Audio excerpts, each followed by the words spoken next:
is looking for a healthy substitute with mashed cauliflower. Where's the stuffing in this? You know, and the cranberries. Keeping it classic. That's not in that list. We can go on and on about that, but Yeah. I mean, mashed potatoes, though, I guess that does belong. The stuffed mushrooms surprises me, though. You know, for any other time maybe, but for Thanksgiving, I don't know. Well, I'm from chile con queso, so There you go. There you go. All right, Mariah Carey is coming to the defense of her holiday classic. A bar in Dallas is facing some backlash on social media for a jukebox sign that bans Carey's "All I Want for Christmas Is You" until December 1st, and then it'll only allow the song to be played once a day after that. The Grammy Award winner weighed in on Twitter with a photo of herself donned in armor after some users joked that the bar had declared war on Christmas. But the bar's general manager says they may now host a Mariah-themed karaoke night, all in good fun of this tiff. So true how polarizing that song is. Sure My is. husband's with that bar owner, too. He's like, enough of that song. Enough's enough. All right, we'll have an early look at your weekend forecast. That's next. And a nativity scene comes alive as the Christmas season kicks off in New York City, like it or not. News is happening now. A look at what's making headlines around the world. Tonight, the major announcement of the COVID vaccine. This is a significant moment. Your news, whenever it happens, wherever you are, it's here now. Good morning, I'm Savannah Sellers. I'm Joe Fryer. Another giant leap for mankind. They want folks to shelter in place until this storm pushes through. Traveling to the United States is about to get a lot easier. Morning News Now, streaming weekdays at 7. This isn't about spending going forward. This is about spending that's already happened. Do you accept the idea that we have a crisis at the border? The vaccine mandate. Is this going to work, or is this going to backfire? If it's Sunday, it's Meet the Press. The Meet the Press Chuck Todd Cast. Free wherever you get your podcasts. News is happening now. A look at what's making headlines around the world. Tonight, the major announcement of the COVID vaccine. This is a significant moment. Your news, whenever it happens, wherever you are, it's here now. This isn't about spending going forward. This is about spending that's already happened. Do you accept the idea that we have a crisis at the border? The vaccine mandate. Is this going to work, or is this going to backfire? If it's Sunday, it's Meet the Press.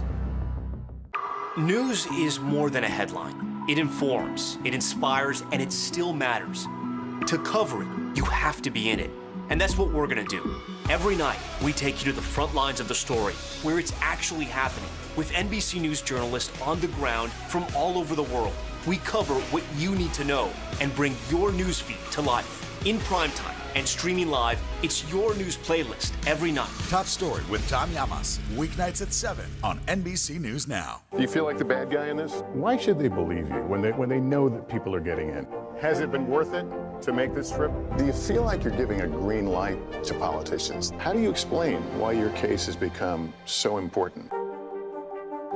The Meet the Press Chuck Todd Cast. Free wherever you get your podcasts. The fire has grown leaps and bounds. You see behind me is typical. How you doing? Pretty bad. The Meet the Press Chuck Todd Cast. Free wherever you get your podcasts.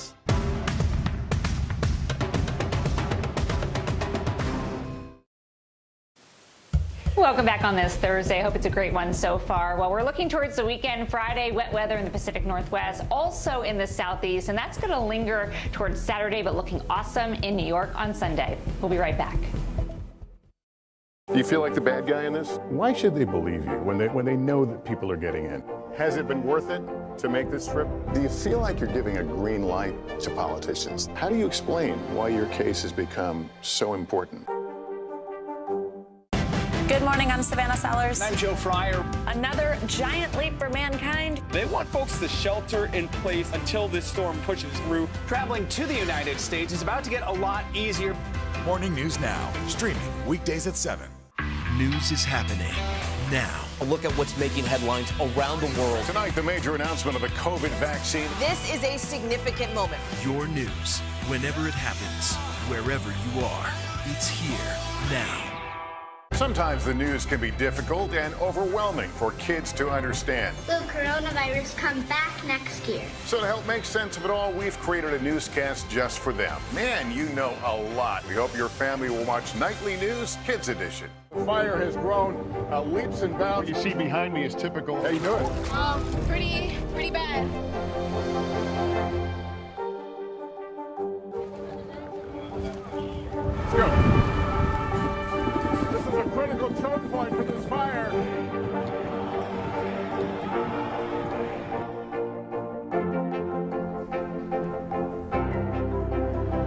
and good evening from New Orleans. Nice to really spend some time with you. Appreciate it.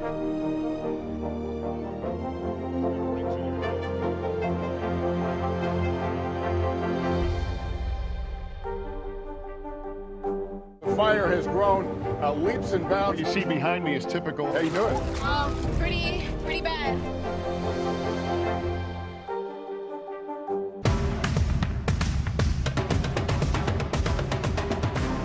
The Meet the Press Chuck Toddcast, free wherever you get your podcasts.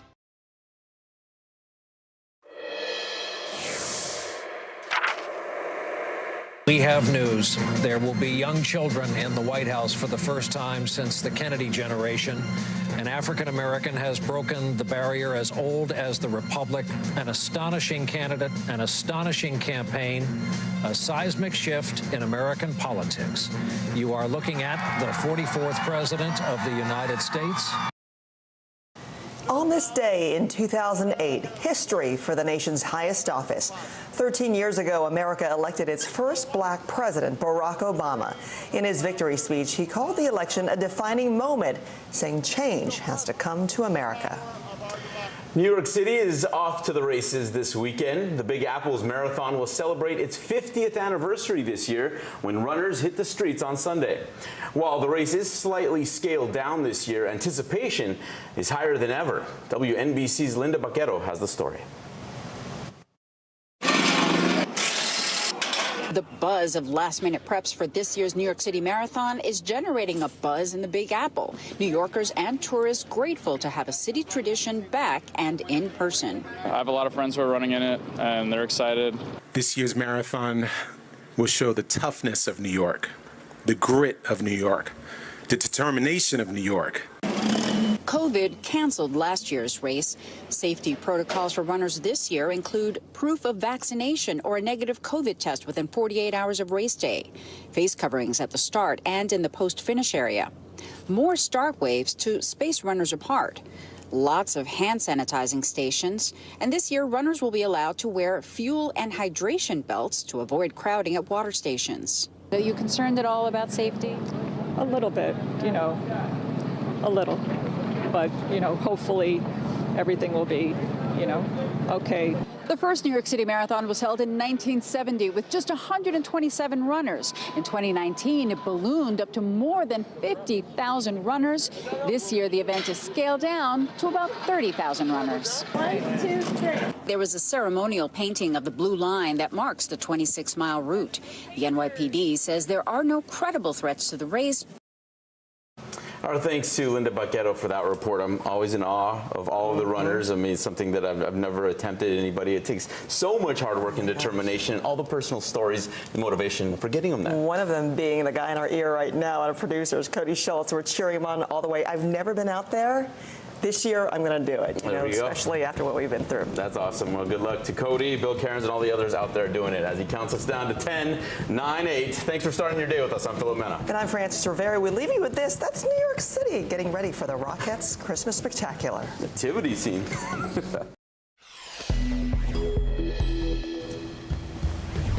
The right to bear arms, the newest handgun case hitting the Supreme Court, looks at a challenge to New York's laws, but signs we may already know the outcome from the High Court.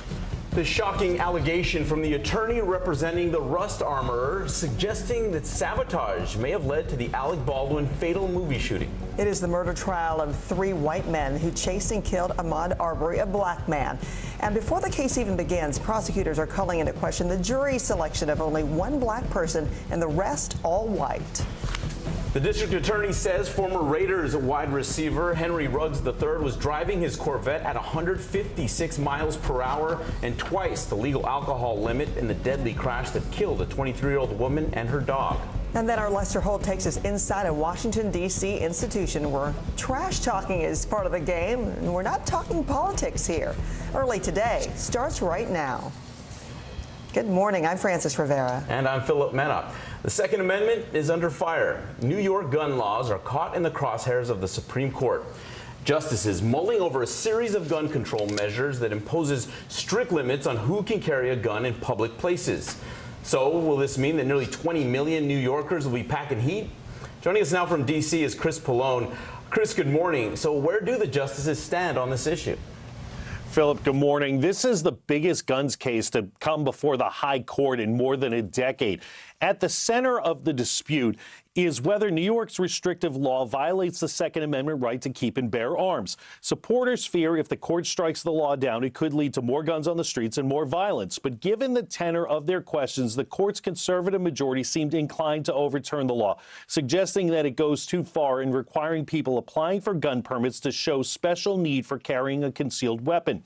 Justices seemed willing to allow New York to designate so-called sensitive places where guns could be outlawed, like Times Square, stadiums, or college campuses. Attorneys for the state warned overturning the New York law could open the floodgates to overturn permitting laws in at least a half dozen other states, including Massachusetts, Maryland, and California, which have similar laws. A decision in this case would likely come at the end of the term, possibly late June or early July, Philip.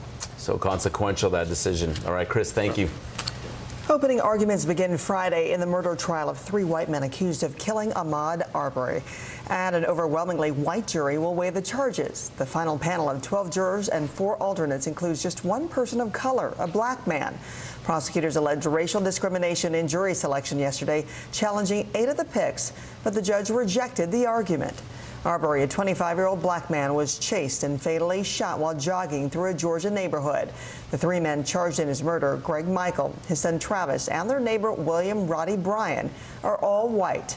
The trial is expected to last several weeks. A new twist this morning in the deadly shooting on the set of an Alec Baldwin movie. Attorneys for the crew member in charge of guns making shocking new allegations of sabotage. Here's Miguel Almaguer with the latest. It was no accident on the set of Rust. That's the stunning and explosive claim from the attorneys representing Hannah Gutierrez-Reed, who suggest a live bullet was purposely planted with dummy and blank rounds, resulting in the death of the film's cinematographer. Are you suggesting that this is a case of sabotage? The answer is conclusively and unequivocally yes. The attorneys representing the movie's armorer confirm the 24-year-old did check the revolver for ammo before Assistant Director Dave Halls gave the gun to Alec Baldwin. But they say she could not easily tell the difference between blanks and the real bullet in the chamber.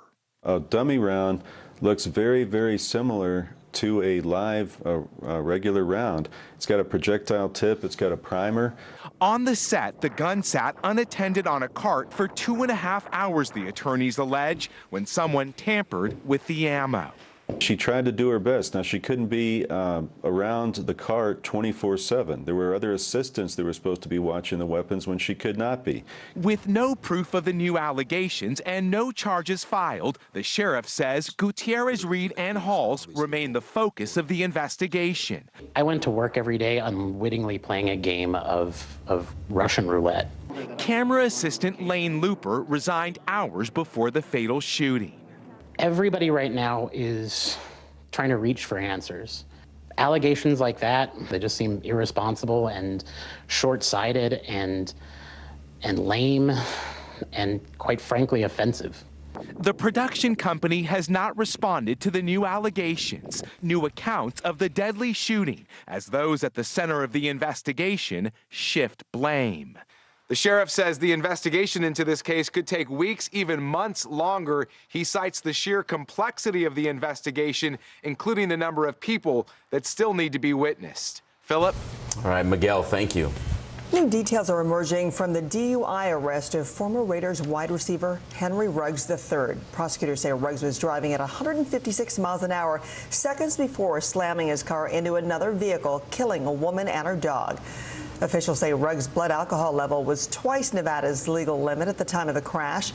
The judge set bail at $150,000 and ordered Ruggs to submit electronic monitoring and surrender his passport, as well as prohibiting Ruggs from driving or consuming alcohol. The coronavirus continues to spread throughout the sports world, and now one of the biggest names in the NFL is sidelined after contracting it. According to a source who confirmed to ESPN, Green Bay Packers quarterback Aaron Rodgers has tested positive and will miss this Sunday's game against the Kansas City Chiefs. Rodgers, who is the reigning NFL MVP, told reporters back in August that he had been immunized, but according to the NFL Network, the league has considered Rodgers as unvaccinated since the start of the season. Now from football to hockey, Pittsburgh Penguins star center Sidney Crosby has also tested positive for COVID-19. According to NHL.com, Crosby is experiencing mild symptoms and will be out for at least 10 days. Meanwhile, automaker Ford has become the latest company to impose a COVID vaccine mandate on its employees. On Tuesday, Ford told its roughly 32,000 workers in a message that it will require U.S. salaried employees to be vaccinated by December 8th or face unpaid leave. A company spokeswoman says Ford will consider religious and medical exemptions. The announcement comes as parents are lining up in droves to get their young kids vaccinated. In Indiana, cars lined up around the block outside Indianapolis Motor Speedway Vaccination Center. It's just one of the thousands of sites that began vaccinating kids ages 5 to 11 on Wednesday. Here's NBC's Tom Costello. Just minutes after the CDC approved the Pfizer children's vaccine, kids were rolling up their sleeves. I can be back to normal in my classroom. With doses arriving by the hour, hospitals and clinics nationwide are in full vaccination mode. At Children's National Hospital in D.C., 8-year-old Carter Giglio with type 1 diabetes was among the first at-risk kids to get the shot, with therapy dog Barney by his side. Big breath out. Done. Well done. Good job. Since day one of the pandemic, his parents have limited his exposure to other kids. We do everything we can to protect our kids, but it's been 600 long days, and things can start to come back to normal. In Houston, Texas Children's Hospital, working through more than 36,000 appointments to vaccinate 5 to 11-year-olds. It kind of hurt, I guess. Cameron Emanuel with her mom, Sonja. Our whole family has been fully vaccinated, and so she was the last one that had not been. But a recent Kaiser family study found most parents won't immediately get their kids vaccinated, many concerned about potentially unknown side effects. I let them get vaccinated for all the other things, but this I just don't trust. But the CDC director, herself a mother, insisted this vaccine is among the most thoroughly reviewed ever. We have thoroughly reviewed all of the available safety, immunogenicity, and efficacy data before recommending this vaccine for your child. Back in Washington, how do you feel? Halfway vaccinated. 8-year-old Carter already looking forward to his second dose. And our thanks to Tom Costello for that report. The drop in pollution that the world saw during COVID lockdowns has nearly disappeared. According to a new study by the Global Carbon Project, carbon emissions are almost back to where they were in 2019, increasing nearly 5% from last year's dip during the height of the pandemic. The study says the jump is largely from a 7% increase in pollution from China, with the rest of the world far below those 2019 levels. From a global outlook to a more localized one with NBC meteorologist Michelle Grossman, who's in for Janessa. Hi, Michelle. Good morning. Good morning, guys. And you need the code again this morning because we are seeing temperatures at or below freezing in so many spots. We have a wide swath of freeze alerts, freeze warnings. Let's take a look at those. Where you see that hot pink, that's where you're seeing this freeze warnings. Also freeze watch from the central southern plains through the Tennessee Valley, also the mid-Atlantic. And we're starting out very chilly in a lot of spots. 30 degrees in Chicago, just 28 in Cincinnati, 29 in Pittsburgh, and just above freezing in St. Louis. As we look towards later on today, we're looking at a cool November, really down to the southeast as well, with temperatures in the 50s. And that will stay in place tomorrow, also on Saturday, before we start to rebound by later in the weekend. That's a look at the big weather story of the day. Here's a closer look at your day ahead. All right, that November chill extends to the southern plains. We had all that rain yesterday. That's going to lessen today. We're still seeing showers this morning in parts of southern Texas. That's going to move to the southeast, so we're going to see showers in Florida. All right, guys, we've been talking a lot about the cold, but we had such a warm October, and now we're cold once again. But we're going to warm up. We'll talk about that and also look at your weekend. It's not too early. Something to look forward to. That's right. Thank you, Michelle. Mariah Carey is coming to the defense of her holiday classic. A bar in Dallas is facing some backlash there on Twitter for a jukebox sign that bans Carey's All I Want for Christmas Is You until December 1st. And then it'll only allow that song to be played once a day after that. The Grammy Award winner weighed in on Twitter with a photo of herself right there, donned in armor, after some users joked that the bar had declared war on Christmas. But the bar's general manager says that they may now host a Mariah Carey-themed karaoke night, all in good fun of all this. All right, still to come. Prince Andrew could face a U.S. trial in a sexual abuse case. We have details 1 minute ahead. And Republicans block a Voting Rights Act named after the late civil rights leader and former Congressman John Lewis. Stay with us. Do you feel like the bad guy in this? Why should they believe you when they know that people are getting in? Has it been worth it to make this trip? Do you feel like you're giving a green light to politicians? How do you explain why your case has become so important?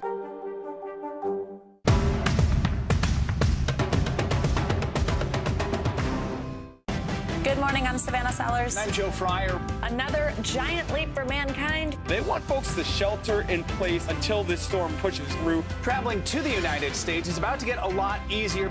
Morning News Now, streaming weekdays at 7. News is more than a headline. It informs, it inspires, and it still matters. To cover it, you have to be in it. And that's what we're gonna do.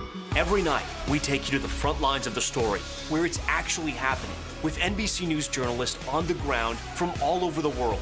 We cover what you need to know and bring your newsfeed to life. In primetime and streaming live, it's your news playlist every night. Top Story with Tom Llamas, weeknights at 7 on NBC News Now. News is happening now. Look at what's making headlines around the world. Right now on Morning News Now. Tonight, the major announcement of the COVID vaccine. And this is a significant moment. Your news, whenever it happens, wherever you are, it's here now.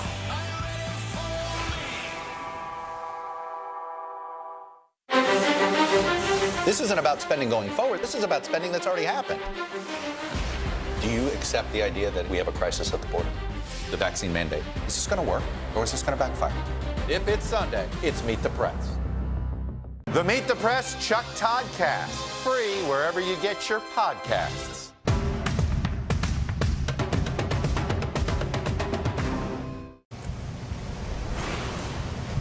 Leading the news, more legal troubles for Prince Andrew. A U.S. judge said the royals should be prepared for a civil trial next year.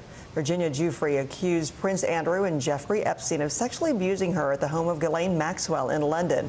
She was 17 years old at the time. Andrew's lawyers have accused Giuffre of seeking a payday at the prince's expense. Prince Andrew denies the claims and has not been charged with any crimes. Maxwell goes on trial at the end of this month on charges she helped recruit and groom underage girls for Epstein to abuse. She has pleaded not guilty. Republicans have blocked a Voting Rights Act named for John Lewis from advancing in the Senate. The legislation aims to reinstate part of the 1965 Voting Rights Act that required the Justice Department to review election law changes in states with a history of discrimination. A Republican filibuster stopped that bill from moving forward to a debate. My friends on the other side trying to give Washington unprecedented power over how Americans cast their vote. With just one exception, Republicans once again obstructed the Senate from beginning its process. Given the chance to debate what is in what is supposed to be the world's greatest deliberative body, Republicans walked away. Alaska Senator Lisa Murkowski was the one Republican who voted to end the filibuster. A black professor who teaches at Centenary College in Louisiana is making history this morning. Her name is Dr. Andia Augustine Billy, and she's become the first black professor to be granted tenure in the school's 196-year history. Augustine Billy is an award-winning teacher of French and Francophone studies. She also teaches African and Caribbean literature and post-colonial women, gender, and sexuality studies. The college, which according to U.S. News was among the last in Louisiana to integrate, has planned a convocation to honor Augustine Billy today. Still to come, a 4-year-old girl snatched in the middle of the night, reunited with her parents. Details on this terrifying abduction. Plus, Wall Street stocks climbed to record highs. Early today is back in 3. Good morning. morning, I'm Savannah Sellers. And I'm Joe Fryer. Another giant leap for mankind. They want folks to shelter in place until this storm pushes through. Traveling to the United States is about to get a lot easier. Morning News Now, streaming weekdays at 7. To cover the news, you have to be in it.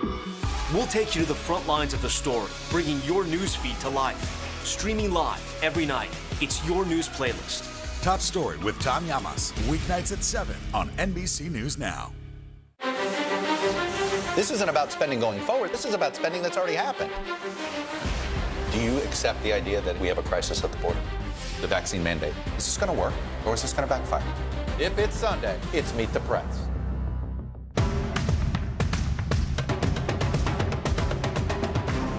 The Meet the Press Chuck Toddcast.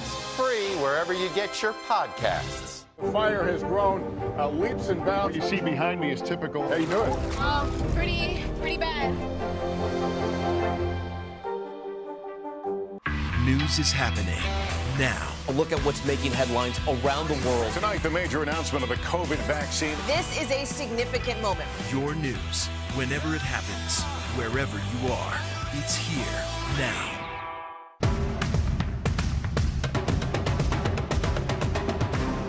Sometimes the news can be difficult and overwhelming for kids to understand. Will coronavirus come back next year? So to help make sense of it all, we've created a newscast just for them. Man, you know a lot. We hope your family will watch Nightly News Kids Edition. This isn't about spending going forward. This is about spending that's already happened. Do you accept the idea that we have a crisis at the border? The vaccine mandate. Is this going to work, or is this going to backfire? If it's Sunday, it's Meet the Press. To cover the news, you have to be in it. We'll take you to the front lines of the story, bringing your news feed to life. Streaming live every night. It's your news playlist. Top Story with Tom Llamas, weeknights at 7 on NBC News Now. Sometimes the news can be difficult and overwhelming for kids to understand. Will coronavirus come back next year? So to help make sense of it all, we've created a newscast just for them. Man, you know a lot. We hope your family will watch Nightly News Kids Edition. Do you feel like the bad guy in this? Why should they believe you when they know that people are getting in? Has it been worth it to make this trip? Do you feel like you're giving a green light to politicians? How do you explain why your case has become so important? The Meet the Press Chuck Toddcast. Free wherever you get your podcasts.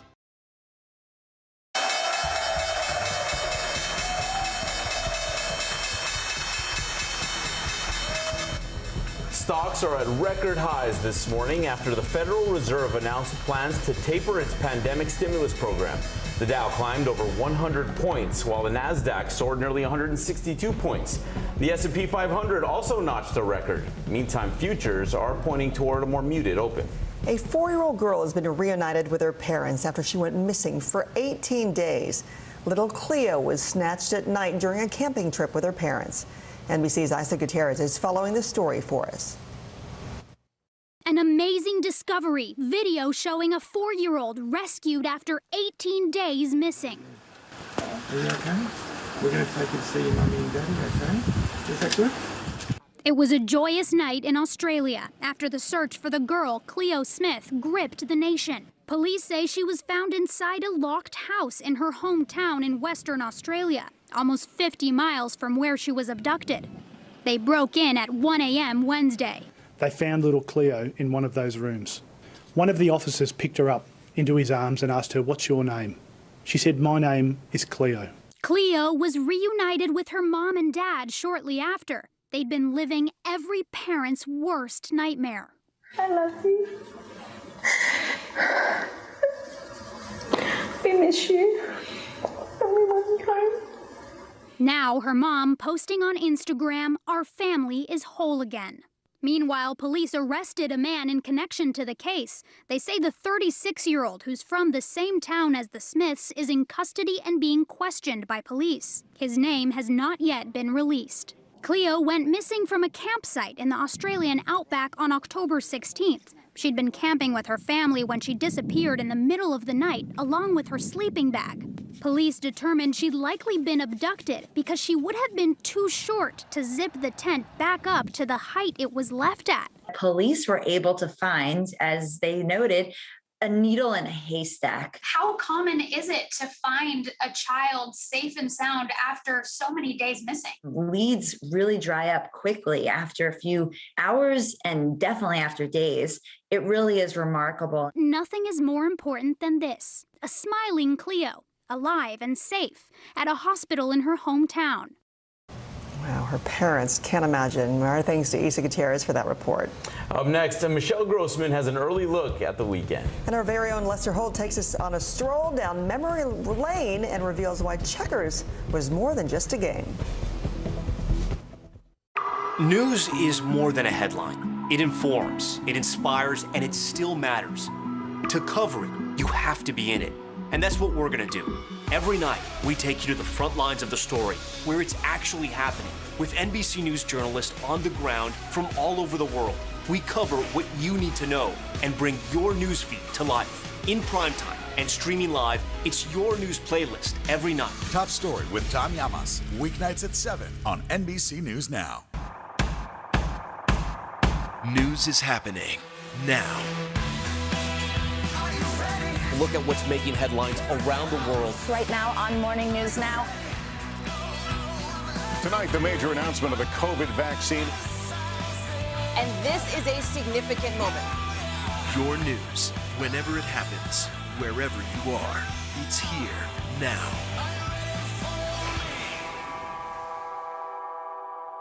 Do you feel like the bad guy in this? Why should they believe you when they know that people are getting in? Has it been worth it to make this trip? Do you feel like you're giving a green light to politicians? How do you explain why your case has become so important? This isn't about spending going forward. This is about spending that's already happened. Do you accept the idea that we have a crisis at the border? The vaccine mandate. Is this going to work, or is this going to backfire? If it's Sunday, it's Meet the Press. Do you feel like the bad guy in this? Why should they believe you when they know that people are getting in? Has it been worth it to make this trip? Do you feel like you're giving a green light to politicians? How do you explain why your case has become so important? Still to come on the Channel 2 News. Well, the waters are certainly receding now. Still too close to call. Lester Holt reporting from Ground Zero, as it's being referred to. It is, in fact, the taste of freedom. The Haitian people know a little something about resiliency. What's the biggest risk right now? Some of the troops who have been proud. I want to welcome you to the first presidential debate. In fact, we've been told we can't go any farther. You are some resilient folks. Let me get in.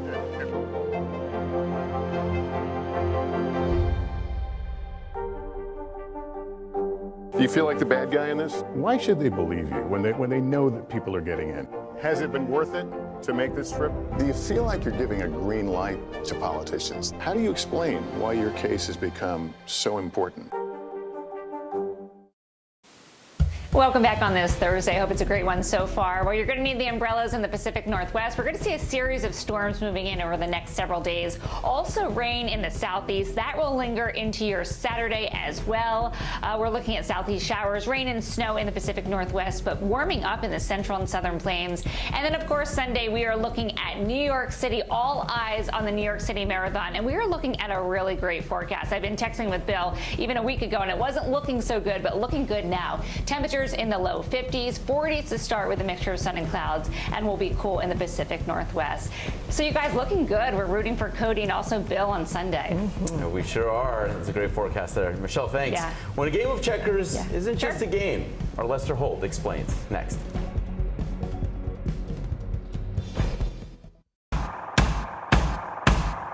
News is happening now.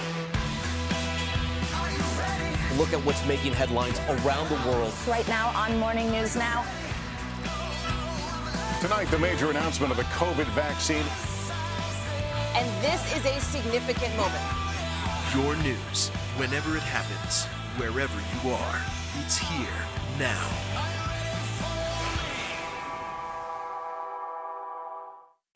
Good morning, I'm Savannah Sellers. I'm Joe Fryer. Another giant leap for mankind. They want folks to shelter in place until this storm pushes through. Traveling to the United States is about to get a lot easier.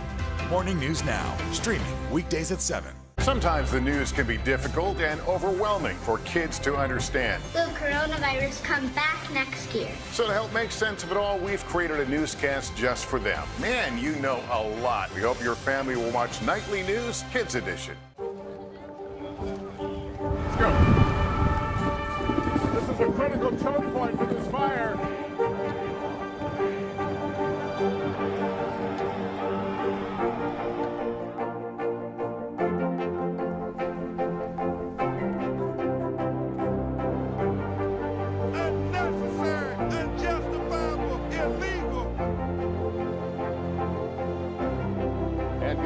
From New Orleans, late military operation, witnessing the massive crowds. I admire you both. Nice to really spend some time with you. Appreciate it.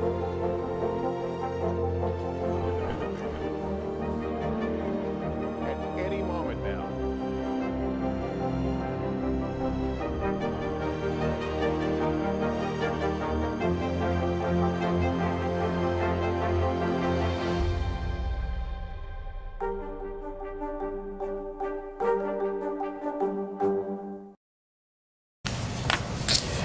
Checkers is a staple activity in so many households, but for Lester Holt, it's more than just a game. He takes us to the nation's capital for a stroll down memory lane.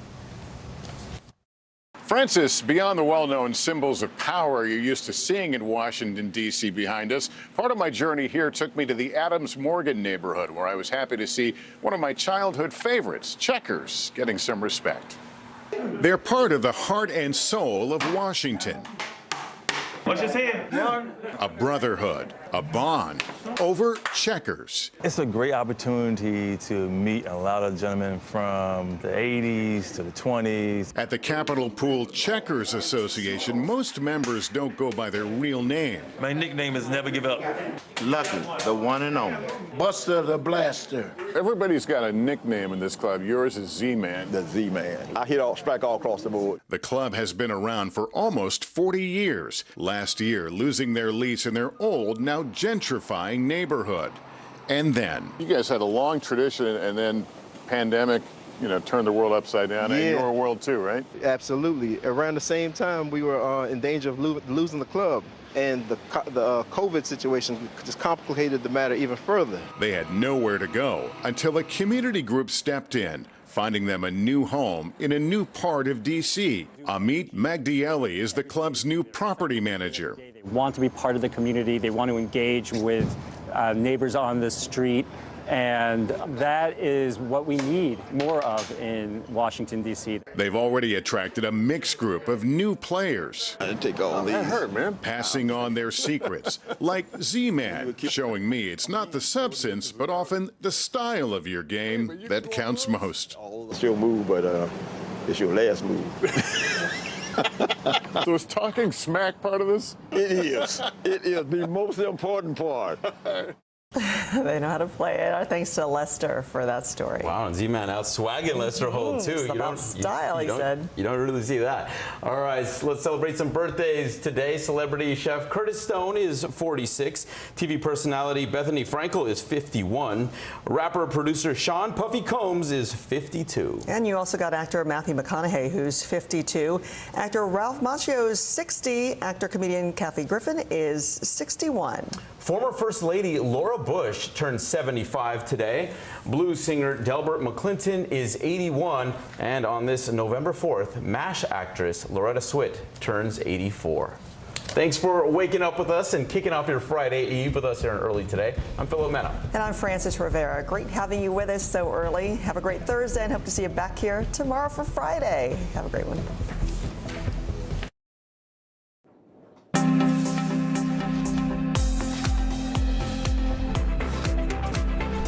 Good morning, I'm Joe Fryer. And I'm Savannah Sellers. Right now on Morning News Now, it's being called a turning point in the coronavirus pandemic. The first kid-sized doses of Pfizer's vaccine now going into the arms of some of the youngest Americans. For parents all over this country, this is a day of relief and celebration. Vaccinating our children will help us keep our schools open, keep our kids in the classroom. We'll have more on the president's message to parents. Plus, we'll get a doctor's perspective as eligibility opens up to 28 million more people. Re-elected, a nail-biter in New Jersey comes to an end with NBC News projecting a narrow win in the race for governor for Democratic incumbent Phil Murphy in New Jersey. The latest results and what we're learning about the possibility of a recount. Disturbing details in a deadly DUI crash involving the now former Raiders wide receiver Henry Ruggs. What we're learning this morning about the moments before his Corvette slammed into another car, killing that driver, and the charges he now faces.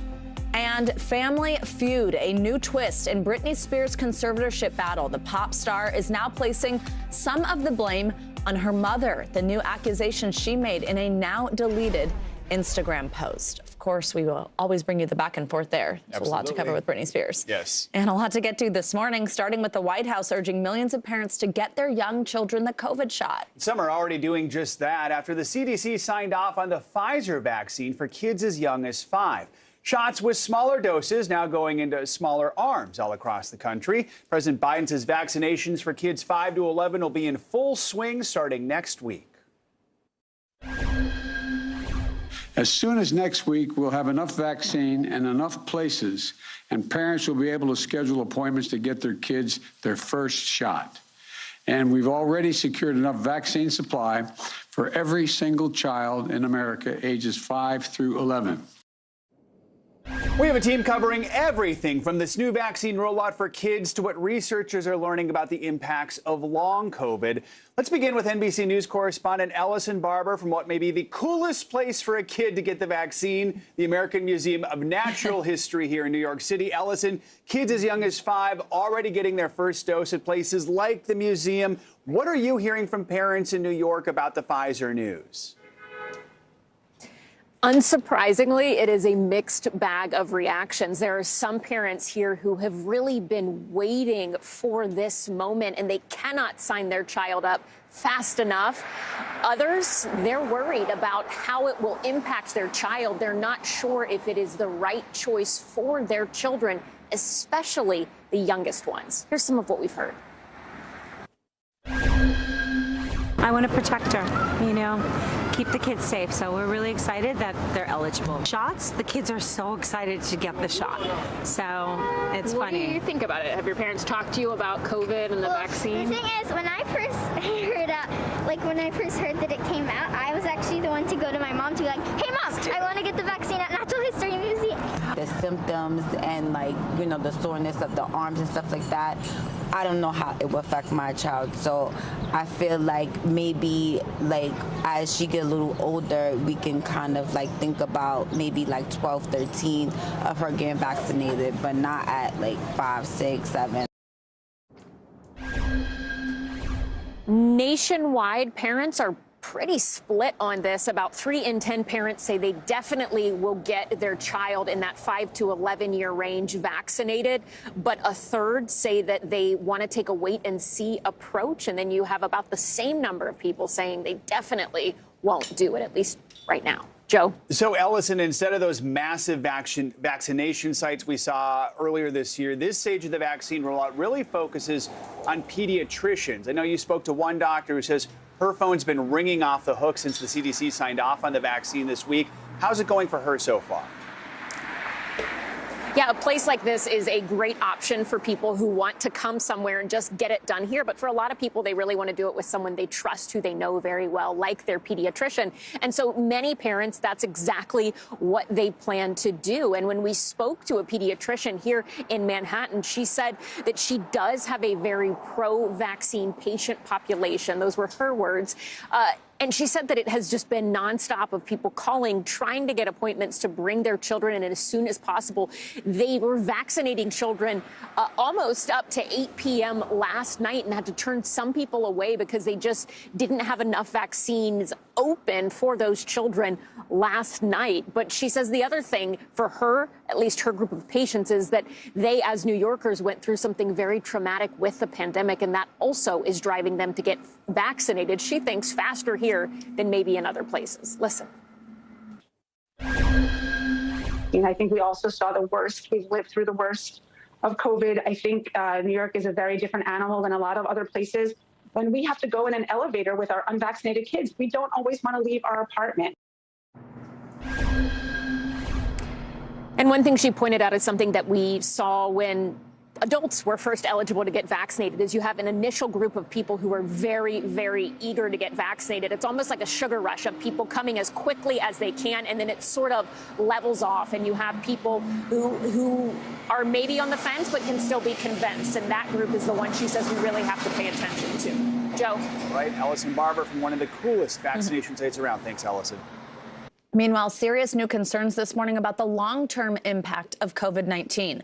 A new study shows that in some cases, the virus can attack the brain, resulting in long-term neurological effects. NBC News health and medical reporter Erica Edwards joins us now with more on these latest findings. Erica, good morning. This is sort of a scary one and one that I know we keep slowly learning more about. So walk us through this new report. We've heard of COVID impacting a patient's lungs, of course, but tell us exactly what it can do to other parts of the body, including the brain, and what effect it has, especially long-term. Yeah. Hey, Savannah. Good morning. So first of all, this research is considered quite preliminary, but it suggests that the virus can impact the brain directly going through the nose, which makes sense, right, considering all the people who lost their sense of smell early on.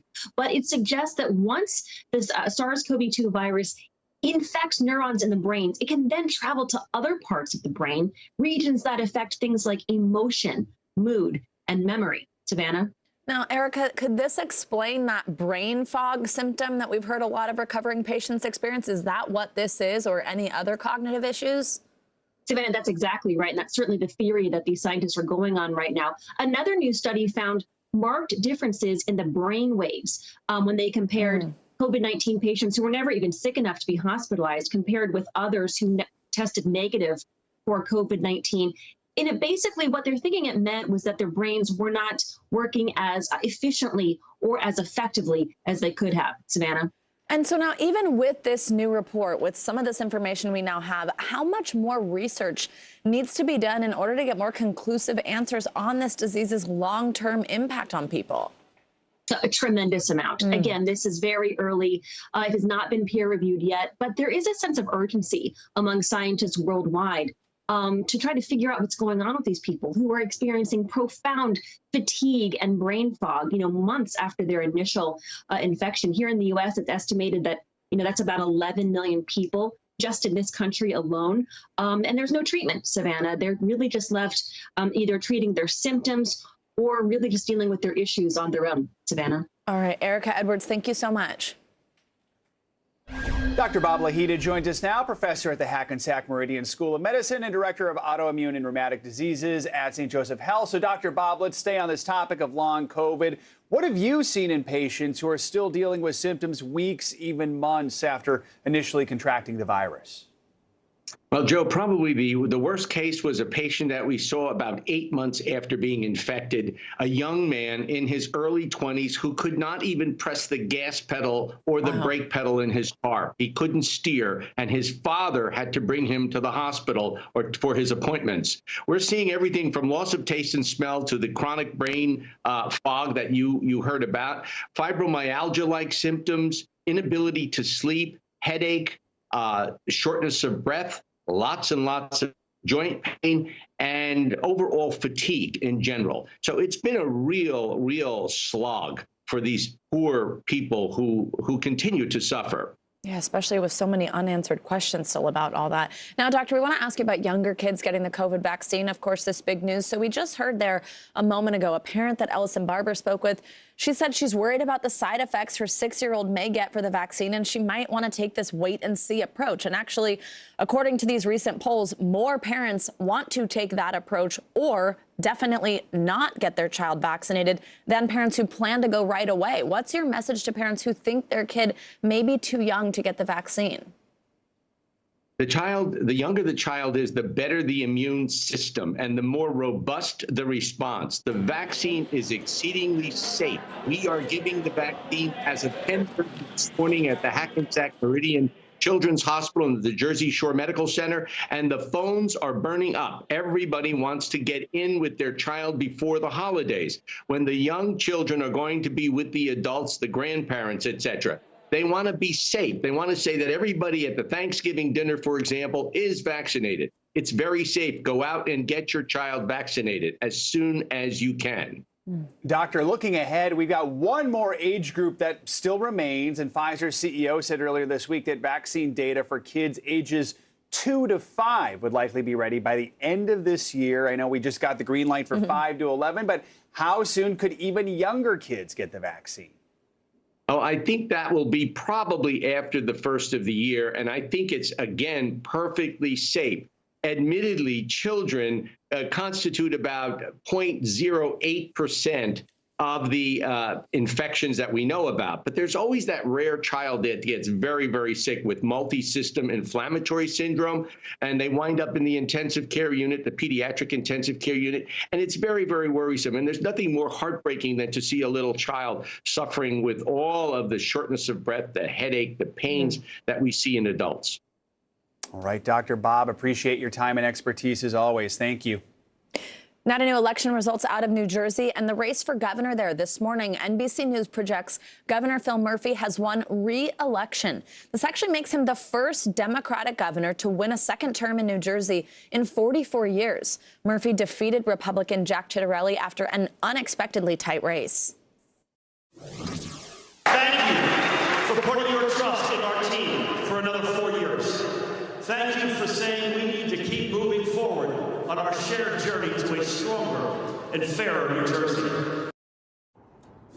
NBC News correspondent Rahema Ellis joins us now from Clifton, New Jersey. Rahema, good morning. This is the one we were waiting for. So Governor Phil Murphy declared victory yesterday. Looking ahead to his next term, tell us what he said.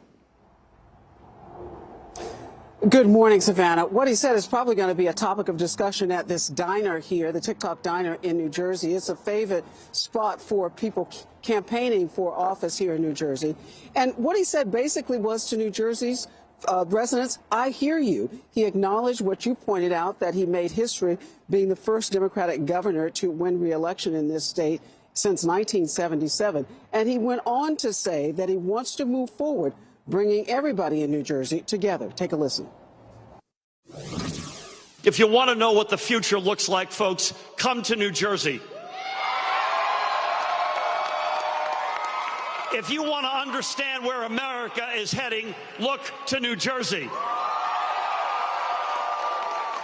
And if you want to be governor of all of New Jersey, you must listen to all of New Jersey. And New Jersey, I hear you. He went on to tout his progressive record in terms of education, in terms of women's rights, union rights, and hiring, and the minimum wage being higher here and leading that cause across the country. I think that's something that he realizes that a lot of people wanted to hear from him, and he's now sounding that message back to them. So, Rahema, Murphy and Ciattarelli, his opponent, I mean, they were going back and forth here with the lead for a little while. It was quite a close race, as we mentioned, unexpectedly. What is Ciattarelli's campaign saying now? How are they responding to the results? And does that closeness mean there's any chance of a recount? Well, a recount is not automatic here in New Jersey. It would require a candidate to request it. No one, I think, would be surprised if Ciattarelli says he wants that recount. But he's also saying, basically, hold on, not so fast about claiming a presumptive winner here. He sent out a tweet last night. We've got a full screen. I want to read to you what he said. He said, with the candidate separated by a fraction of a percent out of 2.4 million ballots cast, it is irresponsible of the media to make this call when the New Jersey Secretary of State doesn't even know how many ballots are left to be counted. There are thousands of ballots, mail-in ballots, that are left to be counted. Those that are postmarked, that were postmarked by November 2nd, which was Tuesday, they have up until November 8th, which is Monday, to be counted. And after that, Savannah, then they start to count the provisional ballots. But experts say that those ballots are basically in Democratic strongholds, and they expect the majority of those votes will go to Murphy. Savannah? All right, so still a little bit more to watch for here. Now, Rahema, this race, as I mentioned, was closer than expected and can really kind of be seen as a warning sign for Democrats. This wasn't the only race in the state, though. Some down ballot results show the party's hold in the state may not be as strong as they thought. Tell us about those. Well, one of them, I think, that's getting a lot of attention is the one involving the Senate president. His name is Stephen Sweeney, and he's the longest running office holder in the state of New Jersey. He's now trailing in his bid for re-election behind a Republican truck driver who reportedly spent $153, one more time now, $153 on his campaign. Now, if he holds that lead, it would be a stunning upset in this state for, again, the man who's held his office for the longest in New Jersey history. And it would topple things as far as policies go in the State House and lead to probably a re-election or an election, if you will, of a new Senate leader. Stunning, stunning here in New Jersey. Yeah, wow. All right, Rahima Ellis, thank you so much. To Washington now, where House Democrats have added paid family leave back into President Biden's social policy spending package. The proposal includes 4 weeks of paid leave. It was initially dropped last week after opposition from Senator Joe Manchin as Democrats scrambled to hammer out an agreement. NBC News Capitol Hill correspondent Leanne Caldwell joins us now. So, Leanne, family leave back in the bill, it appears. Democrats have been struggling to pass this social spending piece of the president's economic agenda, facing resistance from moderates within their own party. So why add it back only a week after it was removed because it didn't look like it was going to pass with it in? Yeah, so, Joe, this is House Speaker Nancy Pelosi. She knows this has been a priority for her. This has been a priority for so many women in the Democratic caucus and progressives. And there's actually a lot of moderates who wanted this provision as well. And Speaker Pelosi is making some last-minute decisions before they hope to vote on this legislation as early as this week. And she is saying that one person in the Senate is not going to hold up this legislation and this provision. So she decided to put it back in there. We don't know if it's going to last in the Senate, though. As we mentioned, it's been getting pushback, the whole spending plan, from key centrists, mainly Senator Joe Manchin of West Virginia. Democrats are going to need his support to get this proposal through. Doesn't look like he supports adding this back into the bill right now, does he? He does not seem to be supportive. And in fact, he was actually surprised when our colleague Ali Vitale broke the news to him that, in fact, the Speaker Pelosi was putting it back in the House version of the bill. Listen to how he responded. Well, hearing that, what do you think? Well, that's a challenge, very much of a challenge, and they know how I feel about it. So a challenge, there is a Senate source who told me that it is going to be a fight in the Senate and they are going to work to keep it in this legislation, but it's unclear if it'll pass with it in it. Joe. Leanne, I want to ask you about something else happening on the Hill today. Yes, there are other things. Dr. Fauci, CDC Director Dr. Walensky are testifying before a Senate committee on the next steps in the nation's COVID-19 response. Dr. Walensky just approved the Pfizer vaccine for kids aged 5 to 11. So what can we expect from this hearing today? Yeah, the timing is super important. It's coming. This hearing was scheduled before this announcement, but you could be sure that there are going to be a lot of questions about the young children who are able to receive that vaccine. This is definitely going to be a topic of today's hearing, as lawmakers, both Republican and Democratic, are going to want to hear a lot of answers to ensure its safety and also the importance of children being vaccinated in this ongoing pandemic, Joe. All right, Leanne Caldwell. Leanne, thanks so much. Let's now get a check on your Morning News Now weather. Michelle Grossman is in for Bill Cairns. Michelle, good morning. Good morning, guys. And guess what? We're off to another cold start. It was so cold yesterday. We're a few degrees colder in some spots today. So we're looking at below freezing temperatures in so many areas. Actually, 106 million people seeing morning lows at or below 32 degrees. So November is here, and we are looking at watches and warnings in terms of freeze watches and warnings for 39 million people. It stretches from the central to southern plains through the Tennessee Valley up through the mid-Atlantic. And this is going to stay in place for quite a while. So right now it's 32 in Chicago, just above freezing in St. Louis, but below freezing in Pittsburgh this morning. You're cold in Cincinnati, just 32 degrees or 30 degrees and 34 in Nashville. So it is cool for November. We're about 10 degrees, even 15 degrees cooler in some spots compared to normal.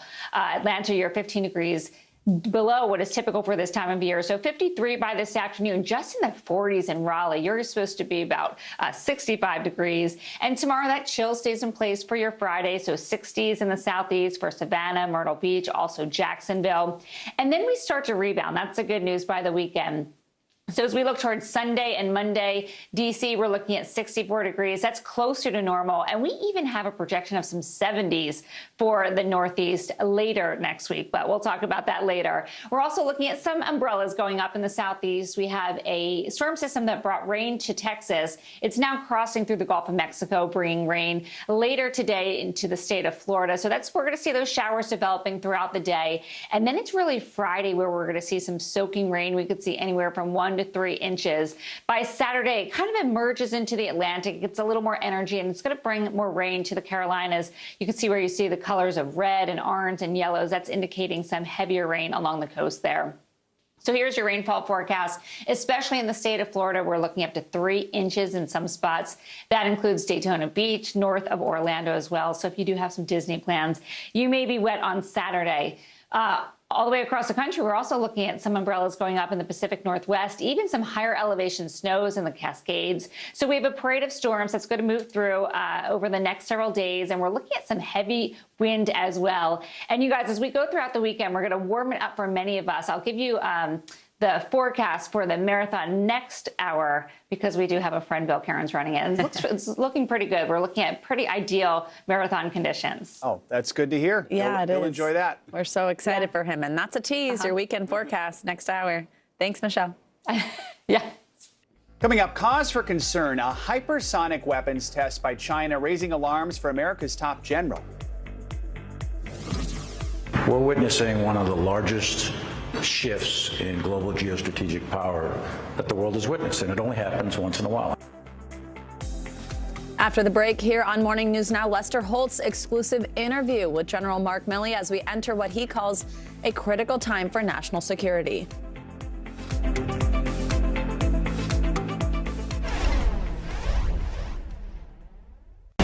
Good morning, I'm Savannah Sellers. I'm Joe Fryer. Another giant leap for mankind. They want folks to shelter in place until this storm pushes through. Traveling to the United States is about to get a lot easier. Morning News Now, streaming weekdays at 7. To cover the news, you have to be in it. We'll take you to the front lines of the story, bringing your news feed to life. Streaming live every night. It's your news playlist. Top Story with Tom Llamas, weeknights at 7 on NBC News Now.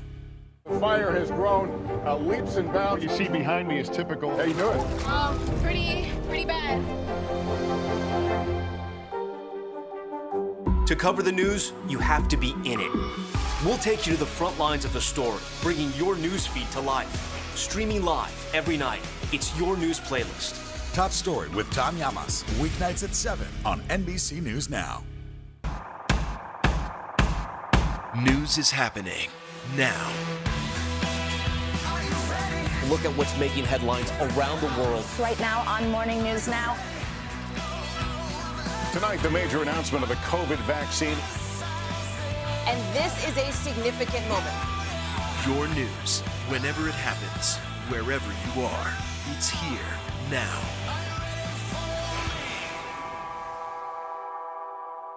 Sometimes the news can be difficult and overwhelming for kids to understand. Will coronavirus come back next year? So to help make sense of it all, we've created a newscast just for them. Man, you know a lot. We hope your family will watch Nightly News Kids Edition. Let's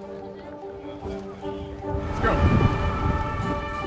This is a critical choke point for this fire.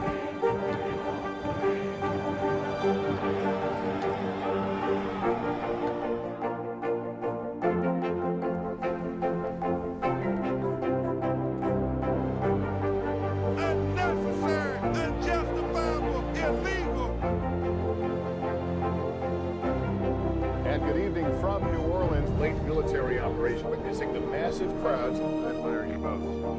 Nice to really spend some time with you. Appreciate it.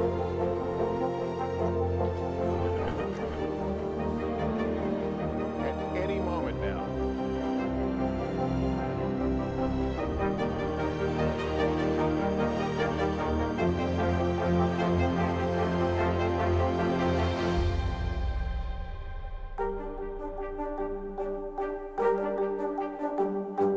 The fire has grown leaps and bounds. You see behind me is typical. How you doing?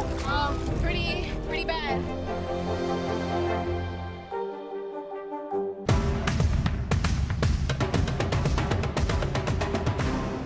The Meet the Press Chuck Toddcast, free wherever you get your podcasts. Welcome back now to NBC's exclusive interview with the chairman of the Joint Chiefs, General Mark Milley. Here's NBC Nightly News anchor Lester Holt. Savannah and Joe, our journey across America brought us here to Washington, D.C., and to our exclusive interview with the chairman of the Joint Chiefs, General Mark Milley, as part of the Aspen Security Forum. We pressed General Milley about the chaotic U.S. withdrawal from Afghanistan, the new terror threat, and those recent dramatic headlines out of China. Never met in person. My exclusive interview coming at a critical time after it was reported China had tested a hypersonic missile that had first orbited the Earth. What General Mark Milley recently suggested is close to a Sputnik moment. I think a lot of us were alarmed by your alarm over it. They are clearly challenging us regionally, and their aspiration is to challenge the United States globally. Do we have the capability to match what we just saw from China? Well, I won't go into anything classified as to what our specific capabilities are, or what theirs are for that matter.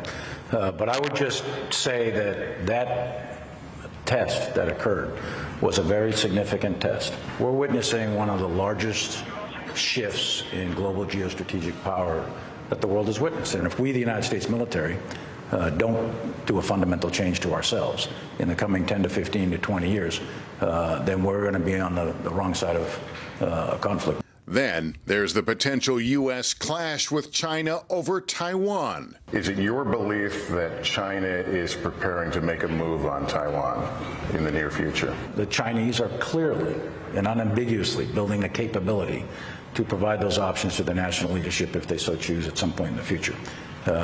But near future, probably not, but anything can happen.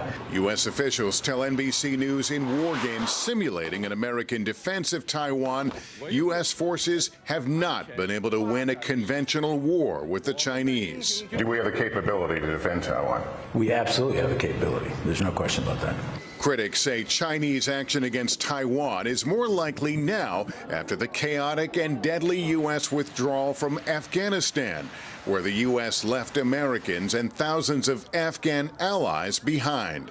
Do you think that China, other adversaries, have been emboldened by the perception that the U.S. was not there for one of its allies? They may or may not have interpreted it like that. If they did, that's a misinterpretation. We gave a lot to Afghanistan. And I would caution any country out there to think that the United States is in any manner, shape, or form kind of weak or any of that. That'd be a bad call. And Milley with new warnings on the potential for terror attacks here, including from ISIS reconstituting in Afghanistan. They have the capability to strike the U.S. homeland. My own personal estimate is that the conditions are likely to be set for reconstituted ISIS or Al-Qaeda. And I gave out windows of time, 6 months, and I gave it out to 36 months. Does that mean they'll attack the United States? Maybe, maybe not. It depends. I asked about the controversy and the criticism over Milley's comments in that book by Bob Woodward and Robert Costa, several Republicans calling on Milley to resign. You became a bit of a lightning rod recently. We saw that your appearances before Congress.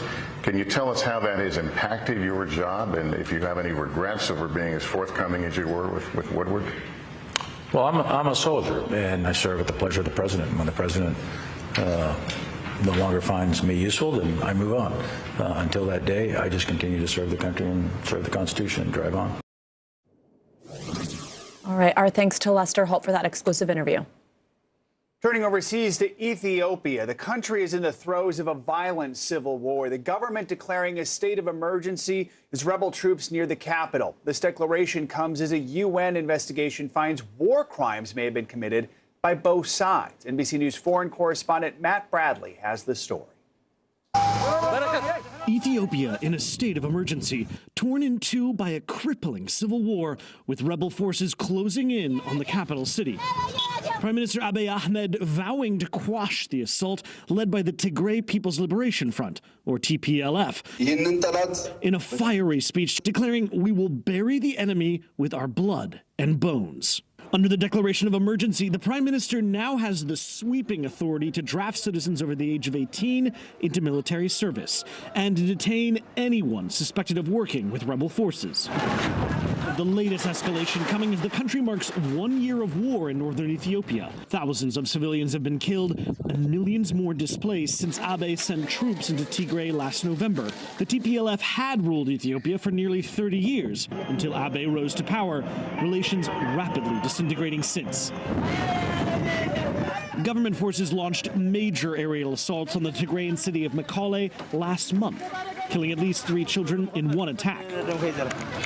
An investigation by the UN in Ethiopia finding atrocities committed by both sides that could amount to war crimes. The joint investigation team uncovered numerous violations and abuses, including unlawful killings and extrajudicial executions, torture, sexual and gender-based violence, violations against refugees, and forced displacement of civilians. A staggering 5 million people in the Tigray region are being cut off and are in desperate need of food, according to the World Food Program. Aid crossing enemy lines, now a target for attacks.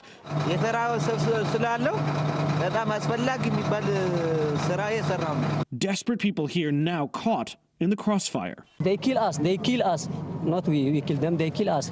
When they kill us, we are helping them now. An estimated 2.5 million people have been forced to flee their homes due to the conflict, some of them living under trees near the front lines of this fight. Their anger at the Tigrayan forces apparent. በዚህ ህብረተሰብ የሚወሩ ያለውን አካላት በዚህ ነው የነሱ እርዳታ የሚያገኙ ያሉትን. Now, as rebels approach the capital, this regional conflict has exploded onto the national stage, the lives of millions of Ethiopians hanging in the balance. It was Matt Bradley reporting. U.S. officials say security in the country has deteriorated significantly, strongly warned Americans there should consider leaving.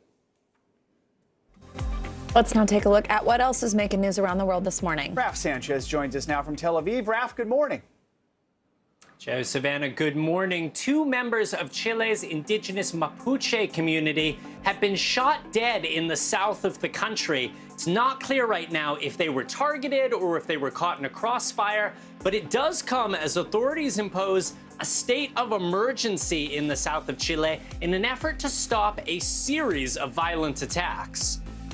That volcano on Spain's La Palma Island continues erupting after more than 6 weeks. Torrents of molten lava are still flowing out of the volcano, and all flights to the island have been canceled because of falling ash. Scientists are saying the eruption could last another 3 months. And finally, the lights are on all over India as celebrations for the Diwali festival begin. Despite fears of COVID, nearly 1 million oil lamps were lit in the state of Uttar Pradesh. That's a Guinness World Record, the most lamps ever lit at the same time. And guys, the idea behind Diwali is it symbolizes the triumph of light over darkness. Guys? Wow, those pictures are beautiful. Yeah, impressive. All right, Raf, thanks so much. And coming up, a one-on-one with billionaire Bill Gates as he pushes for action on climate change. Is President Biden doing enough to lead on climate change? If those 2 bills don't get through, I would say the U.S. Is very disappointing. When we return, NBC's exclusive interview as he calls for a green industrial revolution. Also this morning, making history, how Tuesday's election changed the political landscape for the country's LGBTQ community. Next on Morning News Now.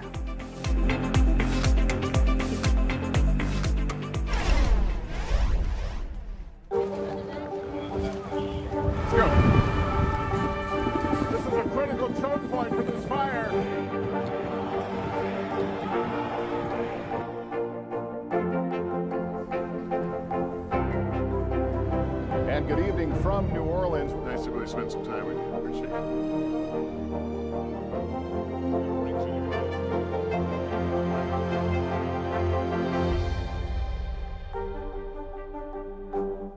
News is happening now. A look at what's making headlines around the world. Tonight, the major announcement of the COVID vaccine. This is a significant moment. Your news, whenever it happens, wherever you are, it's here now.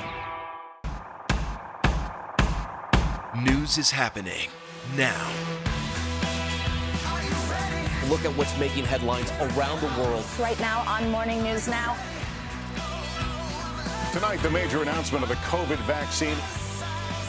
And this is a significant moment. Your news, whenever it happens, wherever you are, it's here now.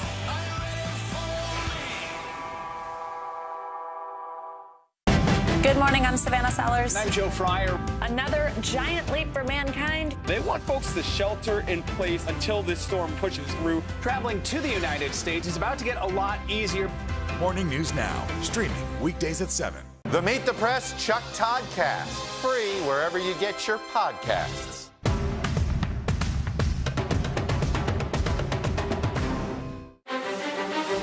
This isn't about spending going forward. This is about spending that's already happened.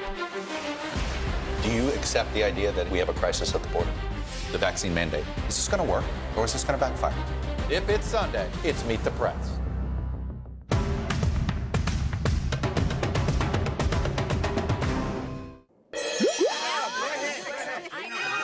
Here's a good talker. A high school senior in Missouri decided he didn't want to run for homecoming king, so he ran for homecoming queen instead, and now he's been crowned. Here's images of Zachary Wilmore reacting to the announcement that he was the first male homecoming queen at his school. The 18-year-old, get this, has more than 1 million followers on TikTok. Oh, wow. I don't know how you do that. Okay, hello. He made the decision to run after polling them about whether king or queen would look prettier on the sash. Wilmore had a hard time holding back his excitement, as you can see on social media, saying this crowning achievement was, quote, literally a dream. It showed that people actually did care about me. Oh. Very, very sweet. Oh, my goodness. What a line there, that people actually did care about me. And apparently he's already famous, so that's pretty cool. Exactly.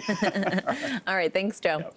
Now, Bill Gates called for a green industrial revolution at the UN Climate Summit. The billionaire's intervention comes as he faces his share of controversy back home.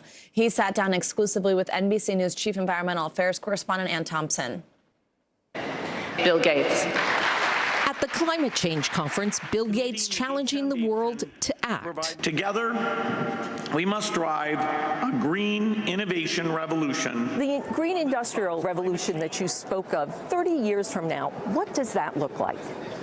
Well, it means that when you tour a steel plant, it won't look like it does today. The way that beef gets made, the whole agricultural sector will have been changed. Can business do it on its own? Well, we need to have a government policy that incents this activity. You know, unless you can incent it, the idea of just dumping the pollution into the atmosphere, it's simpler, it's cheaper to do it that way. Is President Biden doing enough to lead on climate change? Well, we're at a crossroads where these two bills, the infrastructure and reconciliation bill, those get through, the U.S. will move into a strong leadership role where we'll be using our power of innovation, we'll be creating new industries. If those two bills don't get through, I would say the U.S.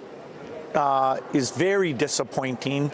Gates declined to address recent headlines that as chairman of Microsoft, company directors had to tell him to stop sending inappropriate emails to a female employee. What's your response to that? Yeah, I'm here to talk about climate. Gates' spokesperson previously denied the report. The fourth richest person in the world did respond to the recently floated and now defunct proposal for a billionaire's tax to help fund an expansion of the social safety net. Would you object to a billionaire's tax? The one that they were talking about, you know, I personally think that would be fine. Gates remains optimistic that the climate crisis can be solved. Can innovation stop the worst effects of climate change? Yes. Now, any single innovation has a chance of failure, so you have to fund a lot of different approaches. The Bill and Melinda Gates Foundation is providing $315 million to help small farmers in the developing world adapt to climate change, the toughest challenge, he says, humanity has faced. Ann Thompson, NBC News, Scotland. And our thanks to Ann for that exclusive interview. Election night was a historic one for the LGBTQ community. Once Tuesday night's victors are sworn in for the first time in history, the United States will have more than 1,000 LGBTQ officials serving at once. Here to break it all down for us, NBC Out reporter Joe Yerkeba. Joe, good morning to you. So of the 237 LGBTQ candidates who are on the ballot, we saw quite a few historic firsts among the winners. What can you tell us about some of the newly elected officials? Yes, there are quite a few firsts. New York City now has 6 out LGBTQ representatives on its 51-person council, which is the largest group of out LGBTQ council members ever elected in the city. And then in Ohio, Dion Manley became the first trans person elected in the state after winning his race for the Gahanna Jefferson School Board.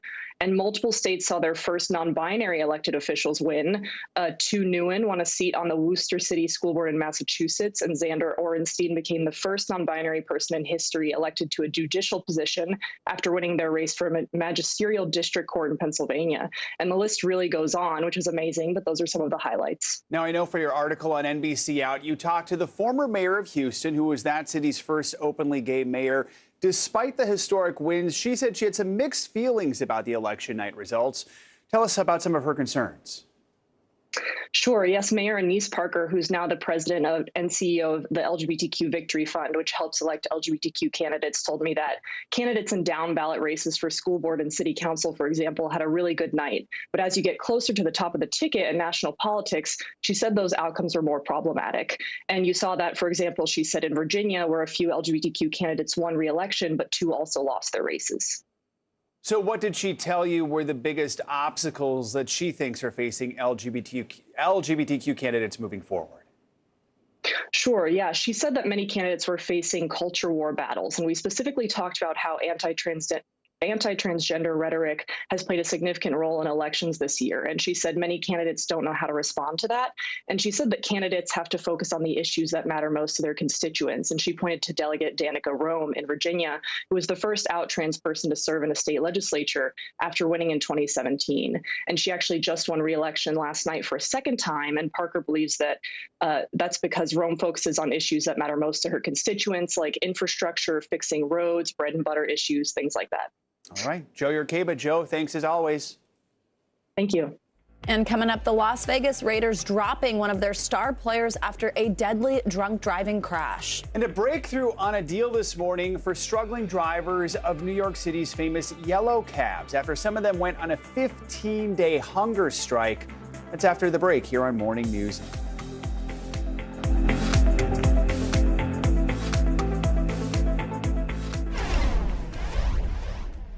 News is more than a headline. It informs, it inspires, and it still matters. To cover it, you have to be in it. And that's what we're going to do. Every night, we take you to the front lines of the story, where it's actually happening, with NBC News journalists on the ground from all over the world. We cover what you need to know and bring your newsfeed to life. In primetime and streaming live, it's your news playlist every night. Top Story with Tom Llamas, weeknights at 7 on NBC News Now. News is happening now. Look at what's making headlines around the world. Right now on Morning News Now. Tonight, the major announcement of the COVID vaccine. And this is a significant moment. Your news, whenever it happens, wherever you are, it's here now.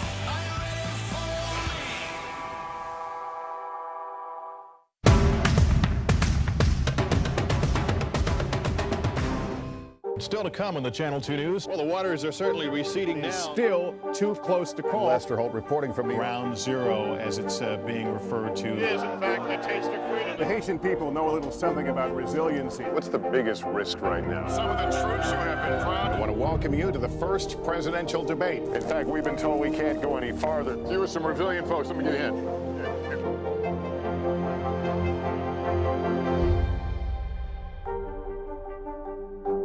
Fire has grown leaps and bounds. What you see behind me is typical. How you doing? Pretty bad.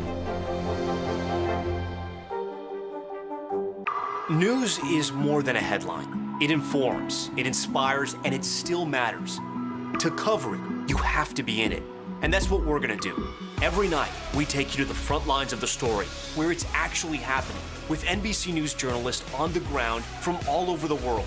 We cover what you need to know and bring your newsfeed to life. In primetime and streaming live, it's your news playlist every night. Top Story with Tom Llamas, weeknights at 7 on NBC News Now. Still to come in the Channel 2 News. Well, the waters are certainly receding now. Still too close to call. Lester Holt reporting from the Ground zero, as it's being referred to. It is, in fact, the taste of freedom. The Haitian people know a little something about resiliency. What's the biggest risk right now? Some of the troops who have been proud. I want to welcome you to the first presidential debate. In fact, we've been told we can't go any farther. You with some resilient folks, let me get a hint.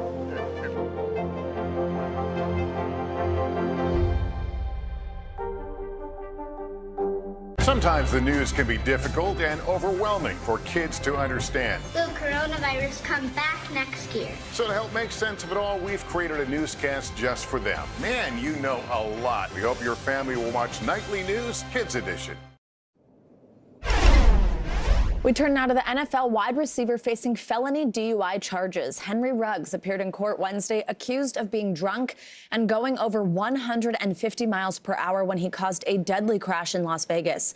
He's now out of a job and facing decades behind bars if convicted. NBC News correspondent Aaron McLaughlin has the story. Football player Henry Ruggs III wheeled into court to face justice. This is the case of the state of Nevada versus Henry James Ruggs III. The wide receiver fired from the Las Vegas Raiders wearing a neck brace, charged with multiple felony counts, including a DUI in the fatal high-speed crash. The police report on the fiery wreck saying Ruggs was driving at 156 miles per hour with a blood alcohol level twice Nevada's legal limit before slamming into another vehicle, killing a woman and her pet. Defendant's vehicle struck the rear of the victim vehicle with such violent force that it ignited the fuel tank. 23-year-old female occupant and her dog died as a result of the fire. The wreckage and cones showing the erratic turns the car made before impact. The judge remarking extreme speed was involved. I cannot recall a speed that high in my career on the bench. Judge Bonaventure rejected the prosecutor's request for $1 million bail. Ruggs' bail set for $150,000 and the highest level of electronic monitoring. He was also ordered to abstain from alcohol and other controlled substances. Prosecutors claiming a gun was found in Ruggs' vehicle. He could face as much as 20 years in prison. If somebody chooses to drive while under the influence and drive in excess of 150 miles an hour, we're going to seek justice. That was Aaron McLaughlin reporting. Now, Ruggs did not make a plea last night, and he could face a maximum of 46 years behind bars. For 15 days, taxi drivers in New York City have staged a hunger strike. They're demanding relief from the extreme debt many took on to own and operate one of the city's world-famous yellow cabs. Well, now the city has reached a deal with the Taxi Workers Alliance and the largest holder of their loans, significantly lowering the amount owed and sparing hundreds or potentially thousands of drivers from financial ruin. NBC News Now correspondent Zincle Esima has been following the story, and she joins us on set. Zincle, so great to have you here with us. Thank you. Great to see you. So walk us through this deal. What exactly does it provide for these drivers, and is it enough? Yeah, ultimately, it's providing financial relief. Right now, the average loans that drivers have taken out are $500,000. So they're deep in debt. And the reason is these medallions. If you're not familiar, major cities require cabs and taxis to have medallions in order to operate. And so what this deal will do is, A, create a city-backed guarantee. What that means is that if a driver cannot pay off their debt, the lender can't come after them. The city has to support them. Secondly, it caps the debt at $170,000. That's a big deal because, as I said, the average right now is $500,000 for drivers, so that's really big. Yeah, wow. And then it caps interest rates at 5% and monthly payments at around $1,000. And so I spoke with Zoran. He's a New York State Assembly member, and he told me who this is going to benefit and why it's so important. Let's take a look. It's a fight fundamentally about worker dignity. It's also a fight about immigrant justice and racial justice, because we can't separate those things with regards to taxi drivers, since 94% of New York City taxi drivers are immigrants. And these are predominantly men in their 50s, 60s, 70s, people who were actively advertised to by the city as saying, buy a medallion, it's a ticket to the middle class. And it's important to note that Marblegate is the lender that is engaged in this deal, but not all lenders have signed on. And so we're going to have to follow this story to see how large of an impact this really will have. Now, a hunger strike, especially for more than 2 weeks, that's a pretty extreme move. It's the type of thing you might see from political prisoners. I know you've been talking with drivers. Help us understand more of the dire situation they're in and why they'd go to this extreme. Absolutely. I'm glad you asked that because I was on the ground day 15 of the hunger strike, but it was day 46 of protests overall. And what was striking is that it was very somber because these were not young people doing the hunger strike, right? They're 50, 60-year-old. I spoke with Richard Chow. He's a 63-year-old driver. He took out a medallion for a loan of about $400,000 in the early 2000s. And his brother, Kenny Chow, did the same. His brother took out a loan for $700,000. And he told me what that did to his family and the devastating impact on the life of Kenny. His revenues going down 40%, and he cannot make money pay back to the lender. He lost everything. He lost investment. He lost retirement. He lost exclusive right, and he committed suicide. I'm so sad, and my heart breaking, and I lost my brother, and I miss him so much. That's why we are fighting for the justice. And what's really devastating is that Kenny's story is not an anomaly. That year alone, 6 professional drivers lost their lives. 3 of them were taxi drivers, and all 3 had medallion debts. And so it's a major issue in this city. Absolutely. Oh, my goodness, it's heartbreaking. I'm crying a little. Excuse me. So we know that Uber, Lyft, companies like that have taken a bite out of profits here with cab drivers, but that's not the whole story. We heard a little bit with your Assemblyman interview there that the city is responsible in some ways. Tell us about that. Absolutely. And that's very core to the strike, right? The city ultimately inflated the price of medallions. At one point, they were $1 million. And so what strikers are saying is this needs to change. An explosive New York Times report actually found that lenders were taking millions, and many drivers were ending up bankrupt. And so the hope is that this deal will offer a new opportunity for drivers who so desperately need it. Absolutely. Amazing reporting, Zinkley. Thank you so much, and so great to have you with us. Thank you both for having me. Absolutely. Good to see you. Time now for our CNBC Money Minute, the biggest financial headlines of the day and why they matter to you. Bertha Coombs is with us this morning. Hi, Bertha. Hey, good morning, guys. John Deere, the company that makes tractors and things, says that it is done bargaining after its striking union workers rejected the company's latest contract offer. The proposal included 10% raises and an additional bonus. The maker of tractors and farm equipment says that it will continue to operate its U.S. plants with non-union workers for now, and is considering sourcing parts and machinery from its overseas factories. Microsoft and Adidas teamed up last month to celebrate the 20th anniversary of the Xbox with the first ever pair of official Xbox shoes. Trouble is, you couldn't buy them. Well, now you can. They now have a new collaboration that will be available to shoppers. The Xbox 360 Forum Mid sneakers feature an Xbox button on the outer side and straps that look like the console's disk drive. They also come with laces in red, yellow, green, and blue to represent the buttons on the Xbox controller. Seems like some truck driver out there is dying to get them. The shoes go on sale today at adidas.com. Meantime, Samsung also getting into the act of tech and clothing. They're unveiling a pair of limited edition jeans that only have one pocket, designed to hold a Galaxy Z flip foldable phone. It's really just a promo for the smartphone, clearly, but Samsung insists that this could be the next big trend. The jeans are available through the Dr. Denim website in Australia, and they're limited. Only 450 pairs are for sale. They come in both men and women's styles. And for $1,100, you get both the jeans and the Flip 3 phone. Oh. So basically, they're throwing in a pair of jeans if you buy the phone. Well, like 90s jeans. I think that truck driver wants the jeans. I think that's why the truck driver's honking, Bertha. They'd be cute together. I think so, too. All right. Bertha, thanks so much. Coming up, Britney Spears now blaming her mother for the conservatorship that she says ruined her life. Up next, the new allegations made by the pop star in a now deleted post on Instagram. This is Morning News Now.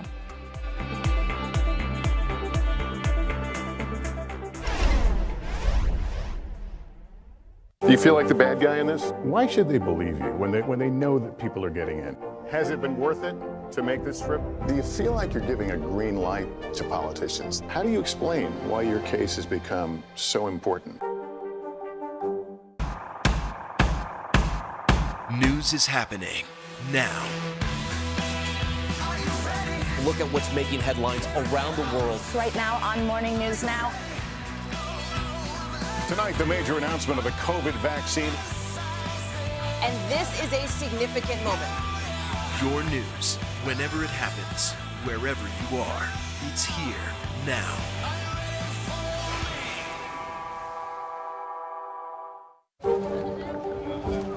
Let's go. This is a critical choke point for this fire.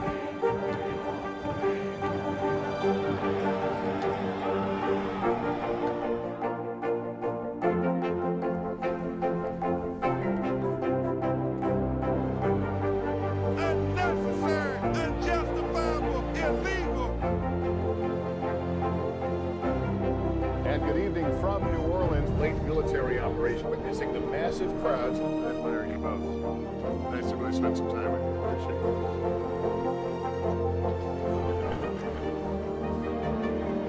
At any moment now.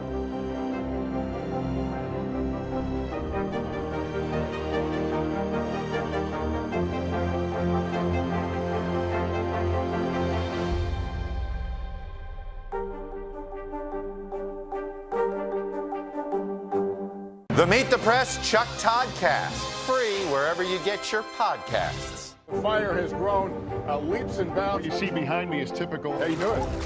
Pretty bad.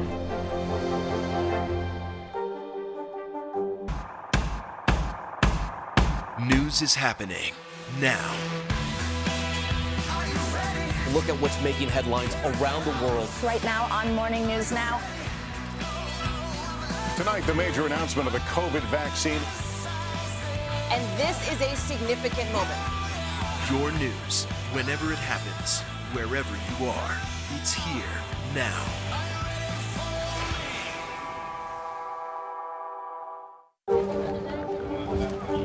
Let's go. This is a critical choke point for this fire.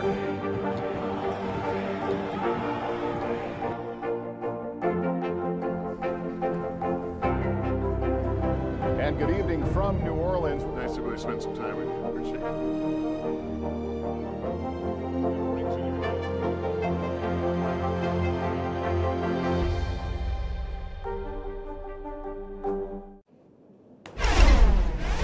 New drama in the legal battle involving Britney Spears. Yeah, in a now deleted Instagram post, the pop star accused her mother of coming up with the idea of her conservatorship. Here's NBC News Now correspondent Maura Barrett. Britney Spears pointing the finger at her mother, a new chapter in the battle over her conservatorship. In a now deleted Instagram post, Spears writing, "My dad, Jamie, may have started the conservatorship 13 years ago, but what people don't know is that my mom is the one who gave him the idea. She secretly ruined my life." What ramifications could posting something like that and then deleting it have in all of this? It doesn't necessarily matter whose idea it was to file for the conservatorship originally. It's ultimately going to be up to the judge to decide whether or not the conservatorship terminates. Britney's father, Jamie Spears, relenting on control over his daughter, requesting to immediately terminate the conservatorship. In newly filed court documents, Jamie's attorney saying Britney's recent testimony and request to take personal control of her estate and affairs have made clear that continuing the conservatorship is contrary to her desires. A judge ruling in September to remove him as conservator. He is trying really hard to get himself out of this situation unscathed. So it makes sense to cooperate. But in recent court documents, Britney's attorney claims Jamie's reversal is an attempt to avoid disclosing information about the handling of Britney's finances and alleged electronic surveillance recordings of the singer. Those accusations of the surveillance first made in a New York Times documentary. A former security employee saying Jamie and some members of his team monitored Britney's every move. Her intimate relations were closely managed. How you doing, Britt? You know, Britney could not have someone in the privacy of her house without those three people knowing. The security company, enlisted by the star's father, telling the New York Times, quote, they are particularly proud of keeping Miss Spears safe for many years. An attorney for Jamie Spears insisted he operated within the parameters set by the court. In a hearing next week, Britney is seeking a final ruling on her freedom. Her attorney has made clear in court filings they want Jamie to respond to questions about the alleged recordings. It would be very unusual to be recording someone who is otherwise competent, independent, an adult. There has to be some overriding reason for recording somebody. There's more of Barrett reporting. The final hearing for Britney's conservatorship could happen as soon as next week. That does it for this hour of Morning News Now. But the news continues right now.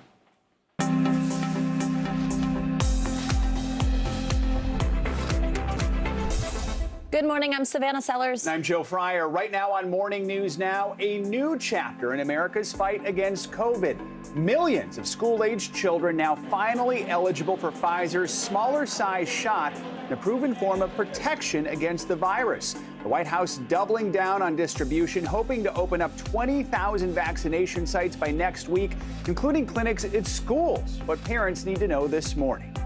Let's play the blame game. A critical loss for Democrats in Virginia and an unexpectedly close call in New Jersey, where Democratic incumbent Governor Phil Murphy barely hung on. That is the White House playing defense this morning. Biden administration officials now looking to shift blame for Tuesday's dismal performances away from the president's low approval numbers, focusing on the continuing gridlock in Congress over passing President Biden's legislative agenda. But some Democrats are now pushing back at odds with the West Wing. What's the path forward for a party rattled by defeat?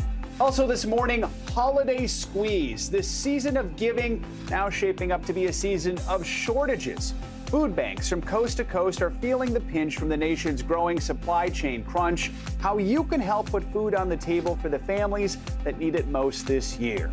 And short change. If you've been saving up your coins in a pandemic piggy bank, just waiting to splurge on a reopening purchase or the vacation of a lifetime, it might be time to let them loose. We'll tell you why the U.S. Mint now says there's a shortage of, yes, change in circulation, plus the one coin that is most in demand.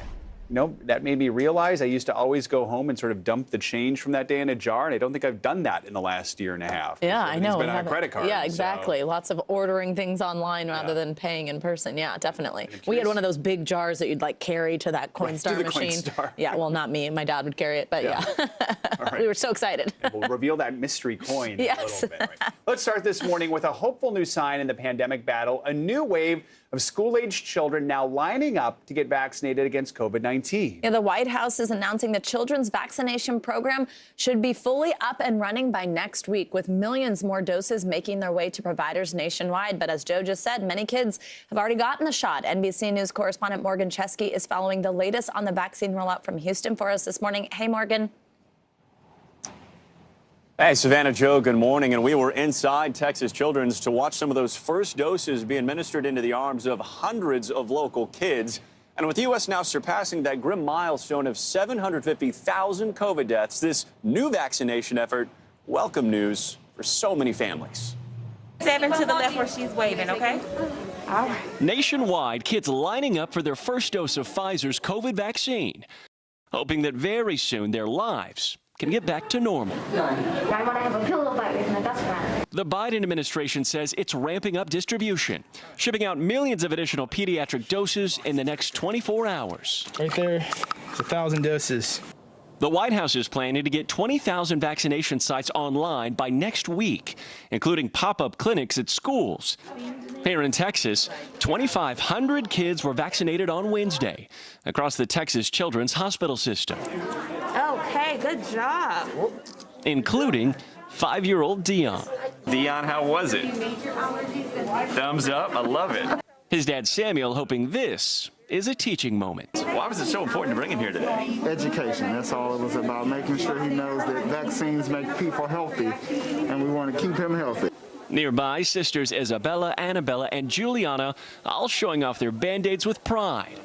The trio excited to get back on the soccer field. Now that everyone has their shot, you think you'll be able to play soccer again? Yeah. 222 million Americans have at least one shot of a COVID vaccine. If you add the 28 million now eligible 5 to 11-year-olds to that tally, the nation could reach more than 75% vaccinated in the U.S. before the end of the year. But it comes as some high-profile figures still reluctant to clarify their vaccination status. This morning, questions around Green Bay Packers star Aaron Rodgers, who tested positive for COVID-19 Wednesday.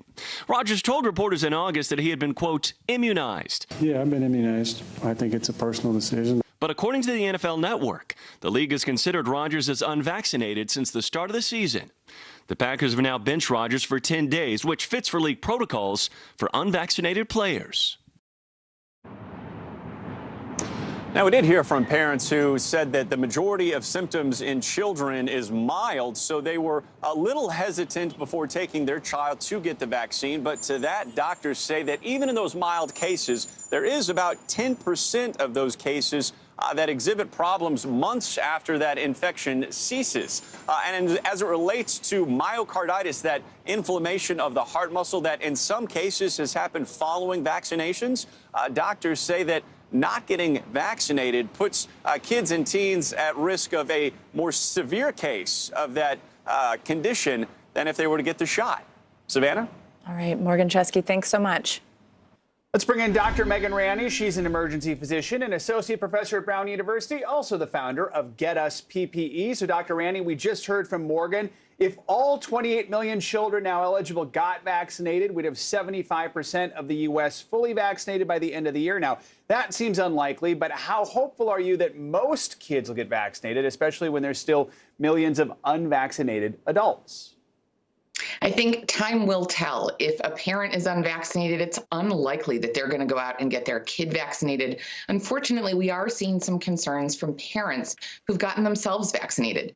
Now, these concerns are normal. I'm a parent myself. My kid is in this age range. Of course, you want to know about the safety and about whether it's worth it. And so I want to say to all the parents of 5 to 11-year-olds, getting this vaccine is so worth it.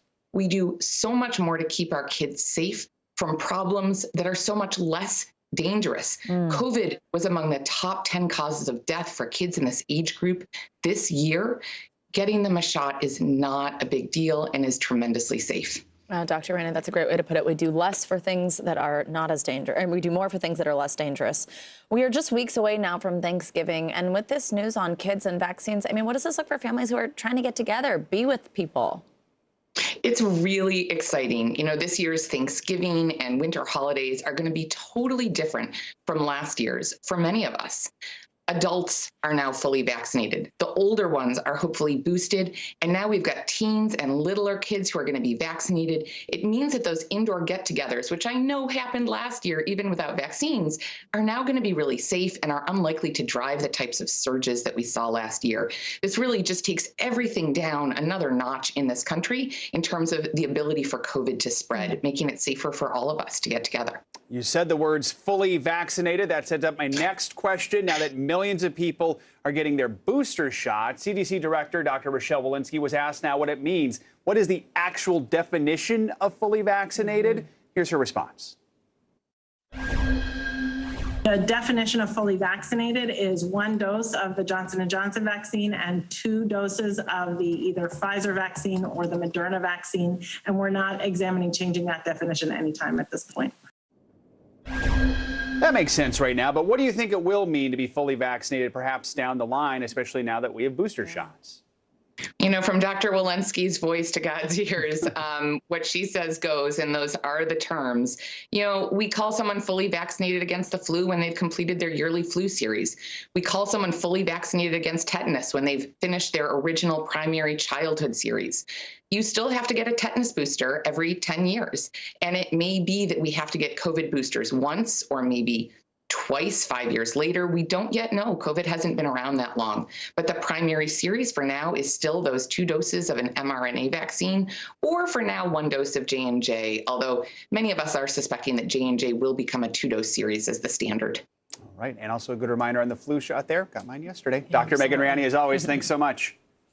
After losing that close governor's race in Virginia, Democrats were able to pull one out last night with Governor Phil Murphy narrowly winning re-election in New Jersey.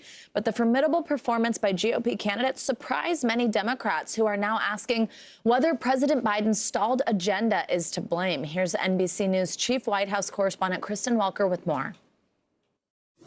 Hi, Savannah and Joe. Good morning to both of you. We are learning behind the scenes that Democrats are reeling this morning and reassessing their strategy with just 1 year until the critical midterm election. Some Democrats grumbling, saying the White House doesn't have a clear enough legislative strategy.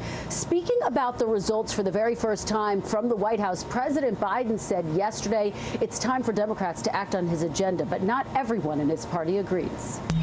Overnight, Democratic Governor Phil Murphy narrowly reelected in New Jersey. The closeness of that race shocking Democrats. Another warning sign after that stunning setback in Virginia. President Biden now looking to turn the page, deflecting any blame for the loss when pressed.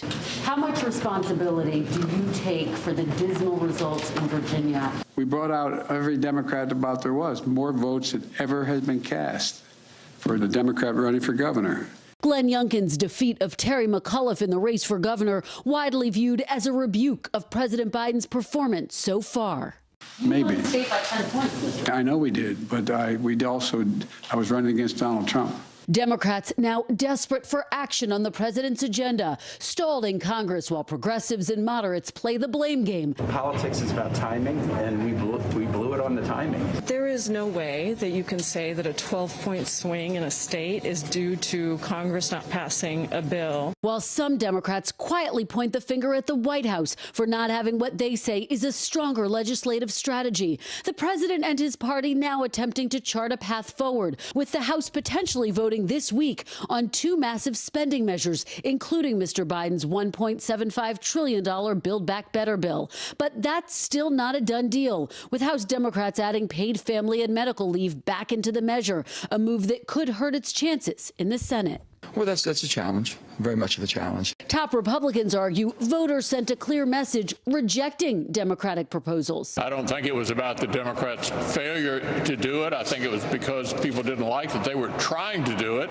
Seeing the Virginia and New Jersey races as a preview of things to come in the midterms next November. If you're a Democrat and President Biden won your seat by 16 points, you're in a competitive race next year.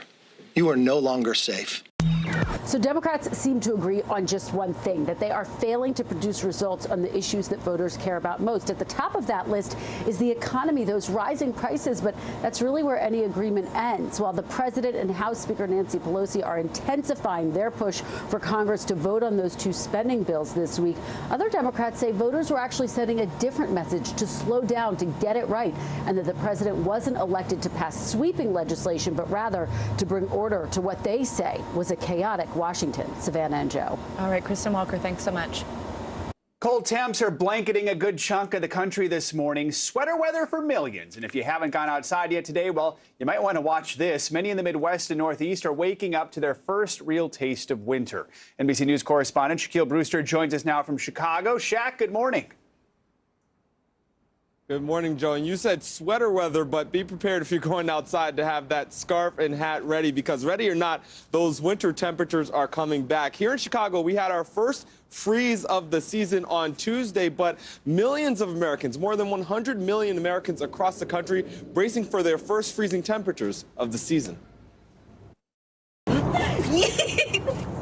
First snow of the season. This morning, the first freezing temperatures ahead of winter It's really just kind of that jumping off point. are sending shivers all across the Midwest and the Northeast. The weather has dipped a bit, so we're getting out the jackets. Frigid weather sweeping much of the nation, with more than 150 million Americans expected to face temperatures below 35 degrees. Suddenly it just got to like 20, 30 degrees, and now we're just trying to make it work. Nearly a foot of snowfall set an all-time November daily record near the Great Lakes and left enough snow to make what was possibly Michigan's first snowman of the season. And in Binghamton, New York, the first measurable snow of the winter. In Nashville, a freeze warning is in effect into Friday. St. Louis, Cleveland, Detroit, Indianapolis, and Pittsburgh among the cities battling the season's first big chill. In Gaylord, Michigan, the National Weather Service sharing this video of a winter wonderland. The frosty days, a chilling sign of what's ahead. And these temperatures are actually coming a little bit late for Chicago, which normally experiences the first freeze around October 19th. But, Joe, that makes sense because October was also the warmest October on record for the city, and you had that just last month. All right, Shaq with the sweater, scarf, and hat weather. Thank you, Shaq. Appreciate it. And a pea coat, it looks like. All right, let's now get a check after that on your Morning News Now weather. Looks nice and warm. Yeah, I mean, he does. All right, Michelle Grossman's back with us for Bill Cairns. Michelle, good morning. Hi, guys. Yeah, he looks cute in his pea coat and his gloves also, and you need that across the area. So many of us, even down to the south, we're looking at freezing temperatures. So even looking at this map, it kind of tells the story. You have your freeze warnings, that's in the hot pink, for the central and southern plains across the Tennessee Valley into the mid-Atlantic. So it's not just Shaq in Chicago that needs all that warm clothing. We're looking at 34 in Chicago. That's 2 degrees above freezing, and below freezing in Pittsburgh and Cincinnati, Nashville right at the freezing mark. And it is cool for November, even down to the southeast. Temperatures mainly in the 50s. These are temperatures you see late in November, not early November. So 43 today in Raleigh, and we're going to keep that in place on Friday as well. Temperatures mainly in the 50s and 60s where you see this blue here. So Charlotte 57, Myrtle Beach 60 degrees, and 60 degrees also in Savannah. Now we're going to warm this up a bit as we go throughout the weekend. So as we inch near Sunday and Monday, notice DC, you're at 64 degrees on Monday. That's actually right around normal, if not a little bit above. And we could be even warmer during the work week next week. But right now we are dealing with that cold weather. So that's the main weather story for today. We're looking at some rain in parts of the southeast, mainly in Florida today. Also tomorrow, we could see 1 to 3 inches of rain, and then we're going to see that move up the Carolina coast. And then as we zip towards the Pacific Northwest, we're looking at a parade of storms bringing in some showers, some storms, and even some high elevation snow. So let's look towards your weekend. We're looking at that soaking rain on Friday in the southeast. We're looking really cool across the area still. Saturday, same story, milder though, as we head towards the central and southern plains. That's sort of a preview of what we're going to see into the mid-Atlantic and northeast on Sunday. And there's your Sunday. Chilly start in the Ohio Valley, but a pretty nice afternoon. Lots of sunshine in the middle of the country, turning cooler in the Intermountain West. And here is that marathon weather forecast. So many excited to run. I know it's going to feel a little bit more normal this year. And we're looking at some really nice temperatures by 9 o'clock 45, noon 52, and 3 o'clock 55. So pretty ideal marathon weather. I think a lot of people like it in the upper 40s, the low 50s. So looking good, guys. Wow, I can't even believe how long that route looks, even though I know how many miles, but I'm like, oh. I know. It's even longer when you look at It's like park to the Starbucks, you know, across the street. Yeah, All right, thanks, Michelle. Thank you. Yeah. And coming up, coming up, are we on the brink of a modern-day Cold War with China? We're going to dig into a sobering new Pentagon report on that country's military might and growing nuclear missile program and how our top generals are reacting. That's up next.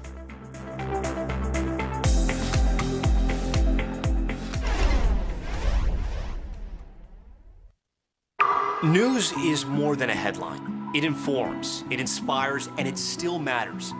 To cover it, you have to be in it. And that's what we're going to do. Every night, we take you to the front lines of the story, where it's actually happening, with NBC News journalists on the ground from all over the world. We cover what you need to know and bring your newsfeed to life. In primetime and streaming live, it's your news playlist every night. Top Story with Tom Llamas, weeknights at 7 on NBC News Now. The fire has grown leaps and bounds. What you see behind me is typical. How you doing? Pretty bad. News is more than a headline. It informs, it inspires, and it still matters. To cover it, you have to be in it. And that's what we're going to do. Every night, we take you to the front lines of the story, where it's actually happening, with NBC News journalists on the ground from all over the world. We cover what you need to know and bring your newsfeed to life. In primetime and streaming live, it's your news playlist every night. Top Story with Tom Llamas, weeknights at 7 on NBC News Now. The Meet the Press Chuck Toddcast, free wherever you get your podcasts. News is more than a headline. It informs, it inspires, and it still matters.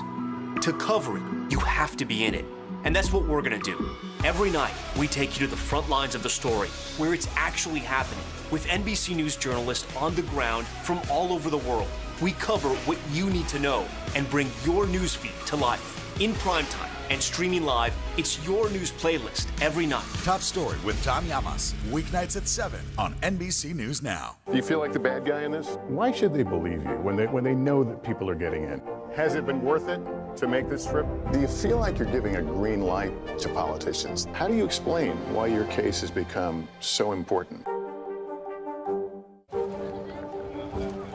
Let's go. This is a critical choke point for this fire.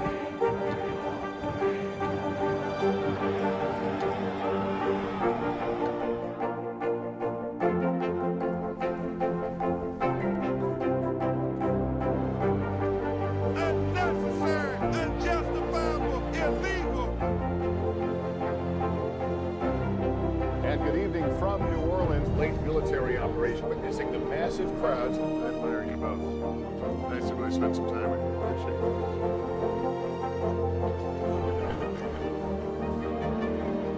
At any moment now.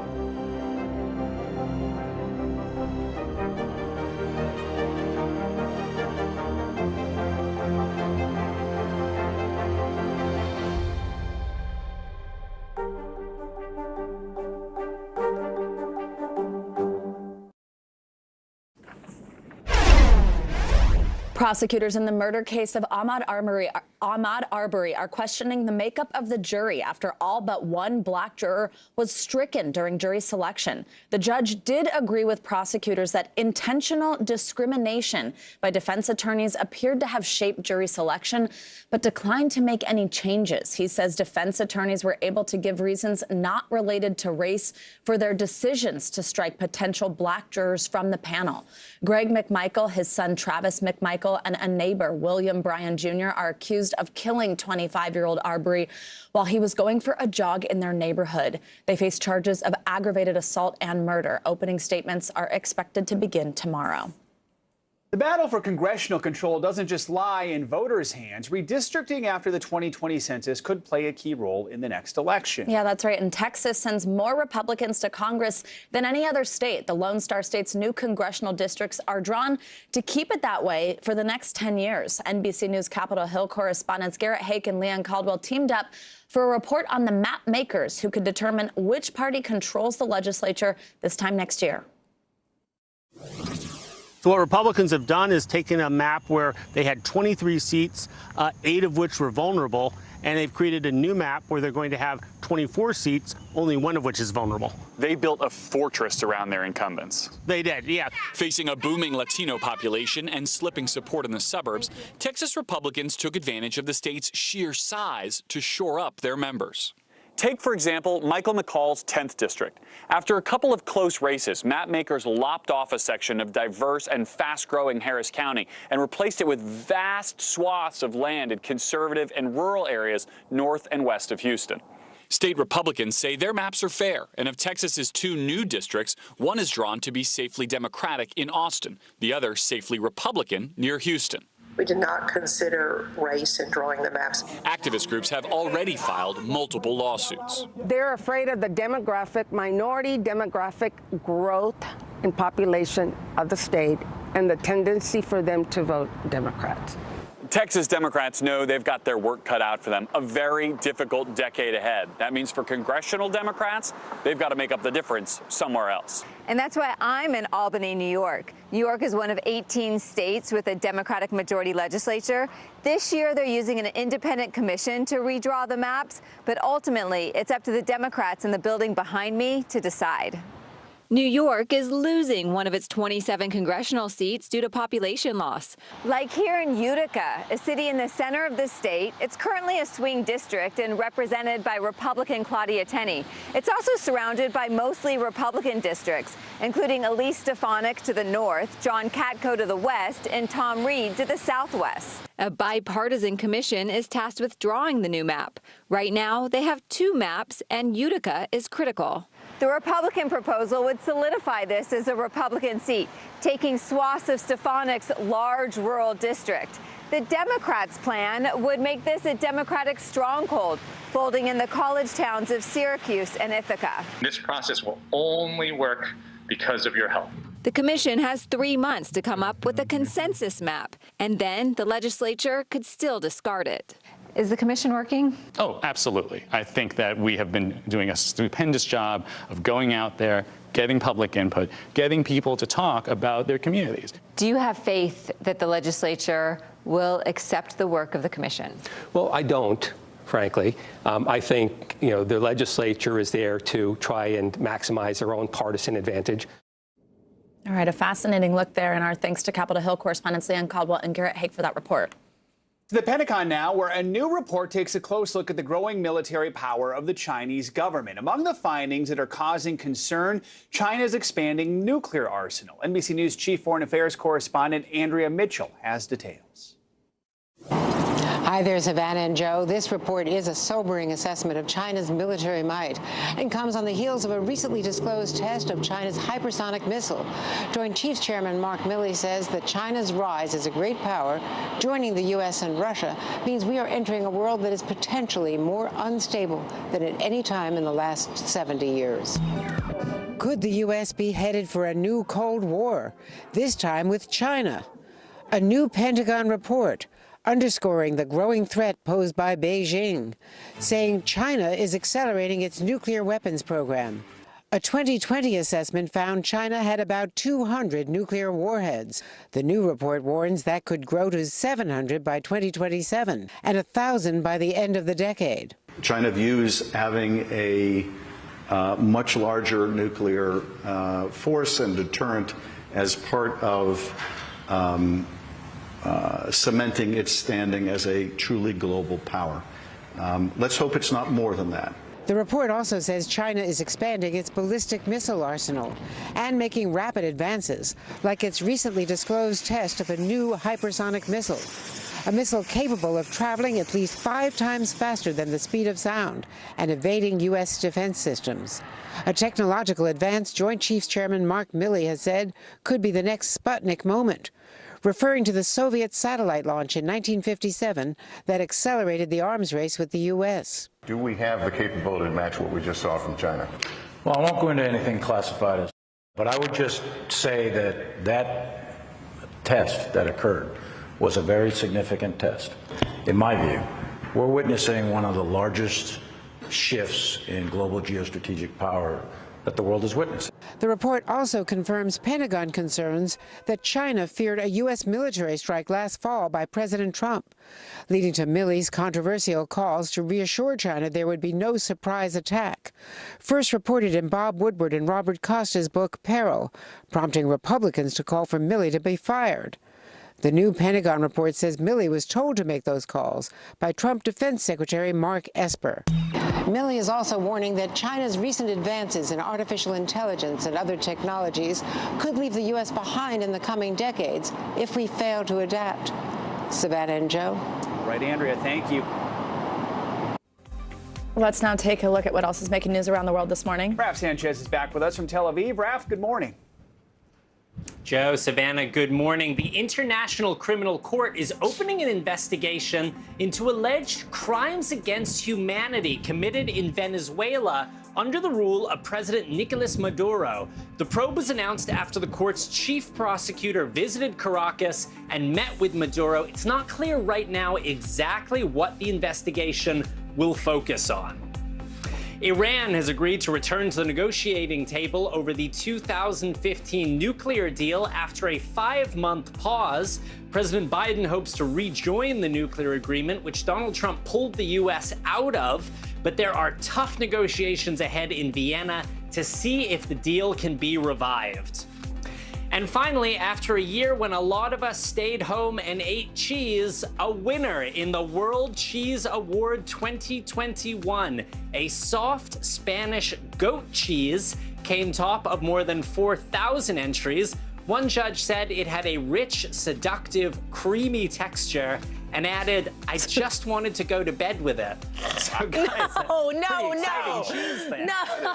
That is some seductive goat cheese Seductive there. was enough. Wow. Oh my gosh. My goodness. Or just eat it or put it on. I guess you put that on a cracker, or is that like forbidden for like a really good cheese? Oh, that's a good question. No, I probably. I don't know. It's just Alex, a cracker, my fiance jokes that cheese is my main food group, but I'm not a goat cheese fan. So well, maybe you'd like the Cheese you haven't had the awards are cool, seductive though. goat cheese. Yeah, maybe I'll want to Take it to bed. All right. Thank you, Rob. Thanks, Rob.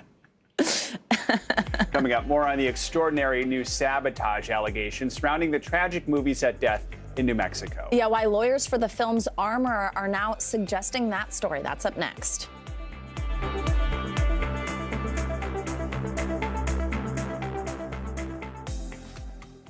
News is more than a headline. It informs, it inspires, and it still matters.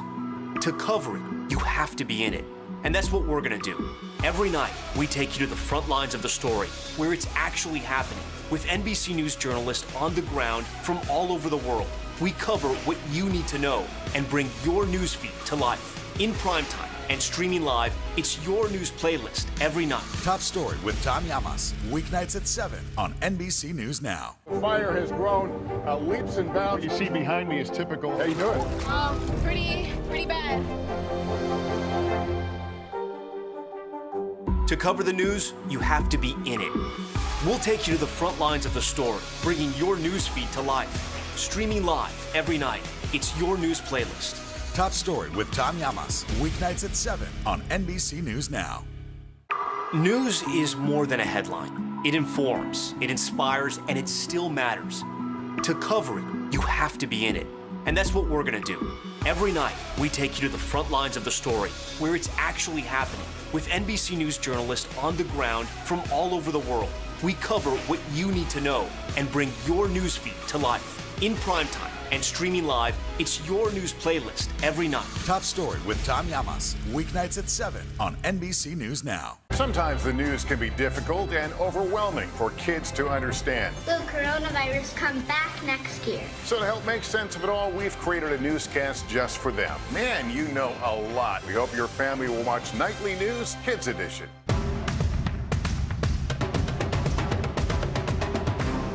Do you feel like the bad guy in this? Why should they believe you when they know that people are getting in? Has it been worth it to make this trip? Do you feel like you're giving a green light to politicians? How do you explain why your case has become so important?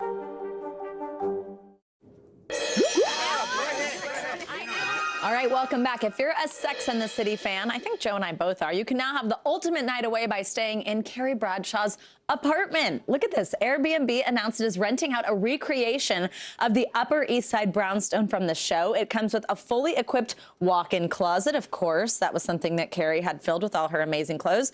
And it's an enviable feature for anyone that actually lives in New York City. And the nightly rate is the same as Carrie would have paid. She paid $700 a month, which, by the way, was always not realistic. But that costs $23 a night. That's what the Airbnb costs. And the Airbnb's host, none other than Sarah Jessica Parker herself. In a press release, she said, quote, "I'm excited for our audience to experience Carrie's New York like never before and walk in her shoes, quite literally, for the first time. Fans will only have 2 chances to stay in the Airbnb when it is available for one-night stays on November 12th and 13th. Of course, this listing is a whole PR thing. It comes ahead of the show's 10-episode revival called And Just Like That, which is set to premiere in December. Pretty cool. You're a fan, right? I feel like we've talked about it. Yeah, I don't think I know the episodes as well as you do, but yeah. Yeah, I do know them quite well. But yeah, it's kind of cool. I was reading that fans can try on all the clothes in there and everything. I don't think any of them are actually from the set, but it's still kind of fun. That'd be strange if they kept them all. Yeah, I know, right? Yeah. All right. Thanks, Amanda. Now to the latest on the movie set death in New Mexico. The lawyers for the woman in charge of weapons on the film made shocking new allegations yesterday on the Today Show, suggesting the gun in question was potentially tampered with. NBC News national correspondent Miguel Almaguer has more on these new details. Miguel, good morning.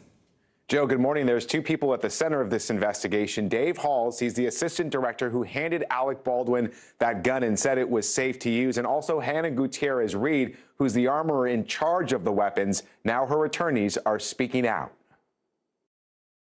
This morning, new pressure on authorities in the Rush shooting investigation after an explosive claim from the attorneys representing Hannah Gutierrez Reed.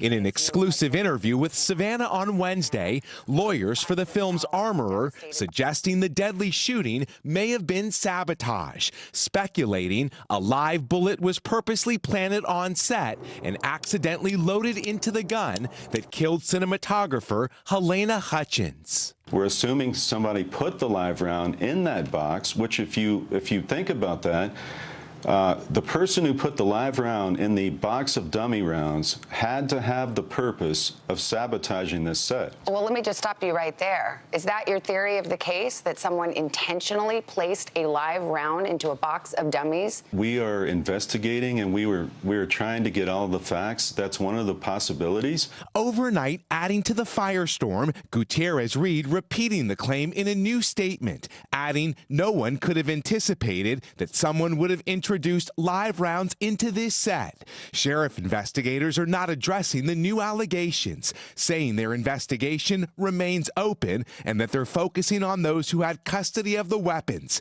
including Assistant Director Dave Halls and Gutierrez-Reed. But the attorneys for the 24-year-old armorer adding others had a motive, including crew members who walked off the job the morning of the fatal incident. I believe that somebody who would do that would want to sabotage the set, want to prove a point. What do you make of those allegations? I mean, I find them to be incredibly irresponsible allegations and slanderous. Camera operator Lane Looper says he and others walked because the set of Rust was unsafe. He blames corner cutting for the death of Helena Hutchins, which the production company called patently false. This morning, an unconfirmed theory expanding the mystery. Overnight, the attorneys for Hannah Gutierrez-Reed did make an update. They told Savannah yesterday on the Today Show that those guns were left unattended for several hours. They now believe that time frame is actually just a few minutes. Still, this investigation remains wide open. Joe, back to you. All right, Miguel, thank you.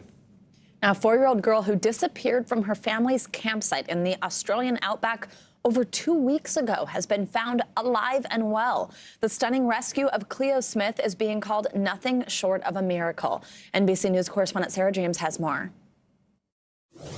Hi, Savannah and Joe. I've just spoken to police in Western Australia who tell me that a suspect is in custody. A 36-year-old man has been charged with one count of, quote, to forcibly take a child under 16. Meantime, a little girl who had an entire nation saying, "Where's Cleo?" is finally home. It's the image all of Australia wanted to see. A 4-year-old girl named Cleo Smith reunited with family. Now, dramatic audio of the moment police found Cleo alive after she'd been missing for 18 days. Come here. Come here. I've got you, Bobby. What's your name? You're all right. What's your name? What's your name, sweetheart? My name is Cleo. Your name is Cleo. Hello, Cleo. From the arms of Australian police detectives. Cleo, my name's Cameron. How are you? Are you okay? We're going to take you to see your mummy and daddy, okay? The little girl back in the arms of her family, getting a visit from the state's premier. It was a lovely experience to meet that little girl. She's just bubbly, playing, friendly, sweet. As veteran police, a city, a country celebrate a happy ending. It was, you know, to see her sitting there and in the way that she was, it was just, you know, incredible. Nearly 3 weeks after her mystery disappearance gripped the nation. Cleo was vacationing with her family at a campsite near the coast in Western Australia. She was asleep in the family tent when she vanished without a trace. A massive search followed. Her parents made emotional pleas for her safe return. We miss you. And we want you home. Cleo was discovered after a raid on a house in her hometown. Police have not revealed exactly what intelligence led to the recovery, but a 36-year-old man is in custody and has been charged with one count of forcibly taking a child under 16. Little Cleo now reunited with her parents, who posted on Instagram, "Our family is whole again." Big kudos to police for their tireless efforts in this case from the local community there, where they've lit up the buildings blue to honor the police and where merchants were handing out cupcakes and coffee to everyone. A chance to celebrate a homecoming. Back to you. Oh, so great that it's a happy ending. Sarah, thank you so much. Coming up, as the pandemic wanes, stories of high-profile shortages are now commanding the headlines. Yeah, that's right. And as we head into the holiday season, food bank donations and even coins are now in short supply. We will explain up next.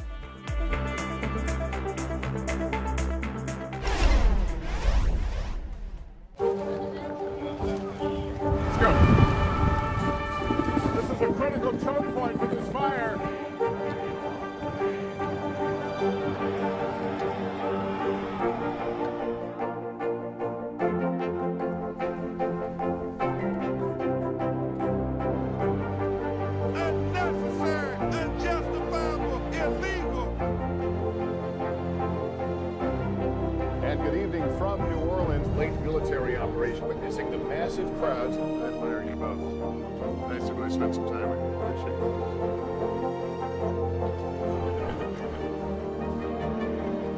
At any moment now.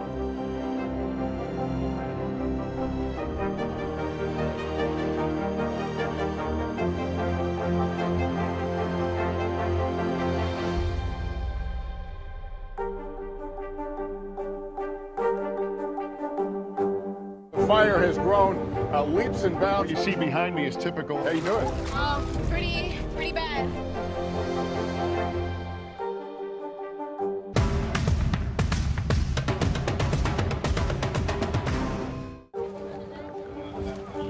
Let's go.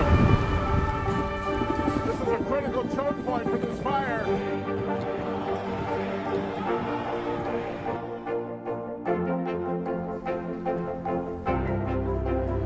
And good evening from New Orleans. Nice to really spend some time with you. Appreciate it.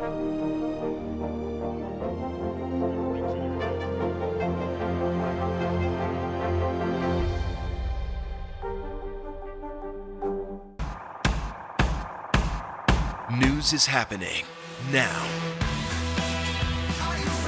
Look at what's making headlines around the world. Right now on Morning News Now.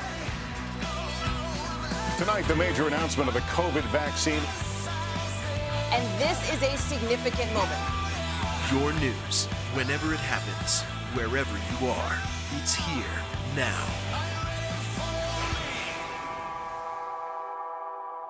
Do you feel like the bad guy in this? Why should they believe you when they know that people are getting in? Has it been worth it to make this trip? Do you feel like you're giving a green light to politicians? How do you explain why your case has become so important? Still to come on the Channel 2 News. Well, the waters are certainly receding now. Still too close to call. Lester Holt reporting from the Ground Zero, as it's being referred to. It is, in fact, the taste of freedom. The Haitian people know a little something about resiliency. What's the biggest risk right now? Some of the troops who have been proud. I want to welcome you to the first presidential debate. In fact, we've been told we can't go any farther. You with some resilient folks, let me get a hand.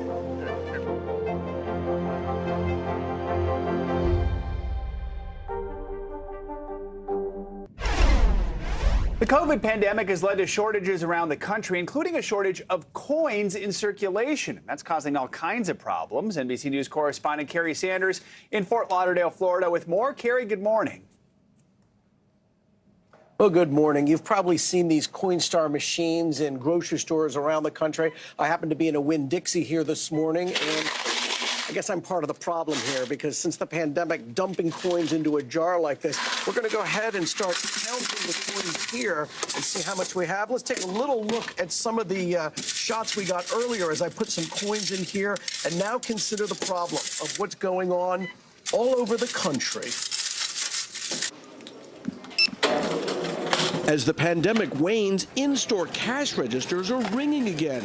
But if you're paying cash, you may get shortchanged because there's a shortage of, yes, change. We have ran out of change multiple times, especially quarters. At the farmhouse in Bradenton, Florida, famous for its over-the-top donuts, making change for cash purchases not in as much demand as it once was. I think people are paying with card more so now than they used to, and I think people think money's dirty, so I think they're afraid to touch it. One of the most in-demand coins today, quarters, because so many laundromats still require them. In Astoria, New York, the lack of quarters has managers restricting who can use the change machine. Quarters for washing machines and dryers only, not for the car parking meters. We don't have enough, so this sign is new because any other business around, people around come and get my coins. The U.S. Mint estimates there are more than 6,600,000,000 pennies, more than 1 billion nickels, 2 billion plus dimes, almost 2 billion quarters spread out across the nation. But the problem is too many coins have been tossed into jars and piggy banks and then forgotten. I have a whole coin jar where I don't know what I'll do with them. One day maybe I'll cash them in, maybe not. The lack of coins, the main topic at the U.S. Coin Task Force meeting Wednesday.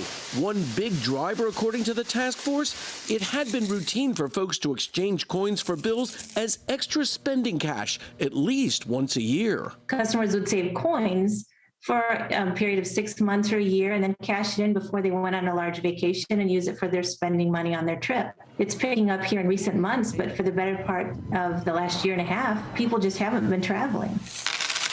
In Fort Lauderdale, 16-year-old Cameron Emmett and her sister, 12-year-old Mackenzie, did what may best be remembered by your grandparents, rolling coins. It's not a coin shortage, it's a lack of circulation of the coins. And if you have a stash, you might be surprised how much it all adds up to. We rolled about $200 and took it to the bank on Monday. Okay, so we're down to the final amount that I poured in here to see what the count is. You can hear the machine going and counting. All right, let's see what it comes up to. We're at $9, $10, going up to $11. And interestingly, if you decide to do this and you go to a Coinstar machine, you may recognize that if you want to get cash back, you're going to pay an 11.9-cent commission. But if you don't pay that 11.9% commission and decide you want to get a gift card, say to Amazon, no commission. And if you decide to donate it, which is what we've just done, we donated to the World Wildlife Fund. Probably doesn't surprise you that was the one I chose. $13.49. And those coins now going back into circulation. Guys, just admit it. You guys have some jars with money in it at home, don't you? Absolutely. Absolutely. The coveted quarters. Gary, good cause. Appreciate you doing that. Have a good one. All right, time now for our CNBC Money Minute. Well, let's stay on the money stuff, the biggest financial headlines of the day and why they matter to you. Bertha Coombs is with us. Hey, Bertha. Hey, good morning, guys. We've gotten some economic data this morning that shows the economy looks like it's on the mend. Unemployment claims for last week, 269,000. That's down 14,000, much more than expected. We're still above the pre-pandemic levels where we were averaging about 218,000 a week, but that's big progress. In terms of productivity over the third quarter, that's over the summer, it was down 5%. And here's the interesting part. Labor costs were up 8.3% according to the Labor Department. That's because employers are hiring and looking to hire folks and looking to pay up for that. Meantime, some of the things that we are looking to pay up for here, if I could get my prompter to work for a change, is Kroger. They are hoping that by launching a new membership program called Boost, that they can get folks to come in and boost their spending. The new program offers double gas points and free delivery for online orders of $35 or more. It's being rolled out in Kroger's hometown of Cincinnati, also Columbus, Ohio, as well as Atlanta and Indianapolis, before expanding to other markets next year. Kroger hoping that the gas points will draw customers as prices at the pump lately have soared along with everything else. And apparently, Uber has been driving us bananas, but it's a good thing. That's the thing that people order the most. It's the most popular grocery item delivered over the past year, according to its new Cravings report. Uber Eats delivered more than 12 tons of bananas just in September alone. Wow. Alcohol is also high on the list, as you can imagine. Top orders include margaritas, White Claw, hard seltzer, and Corona, because you know, it makes sense, Corona during COVID. And the most ordered items from restaurants include French fries, pad thai, California rolls, and mozzarella sticks. Uber Eats bought Postmates and began grocery delivery last year. Timing could not have been better for them. We're all hungry. All right. Yeah, Thanks, exactly. Bertha. We saw what you did there, driving us bananas. Thanks. Now, with the holidays just around the corner, supply chain issues are putting a strain on lots of people's plans. And as well as things like gifts, food banks are also feeling the pinch, affecting some of the people in the most need. Joining us now is the president and CEO of the Community Food Bank of New Jersey, Carlos Rodriguez. Good morning, Carlos. Thank you so much for being with us. So we know these supply chain issues are coming at a time of the year when demand is at a high point just across the board. But tell us what kind of issues you're seeing and what kind of impact they're having on the food bank. Well, adaptability has been a hallmark of what we've had to manage since the pandemic began. And this season is no different than I think the last 20 months or so. We're still waiting for trucks over a year that we ordered over a year ago. So that's something that you don't normally think that we would lead with. But trucks are something that are on back order because of the chip issue. Some of the equipment that we use to move the food around, pallet jacks, forklifts that we've also ordered to be able to address and move around the higher volumes of food is something that we're still waiting. And then, of course, food. Food is something that we've had to continue to adapt and adjust for, having to purchase a significant amount of product that we were ever thought that we would ever have to do. And even just ordering food has been a challenge since there are various supply chain issues, whether it's the ports or logistics to get trucking around that have an impact on our ability to really make sure that every neighbor has what they need this holiday season and year round. Absolutely. And now we know that the supply chain issue is ongoing. We don't know when those types of things will be solved, but what else can be done to make sure families don't go hungry? Well, we continue to adapt to the need, work with food industry partners and so many around our community to make sure that there is food where food is needed. And we've done a tremendous job. Before the pandemic, we were supporting food for 50 million meals. This year, we're on track to deliver 93 million meals across our 15 counties in New Jersey. And the way we can do that is with the tremendous generosity of community individuals, corporations, and our government partners alike coming together and making sure that this holiday season and every year, we can continue to purchase what we need for our neighbors in need. Carlos Rodriguez, again, thank you for your time this morning, and thank you for what you're doing, especially around this holiday season. Thank you. And coming up, the memory of Princess Diana lives on in the brand new movie Spencer, which actually hits theaters tomorrow. The Today Show crew sat down with the film's star, Kristen Stewart, just moments ago on her jaw-dropping transformation into Lady Di. It's next.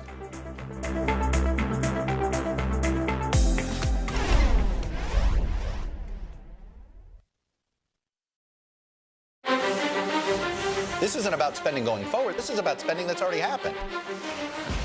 Do you accept the idea that we have a crisis at the border? The vaccine mandate. Is this going to work, or is this going to backfire? If it's Sunday, it's Meet the Press. Good morning, I'm Savannah Sellers. I'm Joe Fryer. Another giant leap for mankind. They want folks to shelter in place until this storm pushes through. Traveling to the United States is about to get a lot easier. Morning News Now, streaming weekdays at 7. News is happening now. Look at what's making headlines around the world. Right now on Morning News Now. Tonight, the major announcement of the COVID vaccine. And this is a significant moment. Your news, whenever it happens, wherever you are, it's here now.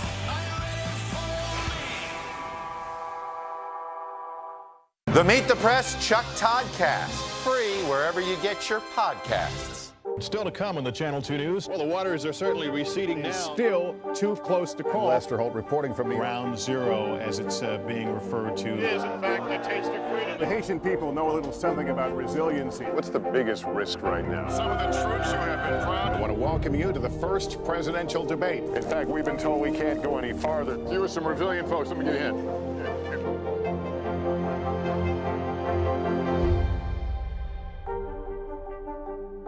The Meet the Press Chuck Todd Cast, free wherever you get your podcasts. Good morning, I'm Savannah Sellers. I'm Joe Fryer. Another giant leap for mankind. They want folks to shelter in place until this storm pushes through. Traveling to the United States is about to get a lot easier. Morning News Now, streaming weekdays at 7.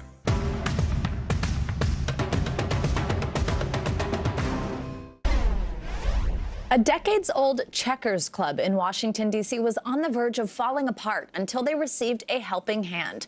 NBC Nightly News anchor Lester Holt went to the Adams Morgan neighborhood where members told him Checkers is more than just a game.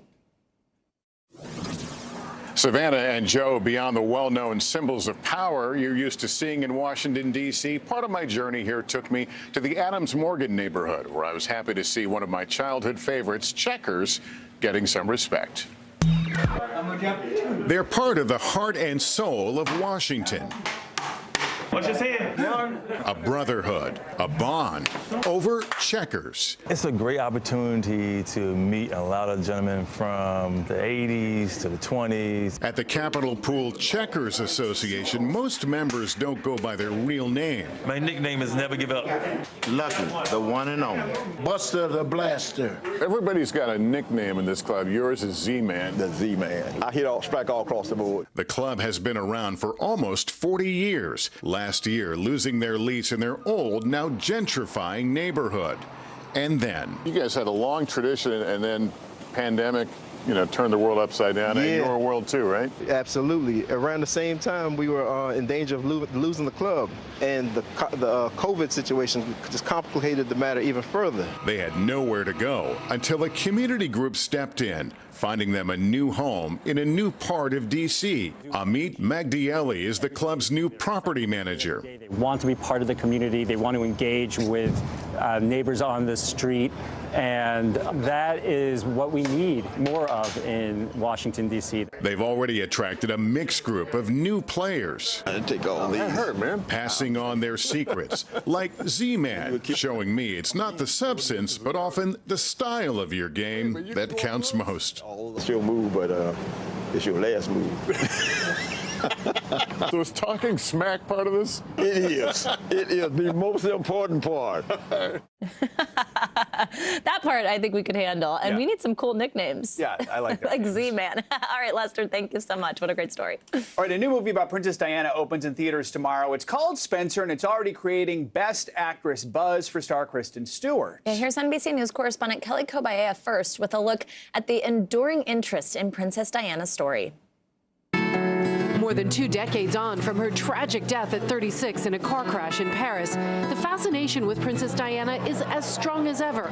There's Diana the musical. Then again, don't create a scene. You're auditioning to be his queen. And the hit Netflix series The Crown, where Emma Corrin played Diana as she struggled with her troubled marriage. And on the same honeymoon, a photograph of her falls out of your diary. And then later in the year, I find your love letters, page after page of the passion I'm not getting. This summer, Prince William and Prince Harry were joined by Diana's family for the unveiling of a statue to remember the People's Princess and commemorate what would have been her 60th birthday. The brothers, now living very different lives, coming together to remember their mother. Prince Harry and Meghan's departure from the royal family leading to more interest in what really goes on behind palace walls. And all these years later, what it must have been like for a vulnerable young woman. Breaking with tradition, she spoke openly about her mental health and reached out to those who were stigmatized and dispossessed. She is late. An upside-down fairy tale. That's how the director of the film Spencer describes Diana's life. There is no future. Past and the present are the same thing. The film set over the royal family's 3-day Christmas get-together when Diana makes her final decision to leave the royal family. Trapped by stiff upper-lip tradition, she decides to go her own way. You have to be able to do things you hate. You hate? There has to be 2 of you. There's the real one and the one they take pictures of. Diana's story still resonates, and the fascination with her continues, remembered not just for her captivating beauty, but also for her compassion and charity. Thank you, Kelly. And Kristen Stewart sat down with Savannah Guthrie and Hoda Kotb earlier this morning to talk about how she prepared for the role. The actress, also newly engaged, and the Today Show surprised her with a message from a potential officiant. So how did you go about, nailing the accent, the mannerisms, all of the things that were Princess Diana? She is not difficult to absorb, to be honest. And I wish that there was a sort of key to this magic trick. My only answer is that I took her into my physicality in a sort of emotional, spiritual way. I'm such a huge, enormous admirer of her, and it's hard to not be impacted by that energy. I just also luckily had a good 4 or 5 months to work with a beautiful coach, and I trust the process. It became really physical and muscular, and then once I got there, it was really important to focus on her spontaneity and her life. And I think every picture I've seen of her, every bit of footage I've seen of her, she is exuding life and just kind of exploding alive. And so I couldn't make everything perfect and precise. I still needed it to kind of live and breathe and feel unruly feel like when she walked in a room, it felt like you didn't know what was going to happen. I want to comment one more time on your engagement, because I think you said recently that it would be kind of cool if Guy Fieri maybe officiated your wedding. Well, we decided we were just going to check in with him to see what he had to think about. Yes, Take a peek. Hey, Kristen, Guy Fieri here, and I've heard through the Flavortown grapevine that you are looking for a sweet, spiky-haired officiant for your wedding. I'm all in. Oh. Is that I do? Was that a real offer, or was that? I know, is he joking? No, I think he means it. I wonder if yours was a real offer. You really want him? Absolutely. See We'll have that to wait wedding. and see. Yeah. For many reasons. That's really great. I can't wait to see that movie. Yeah. I mean, it looks like she just does such an incredible job. Really cool to hear about the process. Yeah, very absolutely. Cool. All right, that does it for this hour of Morning News Now. But the news continues right now. Stick with us.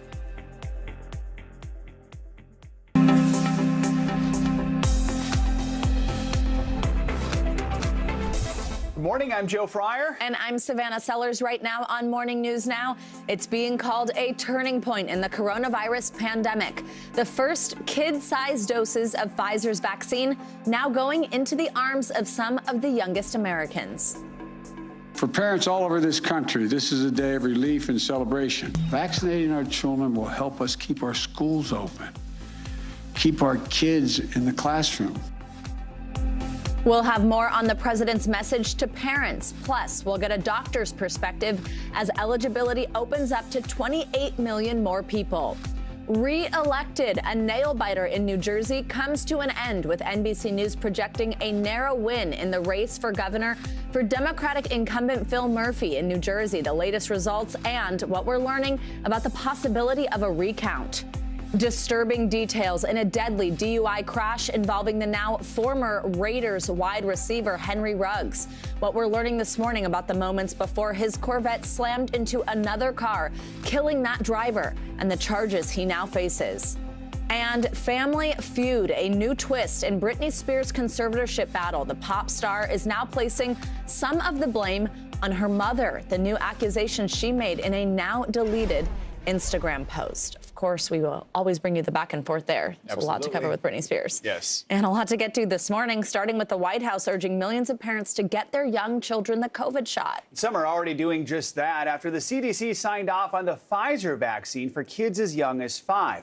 Shots with smaller doses now going into smaller arms all across the country. President Biden says vaccinations for kids 5 to 11 will be in full swing starting next week. As soon as next week, we'll have enough vaccine and enough places, and parents will be able to schedule appointments to get their kids their first shot. And we've already secured enough vaccine supply for every single child in America ages 5 through 11. We have a team covering everything from this new vaccine rollout for kids to what researchers are learning about the impacts of long COVID. Let's begin with NBC News correspondent Ellison Barber from what may be the coolest place for a kid to get the vaccine, the American Museum of Natural History here in New York City. Ellison, kids as young as 5 already getting their first dose at places like the museum. What are you hearing from parents in New York about the Pfizer news?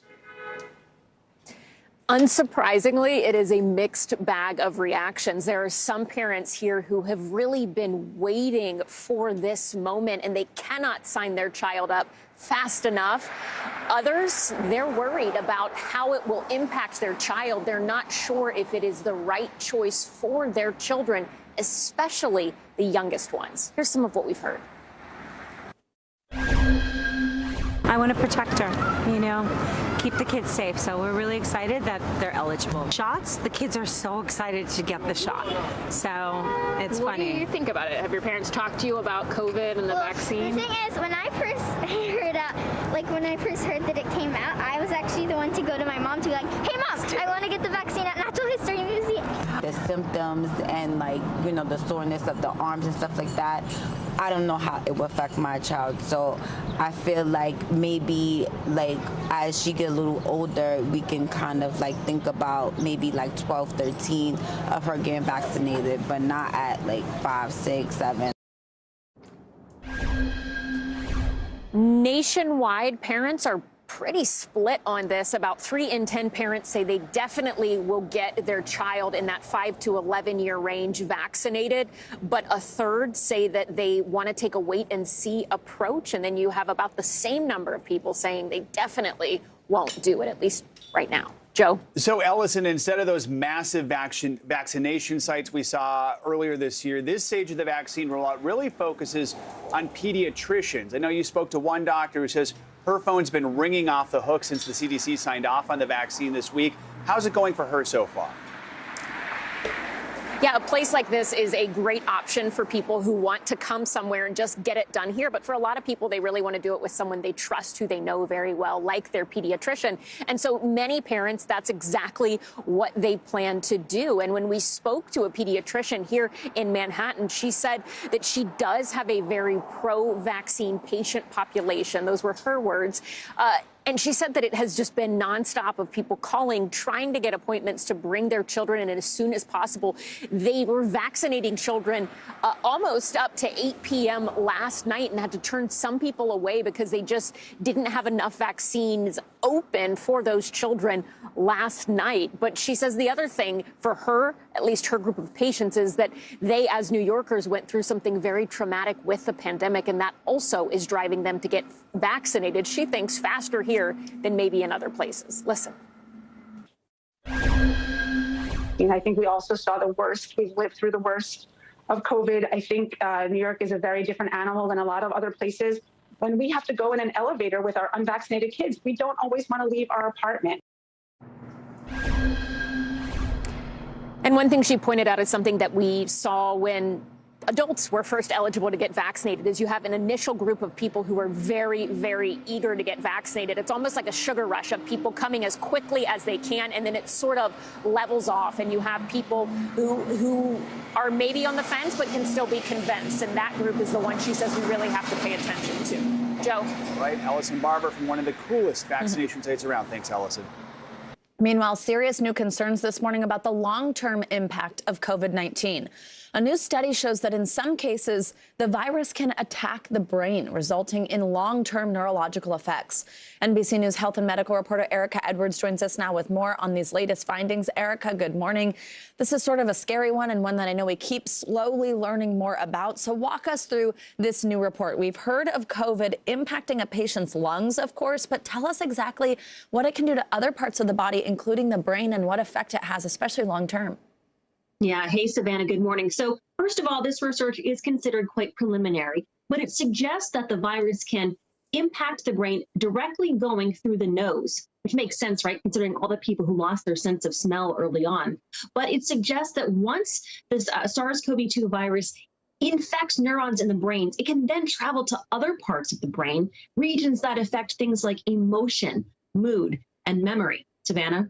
Now, Erica, could this explain that brain fog symptom that we've heard a lot of recovering patients experience? Is that what this is, or any other cognitive issues?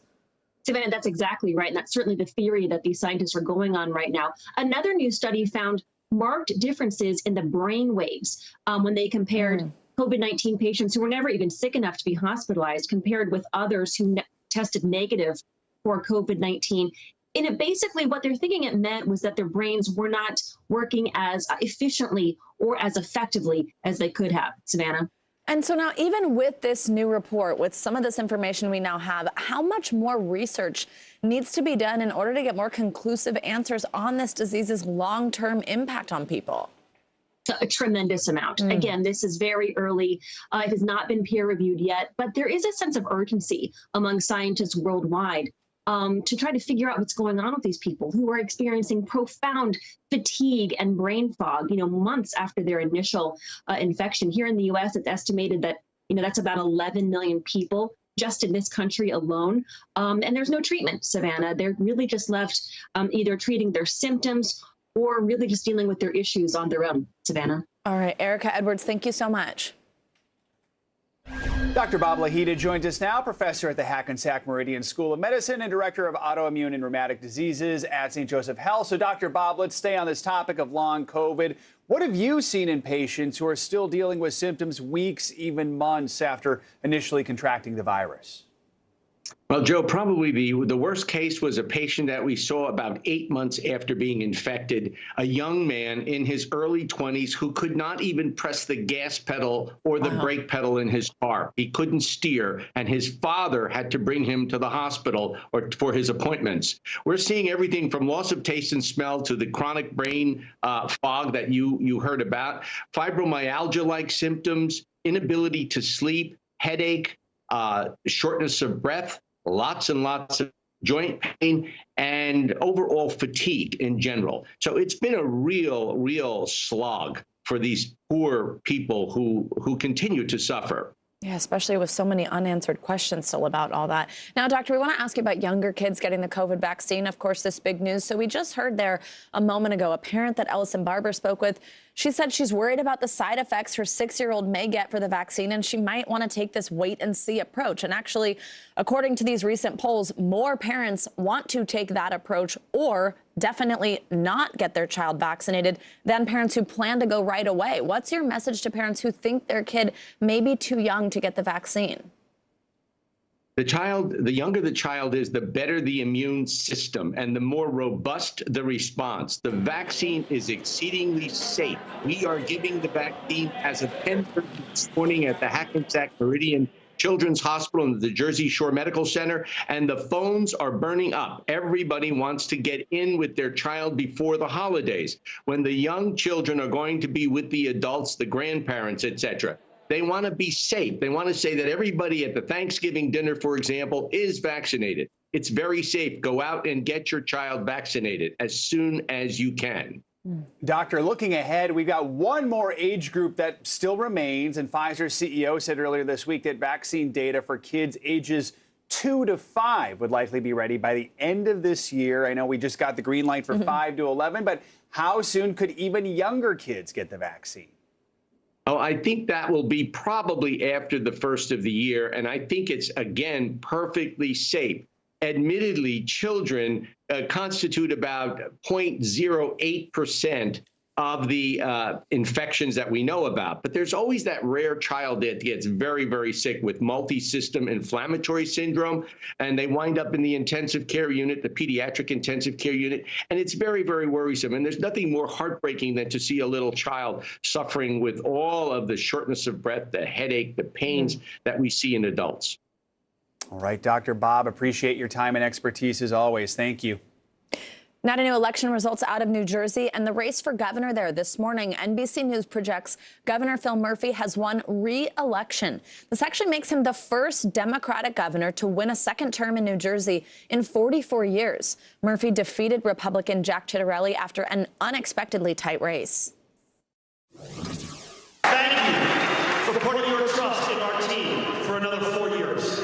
Thank you for saying we need to keep moving forward on our shared journey to a stronger and fairer New Jersey. NBC News correspondent Rahema Ellis joins us now from Clifton, New Jersey. Rahema, good morning. This is the one we were waiting for. So Governor Phil Murphy declared victory yesterday.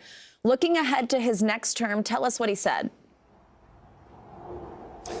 Good morning, Savannah. What he said is probably going to be a topic of discussion at this diner here, the TikTok diner in New Jersey. It's a favorite spot for people campaigning for office here in New Jersey. And what he said basically was to New Jersey's residents, I hear you. He acknowledged what you pointed out, that he made history being the first Democratic governor to win re-election in this state since 1977. And he went on to say that he wants to move forward, bringing everybody in New Jersey together. Take a listen. If you want to know what the future looks like, folks, come to New Jersey. If you want to understand where America is heading, look to New Jersey.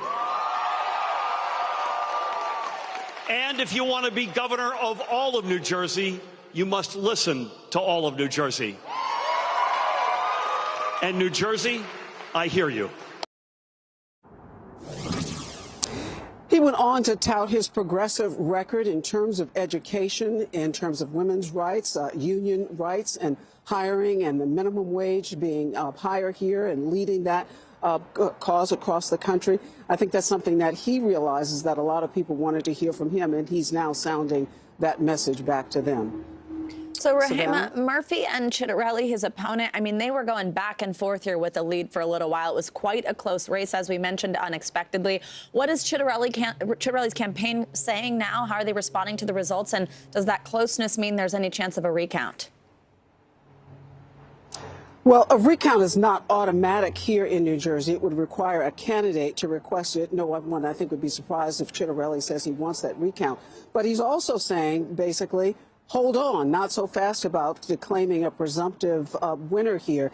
He sent out a tweet last night. We've got a full screen. I want to read to you what he said. He said, with the candidate separated by a fraction of a percent out of 2.4 million ballots cast, it is irresponsible of the media to make this call when the New Jersey Secretary of State doesn't even know how many ballots are left to be counted.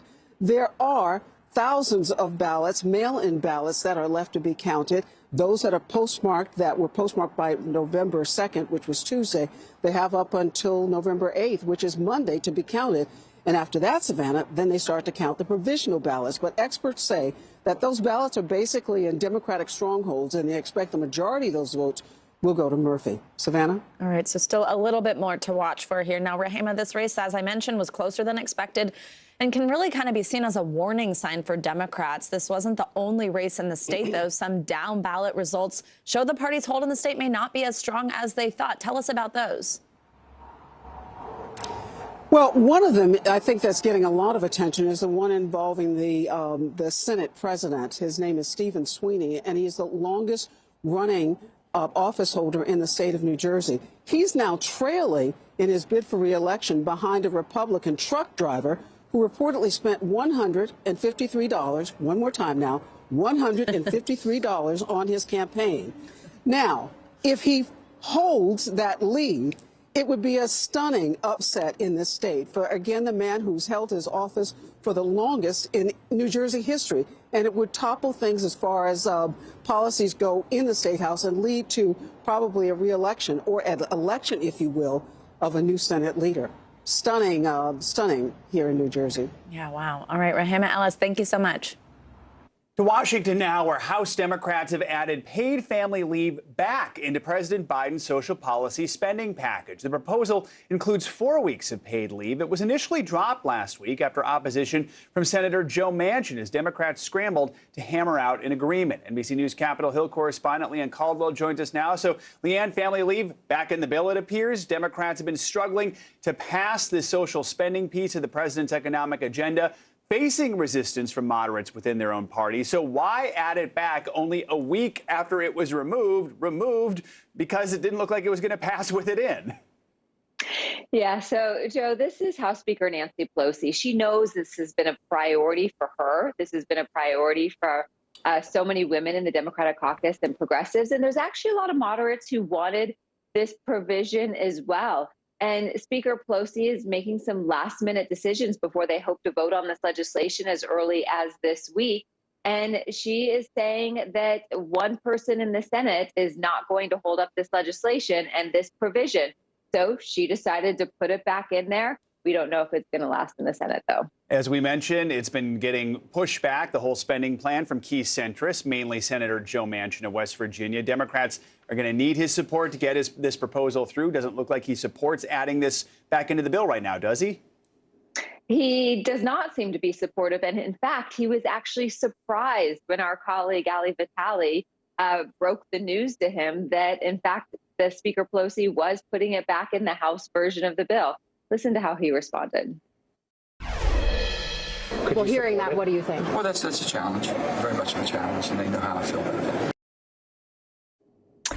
So a challenge. There is a Senate source who told me that it is going to be a fight in the Senate, and they are going to work to keep it in this legislation, but it's unclear if it'll pass with it in it. Joe. Leanne, I want to ask you about something else happening on the Hill today. Yes, there are other things. Dr. Fauci, CDC Director Dr. Walensky are testifying before a Senate committee on the next steps in the nation's COVID-19 response. Dr. Walensky just approved the Pfizer vaccine for kids age 5 to 11. So what can we expect from this hearing today? Yeah, the timing is super important. It's coming. This hearing was scheduled before this announcement, but you could be sure that there are going to be a lot of questions about the young children who are able to receive that vaccine. This is definitely going to be a topic of today's hearing, as lawmakers, both Republican and Democratic, are going to want to hear a lot of answers to ensure its safety and also the importance of children being vaccinated in this ongoing pandemic, Joe. All right, Leanne Caldwell. Leanne, thanks so much. Let's now get a check on your Morning News Now weather. Michelle Grossman is in for Bill Cairns. Michelle, good morning. Good morning, guys. And guess what? We're off to another cold start. It was so cold yesterday, and we're a few degrees colder in some spots today. So we're looking at below freezing temperatures in so many areas. Actually, 106 million people seeing morning lows at or below 32 degrees. So November is here, and we are looking at watches and warnings in terms of freeze watches and warnings for 39 million people. It stretches from the central to southern plains through the Tennessee Valley up through the mid-Atlantic, and this is going to stay in place for quite a while. So right now it's 32 in Chicago, just above freezing in St. Louis, but below freezing in Pittsburgh this morning. You're cold in Cincinnati, just 32 degrees or 30 degrees and 34 in Nashville. So it is cold for November. We're about 10 degrees, even 15 degrees cooler in some spots compared to normal. Atlanta, you're 15 degrees below what is typical for this time of year. So 53 by this afternoon, just in the 40s in Raleigh. You're supposed to be about 65 degrees. And tomorrow that chill stays in place for your Friday. So 60s in the southeast for Savannah, Myrtle Beach, also Jacksonville. And then we start to rebound. That's the good news by the weekend. So as we look towards Sunday and Monday, D.C., we're looking at 64 degrees. That's closer to normal. And we even have a projection of some 70s for the Northeast later next week, but we'll talk about that later. We're also looking at some umbrellas going up in the Southeast. We have a storm system that brought rain to Texas. It's now crossing through the Gulf of Mexico, bringing rain later today into the state of Florida. So we're going to see those showers developing throughout the day. And then it's really Friday where we're going to see some soaking rain. We could see anywhere from 1 to 3 inches. By Saturday, it kind of emerges into the Atlantic. It gets a little more energy, and it's going to bring more rain to the Carolinas. You can see where you see the colors of red and orange and yellows. That's indicating some heavier rain along the coast there. So here's your rainfall forecast, especially in the state of Florida. We're looking up to 3 inches in some spots. That includes Daytona Beach, north of Orlando as well. So if you do have some Disney plans, you may be wet on Saturday. All the way across the country, we're also looking at some umbrellas going up in the Pacific Northwest, even some higher elevation snows in the Cascades. So we have a parade of storms that's going to move through over the next several days, and we're looking at some heavy wind as well. And you guys, as we go throughout the weekend, we're going to warm it up for many of us. I'll give you the forecast for the marathon next hour, because we do have a friend, Bill Cairns, running it. And it's looking pretty good. We're looking at pretty ideal marathon conditions. Oh, that's good to hear. Yeah, You'll enjoy that. We're so excited for him. And that's a tease, your weekend forecast next hour. Thanks, Michelle. Yeah. Coming up, cause for concern, a hypersonic weapons test by China raising alarms for America's top general. We're witnessing one of the largest shifts in global geostrategic power that the world has witnessed, and it only happens once in a while. After the break here on Morning News Now, Lester Holt's exclusive interview with General Mark Milley as we enter what he calls a critical time for national security.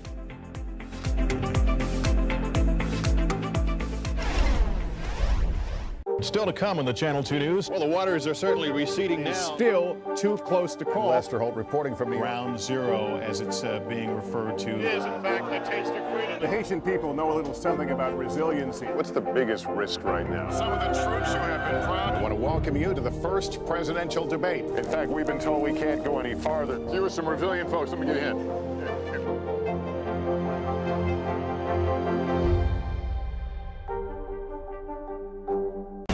Good morning, I'm Savannah Sellers. And I'm Joe Fryer. Another giant leap for mankind. They want folks to shelter in place until this storm pushes through. Traveling to the United States is about to get a lot easier. Morning News Now, streaming weekdays at 7. Let's go. This is a critical choke point for this fire.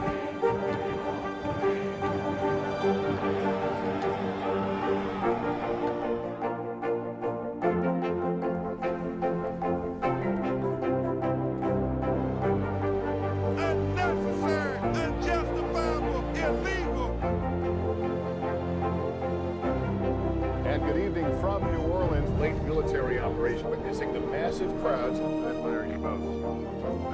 spend some time with you. Appreciate it.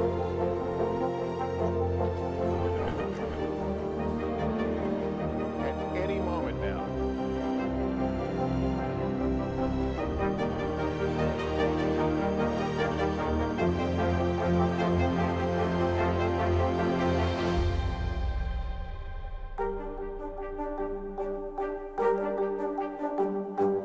The Meet the Press Chuck Todd Cast, free wherever you get your podcasts.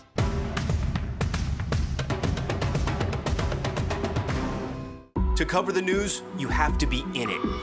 We'll take you to the front lines of the story, bringing your news feed to life. Streaming live every night. It's your news playlist. Top Story with Tom Llamas, weeknights at 7 on NBC News Now. Still to come on the Channel 2 News. Well, the waters are certainly receding now. Still too close to call. Lester Holt reporting from New York. Ground zero, as it's being referred to. It is, in fact, a taste of freedom. The Haitian people know a little something about resiliency. What's the biggest risk right now? Some of the troops who have been proud. I want to welcome you to the first presidential debate. In fact, we've been told we can't go any farther. You with some resilient folks. Let me get a hint.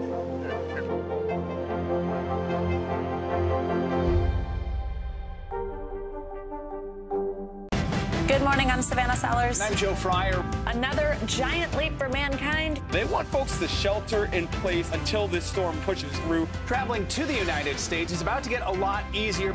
Morning News Now, streaming weekdays at 7. The Meet the Press Chuck Todd Cast, free wherever you get your podcasts. Welcome back now to NBC's exclusive interview with the chairman of the Joint Chiefs, General Mark Milley. Here's NBC Nightly News anchor Lester Holt. Savannah and Joe, our journey across America brought us here to Washington, D.C., and to our exclusive interview with the chairman of the Joint Chiefs, General Mark Milley, as part of the Aspen Security Forum. We pressed General Milley about the chaotic U.S. withdrawal from Afghanistan, the new terror threat, and those recent dramatic headlines out of China. Never met in person. My exclusive interview coming at a critical time after it was reported China had tested a hypersonic missile that had first orbited the Earth. What General Mark Milley recently suggested is close to a Sputnik moment. I think a lot of us were alarmed by your alarm over it. They are clearly challenging us regionally, and their aspiration is to challenge the United States globally. Do we have the capability to match what we just saw from China? Well, I won't go into anything classified as to what our specific capabilities are, or what theirs are for that matter. But I would just say that that test that occurred was a very significant test. We're witnessing one of the largest shifts in global geostrategic power that the world has witnessed. And if we, the United States military, don't do a fundamental change to ourselves in the coming 10 to 15 to 20 years, then we're going to be on the wrong side of a conflict. Then there's the potential U.S. clash with China over Taiwan. Is it your belief that China is preparing to make a move on Taiwan in the near future? The Chinese are clearly and unambiguously building the capability to provide those options to the national leadership if they so choose at some point in the future. But near future, probably not, but anything can happen. U.S. officials tell NBC News in war games simulating an American defense of Taiwan, U.S. forces have not been able to win a conventional war with the Chinese. Do we have the capability to defend Taiwan? We absolutely have the capability. There's no question about that. Critics say Chinese action against Taiwan is more likely now after the chaotic and deadly U.S. withdrawal from Afghanistan, where the U.S. left Americans and thousands of Afghan allies behind. Do you think that China, other adversaries have been emboldened by the perception that the U.S. was not there for one of its allies? They may or may not have interpreted it like that. If they did, that's a misinterpretation. We gave a lot to Afghanistan. And I would caution any country out there to think that the United States is in any manner, shape, or form kind of weak or any of that. That would be a bad call. And Milley with new warnings on the potential for terror attacks here, including from ISIS reconstituting in Afghanistan. They have the capability to strike the U.S. homeland. My own personal estimate is that the conditions are likely to be set for reconstituted ISIS or Al-Qaeda. And I gave out windows of time, 6 months, and I gave it out to 36 months. Does that mean they'll attack the United States? Maybe, maybe not. It depends. I asked about the controversy and the criticism over Milley's comments in that book by Bob Woodward and Robert Costa. Several Republicans calling on Milley to resign. You became a bit of a lightning rod recently. We saw that your appearances before Congress. Can you tell us how that has impacted your job, and if you have any regrets over being as forthcoming as you were with Woodward? Well, I'm a soldier, and I serve at the pleasure of the president. When the president no longer finds me useful, then I move on. Until that day, I just continue to serve the country and serve the Constitution and drive on. All right. Our thanks to Lester Holt for that exclusive interview. Turning overseas to Ethiopia, the country is in the throes of a violent civil war. The government declaring a state of emergency as rebel troops near the capital. This declaration comes as a UN investigation finds war crimes may have been committed by both sides. NBC News foreign correspondent Matt Bradley has the story. Ethiopia in a state of emergency, torn in two by a crippling civil war, with rebel forces closing in on the capital city. Prime Minister Abiy Ahmed vowing to quash the assault led by the Tigray People's Liberation Front, or TPLF, in a fiery speech declaring, "We will bury the enemy with our blood and bones." Under the declaration of emergency, the Prime Minister now has the sweeping authority to draft citizens over the age of 18 into military service and to detain anyone suspected of working with rebel forces. The latest escalation coming as the country marks 1 year of war in northern Ethiopia. Thousands of civilians have been killed and millions more displaced since Abiy sent troops into Tigray last November. The TPLF had ruled Ethiopia for nearly 30 years until Abiy rose to power, relations rapidly disintegrating since. Government forces launched major aerial assaults on the Tigrayan city of Mekelle last month, killing at least 3 children in one attack. An investigation by the UN in Ethiopia finding atrocities committed by both sides that could amount to war crimes. The joint investigation team uncovered numerous violations and abuses, including unlawful killings and extrajudicial executions, torture, sexual and gender-based violence, violations against refugees, and forced displacement of civilians. A staggering 5 million people in the Tigray region are being cut off and are in desperate need of food, according to the World Food Program. Aid crossing enemy lines, now a target for attacks.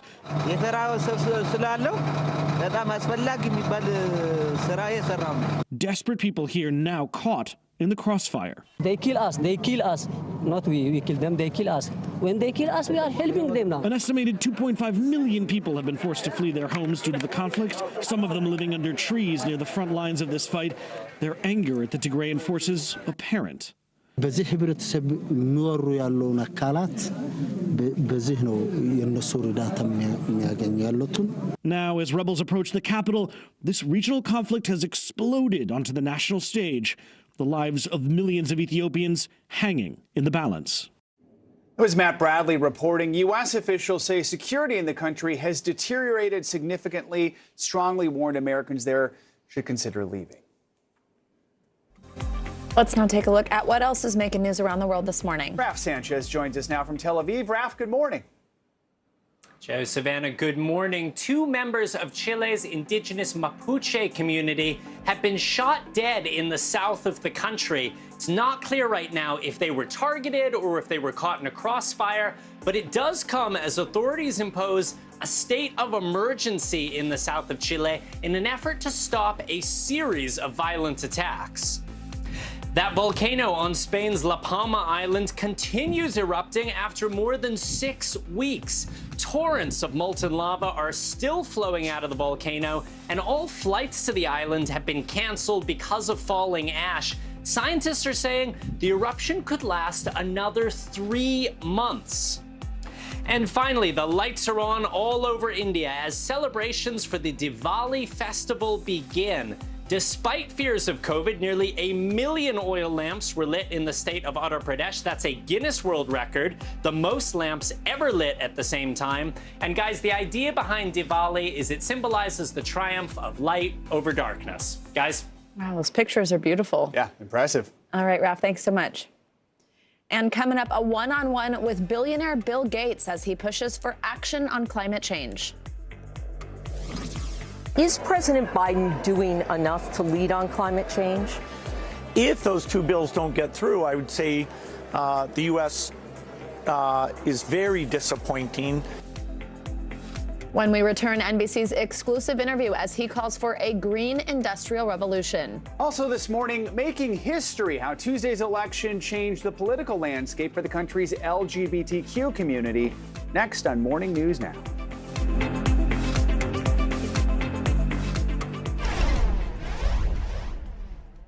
To cover the news, you have to be in it. We'll take you to the front lines of the story, bringing your news feed to life. Streaming live every night. It's your news playlist. Top Story with Tom Llamas, weeknights at 7 on NBC News Now. News is happening now. Look at what's making headlines around the world. Right now on Morning News Now.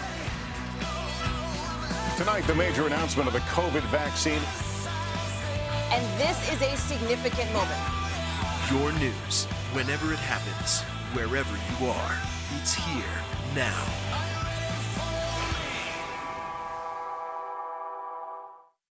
Good morning, I'm Savannah Sellers. And I'm Joe Fryer. Another giant leap for mankind. They want folks to shelter in place until this storm pushes through. Traveling to the United States is about to get a lot easier. Morning News Now, streaming weekdays at 7. News is happening now. Look at what's making headlines around the world. Right now on Morning News Now. Tonight, the major announcement of the COVID vaccine. And this is a significant moment. Your news, whenever it happens, wherever you are, it's here now.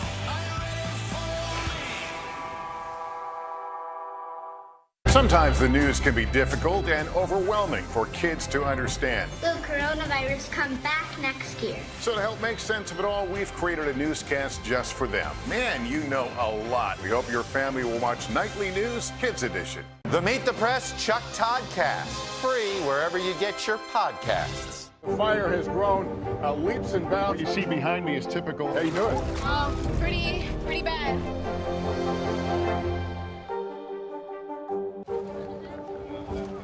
Let's go. This is a critical choke point for this fire.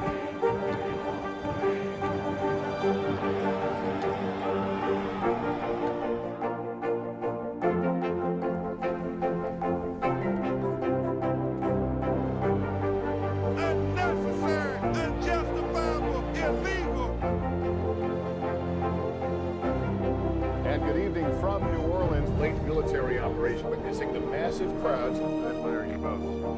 Nice to really spend some time with you. Appreciate it.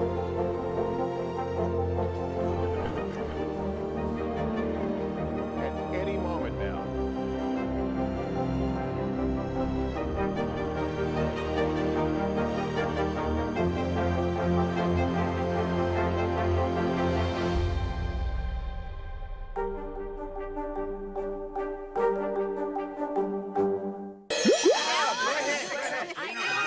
Here's a good talker. A high school senior in Missouri decided he didn't want to run for homecoming king, so he ran for homecoming queen instead, and now he's been crowned. Here's images of Zachary Wilmore reacting to the announcement that he was the first male homecoming queen at his school. The 18-year-old, get this, has more than 1 million followers on TikTok. Oh, wow. I don't know how you do that. Okay, hello. He made the decision to run after polling them about whether king or queen would look prettier on the sash. Wilmore had a hard time holding back his excitement, as you can see on social media, saying this crowning achievement was, quote, literally a dream. It showed that people actually did care about me. Oh. Very, very sweet. Oh, my goodness. What a line there, that people actually did care about me. And apparently he's already famous, so that's pretty cool. Exactly.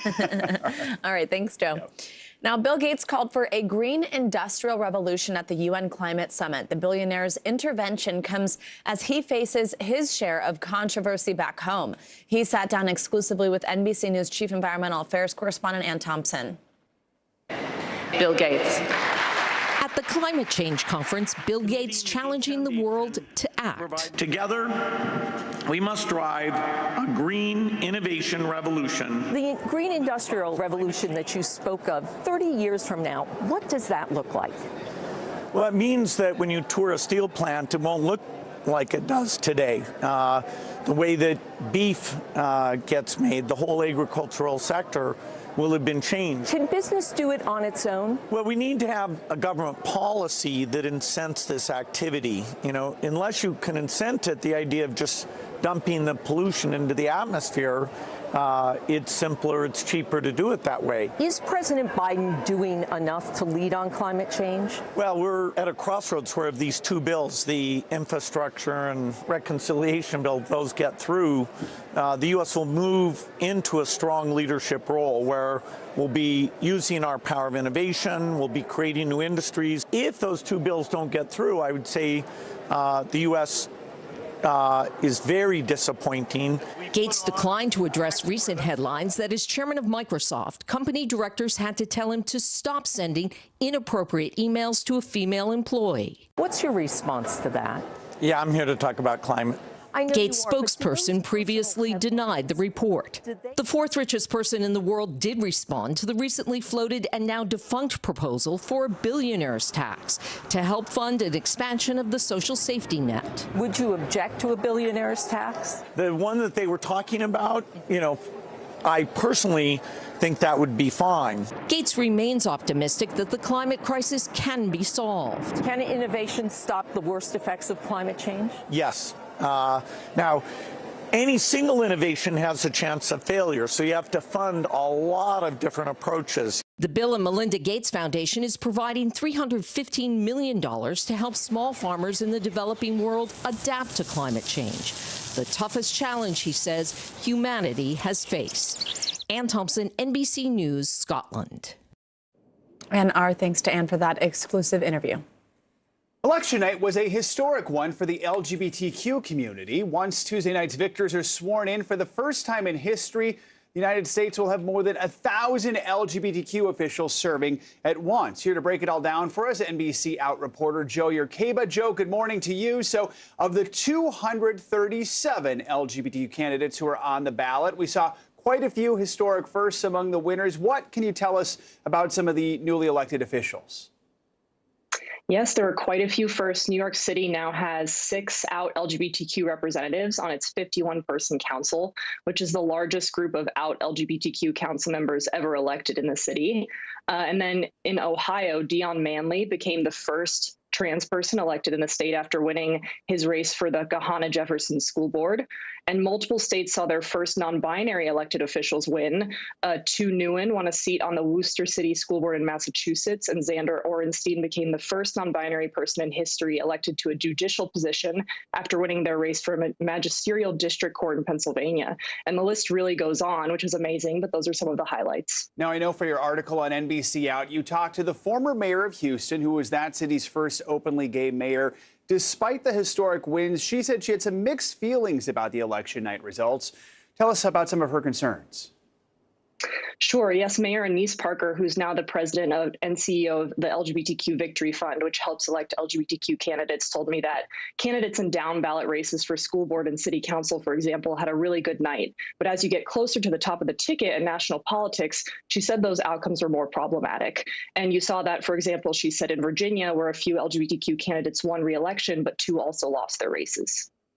So what did she tell you were the biggest obstacles that she thinks are facing LGBTQ candidates moving forward? Sure. Yeah. She said that many candidates were facing culture war battles. And we specifically talked about how anti-transgender rhetoric has played a significant role in elections this year. And she said many candidates don't know how to respond to that.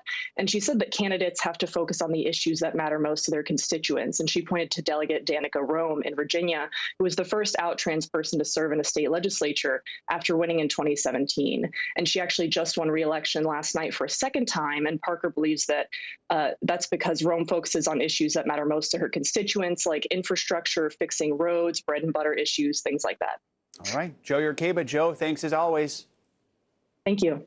And coming up, the Las Vegas Raiders dropping one of their star players after a deadly drunk driving crash. And a breakthrough on a deal this morning for struggling drivers of New York City's famous yellow cabs after some of them went on a 15-day hunger strike. That's after the break here on Morning News.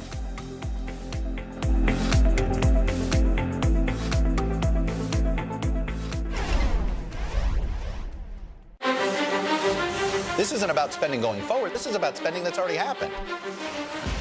Do you accept the idea that we have a crisis at the border? The vaccine mandate. Is this going to work, or is this going to backfire?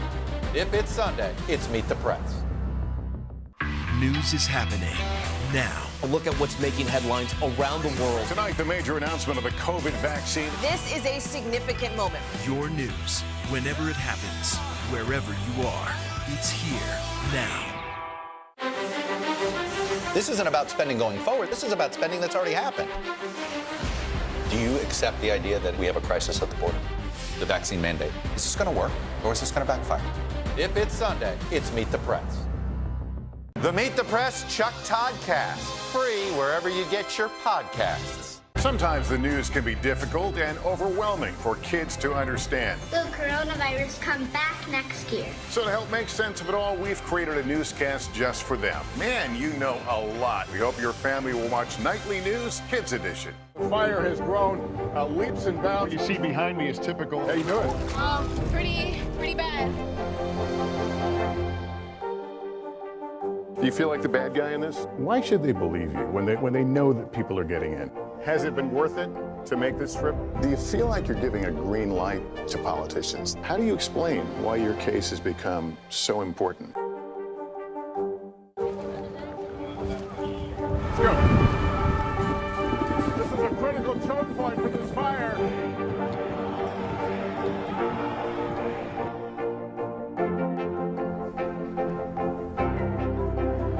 And good evening from New Orleans. Nice to really spend some time with you. Appreciate it.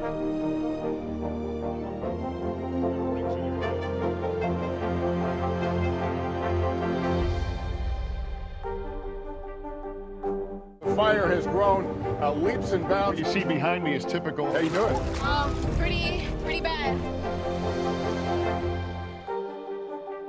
Sometimes the news can be difficult and overwhelming for kids to understand. Will coronavirus come back next year? So to help make sense of it all, we've created a newscast just for them. Man, you know a lot. We hope your family will watch Nightly News Kids Edition.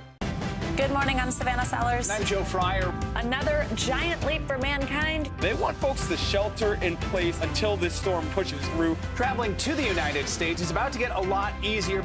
Morning News Now, streaming weekdays at 7. Sometimes the news can be difficult and overwhelming for kids to understand. Will coronavirus come back next year? So to help make sense of it all, we've created a newscast just for them. Man, you know a lot. We hope your family will watch Nightly News Kids Edition.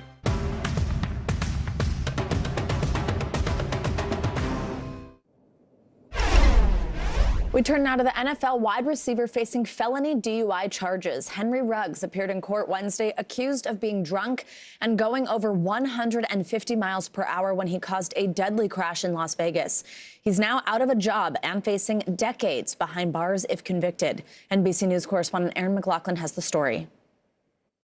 Football player Henry Ruggs III wheeled into court to face justice. This is a case of the state of Nevada versus Henry James Ruggs III. The wide receiver fired from the Las Vegas Raiders wearing a neck brace, charged with multiple felony counts, including a DUI in the fatal high-speed crash. The police report on the fiery wreck saying Ruggs was driving at 156 miles per hour with a blood alcohol level twice Nevada's legal limit before slamming into another vehicle, killing a woman and her pet. Defendant's vehicle struck the rear of the victim vehicle with such violent force that it ignited the fuel tank.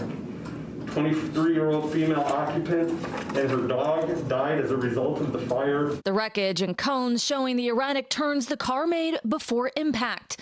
The judge remarking extreme speed was involved. I cannot recall a speed that high in my career on the bench. Judge Bonaventure rejected the prosecutor's request for $1 million bail. Ruggs' bail set for $150,000 and the highest level of electronic monitoring. He was also ordered to abstain from alcohol and other controlled substances. Prosecutors claiming a gun was found in Ruggs' vehicle. He could face as much as 20 years in prison. If somebody chooses to drive while under the influence and drive in excess of 150 miles an hour, we're going to seek justice.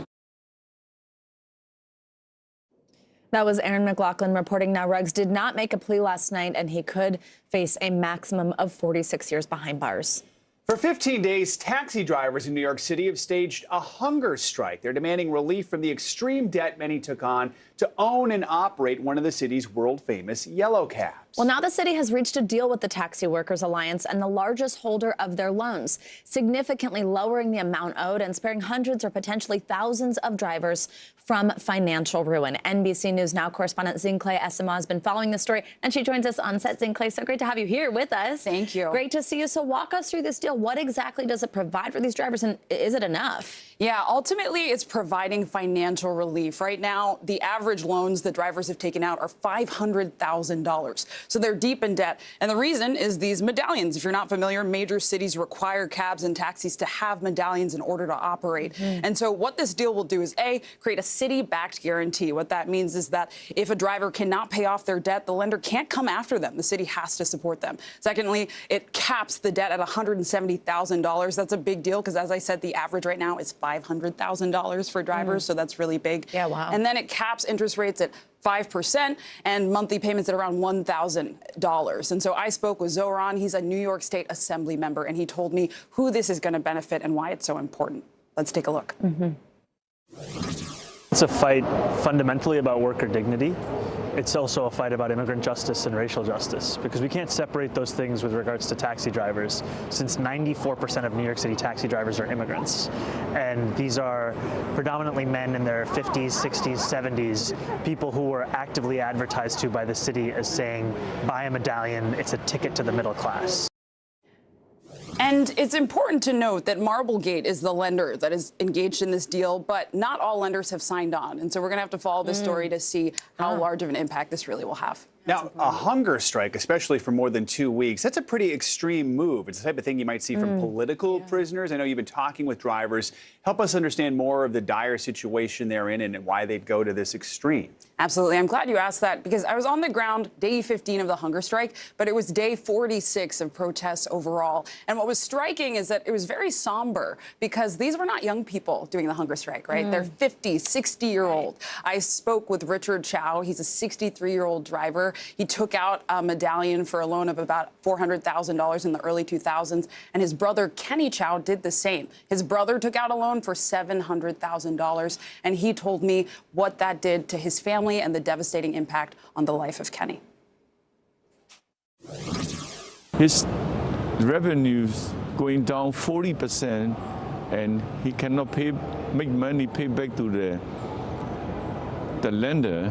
He lost everything. He lost investment.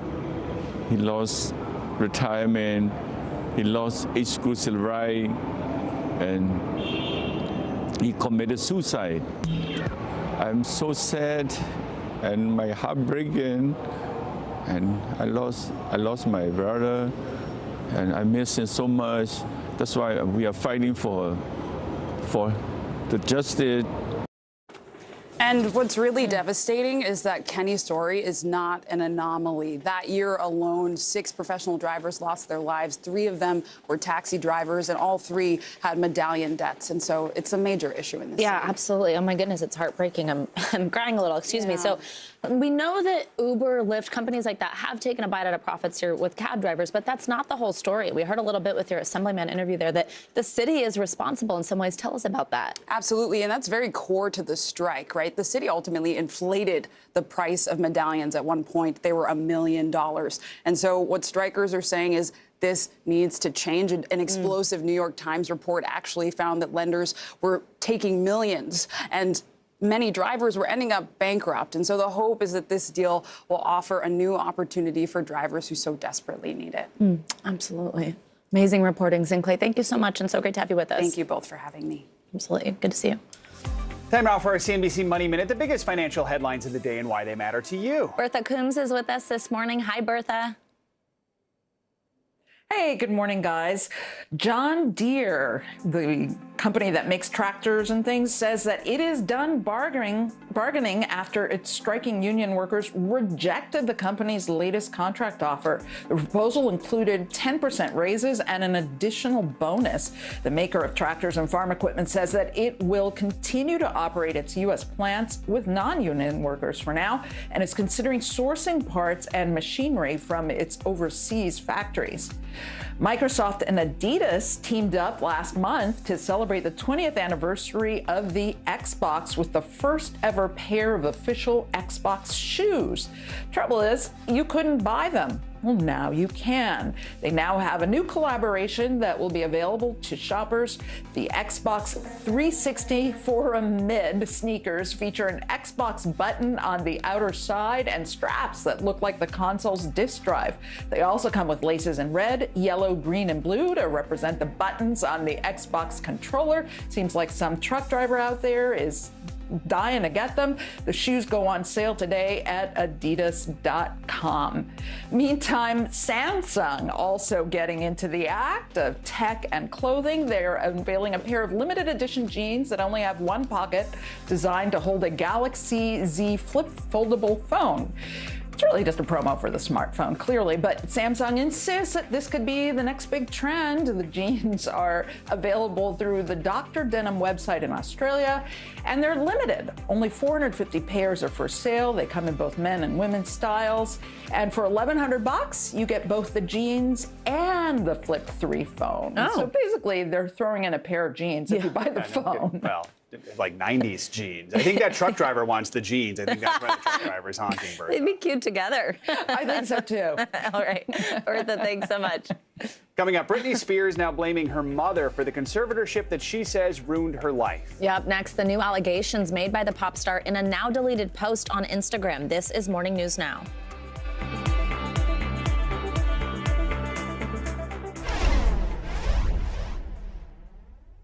Do you feel like the bad guy in this? Why should they believe you when they know that people are getting in? Has it been worth it to make this trip? Do you feel like you're giving a green light to politicians? How do you explain why your case has become so important? To cover the news, you have to be in it. We'll take you to the front lines of the story, bringing your news feed to life. Streaming live every night. It's your news playlist. Top Story with Tom Llamas, weeknights at 7 on NBC News Now.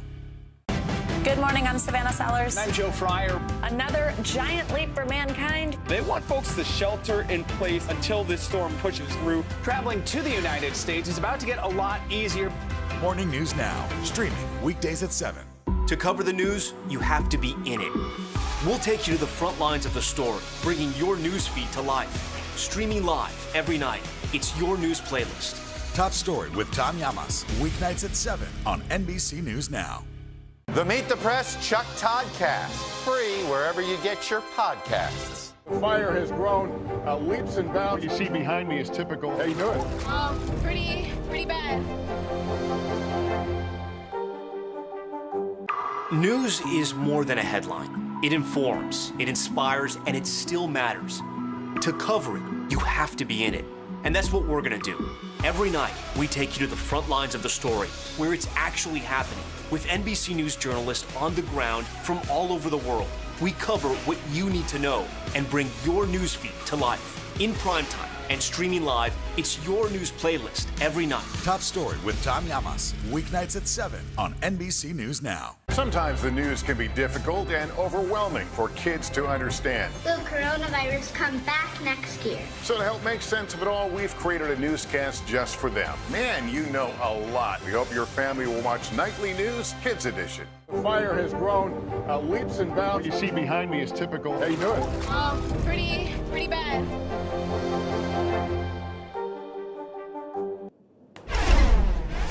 New drama in the legal battle involving Britney Spears. Yeah, in a now deleted Instagram post, the pop star accused her mother of coming up with the idea of her conservatorship. Here's NBC News Now correspondent Maura Barrett. Britney Spears pointing the finger at her mother, a new chapter in the battle over her conservatorship.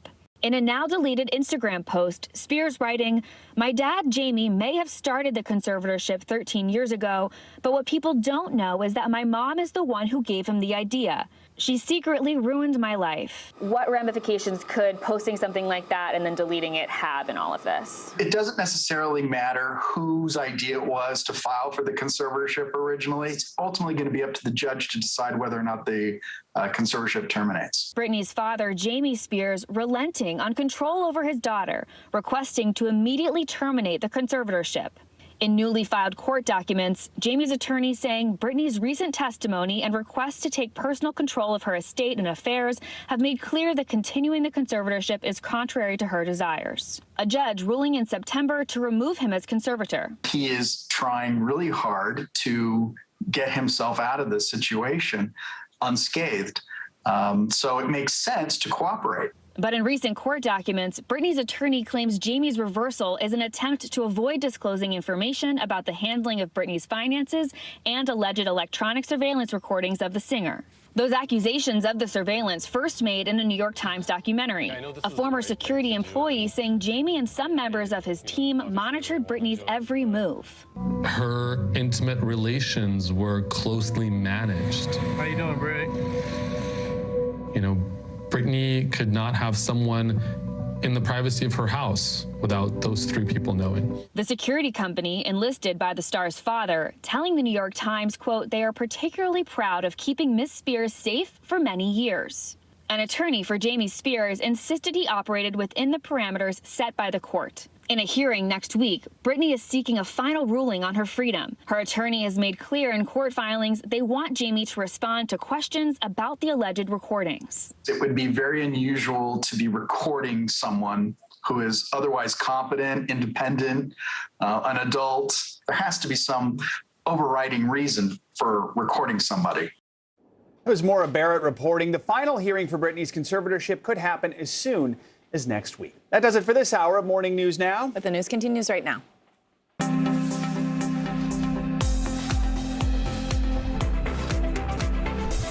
Good morning, I'm Savannah Sellers. And I'm Joe Fryer. Right now on Morning News Now, a new chapter in America's fight against COVID. Millions of school-aged children now finally eligible for Pfizer's smaller size shot, a proven form of protection against the virus. The White House doubling down on distribution, hoping to open up 20,000 vaccination sites by next week, including clinics at schools. What parents need to know this morning.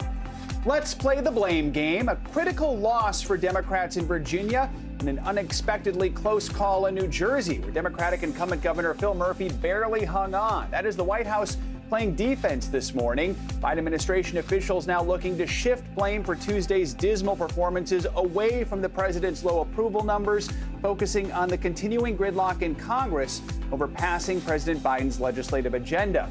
But some Democrats are now pushing back at odds with the West Wing. What's the path forward for a party rattled by defeat? Also this morning, holiday squeeze. This season of giving now shaping up to be a season of shortages. Food banks from coast to coast are feeling the pinch from the nation's growing supply chain crunch. How you can help put food on the table for the families that need it most this year.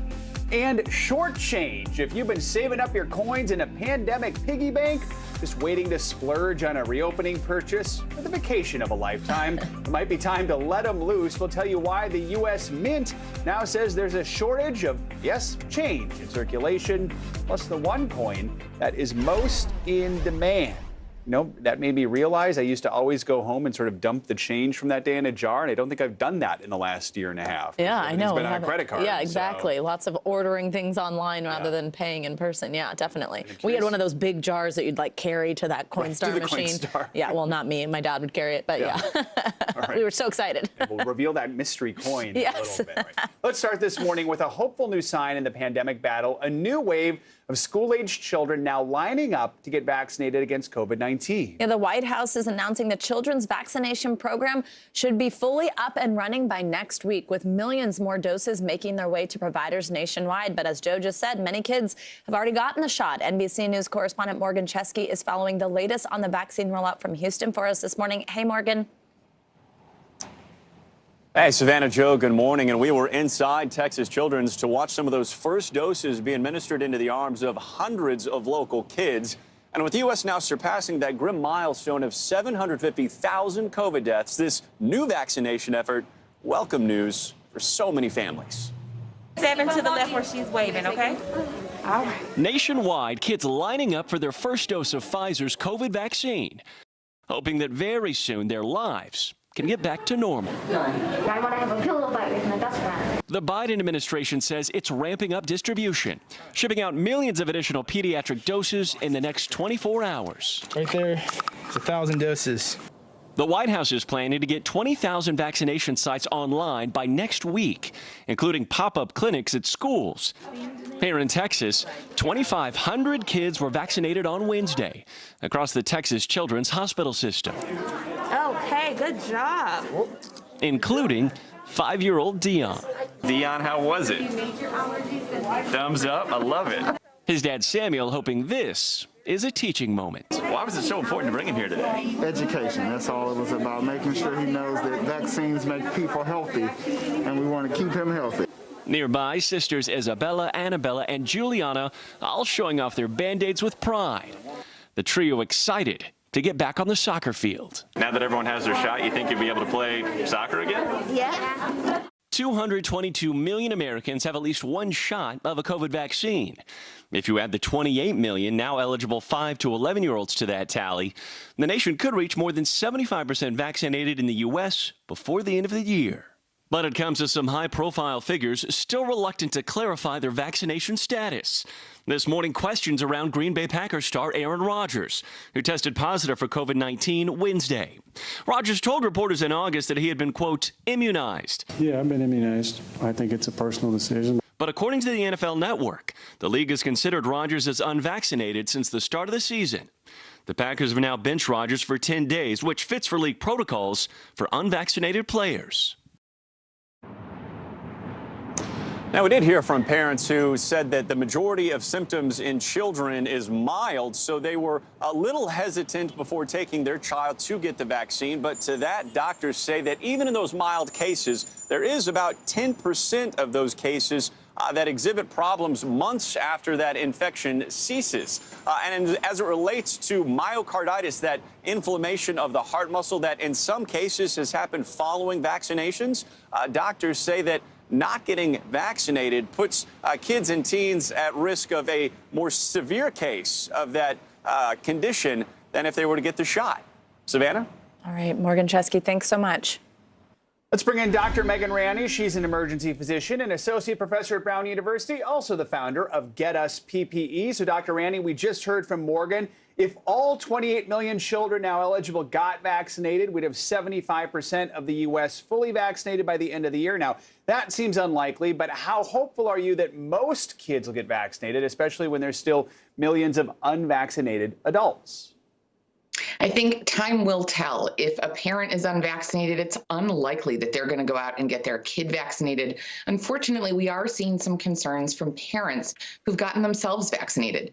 Now, these concerns are normal. I'm a parent myself. My kid is in this age range. Of course, you want to know about the safety and about whether it's worth it. And so I want to say to all the parents of 5 to 11-year-olds, getting this vaccine is so worth it. We do so much more to keep our kids safe from problems that are so much less dangerous. COVID was among the top 10 causes of death for kids in this age group this year. Getting them a shot is not a big deal and is tremendously safe. Dr. Ranney, that's a great way to put it. We do less for things that are not as dangerous, and we do more for things that are less dangerous. We are just weeks away now from Thanksgiving, and with this news on kids and vaccines, I mean, what does this look for families who are trying to get together, be with people? It's really exciting. You know, this year's Thanksgiving and winter holidays are going to be totally different from last year's for many of us. Adults are now fully vaccinated. The older ones are hopefully boosted. And now we've got teens and littler kids who are going to be vaccinated. It means that those indoor get-togethers, which I know happened last year, even without vaccines, are now going to be really safe and are unlikely to drive the types of surges that we saw last year. This really just takes everything down another notch in this country in terms of the ability for COVID to spread, making it safer for all of us to get together. You said the words fully vaccinated. That sets up my next question. Now that millions of people are getting their booster shot, CDC Director Dr. Rochelle Walensky was asked now what it means. What is the actual definition of fully vaccinated? Here's her response. The definition of fully vaccinated is 1 dose of the Johnson & Johnson vaccine and 2 doses of the either Pfizer vaccine or the Moderna vaccine. And we're not examining changing that definition anytime at this point. That makes sense right now, but what do you think it will mean to be fully vaccinated perhaps down the line, especially now that we have booster shots? You know, from Dr. Walensky's voice to God's ears, what she says goes, and those are the terms. You know, we call someone fully vaccinated against the flu when they've completed their yearly flu series. We call someone fully vaccinated against tetanus when they've finished their original primary childhood series. You still have to get a tetanus booster every 10 years. And it may be that we have to get COVID boosters once or maybe twice 5 years later. We don't yet know. COVID hasn't been around that long. But the primary series for now is still those 2 doses of an mRNA vaccine, or for now 1 dose of J&J, although many of us are suspecting that J&J will become a 2-dose series as the standard. All right, and also a good reminder on the flu shot there. Got mine yesterday. Dr. Megan Riani, as always, thanks so much. After losing that close governor's race in Virginia, Democrats were able to pull one out last night with Governor Phil Murphy narrowly winning re-election in New Jersey. But the formidable performance by GOP candidates surprised many Democrats who are now asking whether President Biden's stalled agenda is to blame. Here's NBC News Chief White House correspondent Kristen Welker with more. Hi, Savannah and Joe. Good morning to both of you. We are learning behind the scenes that Democrats are reeling this morning and reassessing their strategy with just 1 year until the critical midterm election. Some Democrats grumbling, saying the White House doesn't have a clear enough legislative strategy. Speaking about the results for the very first time from the White House, President Biden said yesterday it's time for Democrats to act on his agenda, but not everyone in his party agrees. Overnight, Democratic Governor Phil Murphy narrowly reelected in New Jersey. The closeness of that race shocking Democrats. Another warning sign after that stunning setback in Virginia. President Biden now looking to turn the page, deflecting any blame for the loss when pressed. How much responsibility do you take for the dismal results in Virginia? We brought out every Democrat about there was, more votes than ever has been cast for the Democrat running for governor. Glenn Youngkin's defeat of Terry McAuliffe in the race for governor widely viewed as a rebuke of President Biden's performance so far. Maybe. You won the state by 10 points. I know we did, but I was running against Donald Trump. Democrats now desperate for action on the president's agenda, stalled in Congress while progressives and moderates play the blame game. Politics is about timing, and we blew it on the timing. There is no way that you can say that a 12-point swing in a state is due to Congress not passing a bill. While some Democrats quietly point the finger at the White House for not having what they say is a stronger legislative strategy, the president and his party now attempting to chart a path forward, with the House potentially voting this week on 2 massive spending measures, including Mr. Biden's $1.75 trillion Build Back Better bill. But that's still not a done deal, with House Democrats adding paid family and medical leave back into the measure, a move that could hurt its chances in the Senate. Well, that's a challenge, very much of a challenge. Top Republicans argue voters sent a clear message rejecting Democratic proposals. I don't think it was about the Democrats' failure to do it. I think it was because people didn't like that they were trying to do it. Seeing the Virginia and New Jersey races as a preview of things to come in the midterms next November. If you're a Democrat and President Biden won your seat by 16 points, you're in a competitive race next year. You are no longer safe. So Democrats seem to agree on just one thing, that they are failing to produce results on the issues that voters care about most. At the top of that list is the economy, those rising prices, but that's really where any agreement ends. While the president and House Speaker Nancy Pelosi are intensifying their push for Congress to vote on those 2 spending bills this week, other Democrats say voters were actually sending a different message to slow down, to get it right, and that the president wasn't elected to pass sweeping legislation, but rather to bring order to what they say was a chaotic Washington. Savannah and Joe. All right, Kristen Welker, thanks so much. Cold temps are blanketing a good chunk of the country this morning. Sweater weather for millions. And if you haven't gone outside yet today, well, you might want to watch this. Many in the Midwest and Northeast are waking up to their first real taste of winter. NBC News correspondent Shaquille Brewster joins us now from Chicago. Shaq, good morning. Good morning, Joe. And you said sweater weather, but be prepared if you're going outside to have that scarf and hat ready, because ready or not, those winter temperatures are coming back. Here in Chicago, we had our first freeze of the season on Tuesday, but millions of Americans, more than 100 million Americans across the country, bracing for their first freezing temperatures of the season. First snow of the season. This morning, the first freezing temperatures ahead of winter. It's really just kind of that jumping off point. Are sending shivers all across the Midwest and the Northeast. The weather has dipped a bit, so we're getting out the jackets. Frigid weather sweeping much of the nation, with more than 150 million Americans expected to face temperatures below 35 degrees. Suddenly it just got to like 20, 30 degrees, and now we're just trying to make it work. Nearly a foot of snowfall set an all-time November daily record near the Great Lakes and left enough snow to make what was possibly Michigan's first snowman of the season. And in Binghamton, New York, the first measurable snow of the winter. In Nashville, a freeze warning is in effect into Friday. St. Louis, Cleveland, Detroit, Indianapolis, and Pittsburgh among the cities battling the season's first big chill. In Gaylord, Michigan, the National Weather Service sharing this video of a winter wonderland. The frosty days, a chilling sign of what's ahead. And these temperatures are actually coming a little bit late for Chicago, which normally experiences the first freeze around October 19th. But, Joe, that makes sense because October was also the warmest October on record for the city, and you had that just last month. All right, Shaq with the sweater, scarf, and hat weather. Thank you, Shaq. Appreciate it. And a peacoat, it looks like. All right, let's now get a check after that on your Morning News Now weather. It looks nice and warm. Yeah, I mean, he does. All right, Michelle Grossman's back with us for Bill Cairns. Michelle, good morning. Hi, guys. Yeah, he looks cute in his peacoat and his gloves also, and you need that across the area. So many of us, even down to the south, we're looking at freezing temperatures. So even looking at this map, it kind of tells the story. You have your freeze warnings, that's in the hot pink, for the central and southern plains across the Tennessee Valley into the mid-Atlantic. So it's not just Shaq in Chicago that needs all that warm clothing. We're looking at 34 in Chicago. That's 2 degrees above freezing, and below freezing in Pittsburgh and Cincinnati. Nashville right at the freezing mark. And it is cool for November, even down to the southeast. Temperatures mainly in the 50s. These are temperatures you see late in November, not early November. So 43 today in Raleigh, and we're going to keep that in place on Friday as well. Temperatures mainly in the 50s and 60s, where you see this blue here. So Charlotte, 57, Myrtle Beach, 60 degrees, and 60 degrees also in Savannah. Now we're going to warm this up a bit as we go throughout the weekend. So as we inch near Sunday and Monday, notice DC, you're at 64 degrees on Monday. That's actually right around normal, if not a little bit above. And we could be even warmer during the work week next week. But right now we are dealing with that cold weather.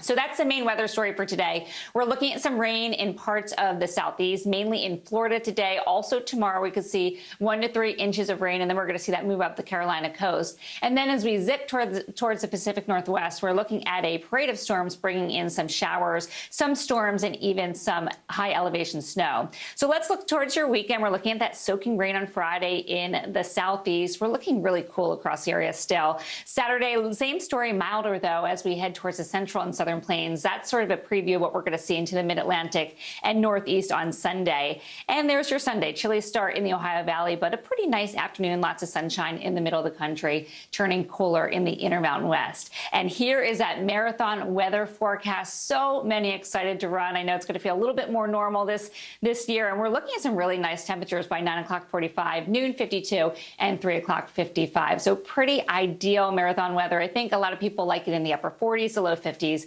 So looking good, guys. Wow, I can't even believe how long that route looks, even though I know how many miles, but I'm like, holy. I know. It's even longer when you look at It's the like map. park to the Starbucks, you know, across the Holy. street. Yeah, All right, thanks, Michelle. Thank you. Yeah. And coming up, coming up, are we on the brink of a modern-day Cold War with China?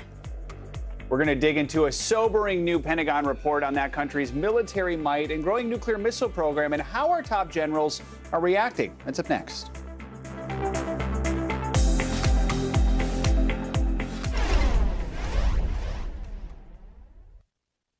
Still to come on the Channel 2 News. Well, the waters are certainly receding now. Still too close to call. Lester Holt reporting from Ground Zero, as it's being referred to. It is, in fact, a taste of freedom. The Haitian people know a little something about resiliency. What's the biggest risk right now? Some of the troops who have been proud. I want to welcome you to the first presidential debate. In fact, we've been told we can't go any farther. You were some resilient folks. Let me get a hint.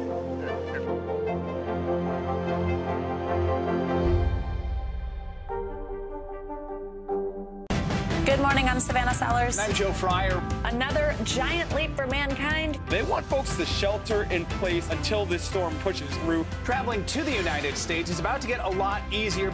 Morning News Now, streaming weekdays at 7. Let's go.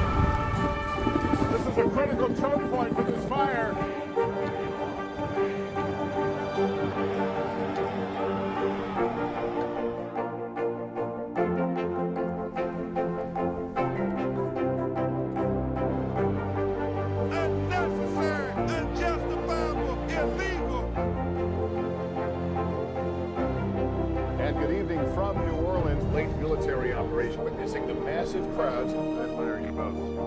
Nice to really spend some time with you. Appreciate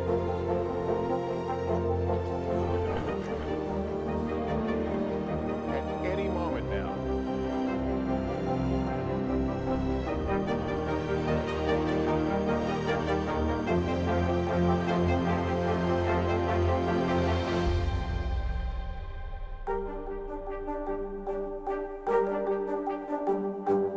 Still to come on the Channel 2 News. Well, the waters are certainly receding now. Still too close to call. Lester Holt reporting from Ground Zero, as it's being referred to. It is, in fact, the taste of freedom. The Haitian people know a little something about resiliency. What's the biggest risk right now? Some of the troops who have been proud. I want to welcome you to the first presidential debate. In fact, we've been told we can't go any farther. You with some resilient folks, let me get a hint.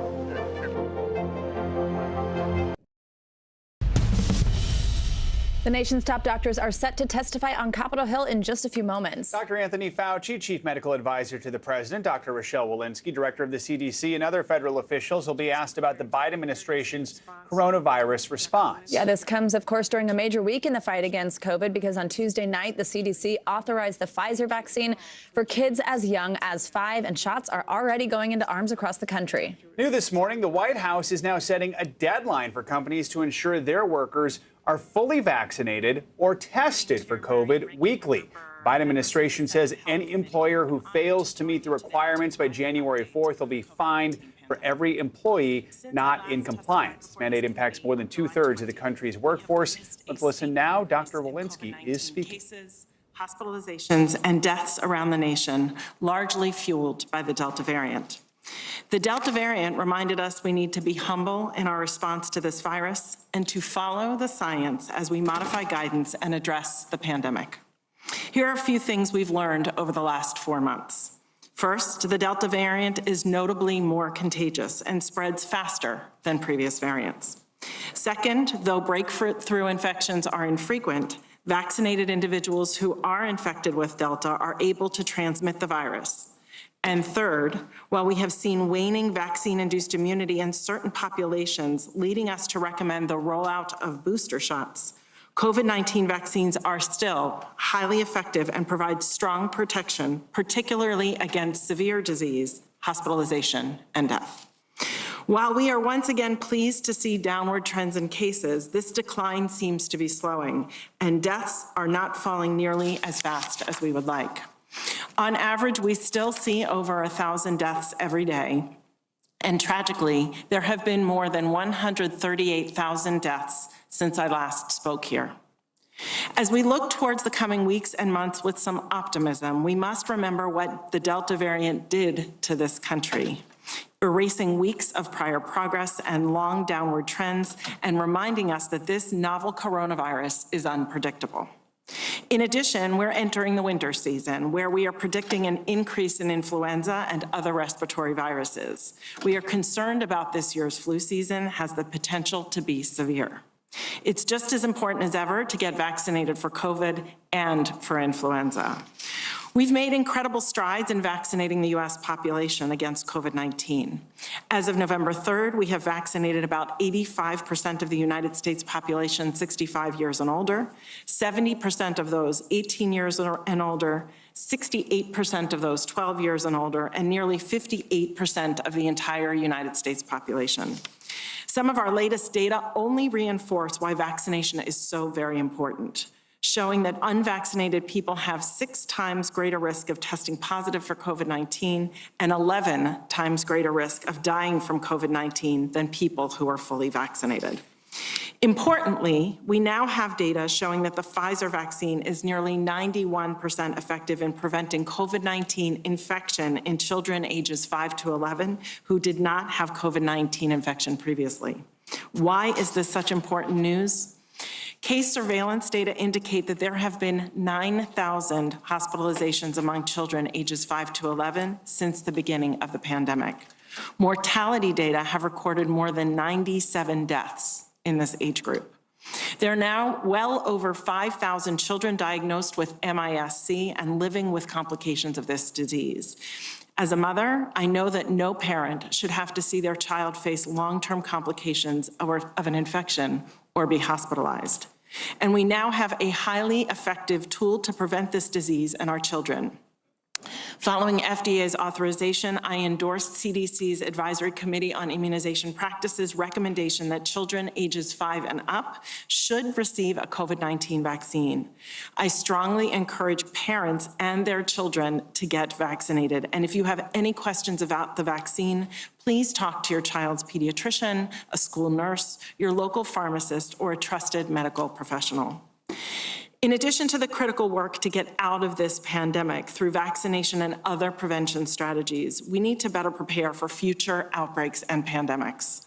One of the most important steps we can take to support these efforts is to support sustained, disease-agnostic funding for public health. This is how we will accomplish our goals to rebuild our public health workforce, invest in our public health laboratory infrastructure, ensure rapid response readiness, and improve our ability to collect and use data. I hope these bipartisan goals for members of this committee, and I look forward to continuing to work with you to achieve these investments. Before I close, I want to emphasize that the work we've done collectively to invest in and distribute vaccines has given us our most powerful tool to get out of this pandemic. Data show again and again that vaccines work, they are safe, and they can save your life. Thank you. I look forward to your questions. Thank you. Dr. Fauci.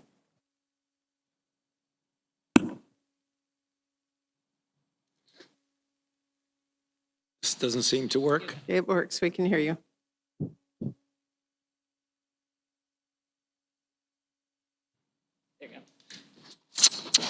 Madam Chair, Ranking Member Burr, members of the committee, thank you for giving me the opportunity to discuss with you the role of the National Institute of Allergy and Infectious Diseases in the conduct and support of research addressing our nation's response to COVID-19. In previous hearings before this committee, I've discussed the critical role of NIAID in the development of COVID-19 vaccines, their testing and clinical trials, as well as the proof of their real-world effectiveness. Today, I would like to focus my remarks on studies aimed at optimizing the degree and durability of protection offered by these vaccines. In addition, I will mention our recent work in the development of effective therapies to prevent the progression of COVID-19 disease, and I'll close by briefly mentioning our involvement in preparedness for future pandemic threats. It has become apparent as we follow cohorts of vaccinated individuals over time that the durability of protection afforded by the vaccines, both against infection and the development of severe disease, gradually wanes over time.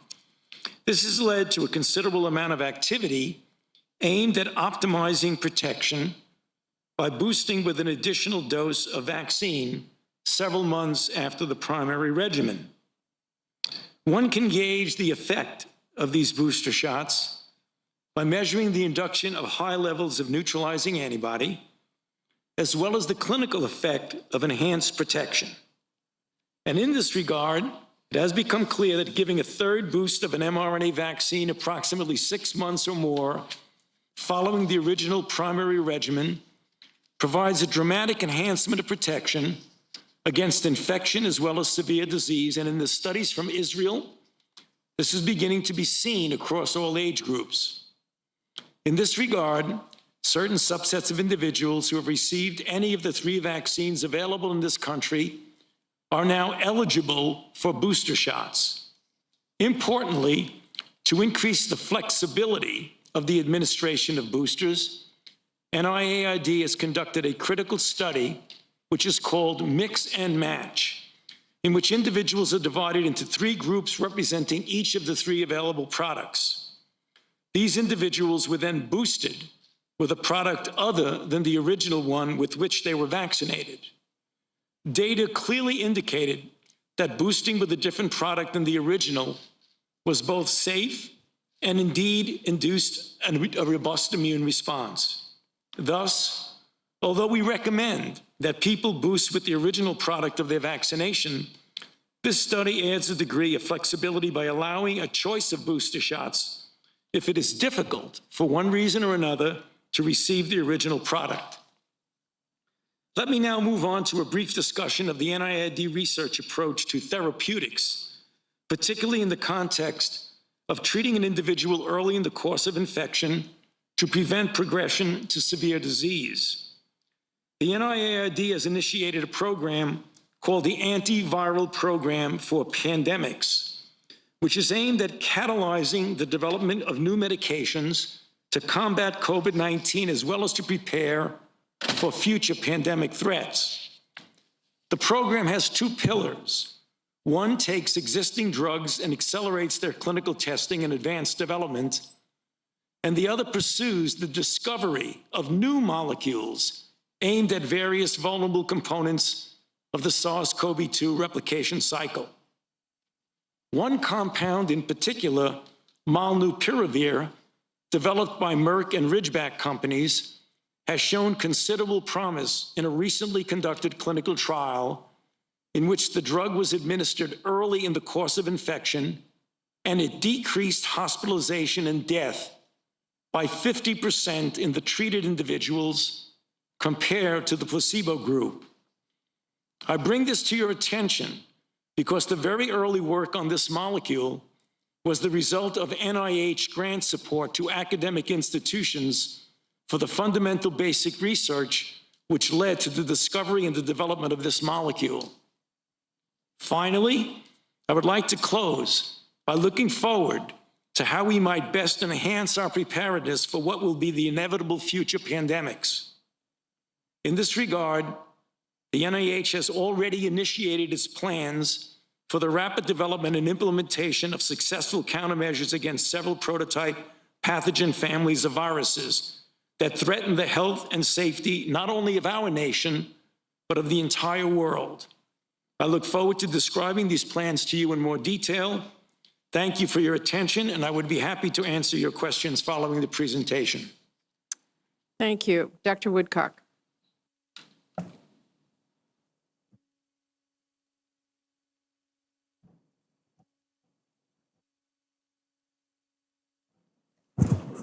Having the same, there we go, great.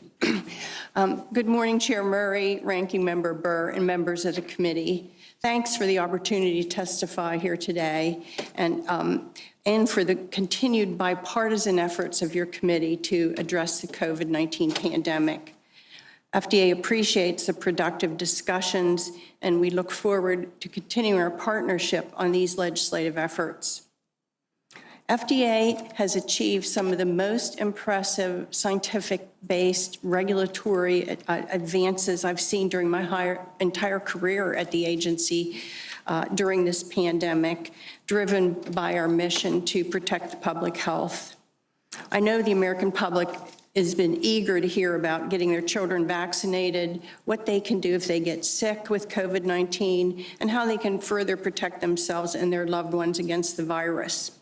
Let me provide a brief update on the actions the agency has taken to protect public health in three key areas since I last testified before this committee. First, regarding vaccines, FDA has authorized 3 COVID-19 vaccines and approved 1 vaccine.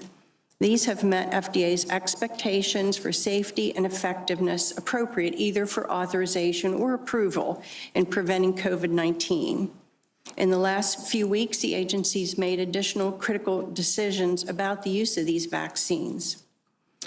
FDA authorized booster doses for use in certain populations for all 3 authorized vaccines, as you've just heard from our other witnesses. As more data became available, the data suggested the effectiveness of the initial doses had started to wane, meaning that use of a booster dose would be important in bolstering protection for these populations. And the agency also authorized the use of mix and match booster doses for COVID-19 using data from NIAID, as was just mentioned. This means eligible individuals can get any of the 3 authorized vaccines as their booster dose and really simplifies availability for the public. Also, FDA authorized the Pfizer vaccine for use in children ages 5 through 11. I know because I've had many messages on this. Many parents have been waiting impatiently for months for this authorization. And I'm happy to say, as we speak here today, young children across the country are starting to get vaccinated against COVID-19. And to be clear, FDA is confident in the safety and effectiveness data behind these decisions. The American public can and should feel confident in receiving any of these vaccines. They will help bring this pandemic to an end, and I strongly encourage all eligible Americans to get vaccinated and to get their children vaccinated. We all have an important role to play here. Second, diagnostic tests are a key line of defense in the pandemic and will become increasingly important, I think. Increasing access to accurate, rapid, at-home tests is a priority for FDA. We prioritize the review of at-home rapid antigen tests, and we're actively engaging with test developers to increase their availability. Last month, the agency authorized additional over-the-counter at-home tests, which we expect to significantly increase the availability of rapid tests to the public. These authorizations add to a growing list of tests that can be used at home without a prescription in the U.S. Additionally, last week, FDA provided recommendations for labeling updates to facilitate better over-the-counter single-use testing for symptomatic people. In tests currently, they're only authorized for serial testing. This change allows tests to be sold as single tests, meaning greater availability of more individual tests. FDA remains focused on speeding the process to get appropriately accurate and reliable tests in the hands of all Americans who need one. Third, there's a need for medical products to treat and prevent COVID-19, especially for those unable to get vaccinated or who don't develop an immune response.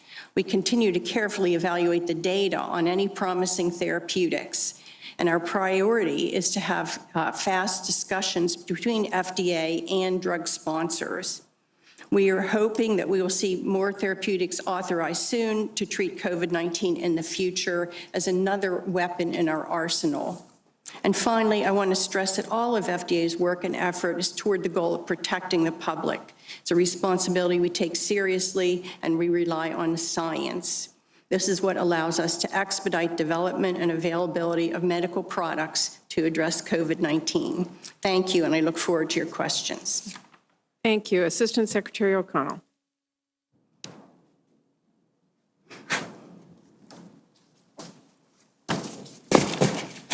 Chair Murray, Ranking Member Burr, and distinguished members of the committee, it is an honor to testify before you today. I am pleased to have this opportunity to provide a few key updates that have occurred in ASPR since I last testified before you in July. Ensuring the nation has the necessary vaccines, therapeutics, and diagnostics to respond to COVID-19 remains a primary focus of ASPR's response. To date, BARDA has supported 77 medical countermeasure projects. This includes 15 therapeutics, 55 diagnostics, and 7 vaccine candidates. Notably, as part of the Countermeasures Acceleration Group effort with DoD, BARDA has placed 1.5 billion doses of vaccine under contract, distributed over 4.88 million doses of monoclonal antibodies, and shipped more than 144 million diagnostic kits. Accelerating the supply of available rapid point-of-care and over-the-counter tests has been another important focus of ASPR's work. While there is currently enough testing capacity across all types of tests, we have seen a growing preference for rapid tests, especially those that can be used at home. Over the last few months, ASPR has invested over $3 billion to bring additional rapid point-of-care and at-home tests to market, with $1 billion of that going specifically to at-home tests. As production has ramped up since September, these investments put us on pace to quadruple by December the number of at-home tests available each month to nearly 200 million. Supporting hospitals and healthcare systems that are overwhelmed by COVID-19 patients is another important focus of ASPR's response. since July, 27 national disaster medical system teams, nearly 600 team members have deployed to support sites in 12 separate states. We currently have teams in Wisconsin, New Mexico, and Montana. For these deployments, NDMS personnel support a range of functions, including hospital augmentation and decompression, setting up medical overflow centers for patients, and offering mortuary support. Ensuring our healthcare providers and first responders have the necessary medical supplies they need remains a focus of ASPR's efforts. As of October 1st, the Strategic National Stockpile, or SNS, shipped more than 250 million items to aid the national response over the course of the pandemic, including deploying more than 3,000 ventilators to 17 jurisdictions since I last testified. And we continue our work to replenish the SNS to levels at or above pre-COVID-19 amounts. Thanks in large part to the supplemental funding Congress has provided, the SNS has spent approximately $11.9 billion to replenish the inventory, including purchasing from domestic manufacturers whenever possible. While replenishing the SNS is essential, we continue to address the root cause of why public health supply chains were so strained in the first place. We are investing critical funding in expanding domestic manufacturing, including investments of $250 million in PPE manufacturing, $268 million in manufacturing of testing consumables, $14.8 million in vaccine raw material manufacturing, $160 million in fill finish capacity, $65 million in vaccine vial manufacturing, $186 million in manufacturing capacity for at-home and point-of-care tests, and $53.8 million in testing raw materials, with additional funds going out the door every day. I firmly believe that running all this from DC without the view from the states and regions is unwise, and I've made it a priority in my first few months to get out to our regional offices, to meet with those teams and local leaders, and understand the unique challenges they face. So far, I've been to 4 out of 10 regions with plans to get out to all of them in the coming months. I've met with an NDMS team in New Orleans as it was decompressing a pediatric ICU unit this summer, and I have also hosted 3 tribal consultations to ensure that tribal nations and urban Indian organizations are able to access the SNS. I'll continue to review, analyze, and adjust our response efforts based on what I'm seeing and hearing in the field, and welcome any feedback you are hearing from your constituents and seeing when you are home. Thank you again for inviting me to testify before you on efforts within ASPR to support the COVID-19 response. I look forward to answering your questions, working with the team at ASPR and our colleagues across HHS to end the pandemic. Thank you. Thank you very much to all of our witnesses. We will now begin a round of 5-minute questions. Of our witnesses, I, as always, ask my colleagues, please keep track of your clock and stay within those 5 minutes. The FDA's emergency use authorization of the Pfizer vaccine for children 5 to 11 years old is really a big step in the pandemic response. It will make 28 million children eligible to receive a vaccine. And given the spread of variants, getting kids vaccinated is really critical to protecting them while also protecting our educators and our parents and other caregivers. Dr. Woodcock, I wanted to ask you, can you describe FDA's thorough review of scientific evidence in making this decision, as well as your advice to parents who are hesitant to get their children vaccinated? Yes, certainly. The FDA first reviewed the manufacturing of a new dosage form because the children need a lower dose. That was very carefully reviewed, as well as the stability of the new dose to make sure that it was appropriate. Then all the data on the children were reviewed at the patient level. In other words, we went to the raw data and re-reviewed that and made sure that the evidence that was presented to us accurately reflected both the data on effectiveness, on efficacy, on the immune response, and on safety. And we looked at all the adverse events to make sure that they were properly reported and that we understood the magnitude of those events. So in this trial where thousands of children received the vaccine, ages 5 to 11, we saw mostly very mild to moderate flu-like symptoms primarily after vaccine, or a sore arm, which people can expect after getting a shot. But we did not see any serious adverse events, and the vaccine was over 90% protective. So we feel very confident, along with all the adolescent data that we have on this vaccine and all the data in administration to adults, that this vaccine is safe and appropriate for children. It will protect them from severe COVID. Thank you. Dr. Walensky, this morning OSHA released an emergency temporary standard to protect workers against COVID-19. This is a critical step to reducing workplace transmission and making workplaces safer nationwide, especially for our frontline workers who are at high risk of COVID-19. Can you just speak to us from a public health perspective about the urgent need to get more Americans vaccinated and the importance of implementing measures to protect people from infection in higher risk settings like our workplaces? Yeah, thank you so much. We've had 745,000 deaths from this disease, and we're continuing to have about 75,000 cases every single day. We know the most disruptive thing in a workforce is to have a COVID outbreak and to have workers in that workforce come down with COVID infection, severe disease, and in some cases, death.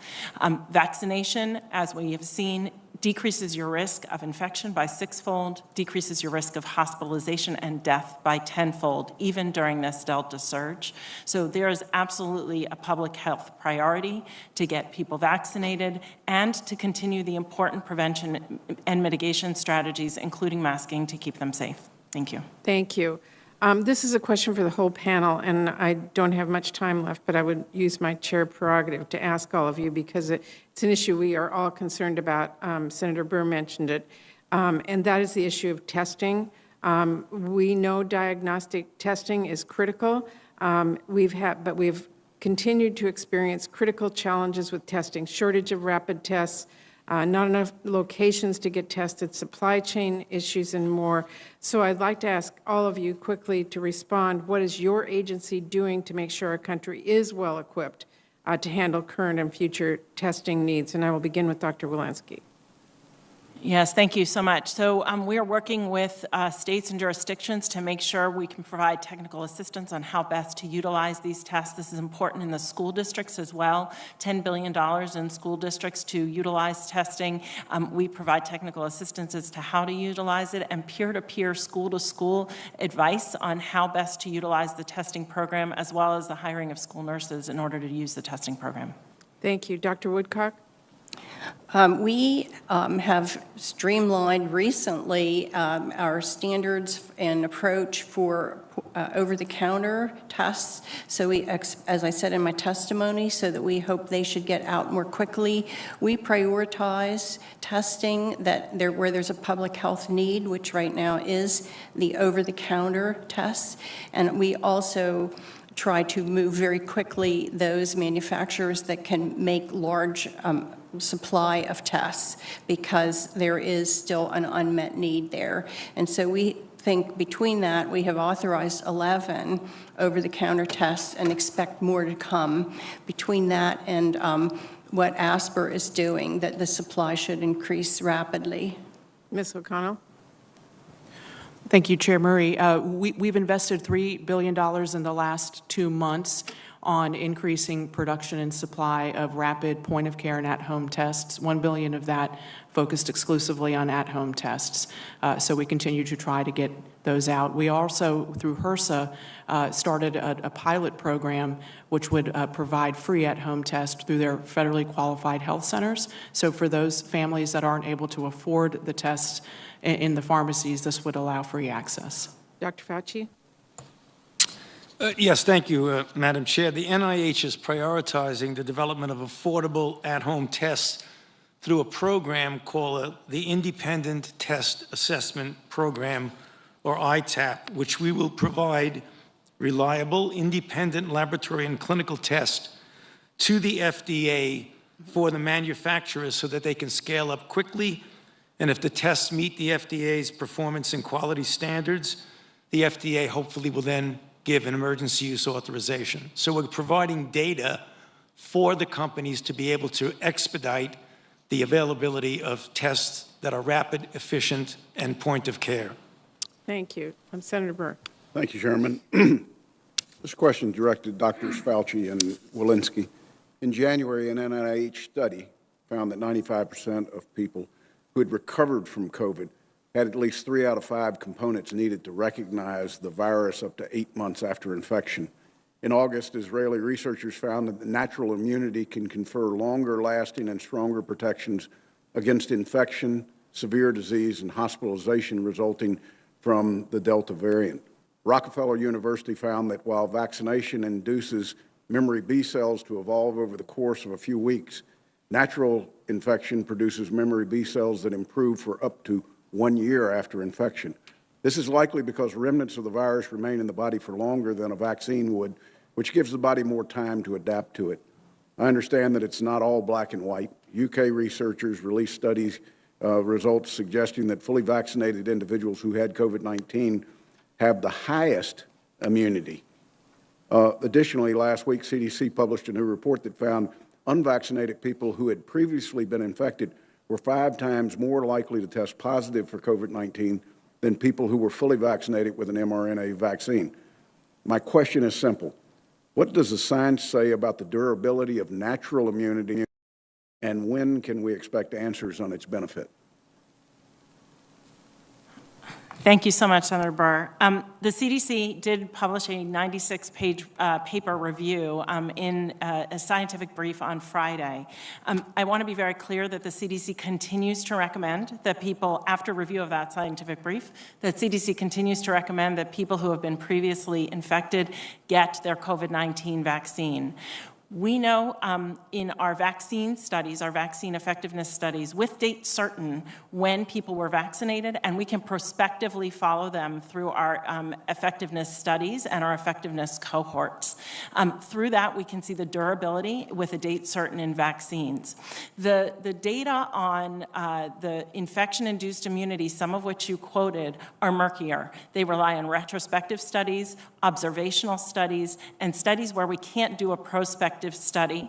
We are following these people. We are following people who've been previously infected in our infection cohorts. But the data and the science are harder. You talked about infection-induced immunity with B cells, memory B cells, and antibodies, but another arm of the immune system, the T cells, are harder to study and harder to evaluate to try and do this in a commercial-type fashion. What I would say is the final study that you cited, which is the study from the CDC that retrospectively looked at a cohort of people who had been previously infected and those who had been previously vaccinated. And as you noted, there was a 5.5 times fold more likely chance of being diagnosed with COVID if you had infection-induced rather than vaccine-induced immunity. And that is among the studies that we reviewed that led to us to our current recommendations. Dr. Fauci? Just to add a little bit to that, Senator Burr, the studies you referred to were NIH-funded studies about B-cell and T-cell responses by NIH grantees. It is true that, as a matter of fact, both from natural infection as well as from vaccine-induced immunity, you have not only antibody responses, but you have the development and the maturation of memory B-cell responses and T-cell responses.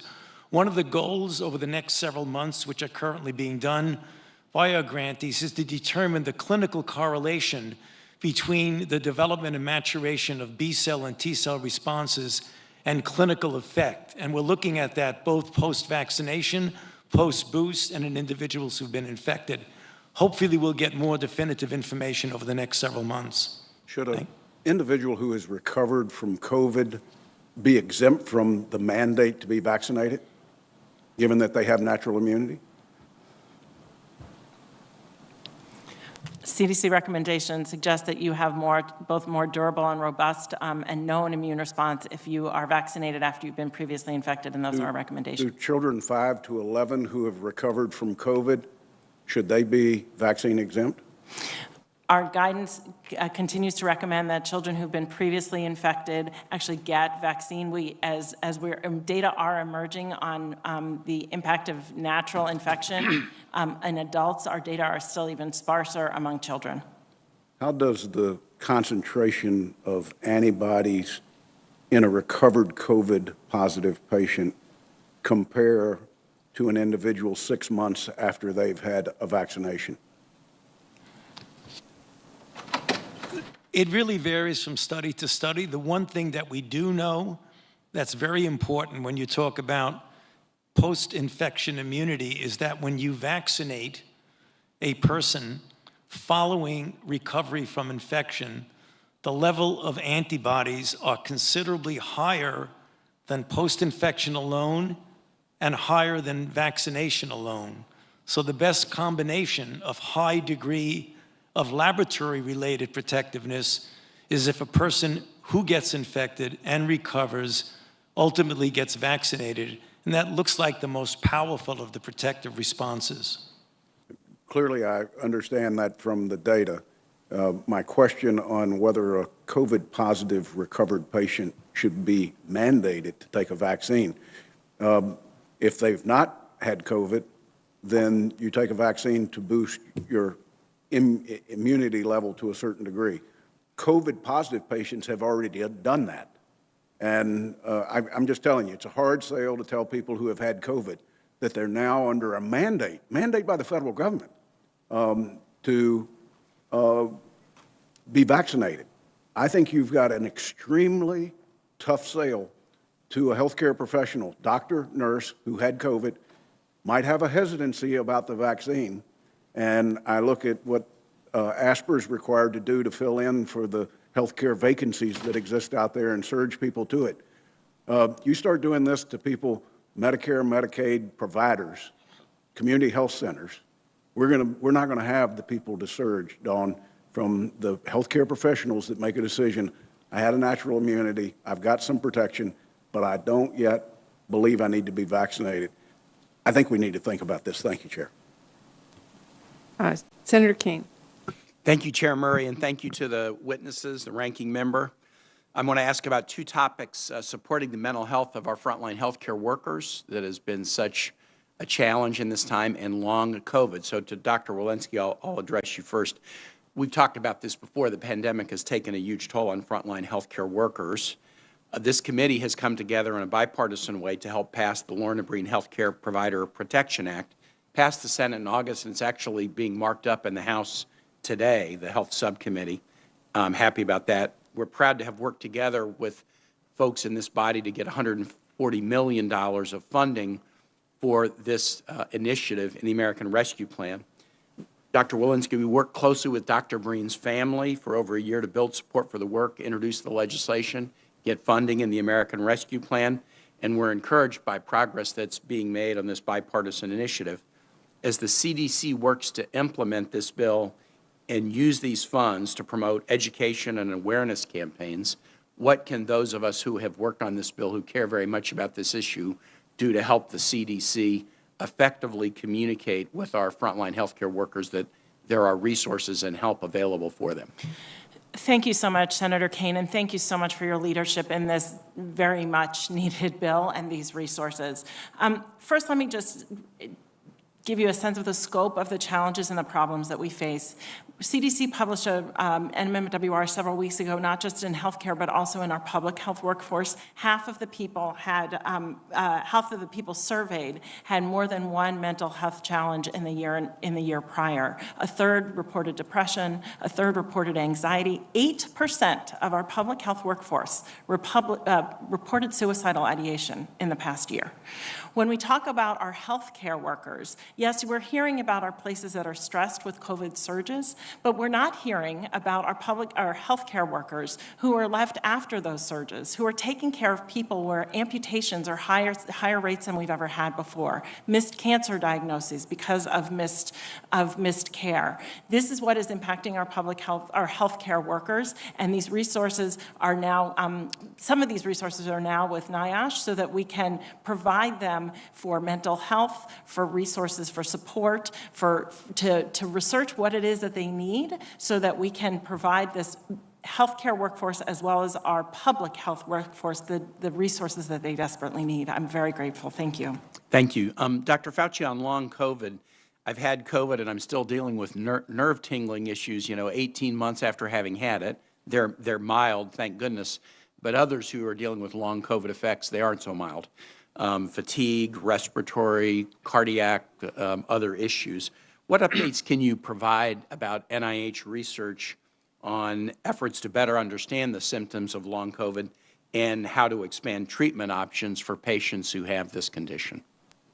Yes, thank you very much for that question, Senator. This is a very important problem which we take very seriously at NIH. Since our last hearing, when you also brought up that very important question, we have now in full implementation of a program called RECOVER program, which is about a $1.5 billion program looking at the formation of large cohorts of individuals to be able to study them from the standpoint of the incidence, the prevalence, and importantly, what the pathogenic mechanisms of symptoms such as your tingling, but even as you mentioned correctly, so many people have much more severe in the sense of almost incapacitating fatigue, sleep abnormalities, a variety of other things.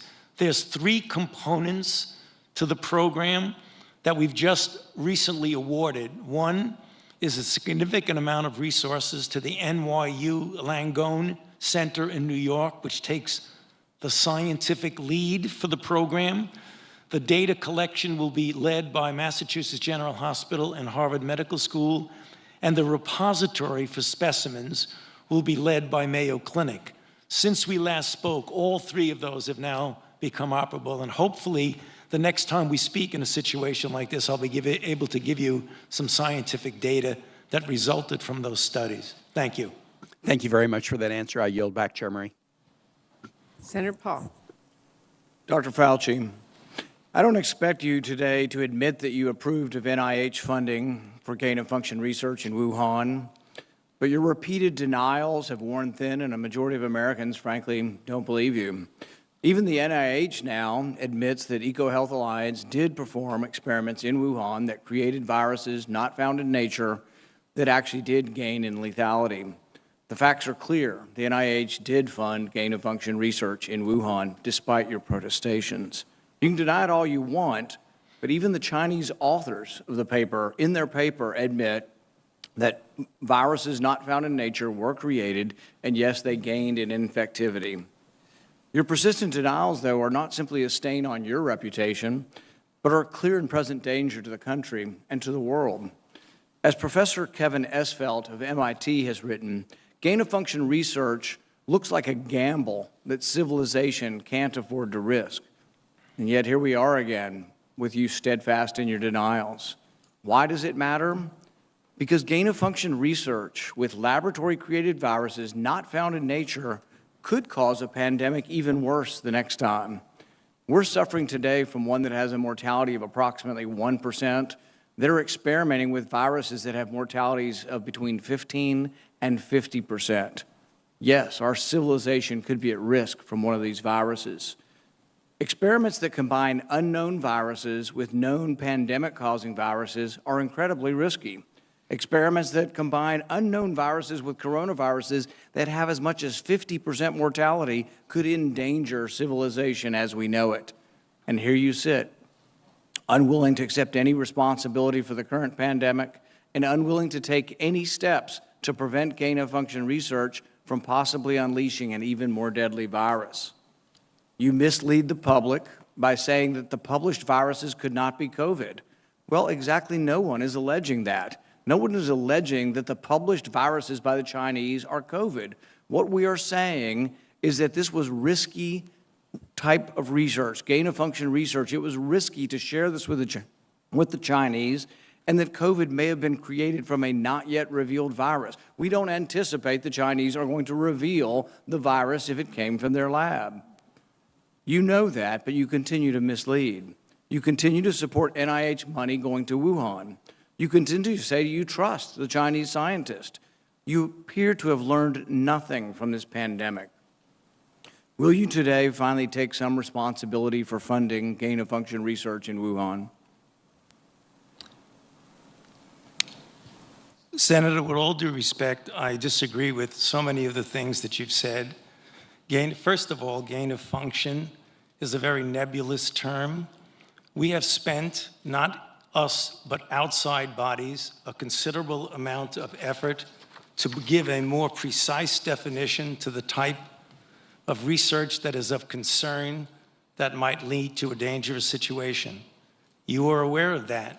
That is called P3CO. We're aware that you deleted gain of function from the NIH website. Well, I can get back to that in a moment if we have time, but let's get back to the operating framework and guide rails of which we operate under. And you have ignored them.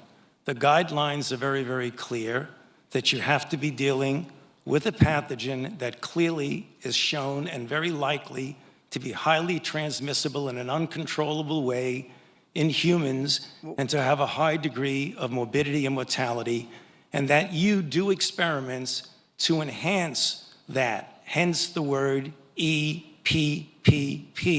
enhanced pathogens of So when EcoHealth Alliance took the virus, well, SHC014, and combined it with WIV1 and caused a recombinant virus that doesn't exist in nature, and it made mice sicker, mice that had humanized cells, you're saying that that's not gain-of-function research? According to the framework and guidelines. So what you're doing is defining away gain-of-function. No. You're simply saying it doesn't exist because you changed the definition on the NIH website. This is terrible, and you're completely trying to escape the idea that we should do something about trying to prevent a pandemic from leaking from a lab.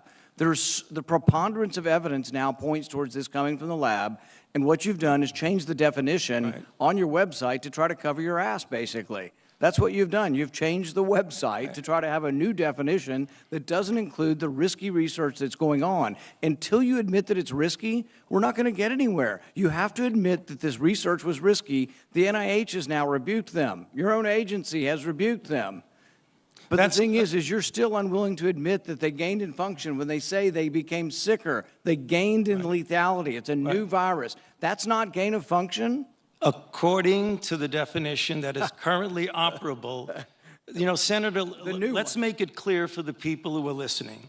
The current definition was done over a 2 to 3 year period by outside bodies, including the NSABB, 2 conferences by the National Academy of Science, Engineering, and Medicine on December 2014, March 2016.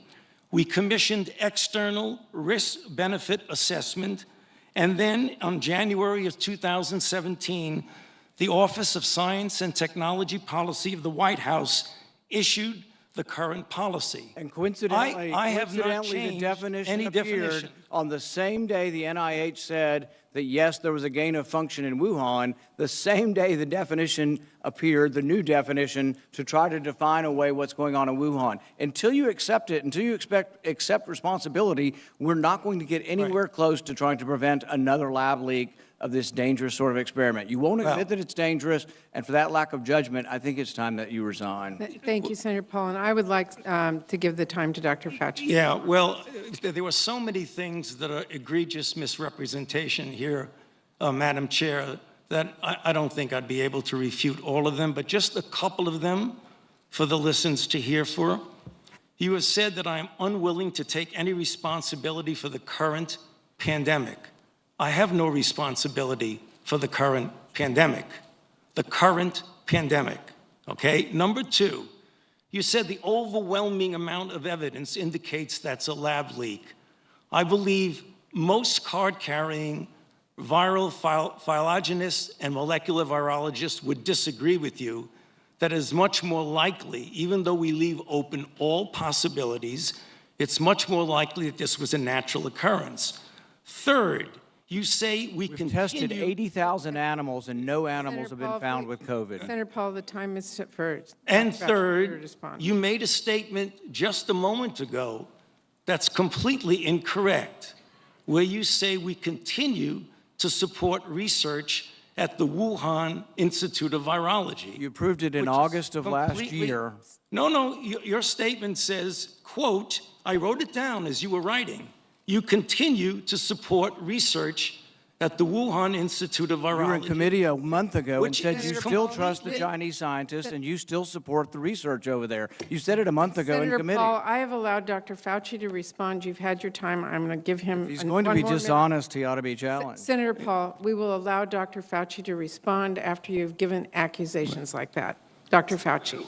Well, I don't have any more to say except to say that, as usual, and I have a great deal of respect for this body of the Senate, and it makes me very uncomfortable to have to say something, but he is egregiously incorrect in what he says. Thank you. History will figure that out on its own. So we will turn to Senator Hassan. Thank you.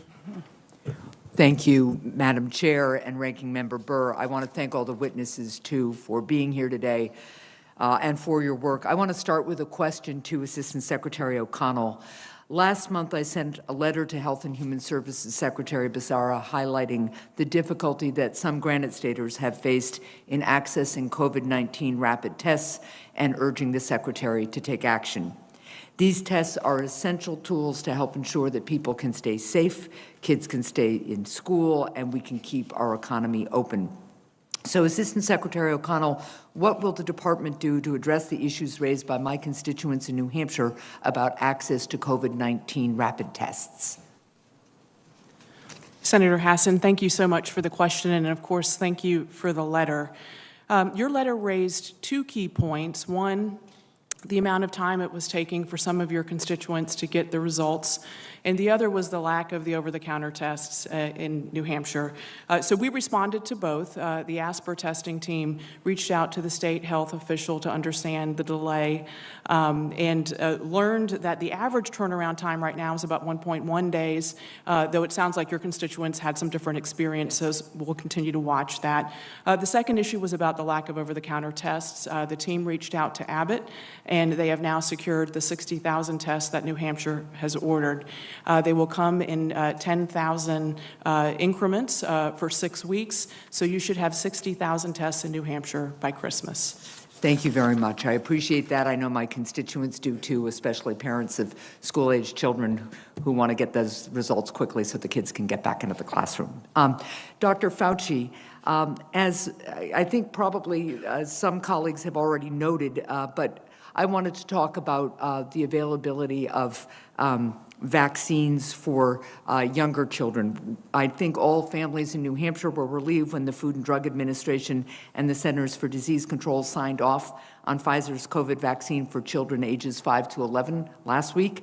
At a hearing earlier this year, I asked when you anticipated that vaccines would be available for children of all ages, and you told me that you thought vaccines would be ready for children of any age by the end of the year. Do you still anticipate that vaccines will be available for children under age 5 by the end of the year? I don't know. When you say available, Senator, that's the difference between the clinical studies that are done to show the data. Currently, as we are speaking now, the age de-escalation studies are part of a spectrum. One of the spectrum was what you've just heard of, 5 to 11. The data were convincing. You've heard of the results from Drs. Woodcock and Dr. Walensky. The studies are ongoing now from 6 months up to 2 years, 2 years to 5 years. Right. I would anticipate, I would have hoped that the data might be available by the end of the year. I would say, and again, it's very difficult to make predictions because you don't want to get ahead of the data and you don't want to get ahead of the FDA's analysis. But you're thinking, I'm just trying to get a sense of timeline. Yeah, I would think it might be towards the beginning of the coming year or the end of this year, I hope. Thank you very much. Dr. Woodcock, I wanted to shift to another issue because, of course, while we're dealing with the pandemic, we also continue to deal with the opioid epidemic. I recently sent you a bipartisan letter about the consulting firm McKinsey, which simultaneously worked for both opioid manufacturers such as Purdue Pharma and for the FDA on a variety of projects, including a track and trace system to monitor dangerous prescription drugs. The FDA response to my letter stated that McKinsey never disclosed these potential conflicts of interest and that the FDA only learned about them earlier this year nearly a decade later through media reports. McKinsey's work for Purdue Pharma was made public in a major news story last year, and McKinsey issued a public apology for its actions last year as well. So why wasn't the FDA aware of McKinsey's work for Purdue last year when it was front page news and McKinsey was speaking publicly about it? Well, at least speaking for myself, I was aware of that. At that time, McKinsey was only doing consulting work of an administrative nature for the FDA. And so there was nothing that had to do with any product or any standard or anything like that. It had Doctor, I'm sorry to interrupt, but I'm almost out of time. I just want to point out that they were consulting on a track and trace system to monitor dangerous prescription drugs, that your response to my letter also says that since finding out about McKinsey's work for Purdue, quote, no additional contract reviews or outreach to McKinsey has occurred. So I will, because my time is about to, or has expired, I will follow up with you and the FDA. It seems to me we have a major conflict of interest between McKinsey's work for McKesson and Purdue at the same time it was working for the FDA on track and trace system, and it's something we really have to get to the bottom of it because I think it helped fuel the opioid epidemic, which has devastated my state. Thank you, Madam Chair. Happy to work with you. Thank you. Senator Collins. Dr. Fauci, first let me make clear that I believe in the efficacy of vaccines and have encouraged my constituents to become vaccinated. But I'm hoping you can explain what appears to be a contradiction when I look at the data for the state of Maine. Maine ranks in the top 5 states in the number of people, the percentage of people who have been vaccinated. In fact, 95% of those over age 65 have been fully vaccinated. And yet, Maine has the 15th highest confirmed deaths from COVID on a per capita basis. Our hospitals are overwhelmed. We've seen a 6% increase in hospitalizations, 18% increase in people in the ICU, a 37% increase in people on ventilators recently. And while it's largely individuals who are unvaccinated, there are some that are breakthrough cases. And all of us know individuals who, despite being fully vaccinated, have experienced COVID. Can you explain to me why a state that has done a terrific job in getting people vaccinated is seeing this surge in cases that is overwhelming our hospitals and causing great fear and pain and loss? Well, thank you for that question, Senator. Well, first of all, I think you did say something just a moment ago that I think is part of the explanation. You said that most of them are among people who are unvaccinated. However, and it's quite true, that there are breakthrough infections because no vaccine is 100% protective and you will always get breakthrough infections. In general, for the most part, breakthrough infections for people who have been vaccinated, all other things being equal, are usually less severe, don't lead as much to hospitalizations, and don't lead to as much as death.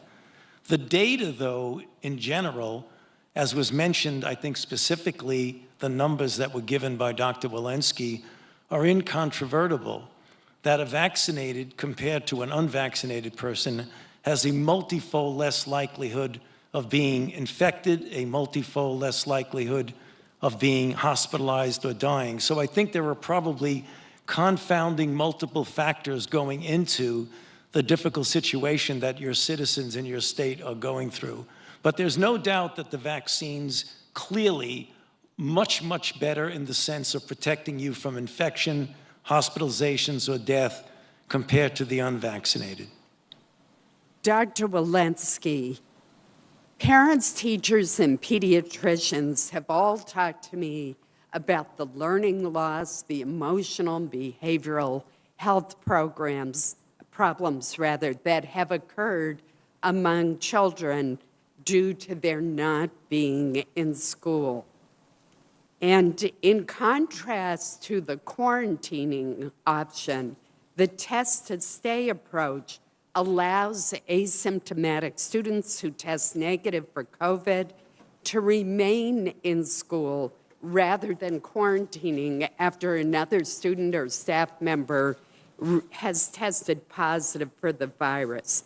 A Lancet study shows that case rates were not significantly higher at schools that use the test and stay approach versus schools that require students to miss school and quarantine at home. And indeed, your home state of Massachusetts has adopted a test-to-stay strategy. Brown University professor Emily Oster has expressed great frustration with the CDC as being slow to take a stronger position in favor of test-to-stay, asking what evidence are they waiting for. She says school quarantine should end and be replaced with test-to-stay or nothing. Another public health expert says simply it's madness to quarantine school children. The CDC policies hinder learning and provide no meaningful reduction in COVID transmissions. My question for you is, why doesn't the CDC issue guidance or recommendations to encourage school districts to adopt test and stay in order to avoid these highly disruptive quarantines of students who are asymptomatic and could be tested? Thank you, Senator. Thank you for that question. When you and I spoke in this room or in this venue in July, we share the priority of getting our children back to school. I've said it's the first place that should be open and the last place, the first place that should be open and the last place to close. In that context, we have studies just this school year that have demonstrated that we have 96% of our schools open, for which I'm very pleased. And still, we have 4% of schools, over 1 million children, who've been impacted by COVID-related outbreaks, and those schools have had to be closed. Our data also demonstrate that our prevention measures have been working. In schools that are practicing the prevention measures, including masking, they've been 3.5 times less likely to close because of a COVID-related outbreak than those who have masked. But your question is important. These are new data out of the UK that have demonstrated this new test-to-stay strategy. That is a strategy after a child is exposed in a classroom, that they stay in that classroom with sequential tests every day, every other day, to demonstrate that they are negative so that they can stay in school. We have updated our frequently asked questions that this is a promising practice, and we're actually working with local jurisdictions now to demonstrate the domestic data here in the United States that this practice works, it's safe, it's effective, it gets our children back to school.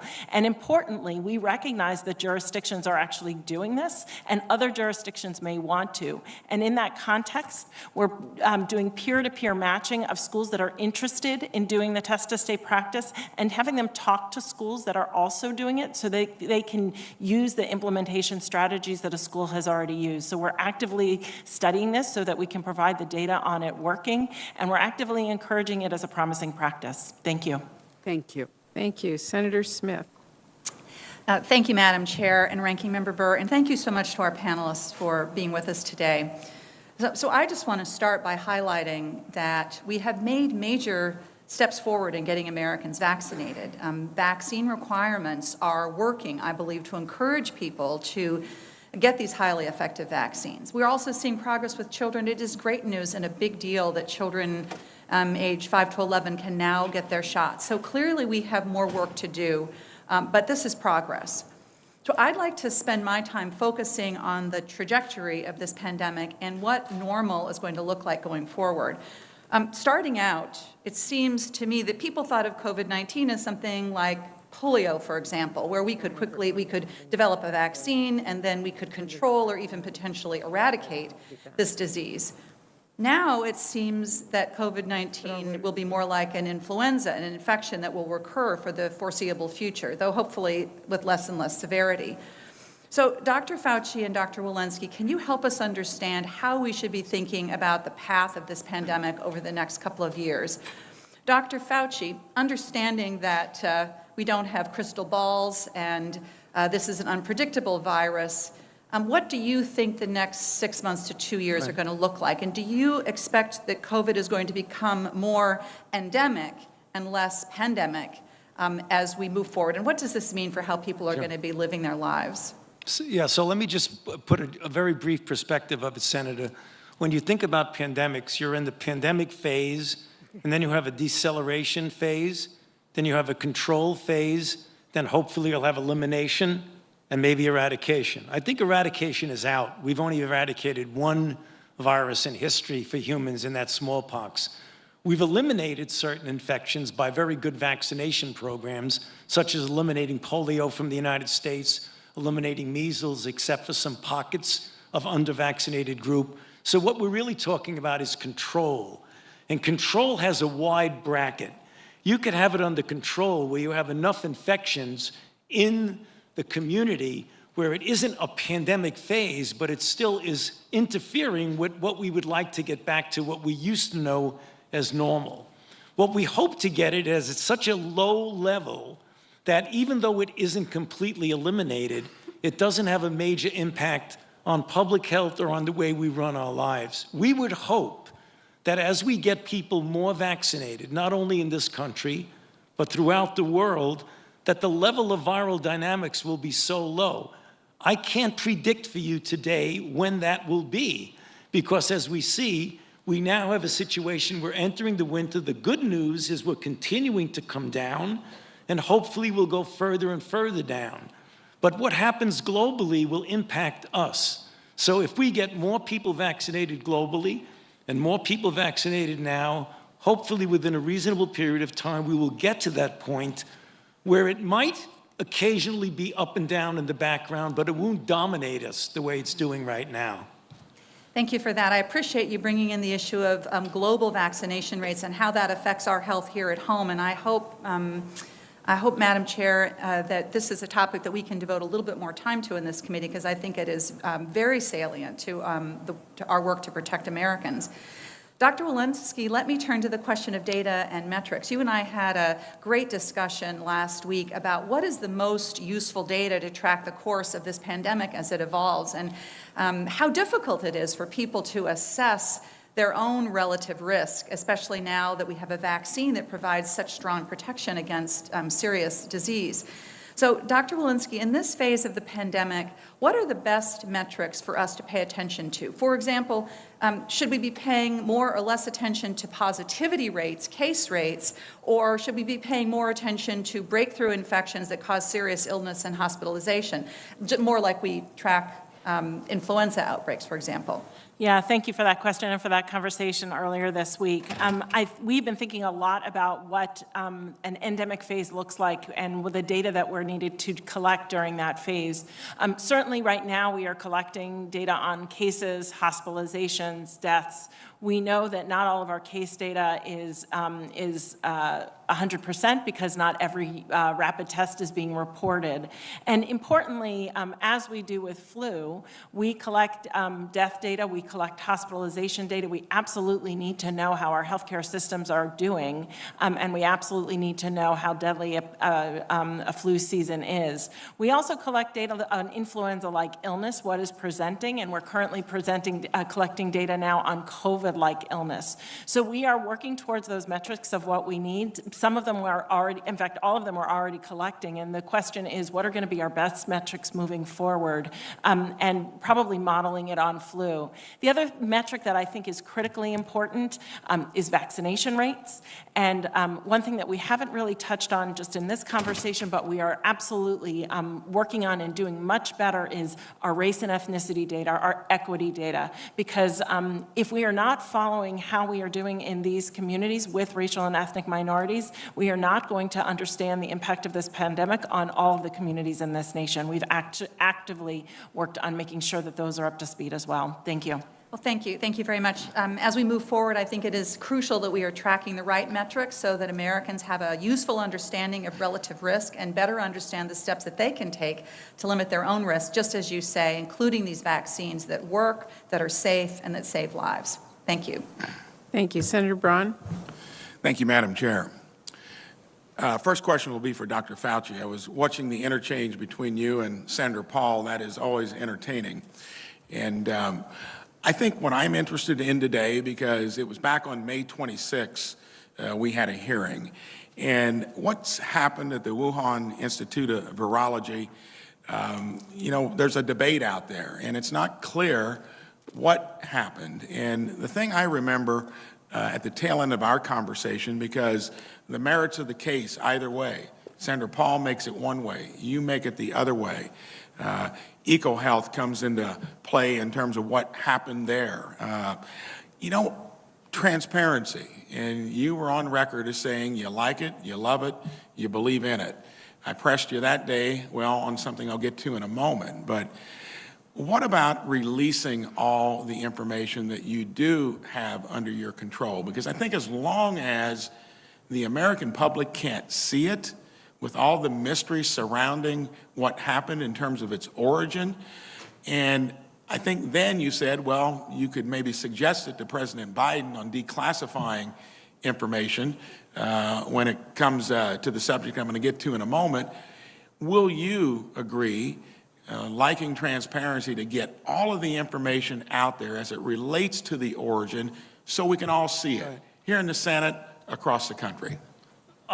Thank you for that question, Senator. I have always been, am now, and will always be very, very much for total transparency in everything we do.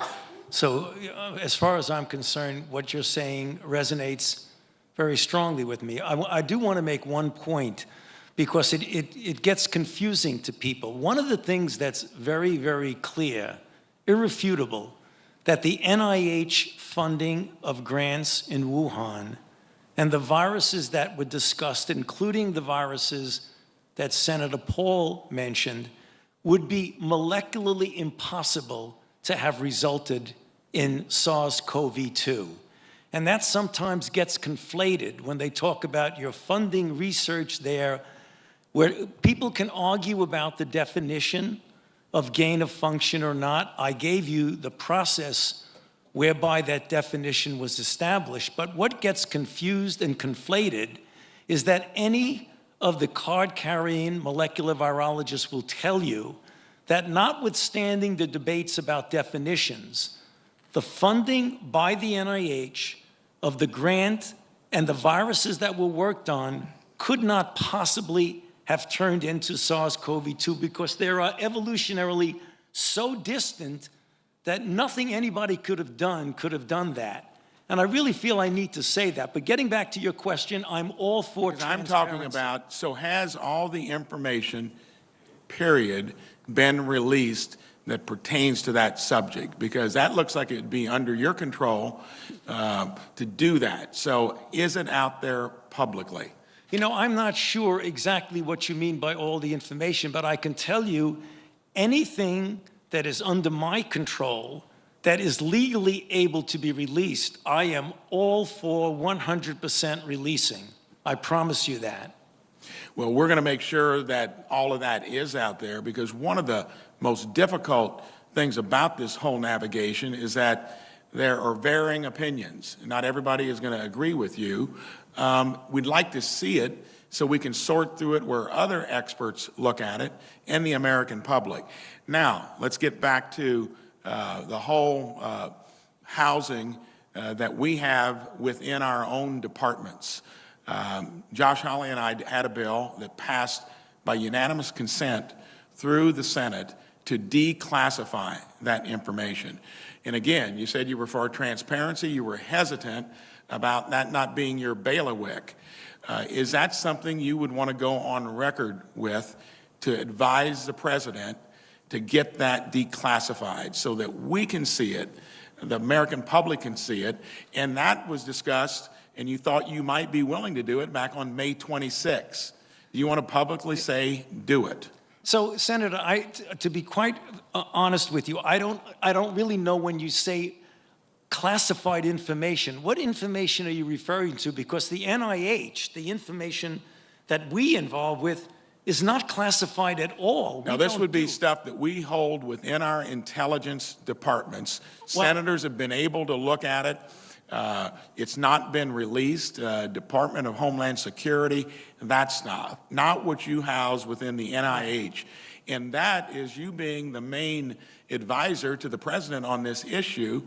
Why wouldn't you say declassify it so we can look at it? Well, I would have to find out, Senator. I mean, when you're talking about classified information, that's certainly above anything that I do, because I want to reiterate for the record that the NIH does not do any classified anything. Everything we do. All 100 senators were for doing it. Many of us had the ability to look at it. You or others, Dr.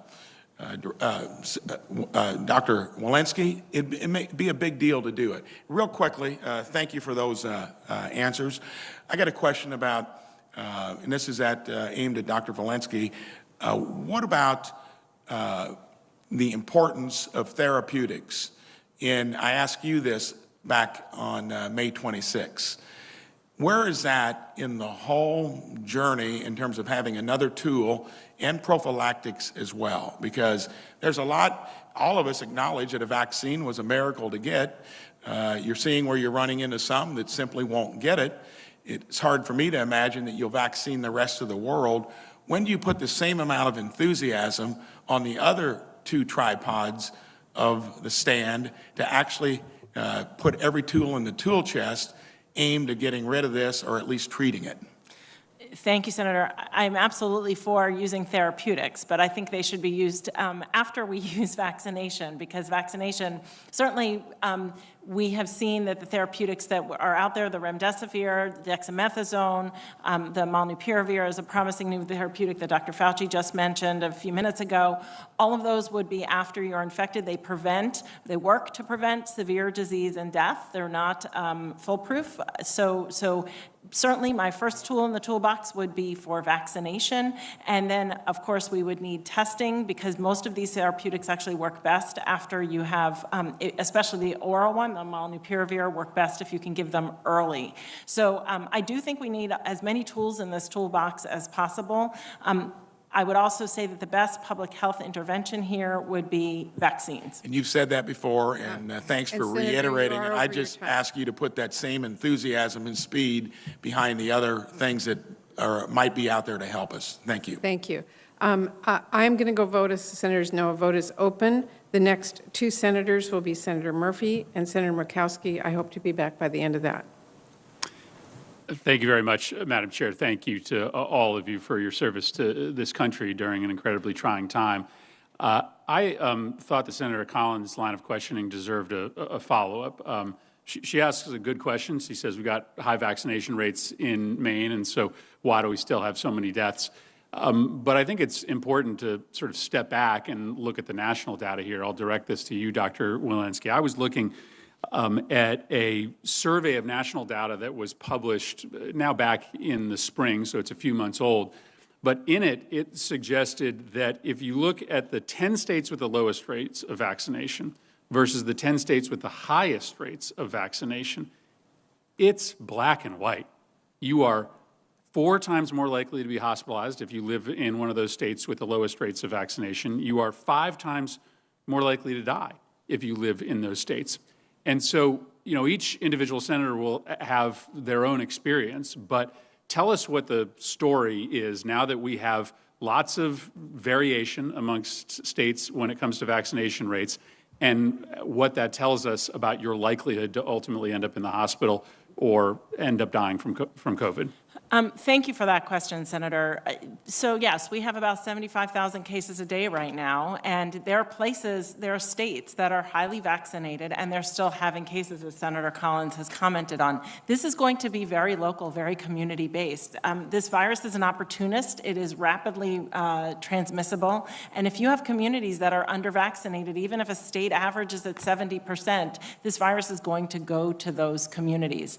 Importantly, we have actually looked looked during the Delta surge at 3 states with high vaccination rates, Connecticut being one of them, and 3 states with lower vaccination rates. And we can see, even just in this Delta surge, just since June, that the death rates in the under-vaccinated states, in the states with vaccination rates that are 10, 20% lower than the highly vaccinated states, the death rates are 5 to 10-fold higher. So we absolutely can see the impact of this. There are cases that occur in vaccinated people. They, for the most part, don't lead to death. Sometimes they do, but for the most part, they don't. These vaccines are preventing disease. They are preventing 10-fold more likely to be hospitalized if you're unvaccinated versus vaccinated, 11-fold more likely to die if you're unvaccinated versus vaccinated. I think Senator Collins' question was a good one, and I'm glad to get the true story of what the overall national data is here, because it's compelling. But there are other senators who are deliberately trading in just dangerously false information. It's stunning that the misinformation about COVID is not just coming from purveyors of propaganda online. It is often coming from our colleagues here in the Senate. I was on the floor a few weeks ago listening to Senator Johnson, who suggested pretty sort of transparently that there was a correlation between those who got vaccinated and post-vaccination deaths, noting that 5,000 deaths that were reported on the adverse event system happened 1 or 2 or 3 days following a vaccination, suggesting that there was a correlation. I'll ask this to Dr. Walensky. Is there any increased risk of death to individuals who get a vaccine? Is there any data to back up the claim that Senator Johnson was making, that there's some correlation between risk of death and vaccination? Isn't it exactly the opposite? It is. For COVID, it is, in fact, exactly the opposite. Our vaccine adverse event system collects all deaths after vaccination. That means if you were hit in a motor vehicle accident and succumbed to that event, that would be reported in our vaccine safety system. Clearly, that is not a causal effect from a vaccine. And yes, these vaccines are working to prevent death from COVID-19. And what I would just say, when people ask me all the time what they can do, what Congress can do, what senators can do for us as a country, for me at the CDC, it is to encourage your constituents to get vaccinated. Thank you. One of the things I hope this committee will work on in the middle of this pandemic and following is health literacy, is helping Americans understand where good sources of medical information are and where the dark spots are, where you're listening to political actors who have their own agenda, not one based in science. And I think this is frankly a place where Republicans and Democrats can collaborate, because I think we have found a general lack of health literacy during this pandemic, but it was a problem that existed beforehand. And so while it pains me to know that some of our colleagues are the purveyors of this misinformation, it's a project that probably should be able to be bipartisan moving forward. I appreciate you all being here. Thank you, Mr. Chair. Senator Romney. Thank you, Mr. Chairman. Appreciate your service and the information you're providing this morning. Just following up on Senator Murphy's question, there is a perception that side effects, adverse effects from the vaccine are not being gathered, that they're not being made available to the public. Are the side effects and adverse effects, Dr. Walensky, being captured? Are they available to the public? Is there a place we can go to see what the likelihood is of various side effects based upon getting a vaccine? We have the most robust vaccine safety system than we have ever had in this country in the rollout of this vaccine. Our vaccine adverse events reporting system, as Senator Murphy just described, has over 600,000 reports publicly available. We have a new vSafe system, which is developed specifically for the COVID-19 vaccine program. It uses a text message system, web surveys to get people to provide their symptoms after they've been vaccinated. It includes over 9.5 million people and over 12 million health surveys. We have a pregnancy registry where we survey Pregnant women, we are getting their information during their vaccine, after their vaccine, in their first trimester. We call them in their second trimester, their third trimester, after their baby is born, and at 3 months. We've registered over 5,000 women in that, and we have over 24,000 who have been contacted. And we have a vaccine safety data link, which is a collaboration with our academic institutions, which includes over 7.5 million people who initiated vaccination. This is the most robust vaccine safety system that's ever been documented. And where might the public go to see what the probability is of various side effects or adverse effects from the vaccination? On our CDC website. Thank you. Appreciate that. Dr. Fauci, a number of us are concerned about mandates, obviously.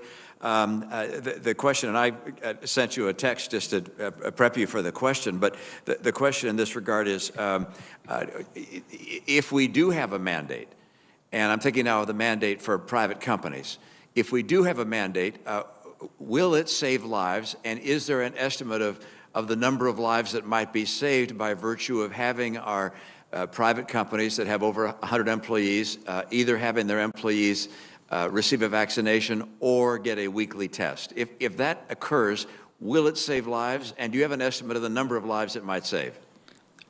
I have a very firm and confident answer to your first question, Senator, and I don't have one of your second, but let me just explain very briefly.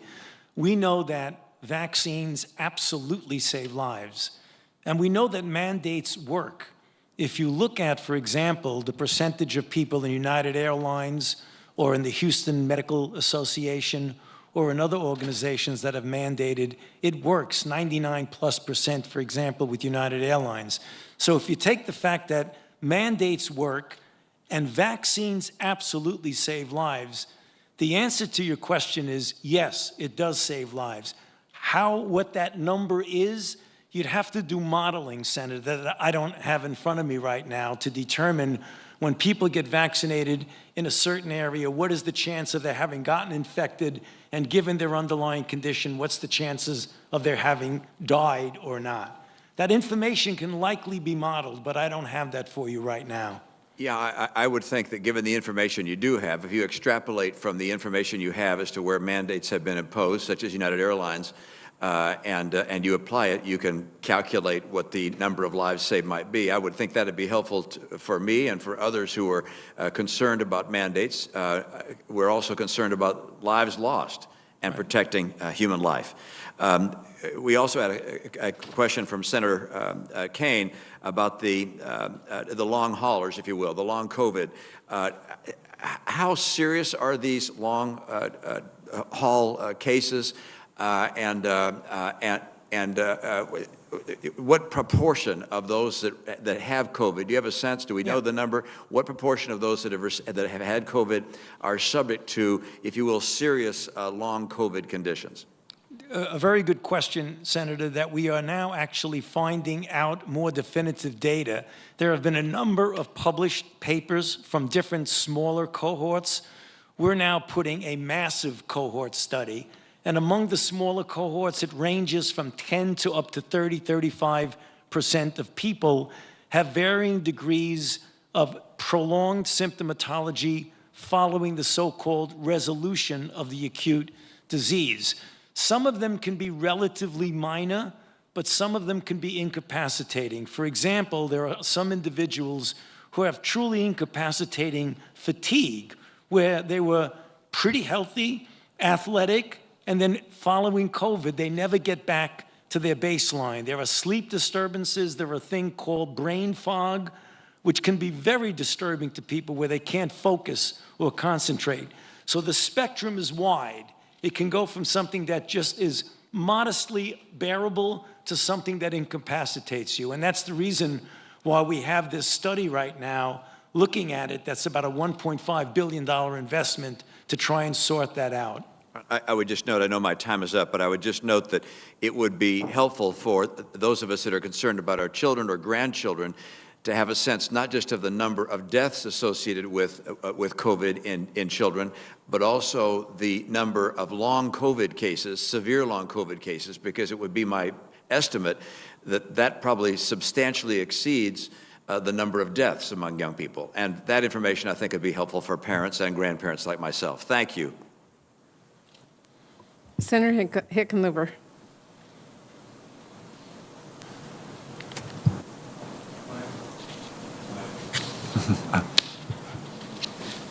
There we go.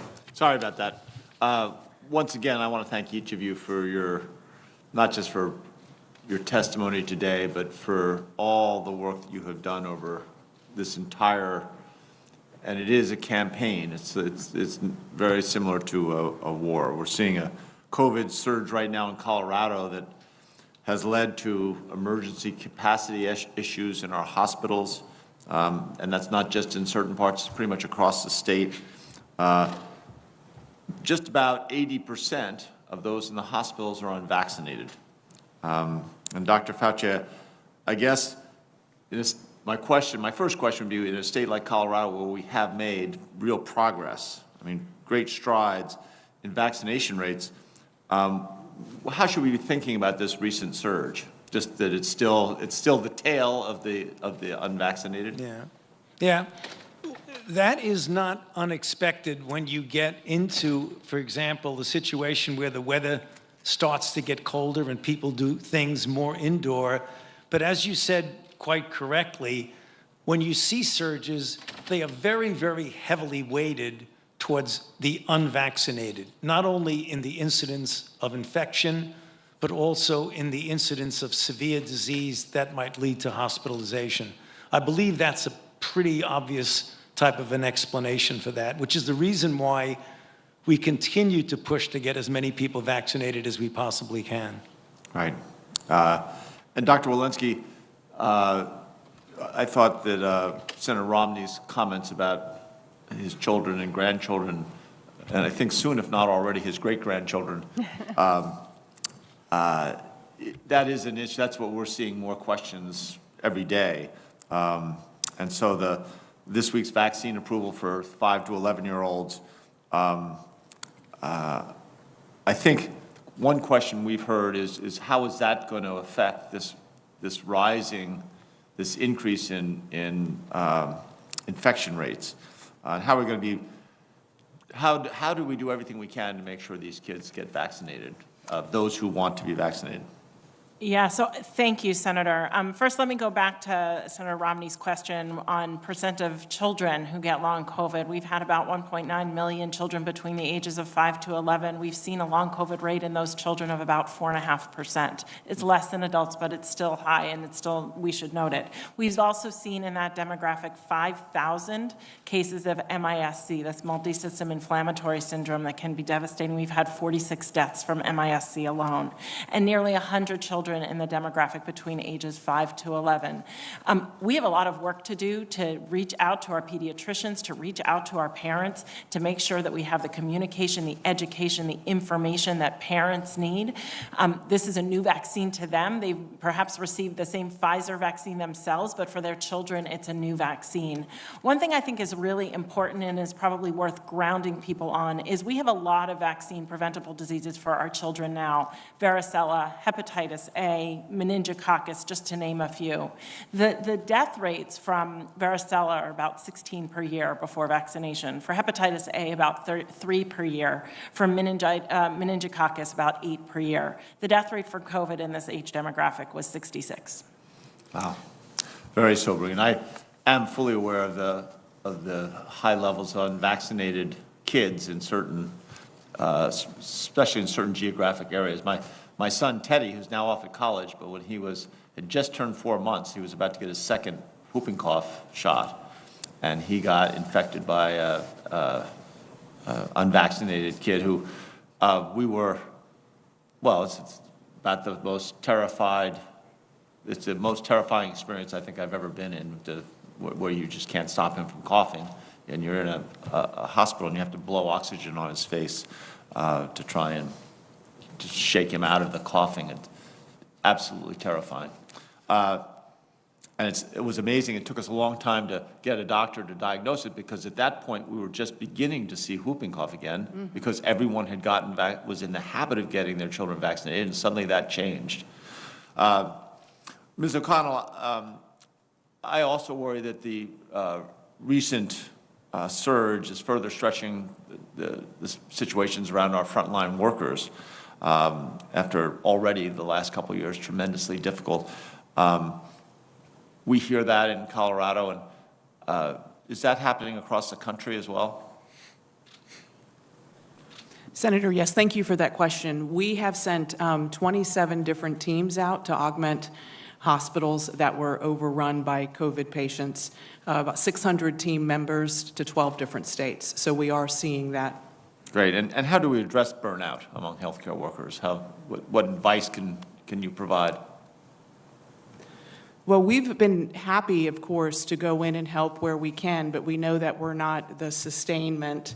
One of the things that the American Rescue Plan provided was funding for the public health workforce. And so we're continuing to look for ways to invest in a long-term public health workforce to support these first responders and healthcare workers that are burned out and worn out from this pandemic. Wow. Again, I'll just finish by saying thank you to each of you. One of the most amazing things to me is, as a scientist who recognizes the importance of data, that your ability and your vision to start collecting data from the very beginning and make sure that we take the lessons that we learn in this situation where so often people are making decisions without enough data is really going to inform our pandemic preparedness and help this, not just our country, but the world as we go forward and battle not just this virus, but the others to come. Thank you. Thank you. Yield back. Senator Tuberville. Thank you very much, Madam Chair. Thank you for being here today. I know it's hard work, and you need to get back to work. You know, my former job, you know, I had to win games. And in your business, we got to win. And right now, we're not winning. Johns Hopkins University just made a report last week that this year we've lost 353,000 people. And to this point, last year, that's how much we lost the entire year. It's a little perplexing that, you know, we've got 2 vaccines, boosters, and we got masks and all that. We still got to win. We got to win this fight. I mean, I think everybody understands that. You know, I recently wrote an op-ed talking about how we need an all-above approach. We need every tool in the toolbox to be used. Been talking to doctors all over Alabama. We've had a tough problem. They are very upset that they don't have the freedom to treat like they should have the freedom to treat. They're being told by officials in their hospital that they can't use certain drugs such as ivermectin or whatever. And they know that it works. That's what they tell me. I'm not a doctor. Monoclonal antibodies. We ran out in Alabama because for some reason we're starting to ration those in the last few months. And I think I could ask all of you what you think about monoclonal antibodies, and I think you'd all say they, to some degree, they work. But this specific question is for Ms. O'Connell. I want to ask you this. You know, Congress gave money through the CARES Act to help with the development of production of therapeutics. Within 3 months of being in office, President Biden's administration decided not to buy, or they declined to exercise contract options on monoclonal antibodies. Now, I know you weren't there at the time. They inherited these contracts from the Trump administration. Those decisions caused a shortage, especially for us in Alabama. At the same time, the Biden administration was ramping up monoclonal production. As we're trying to get back to it, HHS turned and gave a $142 million non-compete contract to an accounting firm to market these treatments to the public. The administration hired KPMG to promote a therapeutic that the government stopped buying. That makes no sense. I looked at the website and my son and I could probably put it together for $10,000. We paid $142 million. So I'm just asking you, Ms. O'Connell, I understand that HHS is currently reviewing this. I just would hope that you would commit to reprogramming some of that money to monoclonals if there's any left. Could I get a commitment on you for that?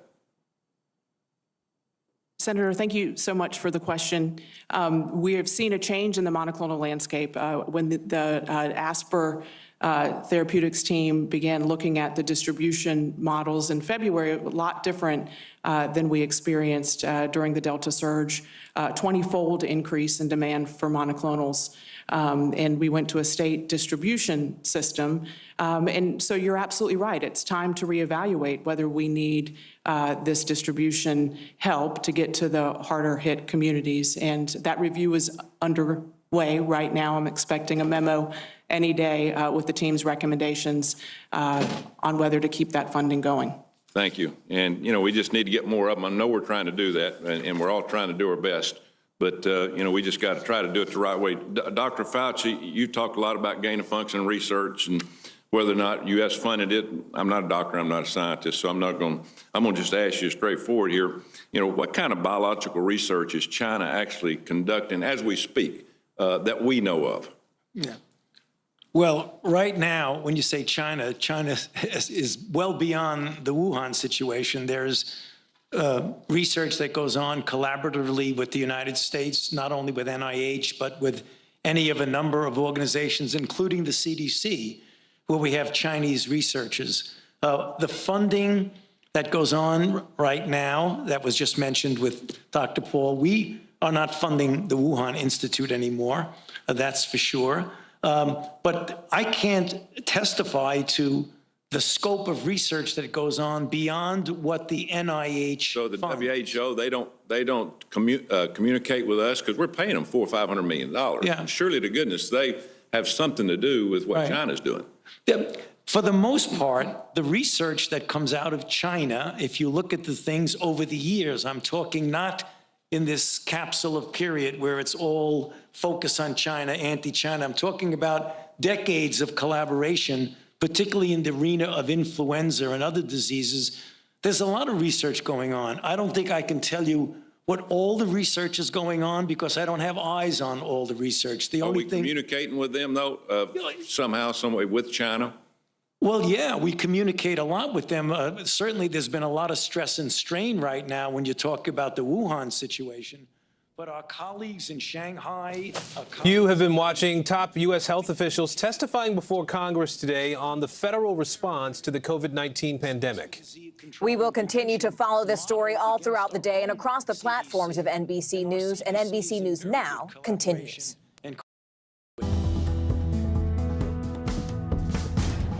Breaking news first on NBC News Now. Vaccine mandate. A majority of the U.S. workforce now facing a critical deadline.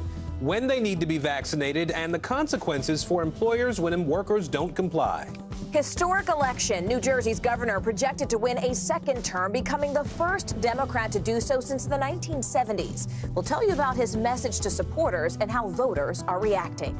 Deep freeze. More than 100 million Americans bundling up to keep warm. The weather alert's in effect right now and how long this cold blast is expected to stick around. Plus, remembering a princess. More than 2 decades after her death, the fascination with Princess Diana is now stronger than ever. We'll tell you about the new film out today and how her legacy continues.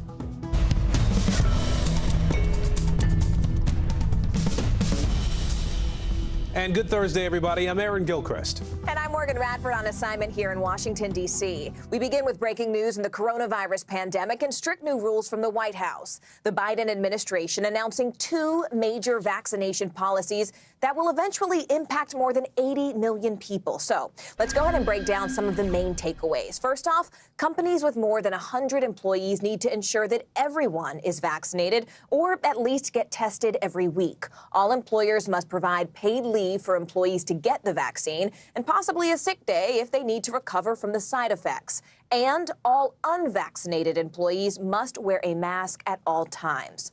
Also, in healthcare facilities that participate in Medicare and Medicaid, all workers must be fully vaccinated. The deadlines for those vaccinations are only a couple of months away now, so that's January 4th of next year.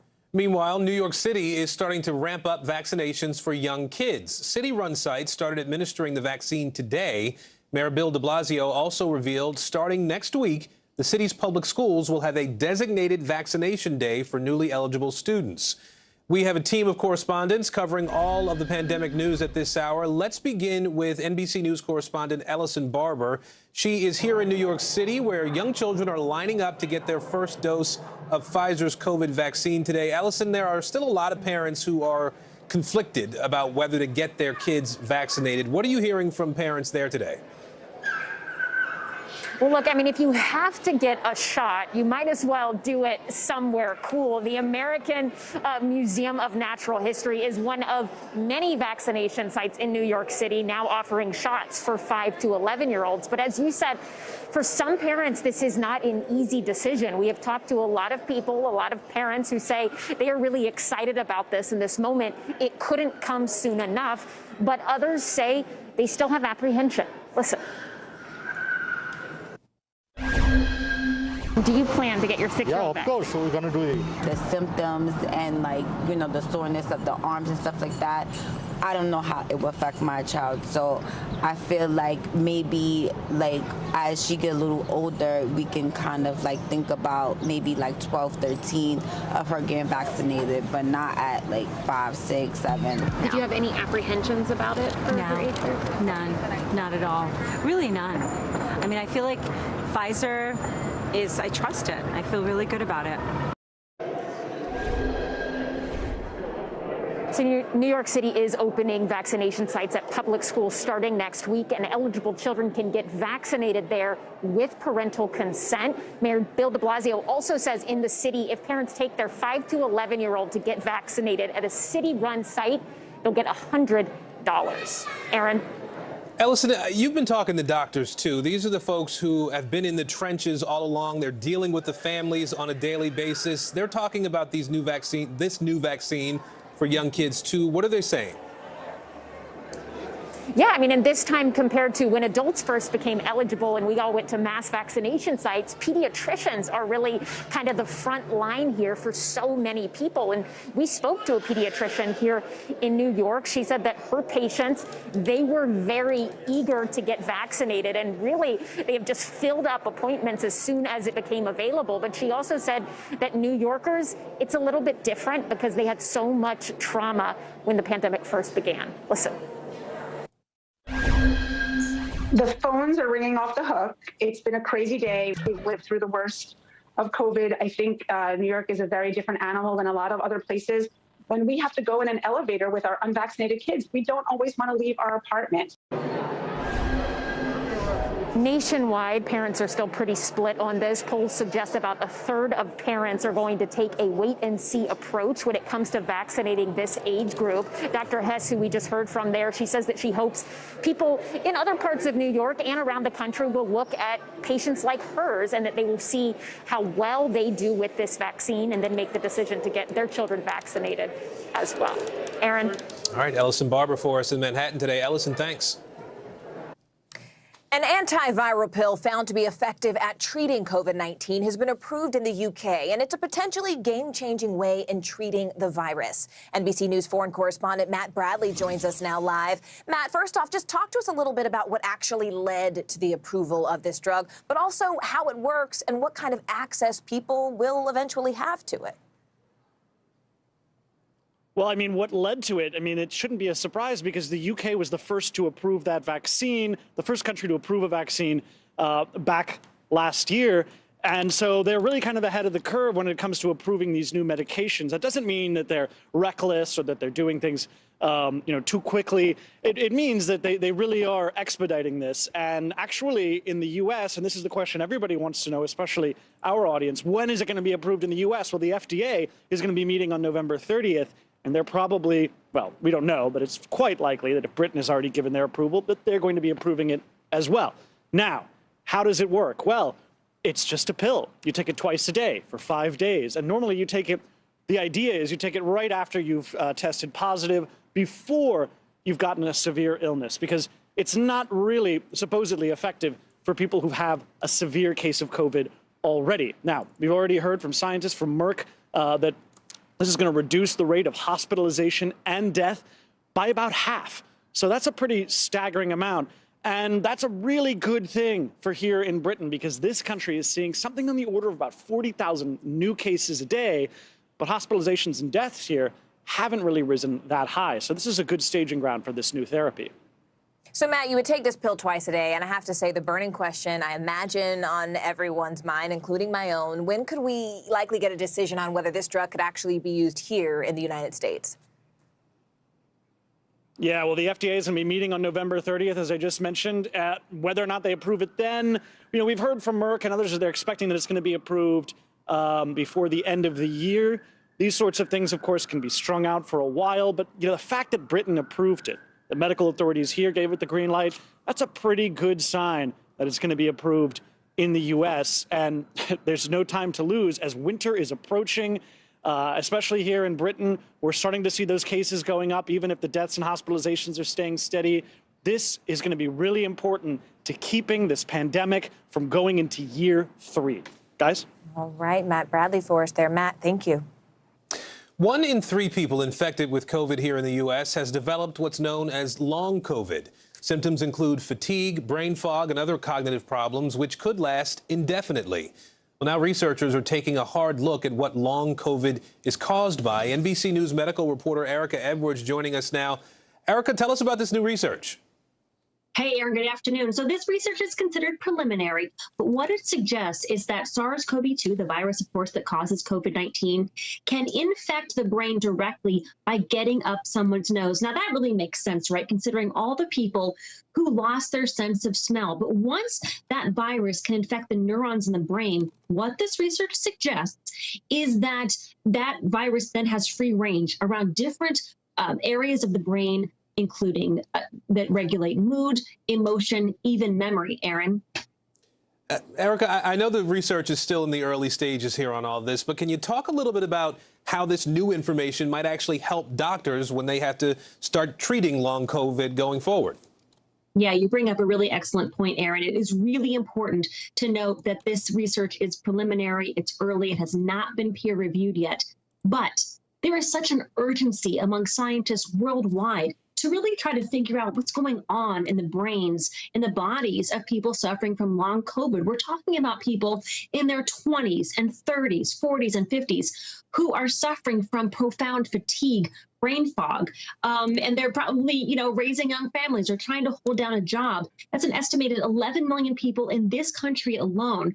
Aaron, right now, there is no specific treatment. They're really just trying to manage their own symptoms. But with what this research might do someday is provide answers to what's really causing the issue, and that could lead to potential treatments and pills down the road. Aaron? Really important research happening right now. Erica Edwards for us today. Erica, thank you.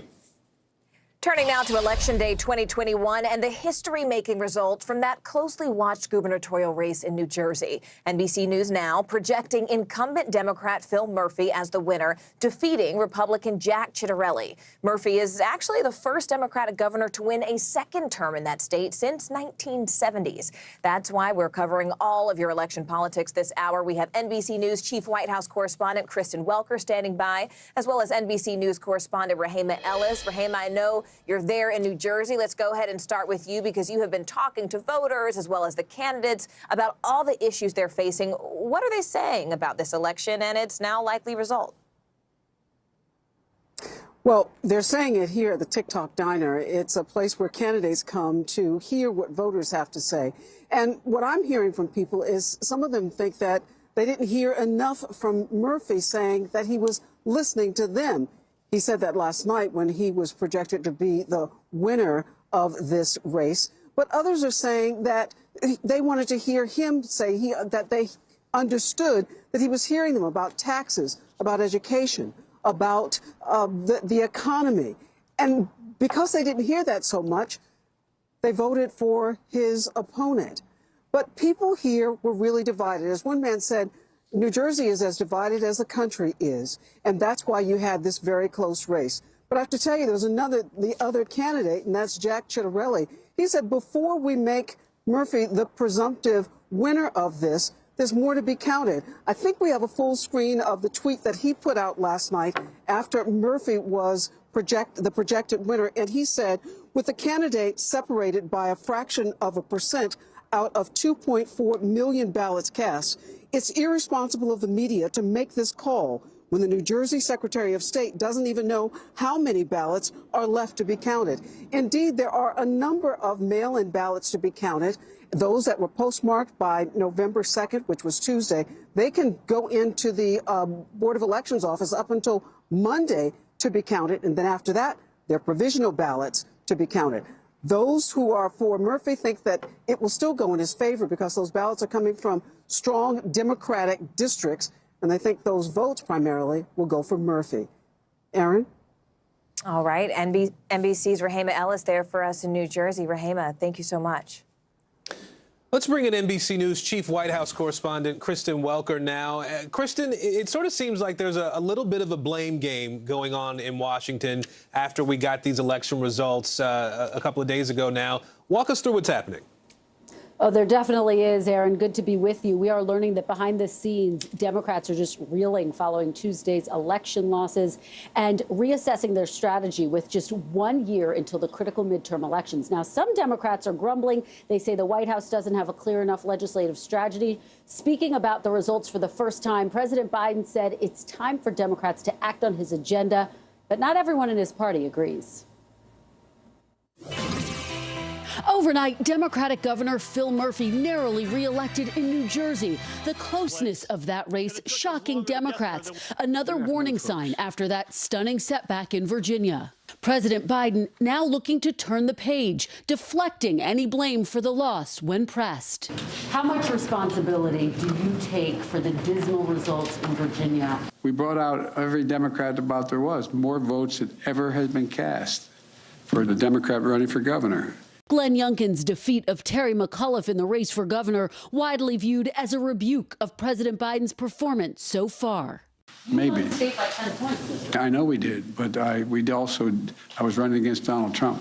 Democrats now desperate for action on the president's agenda, stalled in Congress while progressives and moderates play the blame game. Politics is about timing, and we blew it on the timing. There is no way that you can say that a 12-point swing in a state is due to Congress not passing a bill. While some Democrats quietly point the finger at the White House for not having what they say is a stronger legislative strategy, the president and his party now attempting to chart a path forward, with the House potentially voting this week on two massive spending measures, including Mr. Biden's $1.75 trillion Build Back Better bill. But that's still not a done deal, with House Democrats adding paid family and medical leave back into the measure, a move that could hurt its chances in the Senate. Well, that's a challenge, very much of a challenge. Top Republicans argue voters sent a clear message rejecting Democratic proposals. I don't think it was about the Democrats' failure to do it. I think it was because people didn't like that they were trying to do it. Seeing the Virginia and New Jersey races as a preview of things to come in the midterms next November. If you're a Democrat and President Biden won your seat by 16 points, you're in a competitive race next year. You are no longer safe.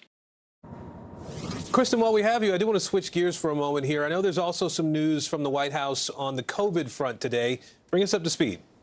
That's right, Aaron. Well, the White House says that federal contractors, employers with 100 or more employees, and healthcare workers at facilities participating in Medicare and Medicaid have to get fully vaccinated by January 4th next year or face fines. Now, these new labor rules covering employee vaccinations would cover an estimated 84 million workers, the White House says. Employers will be required to provide paid time off for workers to get vaccinated, and employees who are not fully vaccinated must seek their own weekly testing. The president today saying the virus will not go away by itself or because we wish it away. We have to act. There has been some backlash to this, but that's the latest from the White House on COVID. Aaron. All right, Kristen Welker for us today. Kristen, good to see you. Thanks. Good to see you. And let's turn now to the deep freeze that's moving all across parts of the Midwest and Northeast. In fact, snowflakes are falling from Michigan to New York, and millions of Americans are gearing up for the season's first round of frigid temperatures. 47 million Americans are facing frost and freeze alerts through tomorrow, and even parts of Texas are feeling a chill. That's why we have NBC News meteorologist Michelle Grossman here with what to expect. We also have NBC News correspondent Shaquille Brewster, who is live for us in Chicago. Hi there, Shaquille. Good afternoon, and things are warming up now, but that was not the case this morning where that winter weather was in the air. Chicago getting its first freeze of the season on Tuesday, but across the country, more than 100 million Americans are preparing for the first freezing temperatures of the season. First snow of the season. This morning, the first freezing temperatures ahead of winter It's really just kind of that jumping off point. are sending shivers all across the Midwest and the Northeast. The weather has dipped a bit, so we're getting out the jackets. Frigid weather sweeping much of the nation, with more than 150 million Americans expected to face temperatures below 35 degrees. Suddenly it just got to like 20, 30 degrees, and now we're just trying to make it work. Nearly a foot of snowfall set an all-time November daily record near the Great Lakes and left enough snow to make what was possibly Michigan's first snowman of the season. And in Binghamton, New York, the first measurable snow of the winter. In Nashville, a freeze warning is in effect into Friday. St. Louis, Cleveland, Detroit, Indianapolis, and Pittsburgh among the cities battling the season's first big chill. In Gaylord, Michigan, the National Weather Service sharing this video of a winter wonderland. The frosty days, a chilling sign of what's ahead. And these cold temperatures are actually about 2 weeks late for the city of Chicago, which normally experiences that first freeze around October 19th. But that makes sense because October was the warmest October on record for the city of Chicago. Let's bring in NBC News meteorologist Michelle Grossman now. Michelle, walk us through this. What can we expect in the days ahead? Hey there, Aaron. Well, I think Shaq in his pea coat, his gloves, his scarf is sort of telling that story. It's cold out there. We're looking at really frigid temperatures, and we're going to see that over the next several days. Let's take a look at some of the alerts that are out there because we do have freeze warnings, freeze watches, and in fact, 106 million people had lows at or below freezing this morning. So we felt it in the Northeast, and we're going to feel it once again as we go throughout the next several days. It's not really until the weekend where we're going to see a warm up. There's a look at your freeze warnings and watches, 39 million people under frost and freeze alert. And this is really an agricultural product. It sort of just means it's the end of the growing season. But to us, it also means it's really cold. So it is cool for November. Most spots feel like late November. We had such a warm October, so I think it even feels worse. And temperatures today, Raleigh 43, that's 21 degrees below what is typical for this time of year. 53 in Nashville this afternoon, 64 in Baton Rouge. And notice Houston, even down to the southern plains, we're looking at temperatures well below normal for this time of year. Then by Friday, to kick off the weekend, we're looking at temperatures mainly in the 50s and 60s through the Tennessee Valley, also along the southeast coast into Florida. You see all that blue on the map indicating that cold air in place. So most temperatures 10 to 15 degrees below what is typical for this time of year.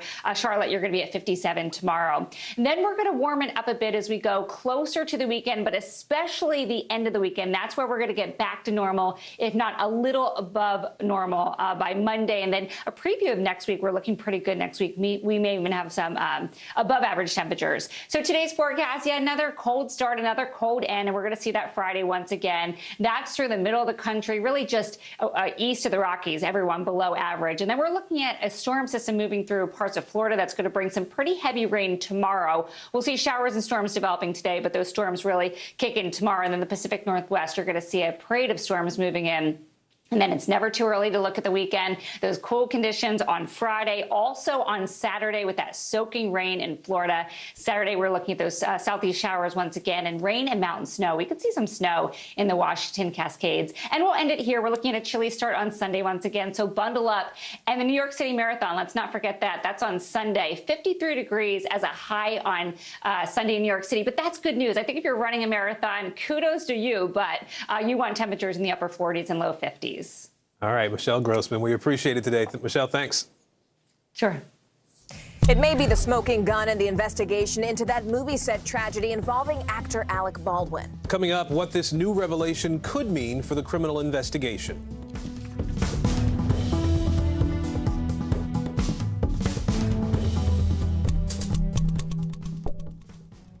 Do you feel like the bad guy in this? Why should they believe you when they know that people are getting in? Has it been worth it to make this trip? Do you feel like you're giving a green light to politicians? How do you explain why your case has become so important?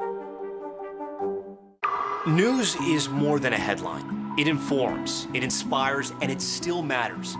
To cover it, you have to be in it. And that's what we're going to do. Every night, we take you to the front lines of the story, where it's actually happening, with NBC News journalists on the ground from all over the world. We cover what you need to know and bring your newsfeed to life. In primetime and streaming live, it's your news playlist every night. Top Story with Tom Llamas, weeknights at 7 on NBC News Now. News is happening now. A look at what's making headlines around the world. Tonight, the major announcement of the COVID vaccine. This is a significant moment. Your news, whenever it happens, wherever you are, it's here now. News is happening now. Look at what's making headlines around the world. Right now on Morning News Now. Tonight, the major announcement of the COVID vaccine. And this is a significant moment. Your news, whenever it happens, wherever you are, it's here now.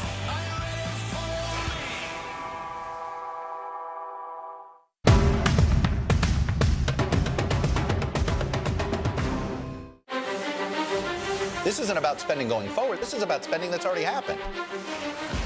Do you accept the idea that we have a crisis at the border? The vaccine mandate. Is this going to work, or is this going to backfire? If it's Sunday, it's Meet the Press. The fire has grown leaps and bounds. What you see behind me is typical. How you doing? Pretty bad. News is more than a headline. It informs, it inspires, and it still matters. To cover it, you have to be in it. And that's what we're going to do. Every night, we take you to the front lines of the story, where it's actually happening, with NBC News journalists on the ground from all over the world. We cover what you need to know and bring your newsfeed to life. In primetime and streaming live, it's your news playlist every night. Top Story with Tom Llamas, weeknights at 7 on NBC News Now. Now to an explosive new allegation about what might have led to that deadly shooting on the set of Alec Baldwin's movie Rust. The attorneys for the film's Armorer are now alleging that someone intentionally placed a real bullet in the weapon that accidentally was fired by Alec Baldwin. Now, the film cinematographer was killed in that shooting. Here's NBC News national correspondent Miguel Almaguer. Aaron and Morgan, as this case continues to push forward, the attorneys representing Hannah Gutierrez-Reed, the armorer on the set, are now speaking out. New pressure on authorities in the Rust shooting investigation after an explosive claim from the attorneys representing Hannah Gutierrez-Reed.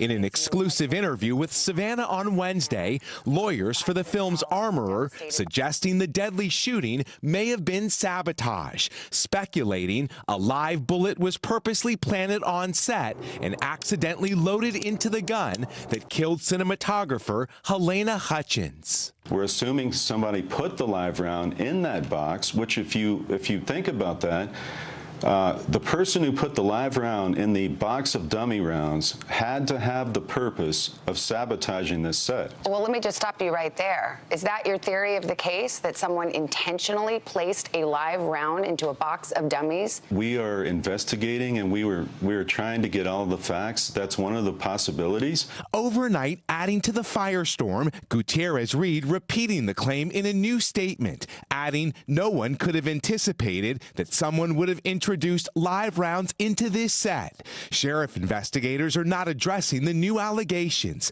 saying their investigation remains open and that they're focusing on those who had custody of the weapons, including Assistant Director Dave Halls and Gutierrez-Reed. But the attorneys for the 24-year-old armorer adding others had a motive, including crew members who walked off the job the morning of the fatal incident. I believe that somebody who would do that would want to sabotage the set, want to prove a point. What do you make of those allegations?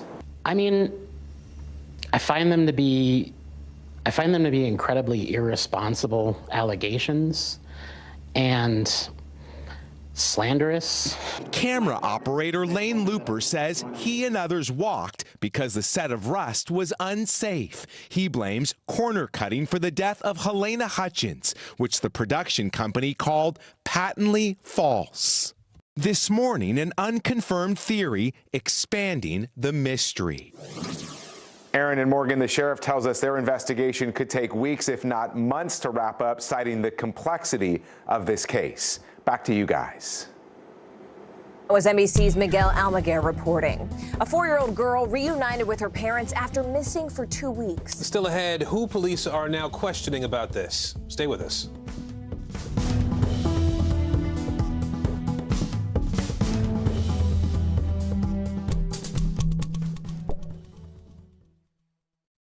The Meet the Press Chuck Toddcast, free wherever you get your podcasts.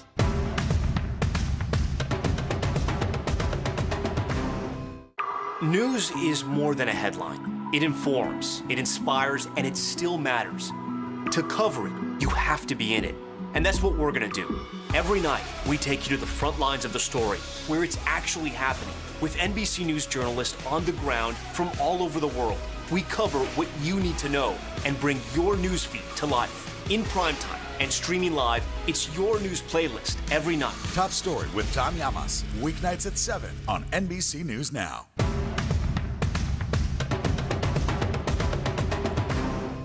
To cover the news, you have to be in it. We'll take you to the front lines of the story, bringing your newsfeed to life. Streaming live every night, it's your news playlist. Top Story with Tom Llamas, weeknights at 7 on NBC News Now. This isn't about spending going forward. This is about spending that's already happened. Do you accept the idea that we have a crisis at the border? The vaccine mandate. Is this going to work, or is this going to backfire? If it's Sunday, it's Meet the Press.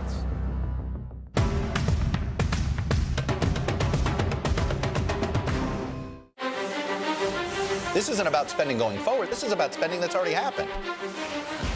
Do you accept the idea that we have a crisis at the border? The vaccine mandate. Is this going to work, or is this going to backfire? If it's Sunday, it's Meet the Press. The Meet the Press Chuck Toddcast, free wherever you get your podcasts. News is happening now. A look at what's making headlines around the world. Tonight, the major announcement of the COVID vaccine. This is a significant moment. Your news, whenever it happens, wherever you are, it's here now.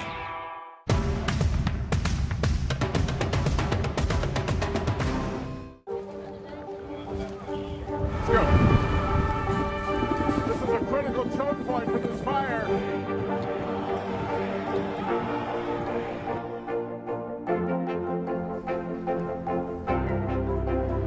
And good evening from New Orleans. Nice to really spend some time with you. Appreciate it.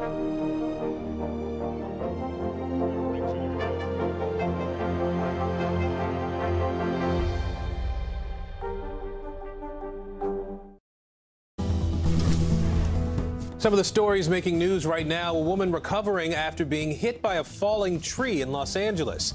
That tree was at least 40 feet tall and fell in an amphitheater parking lot after a concert.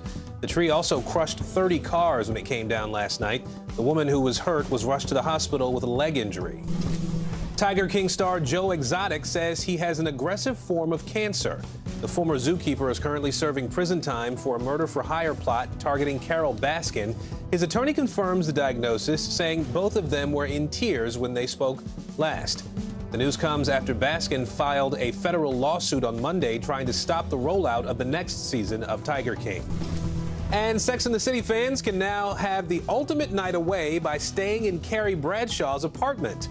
Airbnb announced it's renting out a recreation of the Upper East Side brownstone from the show. It comes with a fully equipped walk-in closet and only costs $23 a night. Fans will only have 2 chances to stay in the apartment. It's available for one-night stays on November 12th and 13th. The battle for the control of Congress is heating up ahead of next year's midterms. And it's not just the candidates or even the campaigns who will decide which party comes out on top. It's actually state map makers to keep your eye on who will play a crucial role in just how many congressional districts are up for grabs. NBC News Capitol Hill correspondent Leanne Caldwell joins us now with that story. Hi there, Leanne. Hey, Morgan. Texas Republicans send more Republicans to Congress than any other state in the country, and the way they're drawing their maps this year would keep it that way for the next 10 years. My colleague Garrett Hake has more. So what Republicans have done is taken a map where they had 23 seats, 8 of which were vulnerable, and they've created a new map where they're going to have 24 seats, only one of which is vulnerable. They built a fortress around their incumbents. They did, yeah. Facing a booming Latino population and slipping support in the suburbs, Texas Republicans took advantage of the state's sheer size to shore up their members. Take, for example, Michael McCall's 10th district. After a couple of close races, mapmakers lopped off a section of diverse and fast-growing Harris County and replaced it with vast swaths of land in conservative and rural areas north and west of Houston. State Republicans say their maps are fair, and of Texas's 2 new districts, one is drawn to be safely Democratic in Austin, the other safely Republican near Houston. We did not consider race in drawing the maps. Activist groups have already filed multiple lawsuits. They're afraid of the minority demographic growth in population of the state and the tendency for them to vote Democrats. Texas Democrats know they've got their work cut out for them, a very difficult decade ahead. That means for congressional Democrats, they've got to make up the difference somewhere else. And that's why I'm in Albany, New York. New York is one of 18 states with a Democratic majority legislature. This year, they're using an independent commission to redraw the maps, but ultimately, it's up to the Democrats in the building behind me to decide. New York is losing one of its 27 congressional seats due to population loss. Like here in Utica, a city in the center of the state, it's currently a swing district and represented by Republican Claudia Tenney. It's also surrounded by mostly Republican districts, including Elise Stefanik to the north, John Katko to the west, and Tom Reed to the southwest. A bipartisan commission is tasked with drawing the new map. Right now, they have 2 maps, and Utica is critical. The Republican proposal would solidify this as a Republican seat, taking swaths of Stefanik's large rural district. The Democrats' plan would make this a Democratic stronghold, folding in the college towns of Syracuse and Ithaca. This process will only work because of your help. The commission has 3 months to come up with a consensus map, and then the legislature could still discard it. Is the commission working? Oh, absolutely. I think that we have been doing a stupendous job of going out there, getting public input, getting people to talk about their communities. Do you have faith that the legislature will accept the work of the commission? Well, I don't, frankly. I think, the legislature is there to try and maximize their own partisan advantage. New York Democrats have a lot at stake and a choice to make, because what they do impacts what Democrats do here in Washington. Because if New York Democrats undermine this independent commission, then it will undercut Democrats in Washington's attempt to take politicians out of the map-making process in all 50 states. Morgan. Leanne, I thank you so much for that report. I know you and Garrett Haake put a lot of time and effort into bringing us that, so thank you so much, Leanne. We appreciate it. Thanks. After losing Virginia's governor's race and a surprisingly close race for New Jersey governor, House Democrats have a new sense of urgency to get President Biden's domestic agenda passed. That includes a nearly $2 trillion social spending bill with programs like universal pre-K, free school meals, elder care. The other bill is the bipartisan $1.2 trillion infrastructure plan. It was passed by the Senate earlier this year. NBC News national political reporter Sahil Kapoor joins us now from Capitol Hill. Sahil, the House is expected to vote on these bills today, as I understand it. What's the likelihood of that happening? It's still tentative, Aaron. They don't have an official vote time set yet today, and Speaker Pelosi spoke to reporters just moments ago, said she's still working to get the votes on both those 2 bills. The infrastructure bill, which requires the votes of the Build Back Better legislation, which she doesn't have yet. Now, this bill is about 2,000 pages long. It just came out yesterday, the revised text, and the Joint Committee on Taxation, which is the nonpartisan scorekeeper, came out with an analysis of it today. So a number of members, including one I just spoke to a moment ago, still reviewing the text. Pelosi's trying to get the votes for the Build Back Better bill. If she does, I would expect both of them to come up today for a vote. Yeah, if you had said the vote was a sure thing, I wouldn't have believed you. So I guess this is par for the course, it seems, these days. These bills, though, have put moderates and progressives at odds for months, obviously. Where do both sides stand now on the issues at this point? There's been a lot of back and forth, a lot of negotiation, some bitter, backbiting between the progressive and moderate factions. But as a result of a push primarily by the White House, primarily by President Biden, to get this down to a 1.75 trillion range. He may have found the sweet spot that the two sides can finally agree to. Progressives say that they wanted an initial ask of $6 trillion to $10 trillion. That was never going to happen, but they argue that this is a very steep compromise from where they were initially. And Senator Joe Manchin, the centrist West Virginia Democrat, said he wanted a $1.5 trillion price tag, and he is not ruled out coming up to 1.75 trillion. He did suggest last week that it was negotiated, which suggests that he could get there. But let's have a listen to what two key figures here, Pramila Jayapal in the House, the chair of the Progressive Caucus, and Joe Manchin had to say about this. I don't know why we're saying it has to be done right now. I have no idea what has to be done right now. To get to yes is first to find out what the real cost is, what we're talking about. There's nothing new in this agenda that's being brought in from the outside. This is what we ran on. If we have delivered majorities to the Democratic Party in the House, the Senate, and the White House, they got to get together and figure out how to get this done. And that's why progressives have been... And there you see it, still a bit of a TBD, still working to get the votes, but Pelosi looking to get this out of the House today. And so before I let you go, I want to talk about today's Senate hearing on the Biden administration's response to the COVID pandemic. What were some of the big takeaways for you from that hearing?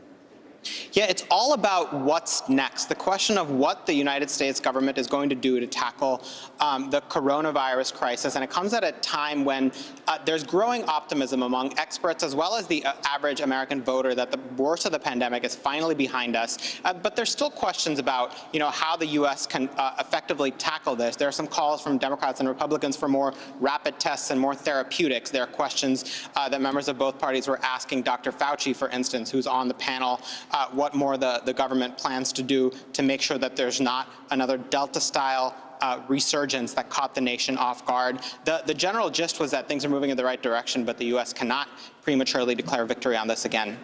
All right, Sahil Kapoor on Capitol Hill for us today. Thank you, sir. Thank you. Tensions between the U.S. and Iran are once again taking a turn for the worse. It's happening in the Sea of Oman, where Iran is now claiming that back in October, the U.S. tried to steal Iranian oil by seizing Iran's oil tanker. The U.S. Central Command has denied that allegation, calling it, quote, false and untrue. NBC News Tehran Bureau Chief Ali Arouzi joins us now from Tehran. Ali, look, let's be honest, both sides are digging in on this, but what really happened here? Well, Morgan, it's not entirely clear, and much of it depends on whose version of events you want to listen to. Now, according to Iranian accounts, and there are a few different ones, all with discrepancies, but the story that's being widely reported by state media here is that the U.S. Navy seized an Iranian oil tanker carrying crude oil in the Sea of Oman. The oil was confiscated by U.S. forces, unloaded from the Iranian vessel into a second vessel, which was then directed to an unknown destination.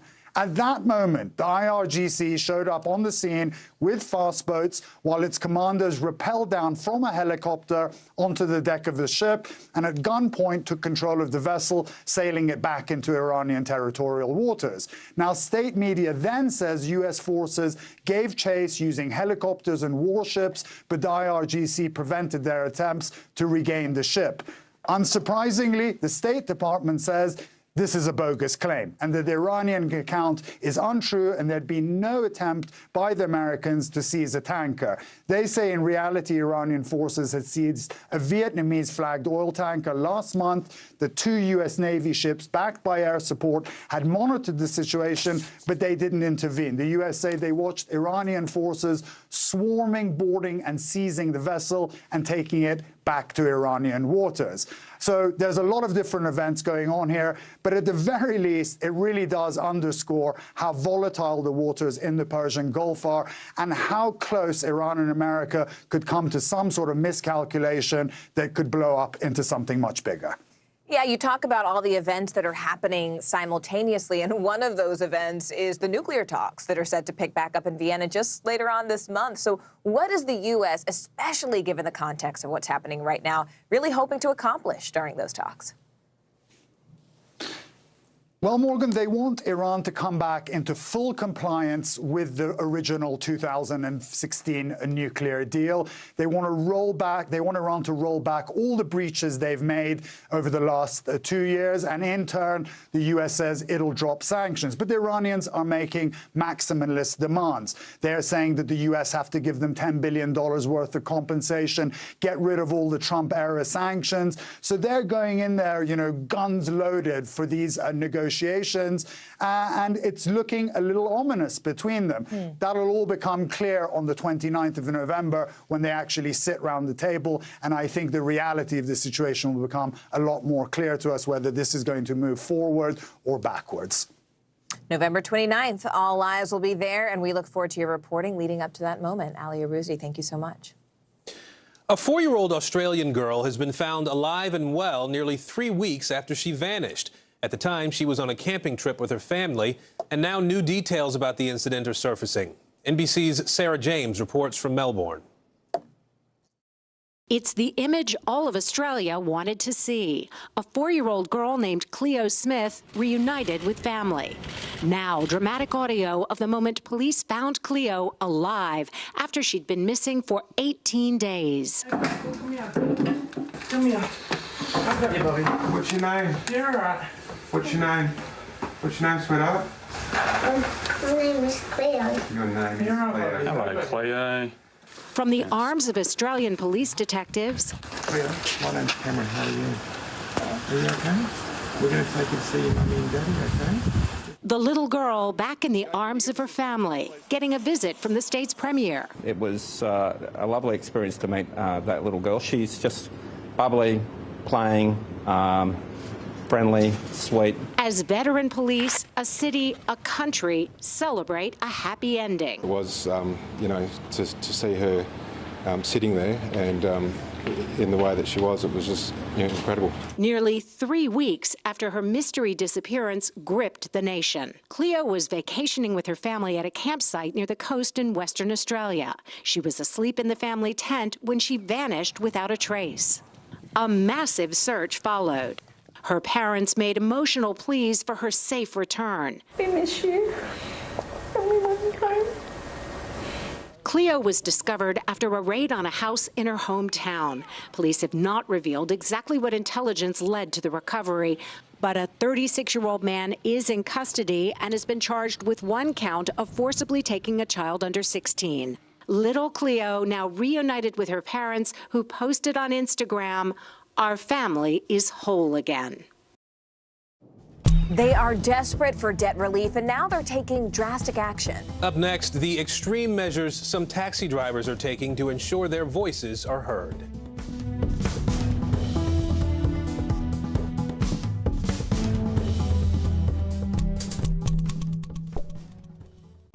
Good morning, I'm Savannah Sellers. I'm Joe Fryer. Another giant leap for mankind. They want folks to shelter in place until this storm pushes through. Traveling to the United States is about to get a lot easier.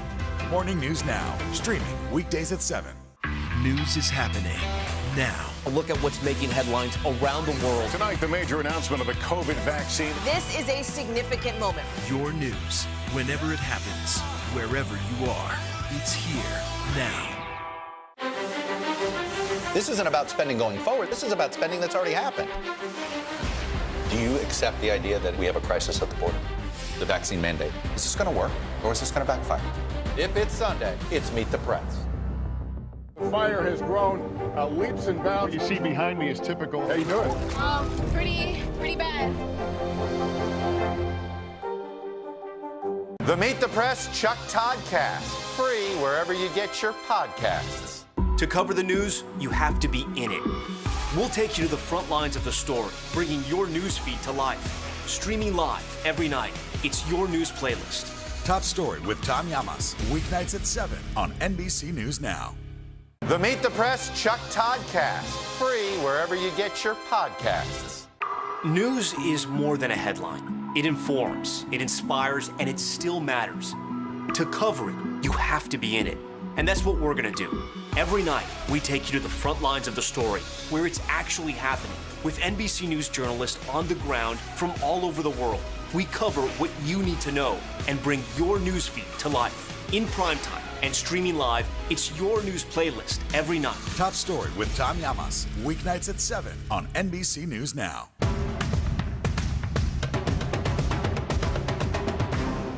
The Meet the Press Chuck Todd Cast, free wherever you get your podcasts. Taxi drivers in New York City are struggling through the pandemic, but now a new deal is hoping to offer some relief. Thousands of drivers are facing crushing debt and low business, pushing several drivers to commit suicide. Dozens of taxi workers have been staging a hunger strike, demanding help for the past 2 weeks. Now a new deal with the city is set to help lower the pressure on individual drivers. NBC News Now correspondent Zincle Esemwa joins us now to help us understand exactly what's happening here. Walk us through this deal and what it might do for drivers. Absolutely. Thank you, Aaron. Yes, the new deal between the City of New York and taxi medallion holders allows yellow cabs to win millions more in aid from the city and lenders after 46 whole days of protest, including the hunger strike. I joined the drivers on their final day of striking to hear why they say this new deal is so important. Cab drivers blocking bridges. Elected officials under arrest. Protesters camping outside City Hall and leading a 15-day hunger strike. The reason? Mayhem with medallions, the permits allowing taxis to operate in major cities. Now New York reaches a deal after years of cabs calling for change. The city just put me into this nasty, horrible nightmare. Taxi industry leaders promoted medallions while artificially inflating their price. Today, cab drivers are deep in debt after the investments, once worth more than $1 million, have dwindled in value. The 2014 medallion market crash sent hundreds into bankruptcy. Reports showed lenders pocketing millions, leading drivers to dire decisions. I bought this medallion 2006. I have an American dream. I'm making money. I paid $410,000.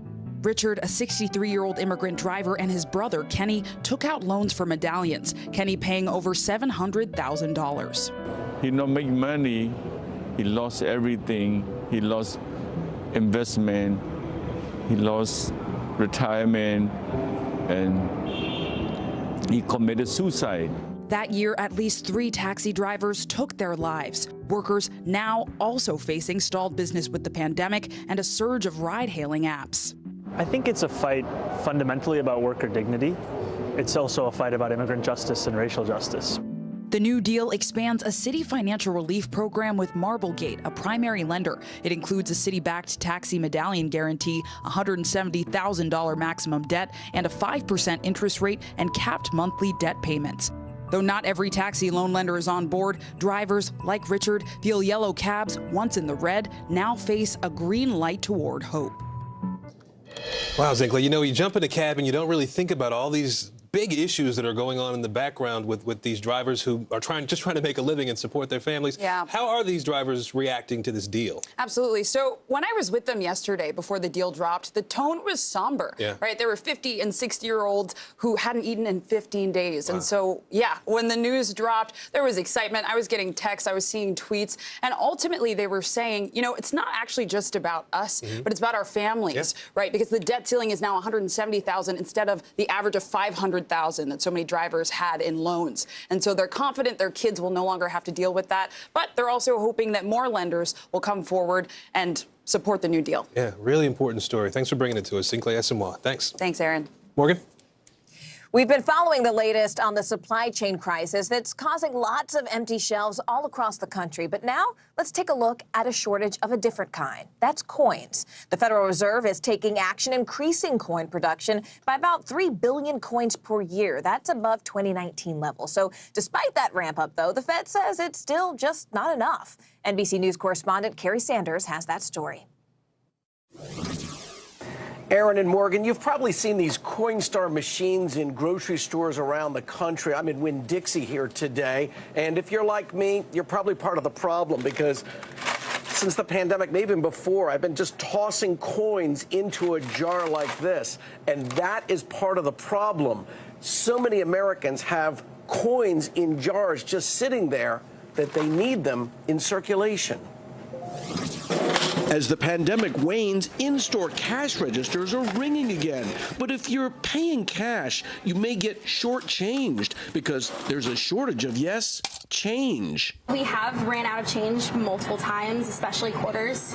At the farmhouse in Bradenton, Florida, famous for its over-the-top donuts, making change for cash purchases not in as much demand as it once was. I think people are paying with card more so now than they used to, and I think people think money's dirty, so I think they're afraid to touch it. One of the most in-demand coins today, quarters, because so many laundromats still require them. In Astoria, New York, the lack of quarters has managers restricting who can use the change machine. Quarters for washing machines and dryers only, not for the car parking meters. We don't have enough, so this sign is new because any other business around, people around come and get my coins. The U.S. Mint estimates there are more than 6,600,000,000 pennies, more than 1 billion nickels, 2 billion plus dimes, almost 2 billion quarters spread out across the nation. But the problem is too many coins have been tossed into jars and piggy banks and then forgotten. I have a whole coin jar where I don't know what I'll do with them. One day maybe I'll cash them in, maybe not. The lack of coins, the main topic at the U.S. Coin Task Force meeting Wednesday. One big driver, according to the task force, it had been routine for folks to exchange coins for bills as extra spending cash, at least once a year. Customers would save coins for a period of 6 months or a year and then cash it in before they went on a large vacation and use it for their spending money on their trip. It's picking up here in recent months, but for the better part of the last year and a half, people just haven't been traveling. In Fort Lauderdale, 16-year-old Cameron Emmett and her sister, 12-year-old Mackenzie, did what may best be remembered by your grandparents, rolling coins. It's not a coin shortage, it's a lack of circulation of the coins. And if you have a stash, you might be surprised how much it all adds up to. We rolled about $200 and took it to the bank on Monday. Now, if you use a Coinstar machine like this to count your money and you want to get cash back, they do charge you 11.9%. But what you can also do is you can get a gift card, no commission, or in the spirit of the holidays, guys, you can put your money in and then donate it to a charity. Aaron, Morgan? That option. That's Carrie Sanders reporting. Nearly 25 years after her tragic death, millions of people around the world are still captivated by the People's Princess. After the break, the new film out today and how her legacy continues.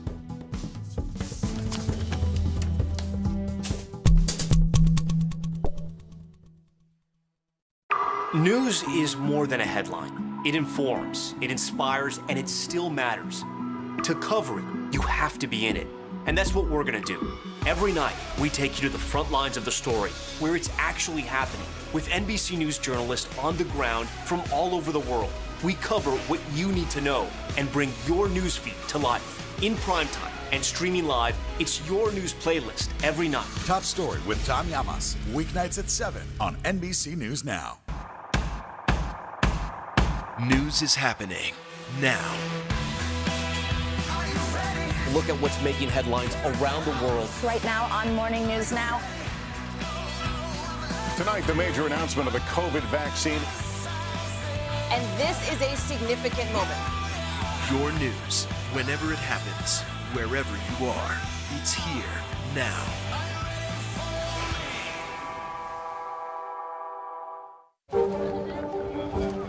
Let's go. This is a critical choke point for this fire.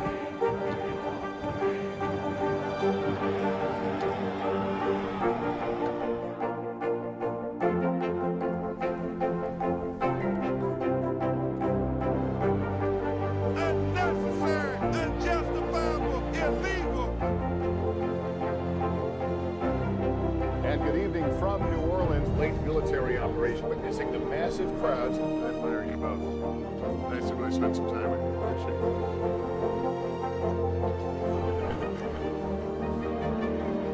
At any moment now.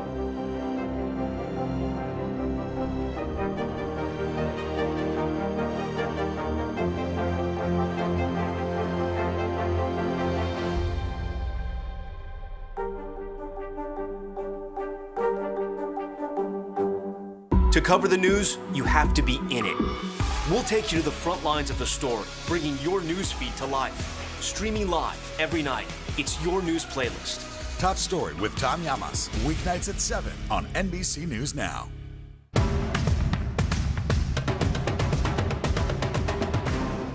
To cover the news, you have to be in it.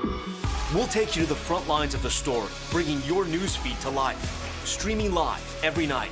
It's your news playlist. Top Story with Tom Llamas, weeknights at 7 on NBC News Now.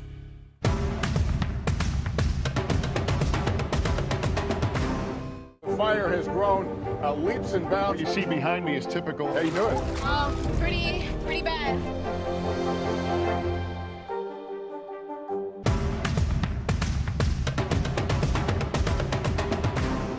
The Meet the Press Chuck Toddcast, free wherever you get your podcasts.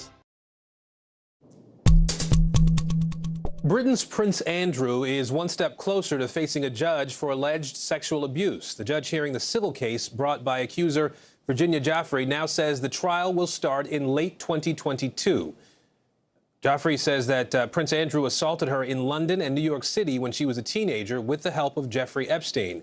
Prince Andrew denies the allegation.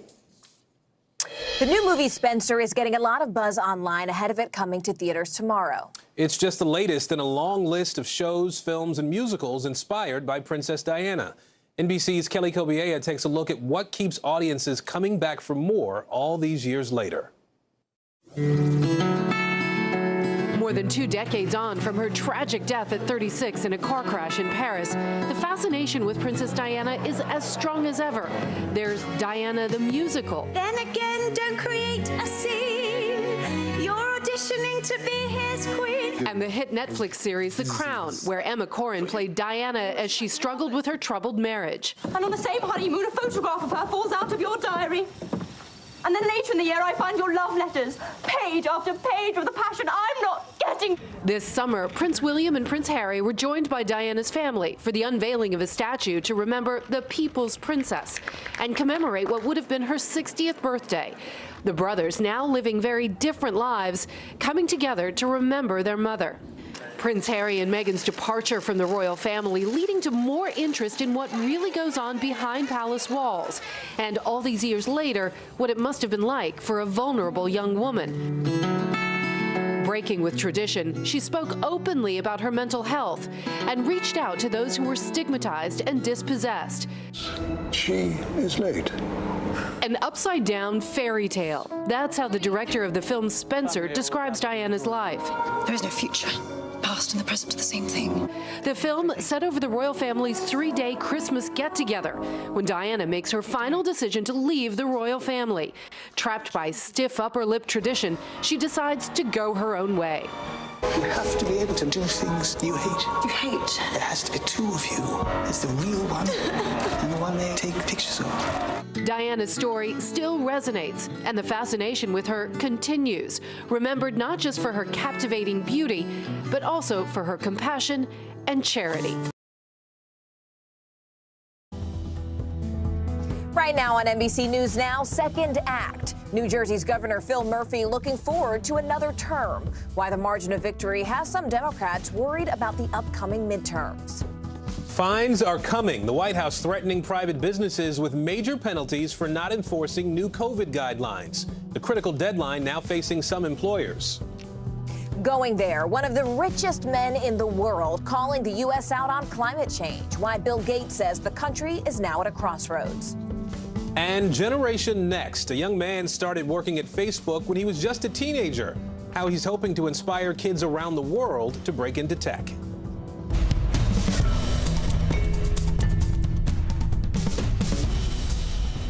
Hi, everybody. I'm Aaron Gilchrist in New York. And I'm Morgan Radford on assignment here in Washington, D.C. Speaking of which, let's jump right into those election night results and the now looming concerns for Democrats. NBC News projects that New Jersey will, in fact, stay blue, with incumbent Phil Murphy beating Republican Jack Ciattarelli, but only really by a razor-thin margin. And that Democratic victory doesn't take away from losing the governor's mansion in Virginia. The White House now trying to deflect blame for those losses, looking to Congress as its target. We have our team here to break it all down this hour. Let's start with NBC News correspondent Rahima Ellis in Clifton, New Jersey today. Rahima, the way the governor's race there played out didn't really match up with the poll numbers that we saw going into Election Day. Can you sort of put the day into historical context for us? Well, in this state, Democrats have a 1 million more registered Democrat advantage over registered Republicans. And because of that, the thinking was that Phil Murphy would win. And going on into the election, early on, he had a double-digit lead over his challenger. But as we got close to Election Day, that began to narrow down to single digits. And then on election night, something stunning happened, and that was his challenger, the Republican Jack Ciattarelli. He came up with a number that made this race razor thin of an advantage for him over the incumbent. In some ways, that was keeping with history. A Democrat incumbent governor in the state had not won re-election in 44 years, back when you were listening to disco music and talking on a rotary phone, maybe a Princess phone. But as it turned out, now, overnight, it was determined that he is the projected winner. As one person said here to me at this diner in New Jersey, it just shows that we are a divided country. This is a divided state. Listen to a couple of voters. We need a change. I as a business owner and as a New Jersey resident, we need a change. We need somebody different. What do you need a change from? All of this COVID stuff needs to, be differently handled, and we need a break on taxes. He's just a really great supporter. He has, funded the schools, the public schools and everything. And it's just great to see that he is really behind education. There are more mail-in ballots to be counted, those that are postmarked on November 2nd, which was Election Day. They have until November 8th, which is next Monday, to go into the Board of Elections office and be counted. And then after that, Aaron, they're going to count those provisional ballots. They say most of those are coming from places where there are a lot of Democrats. So expect this number is going to hold in Murphy's favor. Aaron? And so the numbers we're looking at right now, Rahima, seem to, we're about a 1 percentage point difference between the two candidates here. What's the likelihood that we could see a recount in this race? I don't think anybody would be surprised if it happened, but it's not automatic here in New Jersey. A candidate would have to request it. And again, who would be surprised if the challenger, Ciattarelli, requested it? All right, well, we'll be watching to see how this all unfolds, if it goes any further. Rahima Ellis for us in New Jersey today. Thank you, Rahima. Meanwhile, here in Washington, the White House is trying to deflect attention from President Biden's impact on those results and really instead focus on the role of Congress. NBC News White House correspondent Monica Alba joins us now live. Monica, what's the mood there in the White House behind you after those pretty disappointing election results for Democrats? Well, there is a bit of a blame game that now has taken off here, Morgan, with the president himself coming out and voicing some of the disappointment, the frustration with how Democrats did in some of these key races. But the president himself saying it wasn't just his fault alone, essentially defending what he feels he's been able to do over the last 9 or 10 months, but pushing Congress to act further on his currently stalled economic agenda. But we do know the president spent a little bit of his time yesterday and today on the phone with some of those candidates who were victorious in the last day or so. We know he spoke, for instance, with Mayor-elect Eric Adams of New York City. He spoke with current and next Governor Phil Murphy in New Jersey as well, we understand from a White House official, with a couple more calls likely to come out. And then he also spent some time on the phone with defeated Democratic candidate Terry McAuliffe of Virginia. So I can absolutely tell you that top aides here are trying to pivot to what the messaging is going to be next, which they're hoping to try to galvanize some momentum to see if these two major bills can advance further on Capitol Hill. But there's also a realization that whatever they did ahead of Tuesday was not what worked, and that voters are quite frustrated. And again, they're going to try to use that message to see if it can turn into some forward momentum. The question is, will it work? And speaking of that frustration, Monica, I mean, what's next? Will the president sort of make another trip to Capitol Hill, really hoping to push his agenda through? Both times that the president has gone to the halls of Congress in the last 2 months, the White House thought, okay, this could be the thing that pushes things over the edge. Maybe now the lawmakers really will get together and be on the same page. But in both cases, just as recently as last week, that didn't actually work. So will there be another visit, and how successful or effective would it be? I think that's a conversation that's going on. There are the behind-the-scenes lawmaker calls and discussions and meetings with top White House officials as they still try to see what might materialize in the next day or two. But the president had a very simple message for lawmakers yesterday, which was, please put your pens down. The time for talk is over, and the time for action is now. Listen to how he framed it. I do know that people want us to get things done. They want us to get things done. And that's why I'm continuing to push very hard for the Democratic Party to move along and pass my infrastructure bill and my Build Back Better bill. On the way out of that event, somebody asked the president what his message was to these House Democrats still trying to figure out the details. He had a very short and quick response, Morgan: get it to my desk. Wow. Monica Alba there for us at the White House. Monica, thank you. Well, as exit polls from Virginia's gubernatorial election pour in, it looks like white women voters may have made the difference. Virginia saw a significant swing toward the GOP among white women in the last year, and this may have given Republicans a solid formula for the 2022 midterms. NBC senior digital politics reporter Alex Seitzwald joins us now. Alex, walk us through some of the numbers here in this swing of white women that we saw from 2020. Yeah, Aaron, well, as one Democratic strategist put it to me, these numbers are very sobering for the party. If you compare this election to how Joe Biden did just a year ago, white women swung 13 percentage points towards the GOP, and white women who didn't go to college swung a whopping 37 percentage points towards the GOP. That is Youngkin winning 3 out of 4 white women who didn't go to college. So those are big swings, but even small ones would be significant just because of the size of this demographic group. White women are 40% of the electorate in Virginia, and that's pretty similar across the country. You know, the Youngkin campaign focused pretty intensely on critical race theory, despite the fact that we know it's not something that's taught in public schools in Virginia. I want to play some of what voters had to say about that. We'll talk about it on the other side. I don't like the CRT training. Those children are not going to get what they need.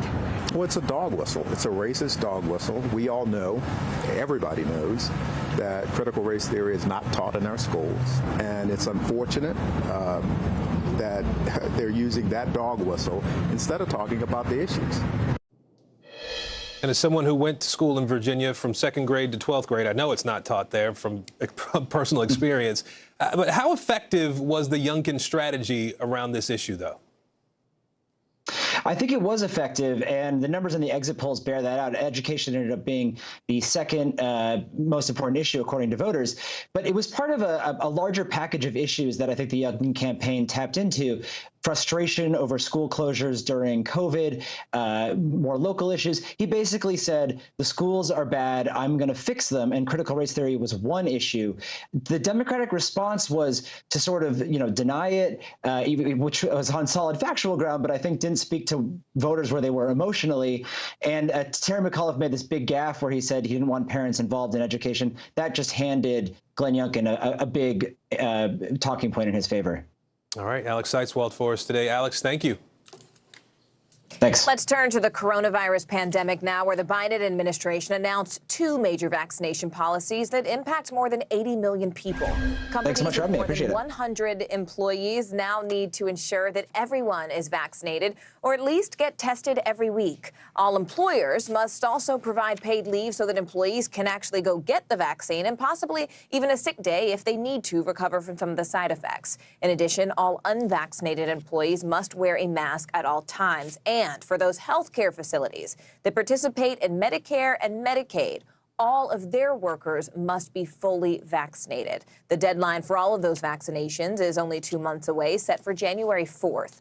Meanwhile, New York City is starting to ramp up vaccinations for young children. City-run sites started administering the vaccine today.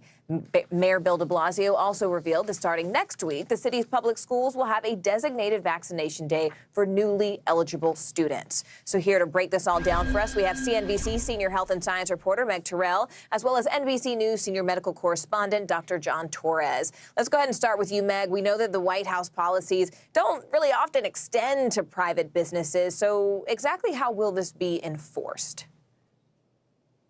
So this is a rule that's coming out from OSHA, which is part of the Department of Labor, essentially a provision that they are given under an act of law for emergency situations to try to keep employees safe. So they are implementing this rule under that provision, essentially saying this is a once-in-a-lifetime pandemic that has killed more people than multiple wars combined, and therefore they have the ability to require these kinds of vaccinations or testing in companies with employees of at least 100.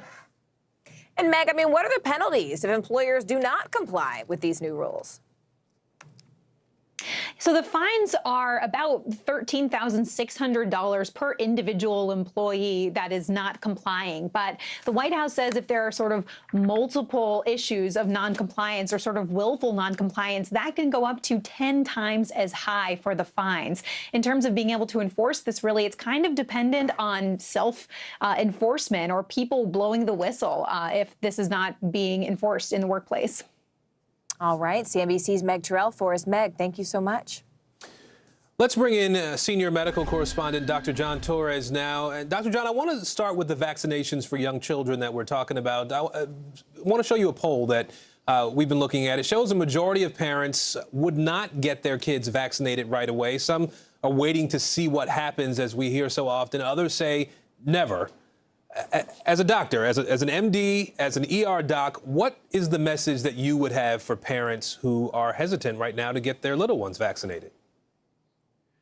In Eric's, the message I would give out is I fully understand you wanting all the information you can get before you're getting your child vaccinated, and I encourage you to do that. And that means talking to someone who has that information and has the background to give you the information in the way that makes sense so you can understand fully why it's advantageous for you to get your child vaccinated. And then look at the numbers themselves. And since the beginning of this pandemic, we've had numerous children get COVID. We've had, even over the last few weeks, 100,000 cases per week. It's been 25% of the cases recently. We've had children hospitalized, children in the ICU, and unfortunately, in this age group, 94 children have died throughout the pandemic. And so first off, understand it's not a benign virus. It's not something that's just going to pass through. It can leave them with lifelong consequences. This vaccine has proven to be safe and effective. The science behind it is solid, but talk to somebody so you can understand that, especially if you're in that definitely not category or that wait and see category. If you are in the wait and see category, don't wait too long, because we are in the midst of a pandemic. You want to protect your children. Yeah. I want to ask you, too, while we have you, medical regulators or medicine regulators in the UK approved Merck's antiviral COVID pill. What can you tell us about that and the impact it could have on COVID treatment? So it's a pill called Molnupiravir. They always give them these difficult names, but it's the first oral medication that can treat COVID itself. And what they found in the trials, it was 50% effective at preventing hospitalizations and preventing deaths, which is great. That's a huge step forward. Number one, because it can be taken at home, and number two, because it's as effective as it is. But it's just one more tool in our toolbox. The vaccine still being the biggest one to try and prevent it, but it gives us an extra tool. The UK has done it. We think we're going to have it approved here or authorized here probably in the middle of December. You take it at home 2 times a day for 5 days, and so it's very convenient. It's inexpensive compared to some of the other medications, and it could be a lifesaver for some. But again, it's just one tool in our toolbox, vaccination being the biggest one. All right, Dr. John Torres. Dr. John, thank you. Now to the trial of 3 men accused of killing Ahmaud Arbery in Georgia. After more than a 2-week process, a jury has been selected with only 1 black juror among the 16 jurors. That's even including the alternates who were chosen. You may remember that the 25-year-old Arbery was fatally shot by 3 white men in February of 2020, while, according to prosecutors, he was just jogging through a neighborhood. The 3 defendants have all pleaded not guilty in the case, and opening statements are expected to begin tomorrow. NBC News correspondent Ron Allen joins us now from Brunswick, Georgia. Ron, I have to ask you, for people watching what's happening not only in Kenosha, Wisconsin, in the Kyle Rittenhouse trial, which was about Jacob Blake and the protests there, and now looking at the jury selection here, in both cases, there's only 1 black juror. What has been the reaction on the ground there in Georgia to this jury selection? Well, anger and a lot of concern, as you might imagine, especially from Arbery's supporters, attorneys, family who are here gathering, waiting for the opening arguments to begin. The numbers are such that there were hundreds of potential jurors who were called in for questioning, and many were eliminated because it was determined that they couldn't be impartial. There was a lot of strong feelings on both sides of this issue of whether these defendants are guilty or innocent. And a lot of people know each other in what essentially is a small town. One of the main defendants, Greg McMichael, worked as a police officer in this community for 7 or 8 years, and he worked as an investigator in the prosecutor's office for some 20 years. So it was hard for both sides, and they said, to find impartial jurors. So the process went on for 2.5 weeks, and this is the result. The county is some 25% black, but there is only one black juror. And what's also controversial is that the defense was able to use its peremptory challenges legally to strike 11 potential black jurors on the final day of selection, something the judge said appeared to be intentional discrimination. But the defense was able to provide other reasons for striking those jurors beyond race, like the fact that essentially they said that they couldn't be impartial for some reason. Here's what Arbery's aunt had to say about all this when we spoke to her just a few minutes ago. Take a listen.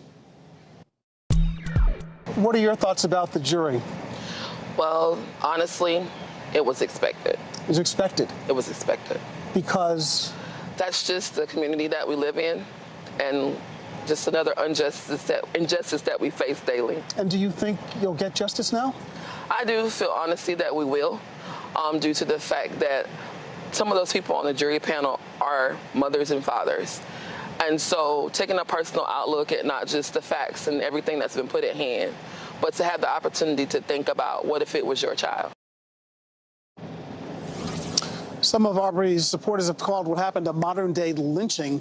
The defendants are expected to say that they were trying to make a citizen's arrest of a burglary suspect and acted in self-defense. And opening arguments begin tomorrow in this very emotional trial. Morgan? Speaking of those arguments beginning tomorrow, Ron, what should we be watching for once those opening statements begin? What will effectively each argument boil down to in a sentence?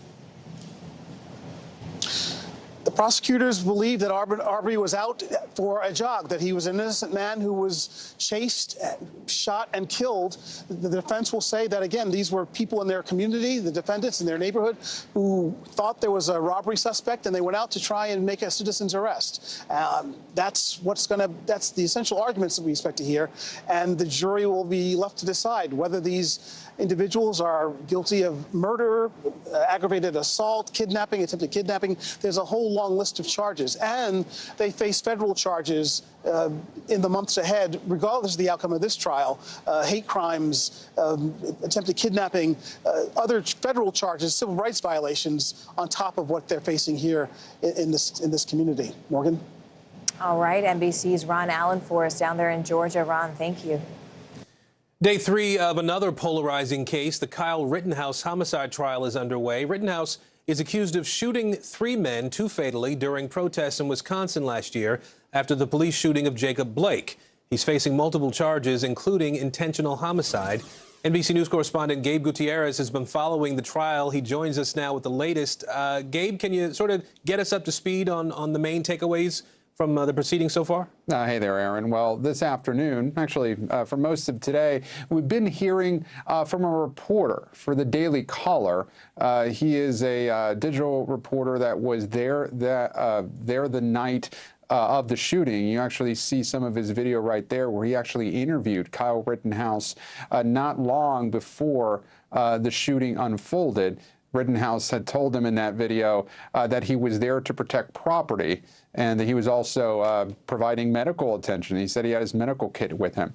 Now, the video you're looking at right now, that was presented in court yesterday, and that is never before seen aerial footage from the FBI that showed how this scene unfolded.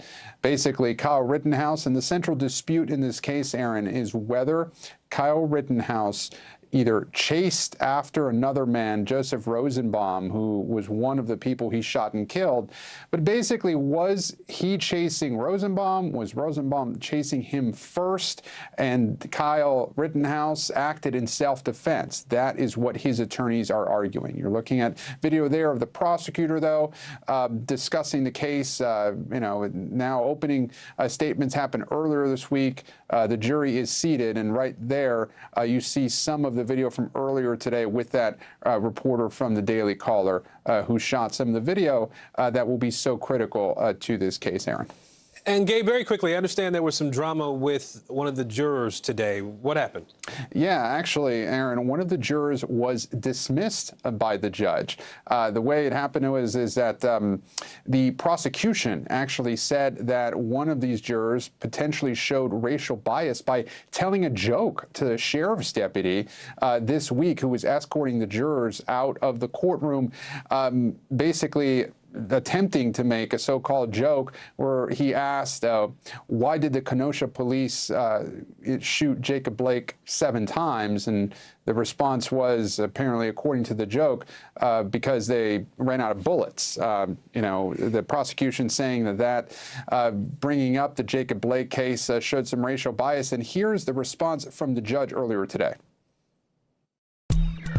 I've talked quite a bit about public confidence in the outcome of the trial, and regardless of whether the issue is as grave as you presented it in terms of inner feelings, it is clear that the appearance of bias is present, and it would seriously undermine the outcome of the case.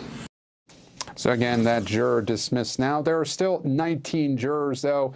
7 of them, Aaron, will be dismissed as alternates once deliberations are underway. Aaron. All right. Gabe Gutierrez for us today. Gabe, thank you. A hot pursuit through the streets of California. Coming up, how the wild ride involving a big rig, you see it right there, came to a dramatic end.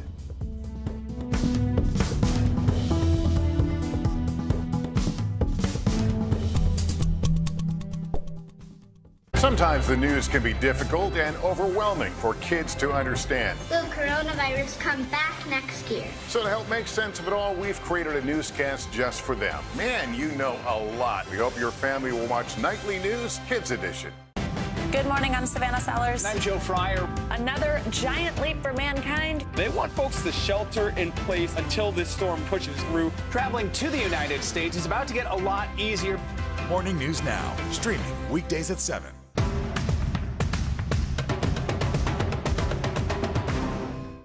News is happening now. A look at what's making headlines around the world. Tonight, the major announcement of the COVID vaccine. This is a significant moment. Your news, whenever it happens, wherever you are, it's here now.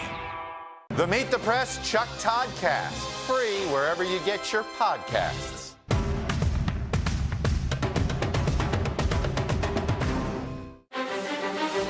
This isn't about spending going forward. This is about spending that's already happened. Do you accept the idea that we have a crisis at the border? The vaccine mandate. Is this going to work, or is this going to backfire? If it's Sunday, it's Meet the Press.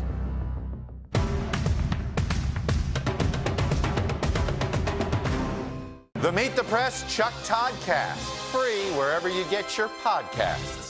Still to come on the Channel 2 News. Well, the waters are certainly receding now. Still too close to call. Lester Holt reporting from Ground Zero, as it's being referred to. It is, in fact, a taste of freedom. The Haitian people know a little something about resiliency. What's the biggest risk right now? Some of the troops who have been proud. I want to welcome you to the first presidential debate. In fact, we've been told we can't go any farther. You are some resilient folks. Let me get in.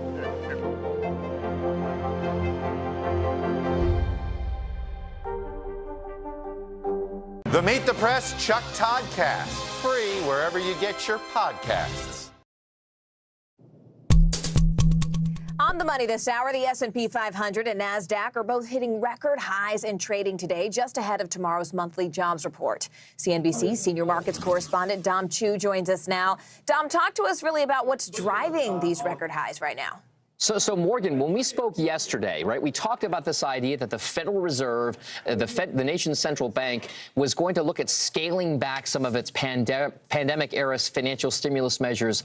So it's been talked about for such a long time. There isn't really going to be a surprise if they kind of would say that they were going to start that unwind.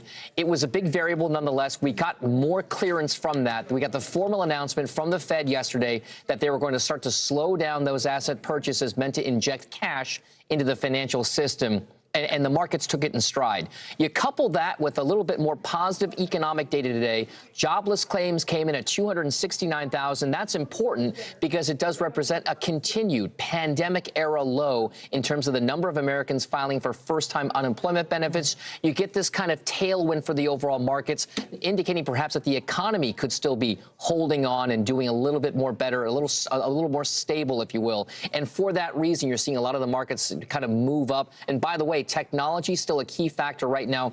A lot of the computer chip makers are up big in trading today because Qualcomm, which is one of those big semiconductor stocks out there, came out and basically gave a more upbeat outlook for the coming year. So maybe those supply chain issues, Morgan, are going to start to work themselves out in the coming year. And, Dom, you also have some pretty interesting news about CVS hiring actual doctors, which I'm fascinated by. What is that all about? It is, and it could make sense, right, Morgan? So CVS is going to go just beyond having your local pharmacist or nurse in the Minute Clinic. So the drugstore and health benefits giant is going to pour resources into making primary care practices with doctors who can treat patients/customers so they can turn some of their many locations into places where customers can find the care that they need. So CVS CEO Karen Lynch told the Wall Street Journal that the desire for the company is to push into primary care because it wants to be able to help influence the overall cost of medical care in this country. CVS is, by the way, the latest large-scale health company to move into operating actual medical practices.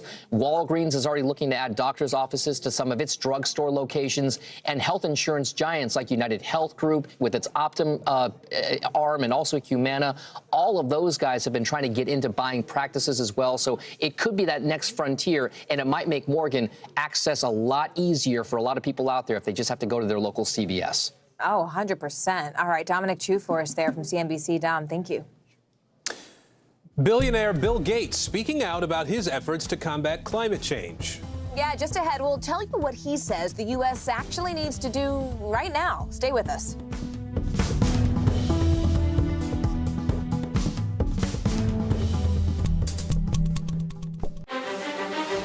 This isn't about spending going forward. This is about spending that's already happened. Do you accept the idea that we have a crisis at the border? The vaccine mandate. Is this going to work, or is this going to backfire? If it's Sunday, it's Meet the Press. Zero.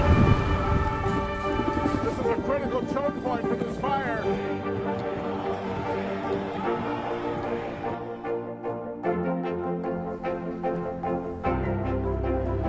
And good evening from New Orleans. Nice to really spend some time with you. Appreciate it.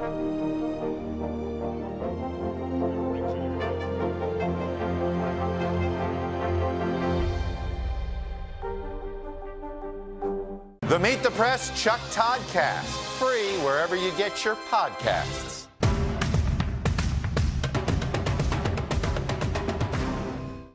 News is happening now. A look at what's making headlines around the world. Tonight, the major announcement of the COVID vaccine. This is a significant moment. Your news, whenever it happens, wherever you are, it's here now. Good morning, I'm Savannah Sellers. And I'm Joe Fryer. Another giant leap for mankind. They want folks to shelter in place until this storm pushes through. Traveling to the United States is about to get a lot easier. Morning News Now, streaming weekdays at 7. Zero. This is a critical choke point for this fire.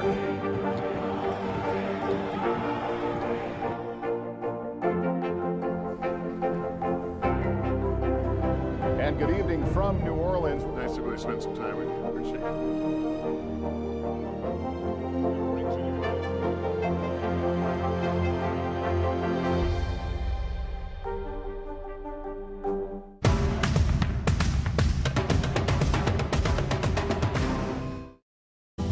Welcome back. Some of the stories making news right now. Parents and children in Chicago are devastated after a school playground that was paid for by a community fundraiser burned to the ground in an apparent arson.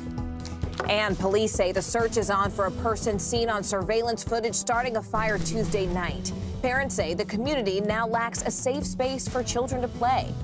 And an unusual pursuit involving a stolen big rig went on for about 8 hours last night before ending in a freeway standoff that continued into this morning. An employee of a food service company called police to report the trailer tractor he was driving was stolen. California Highway Patrol officers then pursued the truck at slow speeds, then blew out the tires. The driver finally surrendered this morning and was taken into custody. Plus, a Missouri high school student has crowned its first male homecoming queen.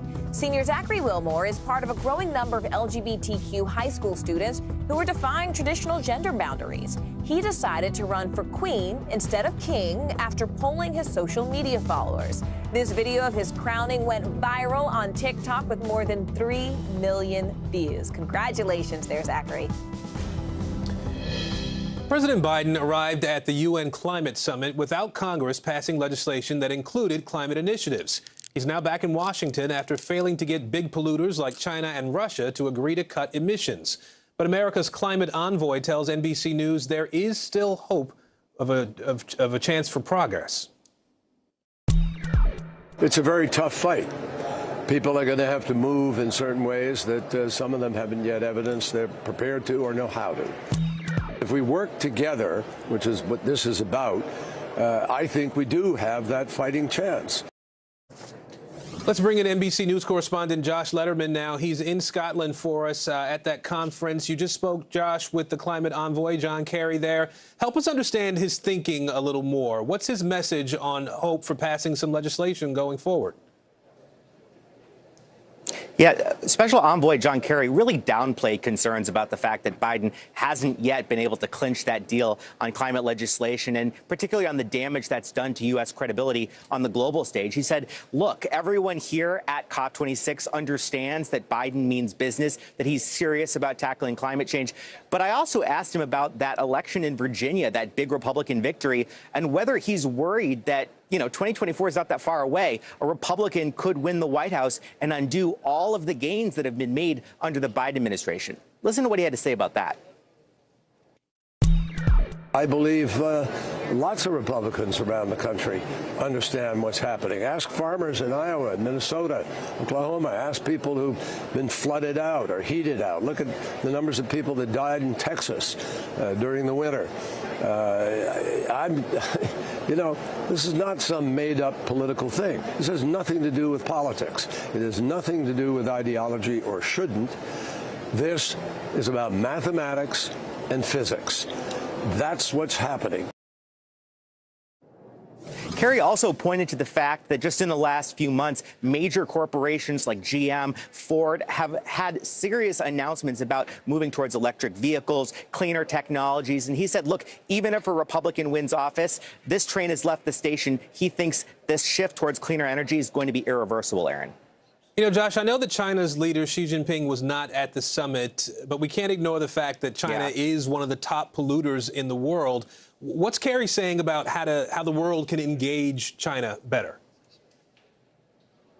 The biggest polluter at this point in time. This was a message that President Biden really drove home in his ending news conference at the COP26 summit, saying China didn't show up, the U.S. did show up. But Kerry, who's actually the one who has to sit down and deal with the Chinese on the nitty-gritty of climate change, he had a little bit more of an optimistic tone. Listen to this.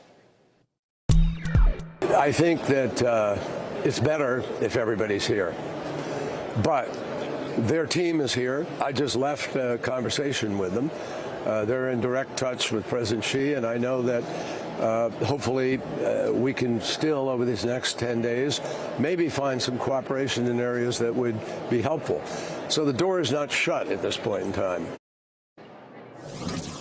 trying there to keep some optimism for cooperation with China. But the fact of the matter is, there was a lot of hope ahead of this conference that China was going to up its game, move up its targets, be to earlier than 2030 for when it's going to peak its emissions. China declined to do that. They stuck with their same target. So a lot of concerns here about the pace of growth of emissions in China and the fact they're not acting sooner to try to rein that in, Aaron. And Josh, we're out of time, but very quickly, there's been some pessimism about whether this summit can succeed, whether it can have some real impact. What are you hearing on the ground there? Well, Kerry was very optimistic, pointing to the fact that he said there's more urgency here than at any previous conference he's seen. And in fact, a new report out just today from the International Energy Agency found all of the commitments that countries have made so far put the world on track to limiting climate change to 1.8 degrees. So that's not the 1.5 degrees that's included in the Paris Agreement that everybody's working towards, but it's moving inch by inch closer in the right direction, Aaron. All right, Josh Letterman for us in Scotland today. Josh, thank you. Microsoft co-founder Bill Gates is sounding the alarm on climate change. He says Washington needs to step up and show leadership in the fight against global warming. Gates' comments made during the first week of the COP26 Climate Change Summit in Glasgow are a reference to the Paris Agreement. That agreement aims to, quote, limit global warming to well below 2, preferably 1.5 degrees Celsius compared to pre-industrial levels. Gates spoke with NBC News chief environmental correspondent, our very own Ann Thompson, right there at the UN Global Climate Conference in Scotland. Thankfully, we have Ann, who joins us now with her reporting and that conversation live from Glasgow with more. Please welcome to the stage Bill Gates. He is the fourth richest person on Earth. Now Bill Gates is trying to save the planet. Can innovation stop the worst effects of climate change? Yes. Any single innovation has a chance of failure, so you have to fund a lot of different approaches. The Microsoft co-founder came to Glasgow to encourage world leaders to do just that and build a green industrial revolution. What does a green industrial revolution look like? We still want roads, so we need cement that you'd have to call green cement. We still want to be able to fly around, so you have to have aviation fuel that is made without any emissions at all. In some cases, you have a radical change, like there's ways of making a ground beef equivalent that doesn't involve the cow at all. So people are trying that out. Can business do it on its own? Well, we need to have a government policy that incents this activity. Is President Biden doing enough to lead on climate change? Well, we're at a crossroads where these two bills, the infrastructure and reconciliation bill, those get through, the U.S. will move into a strong leadership role where we'll be using our power of innovation. We'll be creating new industries, including the jobs around those in the United States. If those two bills don't get through, I would say the U.S. Is very disappointing. While other billionaires pursue a space race, Gates' attention is on this world. The thing that I get excited about is, making better seeds for farmers in Africa, or making a malaria vaccine, or, coming up with a way of generating energy that can work not just in rich countries. Can we solve this problem in time? Yes, there's still time to not just invent efficient approaches, but then deploy them, within a 30-year time frame. That's daunting. There's no previous project we've done of this scale, but it's still very much doable. And we are lucky enough to have Ann joining us now live from Glasgow, Scotland. Ann, why is Gates doing this? What did he say was his reason? Well, first of all, Morgan, it is just the enormity of the problem. He says there is no bigger problem that mankind has faced or is facing than climate change, and that clearly interests him. I asked him if this should be something that rich men decide what the answer is, or should it be up to elected officials? And he said that he thought that rich men should bring their resources to bear on trying to solve this problem because the problem is just so enormous. They're not trying to dictate what should be done, but rather to help solve the problem. All right. NBC's Ann Thompson for us there live in Glasgow. Ann, thank you so much. Meanwhile, the Pentagon is saying that the botched drone strike that killed 10 Afghan civilians in Kabul this past August was not a result of criminal negligence. The investigation found no violation of law, including the law of war. Did find execution errors confirmed by combined with confirmation bias and communication breakdowns that regrettably led to civilian casualties. News global security reporter Dan DeLuce joins us now from here in Washington. Dan, first off, what were the issues actually outlined in this Pentagon review, and what steps are being called to really make sure that something like this does not happen again? The review, Morgan, was talking about confirmation bias, which really a euphemism for seeing what you want to see. And there had been intelligence indicating an imminent threat, an imminent attack from ISIS. There had just been a horrendous attack that killed 13 service members and dozens of civilians at Kabul airport. So I think this review was suggesting that the service members involved perhaps were not sufficiently skeptical and kind of checking what they were seeing. So they watched a white Toyota Corolla, which is a very common vehicle in Afghanistan, and they became convinced that this was an ISIS operative. And they started looking at the car moving around as suspicious, that it stopped at one place, and the driver had a black computer bag that seemed to resemble the one that was used in a previous attack, and that he was possibly loading explosives into the car. And now we know it was all benign. It was an aid worker with a California-based charity, and there were no explosives. Those were merely water cans for his family. And the review basically said that people involved genuinely thought they had spotted a terrorist and that they needed to go after them, and that they just, there was a communication breakdown and there was this confirmation bias. And the Pentagon is suggesting to review the procedures they have when they carry out a strike in an urban area, and also to have review the procedures to make sure they're not going to put civilians at risk. And of course, the review also found that there was a child caught on camera in the surveillance footage right before the strike happened. It was not totally obvious, but when they looked at the video carefully, they did spot a child, tragically. And Dan, just briefly for us, do we know of any possible disciplinary action because of for this botched strike? So that's a really good question. The review did not call for that, but it's very much still possible. It's perfectly possible that the commanders will look at this and decide that some people need to be disciplined. There could be letters of reprimand put in their file. It could even effectively end some careers, but there won't be criminal prosecution like a court-martial. And there are critics who say that there should be much more accountability. And I think we're going to be hearing more about this from some members of Congress. All right, Dan DeLuce for us there. Dan, thank you so much. An alarming new Pentagon report is highlighting China's growing military power, including its rapidly expanding nuclear arsenal. NBC News Chief Foreign Affairs correspondent Andrea Mitchell joins us now from Washington with more on that. Hi, Andrea. Hey, Adam. Good to see you. Well, the report is a sobering assessment of China's military might, and it comes on the heels of the recent test of a new hypersonic missile. Joint Chiefs Chairman Mark Milley says that China's rise as a great power, joining the U.S. and Russia, means we are now entering a world that is potentially more unstable than at any time in the last 70 years. Could the U.S. be headed for a new Cold War, this time with China? A new Pentagon report underscoring the growing threat posed by Beijing, saying China is accelerating its nuclear weapons program. A 2020 assessment found China had about 200 nuclear warheads. The new report warns that could grow to 700 by 2027 and 1,000 by the end of the decade. China views having a much larger nuclear force and deterrent as part of cementing its standing as a truly global power. Let's hope it's not more than that. The report also says China is expanding its ballistic missile arsenal and making rapid advances, like its recently disclosed test of a new hypersonic missile, a missile capable of traveling at least 5 times faster than the speed of sound and evading U.S. defense systems.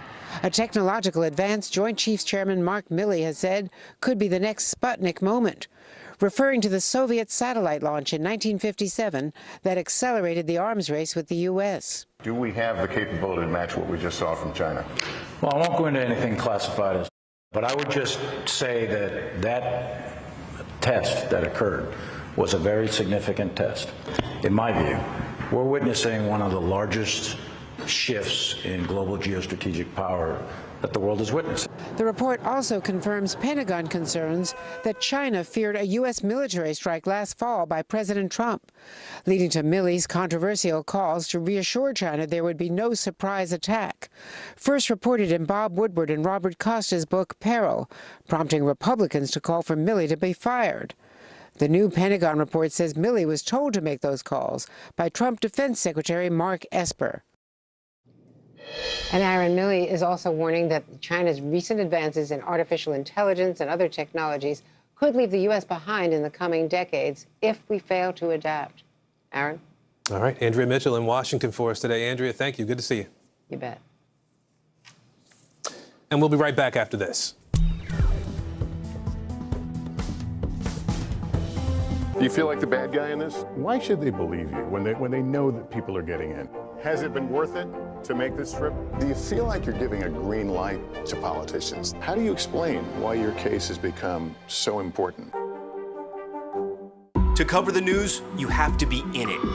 We'll take you to the front lines of the story, bringing your news feed to life. Streaming live every night. It's your news playlist. Top Story with Tom Llamas, weeknights at 7 on NBC News Now. News is more than a headline. It informs, it inspires, and it still matters. To cover it, you have to be in it. And that's what we're gonna do. Every night, we take you to the front lines of the story, where it's actually happening, with NBC News journalists on the ground from all over the world. We cover what you need to know and bring your news feed to life. In primetime and streaming live, it's your news playlist every night. Top Story with Tom Llamas, weeknights at 7 on NBC News Now.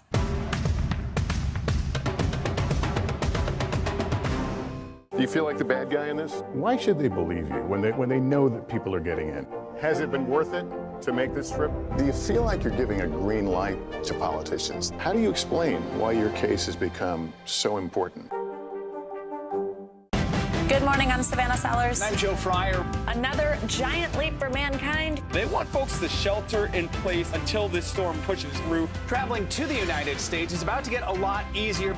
Morning News Now, streaming weekdays at 7. Do you feel like the bad guy in this? Why should they believe you when they know that people are getting in? Has it been worth it to make this trip? Do you feel like you're giving a green light to politicians? How do you explain why your case has become so important? The fire has grown leaps and bounds. What you see behind me is typical. How you doing?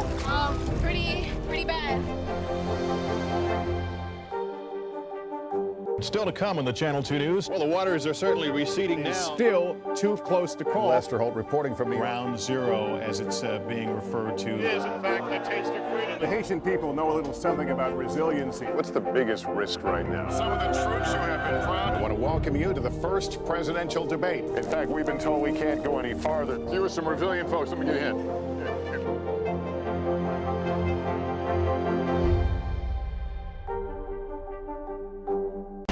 Good morning, I'm Savannah Sellers. I'm Joe Fryer. Another giant leap for mankind. They want folks to shelter in place until this storm pushes through. Traveling to the United States is about to get a lot easier. Morning News Now, streaming weekdays at 7. Good morning, I'm Savannah Sellers. I'm Joe Fryer. Another giant leap for mankind. They want folks to shelter in place until this storm pushes through. Traveling to the United States is about to get a lot easier. Morning News Now, streaming weekdays at 7. New drama in the legal battle involving Britney Spears. In a now deleted Instagram post, the pop star accused her mother of coming up with idea for her conservatorship. Here's NBC News Now correspondent Maura Barrett. Britney Spears pointing the finger at her mother, a new chapter in the battle over her conservatorship. In a now deleted Instagram post, Spears writing, "My dad, Jamie, may have started the conservatorship 13 years ago, but what people don't know is that my mom is the one who gave him the idea. "She secretly ruined my life." What ramifications could posting something like that and then deleting it have in all of this? It doesn't necessarily matter whose idea it was to file for the conservatorship originally. It's ultimately going to be up to the judge to decide whether or not the conservatorship terminates. Britney's father, Jamie Spears, relenting on control over his daughter, requesting to immediately terminate the conservatorship.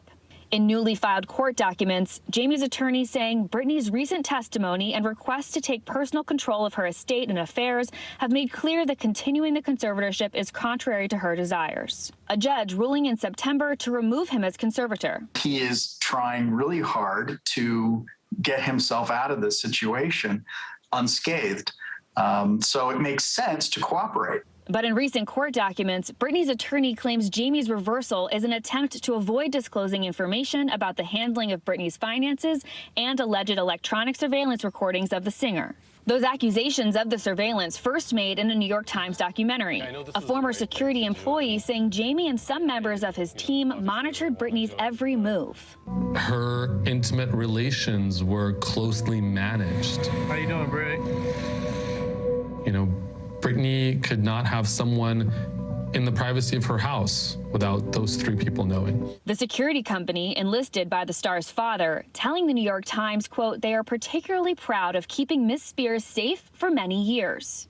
An attorney for Jamie Spears insisted he operated within the parameters set by the court. In a hearing next week, Britney is seeking a final ruling on her freedom. Her attorney has made clear in court filings they want Jamie to respond to questions about the alleged recordings. It would be very unusual to be recording someone who is otherwise competent, independent, an adult. There has to be some overriding reason for recording somebody.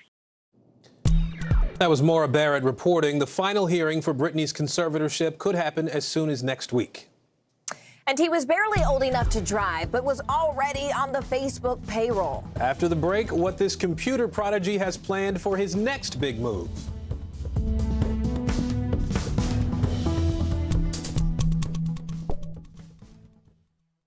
To cover the news, you have to be in it. We'll take you to the front lines of the story, bringing your news feed to life. Streaming live every night. It's your news playlist. Top Story with Tom Llamas, weeknights at 7 on NBC News Now. Let's go. This is a critical choke point for this fire.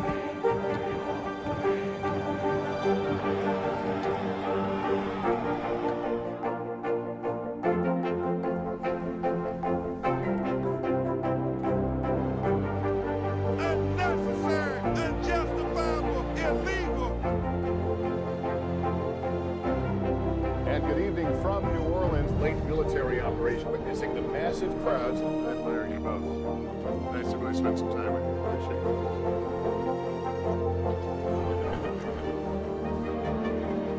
At any moment now.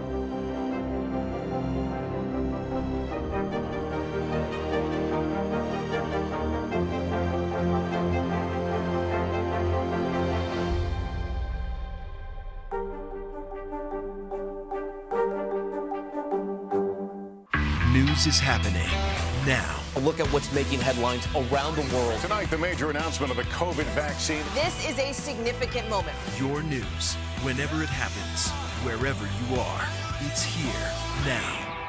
The fire has grown leaps and bounds. What you see behind me is typical. How you doing? Pretty bad. The Meet the Press Chuck Toddcast, free wherever you get your podcasts. Sometimes the news can be difficult and overwhelming for kids to understand. Will coronavirus come back next year? So to help make sense of it all, we've created a newscast just for them. Man, you know a lot. We hope your family will watch Nightly News Kids Edition. This isn't about spending going forward. This is about spending that's already happened. Do you accept the idea that we have a crisis at the border? The vaccine mandate. Is this going to work or is this going to backfire?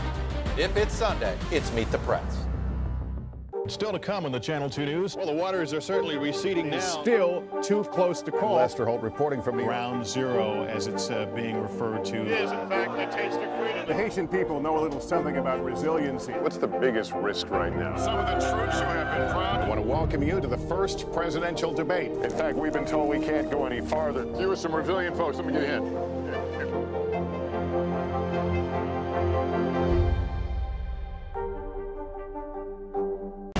Good morning, I'm Savannah Sellers. I'm Joe Fryer. Another giant leap for mankind. They want folks to shelter in place until this storm pushes through. Traveling to the United States is about to get a lot easier. Morning News Now, streaming weekdays at 7. Well, at just 17 years old, tech enthusiast Michael Saman started working for Facebook. Now a veteran of the tech industry at just 25 years old and a published author, we're highlighting him as part of our series Generation Next. NBC News Now host Savannah Sellers has his story.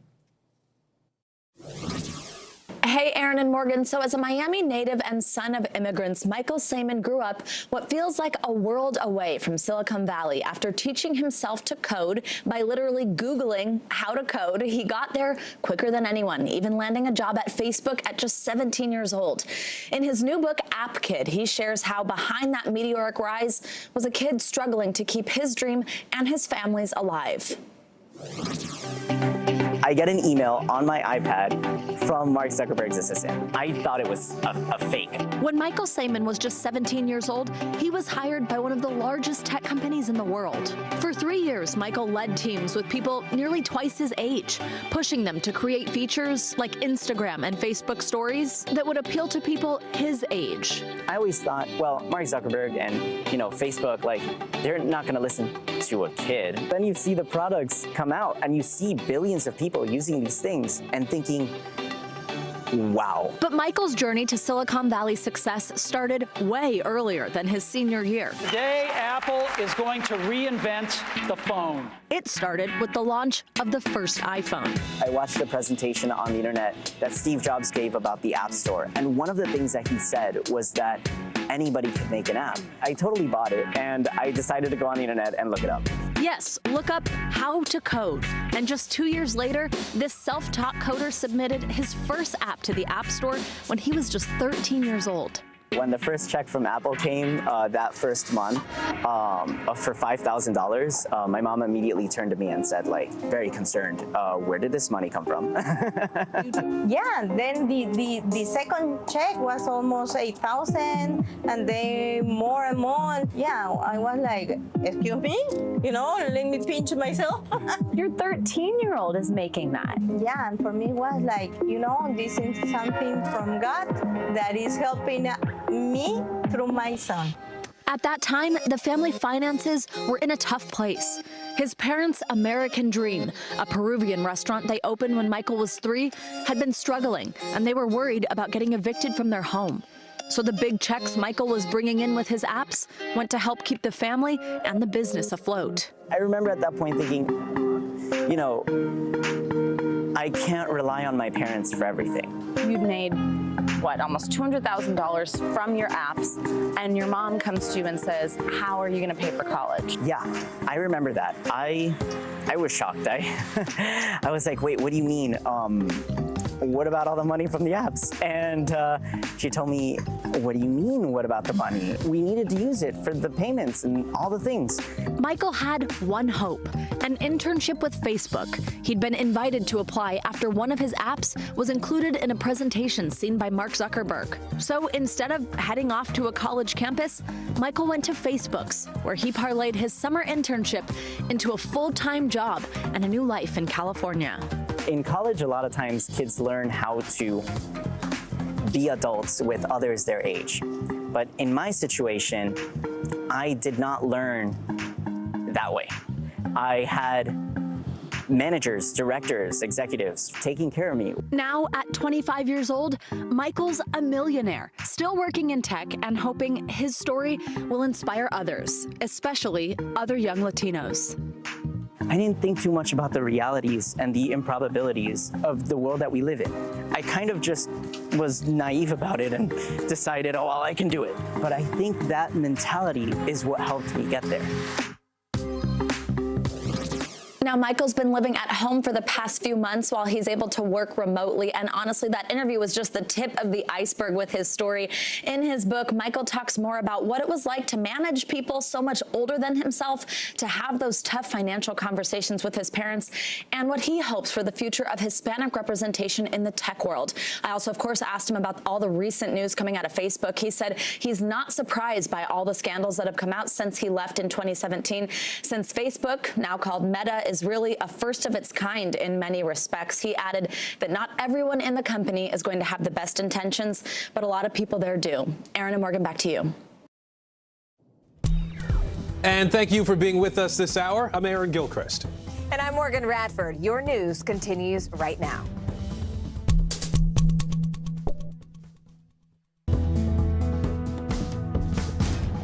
Breaking news first on NBC News Now. Vaccine mandate. A majority of the U.S. workforce now facing a critical deadline. When they need to be vaccinated and the consequences for employers when workers don't comply. Historic election. New Jersey's governor projected to win a second term, becoming the first Democrat to do so since the 1970s. We'll tell you about his message to supporters and how voters are reacting. Deep freeze. More than 100 million Americans bundling up to keep warm. The weather alert's in effect right now and how long this cold blast is expected to stick around. Plus, remembering a princess. More than 2 decades after her death, the fascination with Princess Diana is now stronger than ever. We'll tell you about the new film out today and how her legacy continues.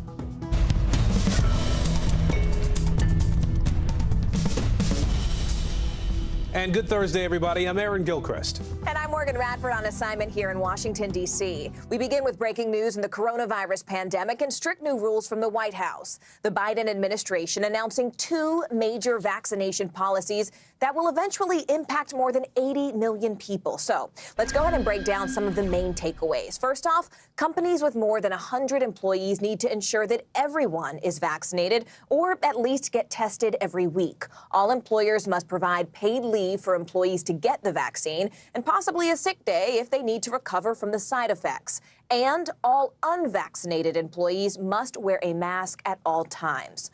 Also, in healthcare facilities that participate in Medicare and Medicaid, all workers must be fully vaccinated. The deadlines for those vaccinations are only a couple of months away now, so that's January 4th of next year. Meanwhile, New York City is starting to ramp up vaccinations for young kids. City-run sites started administering the vaccine today. Mayor Bill de Blasio also revealed starting next week, the city's public schools will have a designated vaccination day for newly eligible students. We have a team of correspondents covering all of the pandemic news at this hour. Let's begin with NBC News correspondent Ellison Barber. She is here in New York City, where young children are lining up to get their first dose of Pfizer's COVID vaccine today. Ellison, there are still a lot of parents who are conflicted about whether to get their kids vaccinated. What are you hearing from parents there today? Well, look, I mean, if you have to get a shot, you might as well do it somewhere cool. The American Museum of Natural History is one of many vaccination sites in New York City now offering shots for 5 to 11-year-olds. But as you said, for some parents, this is not an easy decision. We have talked to a lot of people, a lot of parents who say they are really excited about this in this moment. It couldn't come soon enough, but others say they still have apprehension. Listen.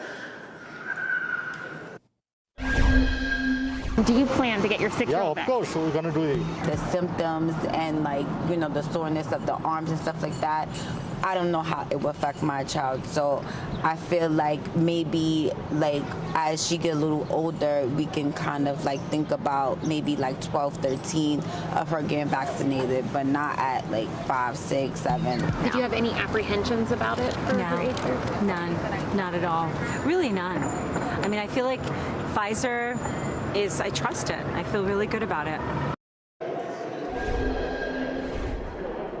So New York City is opening vaccination sites at public schools starting next week, and eligible children can get vaccinated there with parental consent. Mayor Bill de Blasio also says in the city, if parents take their 5 to 11-year-old to get vaccinated at a city-run site, they'll get $100. Aaron? Ellison, you've been talking to doctors, too. These are the folks who have been in the trenches all along. They're dealing with the families on a daily basis. They're talking about this new vaccine for young kids, too. What are they saying? Yeah, I mean, and this time compared to when adults first became eligible and we all went to mass vaccination sites, pediatricians are really kind of the front line here for so many people. And we spoke to a pediatrician here in New York. She said that her patients, they were very eager to get vaccinated, and really they have just filled up appointments as soon as it became available. But she also said that New Yorkers, it's a little bit different because they had so much trauma when the pandemic first began. Listen. The phones are ringing off the hook. It's been a crazy day. We've lived through the worst of COVID. I think New York is a very different animal than a lot of other places. When we have to go in an elevator with our unvaccinated kids, we don't always want to leave our apartment. Nationwide, parents are still pretty split on this. Polls suggest about a third of parents are going to take a wait-and-see approach when it comes to vaccinating this age group. Dr. Hess, who we just heard from there, she says that she hopes people in other parts of New York and around the country will look at patients like hers and that they will see how well they do with this vaccine and then make the decision to get their children vaccinated as well. Aaron? All right, Ellison Barber for us in Manhattan today. Ellison, thanks. An antiviral pill found to be effective at treating COVID-19 has been approved in the UK, and it's a potentially game-changing way in treating the virus. NBC News foreign correspondent Matt Bradley joins us now live. Matt, first off, just talk to us a little bit about what actually led to the approval of this drug, but also how it works and what kind of access people will eventually have to it. Well, I mean, what led to it? I mean, it shouldn't be a surprise because the UK was the first to approve that vaccine, the first country to approve a vaccine back last year. And so they're really kind of ahead of the curve when it comes to approving these new medications. That doesn't mean that they're reckless or that they're doing things too quickly. It means that they really are expediting this. And actually in the US, and this is the question everybody wants to know, especially our audience, when is it going to be approved in the US? Well, the FDA is going to be meeting on November 30th. And they're probably, well, we don't know, but it's quite likely that if Britain has already given their approval, that they're going to be approving it as well. Now, how does it work? Well, it's just a pill. You take it twice a day for 5 days. And normally you take it, the idea is you take it right after you've tested positive, before you've gotten a severe illness, because it's not really supposedly effective for people who have a severe case of COVID already. Now, we've already heard from scientists from Merck that this is going to reduce the rate of hospitalization and death by about half. So that's a pretty staggering amount. And that's a really good thing for here in Britain, because this country is seeing something on the order of about 40,000 new cases a day. But hospitalizations and deaths here haven't really risen that high. So this is a good staging ground for this new therapy. So, Matt, you would take this pill twice a day, and I have to say the burning question, I imagine, on everyone's mind, including my own, when could we likely get a decision on whether this drug could actually be used here in the United States? Yeah, well, the FDA is going to be meeting on November 30th, as I just mentioned. Whether or not they approve it then, we've heard from Merck and others that they're expecting that it's going to be approved before the end of the year. These sorts of things, of course, can be strung out for a while, but the fact that Britain approved it, the medical authorities here gave it the green light, that's a pretty good sign that it's going to be approved in the U.S. And there's no time to lose as winter is approaching, especially here in Britain. We're starting to see those cases going up, even if the deaths and hospitalizations are staying steady. This is going to be really important to keeping this pandemic from going into year 3. Guys? All right, Matt Bradley for us there. Matt, thank you. 1 in 3 people infected with COVID here in the U.S. has developed what's known as long COVID. Symptoms include fatigue, brain fog, and other cognitive problems, which could last indefinitely. Well, now researchers are taking a hard look at what long COVID is caused by. NBC News medical reporter Erica Edwards joining us now. Erica, tell us about this new research. Hey, Aaron, good afternoon. So this research is considered preliminary, but what it suggests is that SARS-CoV-2, the virus, of course, that causes COVID-19, can infect the brain directly by getting up someone's nose. Now, that really makes sense, right, considering all the people who lost their sense of smell. But once that virus can infect the neurons in the brain, what this research suggests is that that virus then has free range around different areas of the brain, including that regulate mood, emotion, even memory. Aaron? Erica, I know the research is still in the early stages here on all this, but can you talk a little bit about how this new information might actually help doctors when they have to start treating long COVID going forward? Yeah, you bring up a really excellent point, Aaron. It is really important to note that this research is preliminary, it's early, it has not been peer reviewed yet.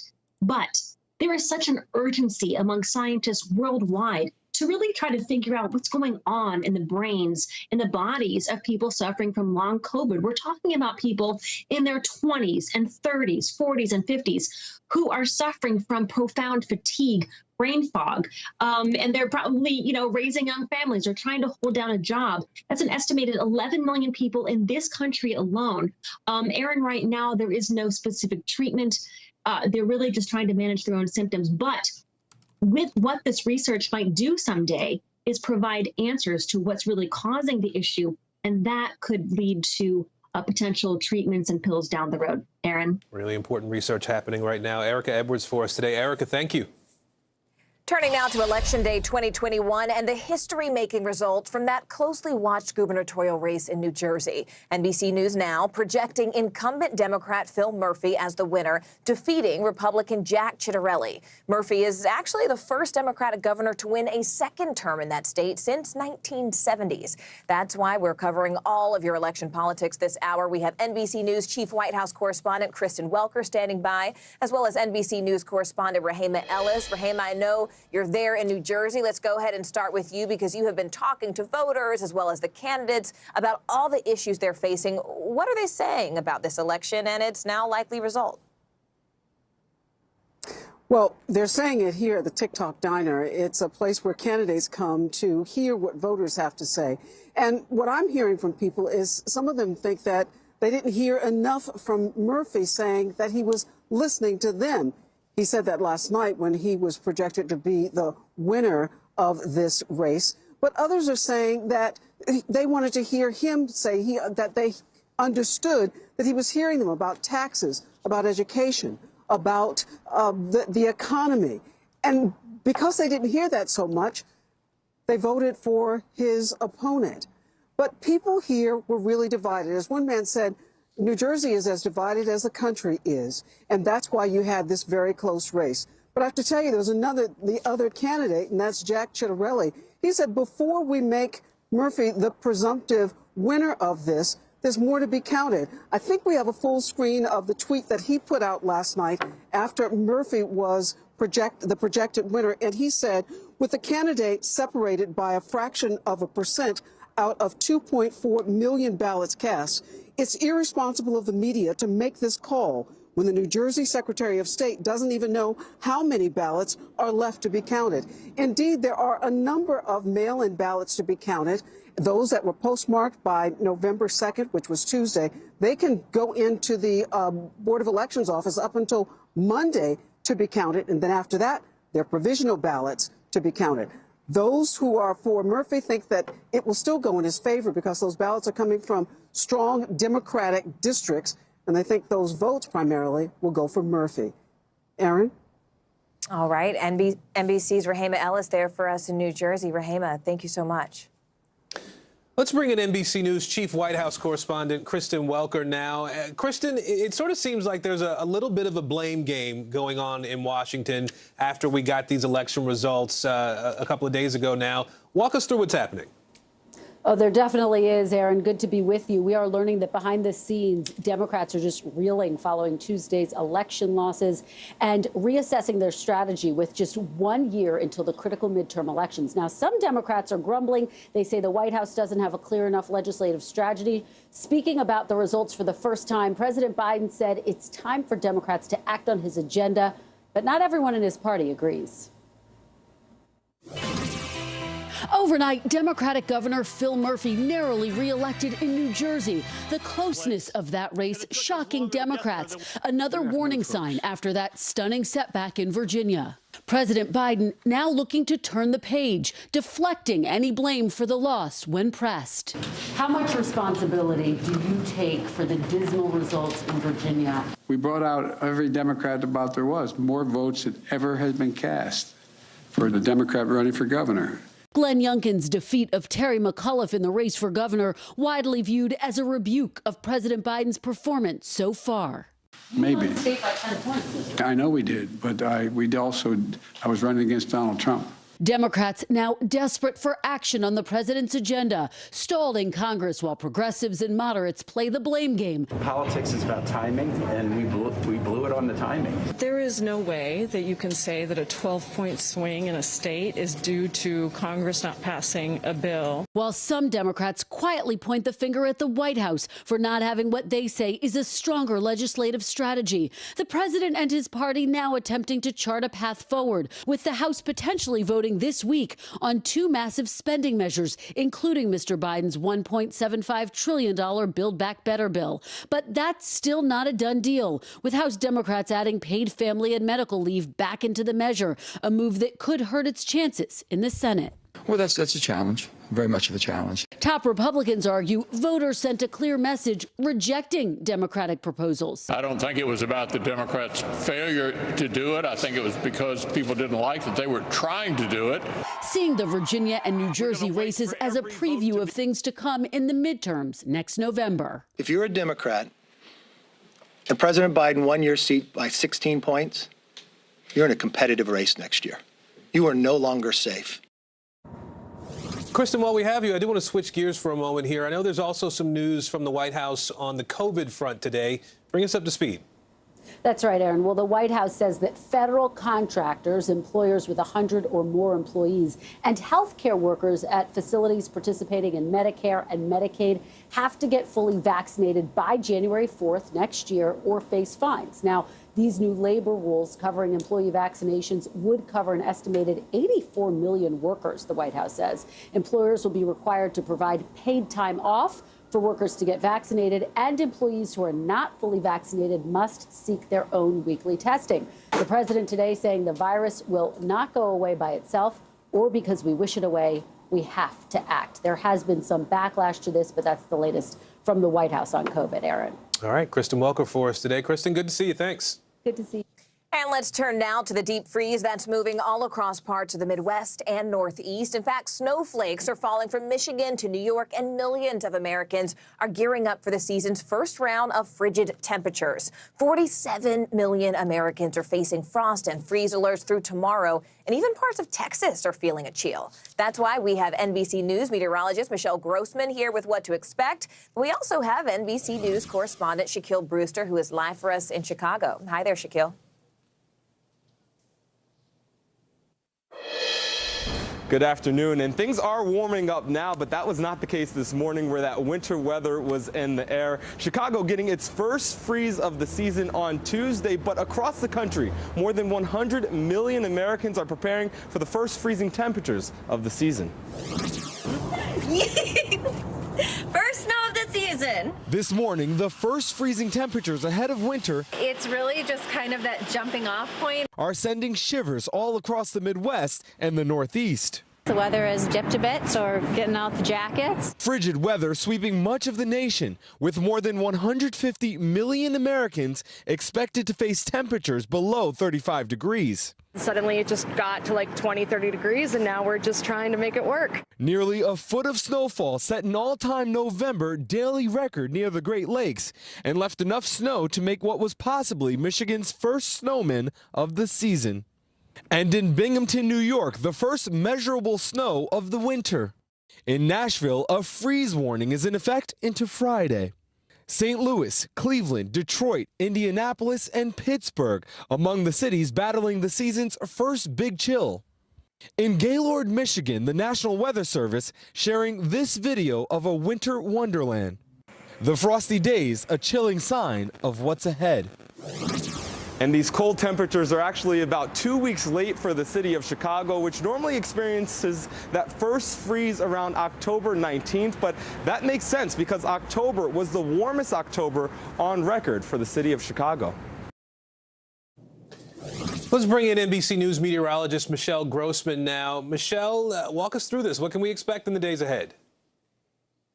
Hey there, Aaron. Well, I think Shaq in his pea coat, his gloves, his scarf is sort of telling that story. It's cold out there. We're looking at really frigid temperatures, and we're going to see that over the next several days. Let's take a look at some of the alerts that are out there, because we do have freeze warnings, freeze watches, and in fact, 106 million people had lows at or below freezing this morning. So we felt it in the Northeast, and we're going to feel it once again as we go throughout the next several days. It's not really until the weekend where we're going to see a warm up. There's a look at your freeze warnings and watches. 39 million people under frost and freeze alert. And this is really an agricultural product. It sort of just means it's the end of the growing season. But to us, it also means it's really cold. So it is cold for November. Most spots feel like late November.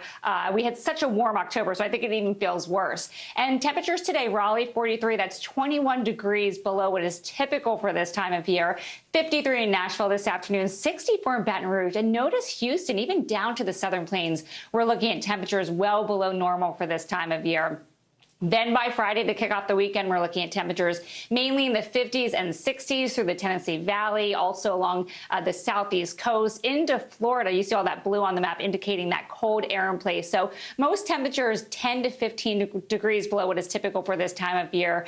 Charlotte, you're going to be at 57 tomorrow. And then we're going to warm it up a bit as we go closer to the weekend, but especially the end of the weekend. That's where we're going to get back to normal, if not a little above normal by Monday. And then a preview of next week. We're looking pretty good next week. We may even have some above average temperatures. So today's forecast, yeah, another cold start, another cold end, and we're going to see that Friday once again. That's through the middle of the country, really just east of the Rockies, everyone below average. And then we're looking at a storm system moving through parts of Florida that's going to bring some pretty heavy rain tomorrow. We'll see showers and storms developing today, but those storms really kick in tomorrow. And then the Pacific Northwest, you're going to see a parade of storms moving in.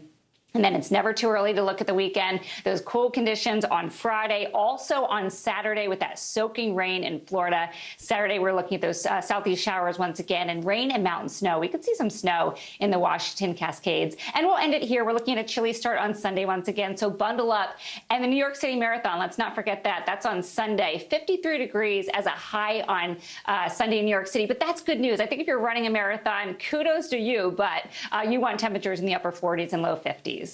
All right, Michelle Grossman, we appreciate it today. Michelle, thanks. Sure.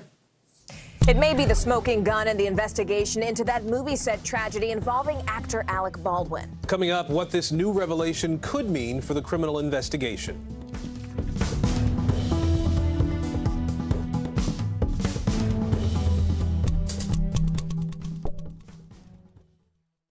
Good morning, I'm Savannah Sellers. I'm Joe Fryer. Another giant leap for mankind. They want folks to shelter in place until this storm pushes through. Traveling to the United States is about to get a lot easier. Morning News Now, streaming weekdays at 7. Do you feel like the bad guy in this? Why should they believe you when they know that people are getting in? Has it been worth it to make this trip? Do you feel like you're giving a green light to politicians? How do you explain why your case has become so important? News is more than a headline. It informs, it inspires, and it still matters. To cover it, you have to be in it. And that's what we're gonna do. Every night, we take you to the front lines of the story, where it's actually happening, with NBC News journalists on the ground from all over the world. We cover what you need to know and bring your newsfeed to life. In prime time and streaming live, it's your news playlist every night. Top Story with Tom Llamas, weeknights at 7 on NBC News Now. Sometimes the news can be difficult and overwhelming for kids to understand. Will coronavirus come back next year? So to help make sense of it all, we've created a newscast just for them. Man, you know a lot. We hope your family will watch Nightly News Kids Edition. This isn't about spending going forward. This is about spending that's already happened. Do you accept the idea that we have a crisis at the border? The vaccine mandate. Is this going to work, or is this going to backfire? If it's Sunday, it's Meet the Press. Still to come on the Channel 2 News. Well, the waters are certainly receding now. Still too close to call. Lester Holt reporting from the Ground Zero, as it's being referred to. It is, in fact, the taste of freedom. The Haitian people know a little something about resiliency. What's the biggest risk right now? Some of the troops who have been proud. I want to welcome you to the first presidential debate. In fact, we've been told we can't go any farther. You are some resilient folks. Let me get a hint.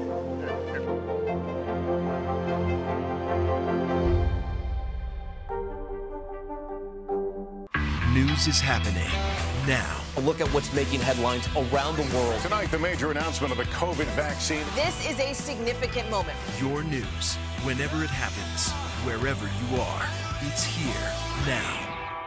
Still to come on the Channel 2 News. Well, the waters are certainly receding now. Still too close to call. Lester Holt reporting from New York. Ground zero, as it's being referred to. It is, in fact, the taste of freedom. The Haitian people know a little something about resiliency. What's the biggest risk right now? Some of the troops who have been proud. I want to welcome you to the first presidential debate. In fact, we've been told we can't go any farther. You are some resilient folks. Let me get in.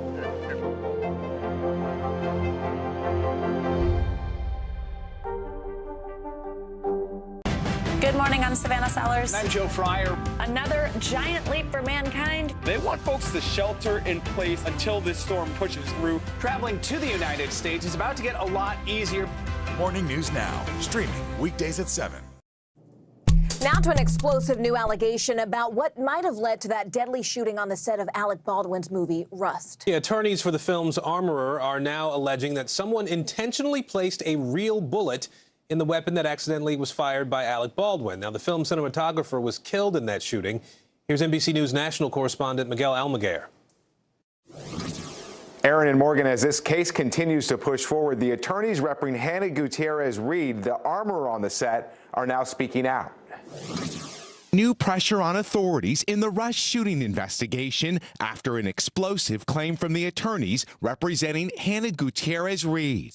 In an exclusive interview with Savannah on Wednesday, lawyers for the film's Armorer suggesting the deadly shooting may have been sabotage, speculating a live bullet was purposely planted on set and accidentally loaded into the gun that killed cinematographer Helena Hutchins. We're assuming somebody put the live round in that box, which if you think about that, the person who put the live round in the box of dummy rounds had to have the purpose of sabotaging this set. Well, let me just stop you right there. Is that your theory of the case, that someone intentionally placed a live round into a box of dummies? We are investigating, and we were trying to get all of the facts. That's one of the possibilities. Overnight, adding to the firestorm, Gutierrez-Reed repeating the claim in a new statement, adding no one could have anticipated that someone would have introduced live rounds into this set. Sheriff investigators are not addressing the new allegations, saying their investigation remains open and that they're focusing on those who had custody of the weapons, including Assistant Director Dave Halls and Gutierrez-Reed. But the attorneys for the 24-year-old armorer adding others had a motive, including crew members who walked off the job the morning of the fatal incident. I believe that somebody who would do that would want to sabotage the set, want to prove a point. What do you make of those allegations? I mean, I find them to be incredibly irresponsible allegations and slanderous. Camera operator Lane Looper says he and others walked because the set of Rust was unsafe. He blames corner cutting for the death of Helena Hutchins, which the production company called patently false. This morning, an unconfirmed theory expanding the mystery. Aaron and Morgan, the sheriff tells us their investigation could take weeks, if not months, to wrap up, citing the complexity of this case. Back to you guys. That was NBC's Miguel Almaguer reporting. A 4-year-old girl reunited with her parents after missing for 2 weeks. Still ahead, who police are now questioning about this. Stay with us.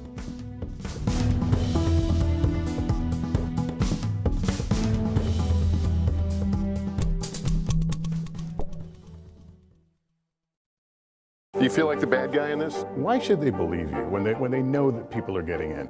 Has it been worth it to make this trip? Do you feel like you're giving a green light to politicians? How do you explain why your case has become so important? To cover the news, you have to be in it. We'll take you to the front lines of the story, bringing your news feed to life. Streaming live every night. It's your news playlist. Top Story with Tom Llamas, weeknights at 7 on NBC News Now. News is happening now. Look at what's making headlines around the world. Right now on Morning News Now. Tonight, the major announcement of the COVID vaccine. This is a significant moment. Your news, whenever it happens, wherever you are, it's here now.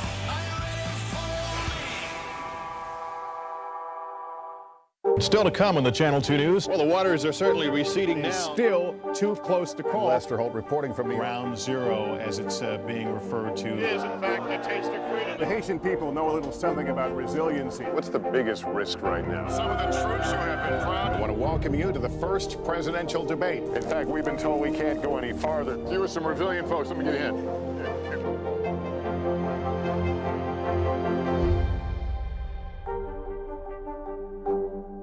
Good morning, I'm Savannah Sellers. I'm Joe Fryer. Another giant leap for mankind. They want folks to shelter in place until this storm pushes through. Traveling to the United States is about to get a lot easier. Morning News Now, streaming weekdays at 7.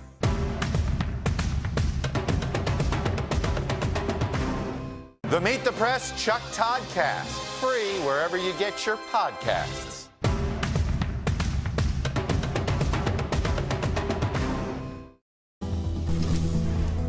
Some of the stories making news right now: a woman recovering after being hit by a falling tree in Los Angeles.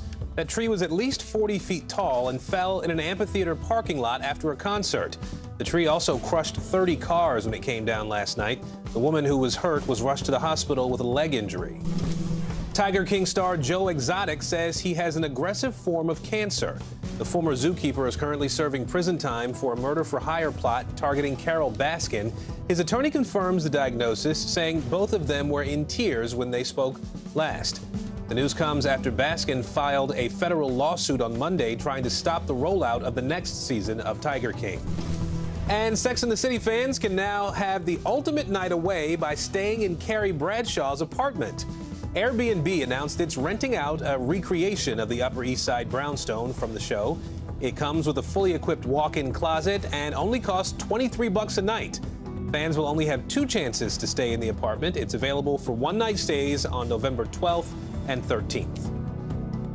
The battle for the control of Congress is heating up ahead of next year's midterms. And it's not just the candidates or even the campaigns who will decide which party comes out on top. It's actually state map makers to keep your eye on who will play a crucial role in just how many congressional districts are up for grabs. NBC News Capitol Hill correspondent Leanne Caldwell joins us now with that story. Hi there, Leanne. Hey, Morgan. Texas Republicans send more Republicans to Congress than any other state in the country, and the way they're drawing their maps this year would keep it that way for the next 10 years. My colleague Garrett Hake has more. So what Republicans have done is taken a map where they had 23 seats, 8 of which were vulnerable, and they've created a new map where they're going to have 24 seats, only 1 of which is vulnerable. They built a fortress around their incumbents. They did, yeah. Facing a booming Latino population and slipping support in the suburbs, Texas Republicans took advantage of the state's sheer size to shore up their members. Take, for example, Michael McCall's 10th district. After a couple of close races, mapmakers lopped off a section of diverse and fast-growing Harris County and replaced it with vast swaths of land in conservative and rural areas north and west of Houston. State Republicans say their maps are fair, and of Texas's 2 new districts, one is drawn to be safely Democratic in Austin, the other safely Republican near Houston. We did not consider race in drawing the maps. Activist groups have already filed multiple lawsuits. They're afraid of the minority demographic growth in population of the state and the tendency for them to vote Democrats. Texas Democrats know they've got their work cut out for them, a very difficult decade ahead. That means for congressional Democrats, they've got to make up the difference somewhere else. And that's why I'm in Albany, New York. New York is one of 18 states with a Democratic majority legislature. This year, they're using an independent commission to redraw the maps, but ultimately, it's up to the Democrats in the building behind me to decide. New York is losing one of its 27 congressional seats due to population loss. Like here in Utica, a city in the center of the state, it's currently a swing district and represented by Republican Claudia Tenney. It's also surrounded by mostly Republican districts, including Elise Stefanik to the north, John Katko to the west, and Tom Reed to the southwest. A bipartisan commission is tasked with drawing the new map. Right now, they have 2 maps, and Utica is critical. The Republican proposal would solidify this as a Republican seat, taking swaths of Stefanik's large rural district. The Democrats' plan would make this a Democratic stronghold, folding in the college towns of Syracuse and Ithaca. This process will only work because of your help. The commission has 3 months to come up with a consensus map, and then the legislature could still discard it. Is the commission working? Oh, absolutely. I think that we have been doing a stupendous job of going out there, getting public input, getting people to talk about their communities. Do you have faith that the legislature will accept the work of the commission? Well, I don't, frankly. I think, the legislature is there to try and maximize their own partisan advantage. New York Democrats have a lot at stake and a choice to make, because what they do impacts what Democrats do here in Washington. Because if New York Democrats undermine this independent commission, then it will undercut Democrats in Washington's attempt to take politicians out of the map-making process in all 50 states. Morgan.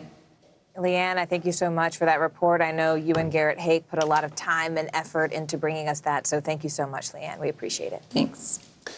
After losing Virginia's governor's race and a surprisingly close race for New Jersey governor, House Democrats have a new sense of urgency to get President Biden's domestic agenda passed. That includes a nearly $2 trillion social spending bill with programs like universal pre-K, free school meals, elder care. The other bill is the bipartisan $1.2 trillion infrastructure plan. It was passed by the Senate earlier this year. NBC News national political reporter Sahil Kapoor joins us now from Capitol Hill. Sahil, the House is expected to vote on these bills today, as I understand it. What's the likelihood of that happening? It's still tentative, Aaron. They don't have an official vote time set yet today, and Speaker Pelosi spoke to reporters just moments ago, said she's still working to get the votes on both those two bills. The infrastructure bill, which requires the votes of the Build Back Better legislation, which she doesn't have yet. Now, this bill is about 2,000 pages long. It just came out yesterday, the revised text, and the Joint Committee on Taxation, which is the nonpartisan scorekeeper, came out with an analysis of it today. So a number of members, including one I just spoke to a moment ago, still reviewing the text. Pelosi's trying to get the votes for the Build Back Better bill. If she does, I would expect both of them to come up today for a vote. Yeah, if you had said the vote was a sure thing, I wouldn't have believed you. So I guess this is par for the course, it seems, these days. These bills, though, have put moderates and progressives at odds for months, obviously. Where do both sides stand now on the issues at this point?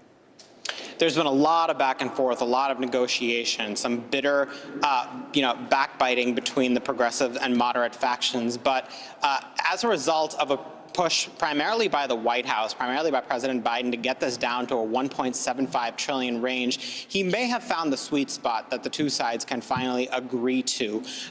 Progressives say that they wanted an initial ask of $6 trillion to $10 trillion. That was never going to happen, but they argue that this is a very steep compromise from where they were initially. And Senator Joe Manchin, the centrist West Virginia Democrat, said he wanted a $1.5 trillion price tag, and he is not ruled out coming up to $1.75 trillion. He did suggest last week that it was negotiated, which suggests that he could get there. But let's have a listen to what two key figures here, Pramila Jayapal on the House, the chair of the Progressive Caucus, and Joe Manchin had to say about this. I don't know why we're saying it has to be done right now. I have no idea what has to be done right now. To get to yes is first to find out what the real cost is, what we're talking about. There's nothing new in this agenda that's being brought in from the outside. This is what we ran on. If we have delivered majorities to the Democratic Party in the House, the Senate, and the White House, they got to get together and figure out how to get this done. And that's why progressives have been... And there you see it, still a bit of a TBD, still working to get the votes, but Pelosi looking to get this out of the House today. So before I let you go, I want to talk about today's Senate hearing on the Biden administration's response to the COVID pandemic. What were some of the big takeaways for you from that hearing? Yeah, it's all about what's next. The question of what the United States government is going to do to tackle the coronavirus crisis. And it comes at a time when there's growing optimism among experts as well as the average American voter that the worst of the pandemic is finally behind us. But there's still questions about, how the U.S. can effectively tackle this. There are some calls from Democrats and Republicans for more rapid tests and more therapeutics. There are questions that members of both parties were asking Dr. Fauci, for instance, who's on the panel, what more the government plans to do to make sure that there's not another Delta-style resurgence that caught the nation off guard. The general gist was that things are moving in the right direction, but the U.S. cannot prematurely declare victory on this again. All right, Sahil Kapoor on Capitol Hill for us today. Thank you, sir. Thank you. Tensions between the U.S. and Iran are once again taking a turn for the worse. It's happening in the Sea of Oman, where Iran is now claiming that back in October, the U.S. tried to steal Iranian oil by seizing Iran's oil tanker. The U.S. Central Command has denied that allegation, calling it, quote, false and untrue. NBC News Tehran Bureau Chief Ali Arouzi joins us now from Tehran. Ali, look, I mean, let's be honest, both sides are digging in on this, but what really happened here? Well, Morgan, it's not entirely clear, and much of it depends on whose version of events you want to listen to. Now, according to Iranian accounts, and there are a few different ones, all with discrepancies, but the story that's being widely reported by state media here is that the U.S. Navy seized an Iranian oil tanker carrying crude oil in the Sea of Oman. The oil was confiscated by U.S. forces, unloaded from the Iranian vessel into a second vessel, which was then directed to an unknown destination. At that moment, the IRGC showed up on the scene with fast boats while its commanders rappelled down from a helicopter onto the deck of the ship and at gunpoint took control of the vessel, sailing it back into Iranian territorial waters. Now, state media then says U.S. forces gave chase using helicopters and warships, but the IRGC prevented their attempts to regain the ship. Unsurprisingly, the State Department says this is a bogus claim and that the Iranian account is untrue and there'd been no attempt by the Americans to seize a tanker. They say in reality Iranian forces had seized a Vietnamese-flagged oil tanker last month. The 2 U.S. Navy ships backed by air support had monitored the situation, but they didn't intervene. The U.S. say they watched Iranian forces swarming, boarding and seizing the vessel and taking it back to Iranian waters.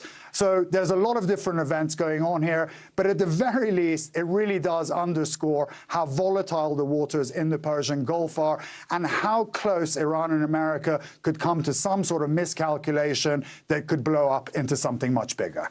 Yeah, you talk about all the events that are happening simultaneously, and one of those events is the nuclear talks that are set to pick back up in Vienna just later on this month. So what is the U.S., especially given the context of what's happening right now, really hoping to accomplish during those talks? Well, Morgan, they want Iran to come back into full compliance with the original 2016 nuclear deal. They want to roll back, they want Iran to roll back all the breaches they've made over the last 2 years, and in turn, the U.S. says it'll drop sanctions. But the Iranians are making maximalist demands. They're saying that the U.S. have to give them $10 billion worth of compensation, get rid of all the Trump-era sanctions. So they're going in there, you know, guns loaded for these negotiations. And it's looking a little ominous between them. That'll all become clear on the 29th of November when they actually sit around the table. And I think the reality of the situation will become a lot more clear to us, whether this is going to move forward or backwards. November 29th, all eyes will be there, and we look forward to your reporting leading up to that moment. Ali Arouzi, thank you so much.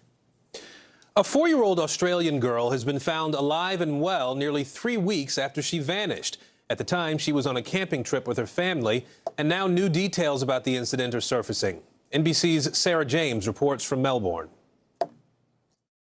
It's the image all of Australia wanted to see. A 4-year-old girl named Cleo Smith reunited with family. Now, dramatic audio of the moment police found Cleo alive after she'd been missing for 18 days. Come here. Come here. I've got you, Bobby. What's your name? You're all right. What's your name? What's your name, sweetheart? My name is Cleo. Your name is Cleo. Hello, Cleo. From the arms of Australian police detectives. Cleo, my name's Cameron. How are you? Are you okay? We're going to take you to see your mummy and daddy, okay? The little girl back in the arms of her family, getting a visit from the state's premier. It was a lovely experience to meet that little girl. She's just bubbly, playing, friendly, sweet. As veteran police, a city, a country celebrate a happy ending. It was, you know, to see her sitting there and in the way that she was, it was just incredible. Nearly 3 weeks after her mystery disappearance gripped the nation, Cleo was vacationing with her family at a campsite near the coast in Western Australia. She was asleep in the family tent when she vanished without a trace. A massive search followed. Her parents made emotional pleas for her safe return. We miss you. And we want you home. Cleo was discovered after a raid on a house in her hometown. Police have not revealed exactly what intelligence led to the recovery, but a 36-year-old man is in custody and has been charged with 1 count of forcibly taking a child under 16. Little Cleo now reunited with her parents, who posted on Instagram, "Our family is whole again." They are desperate for debt relief, and now they're taking drastic action. Up next, the extreme measures some taxi drivers are taking to ensure their voices are heard.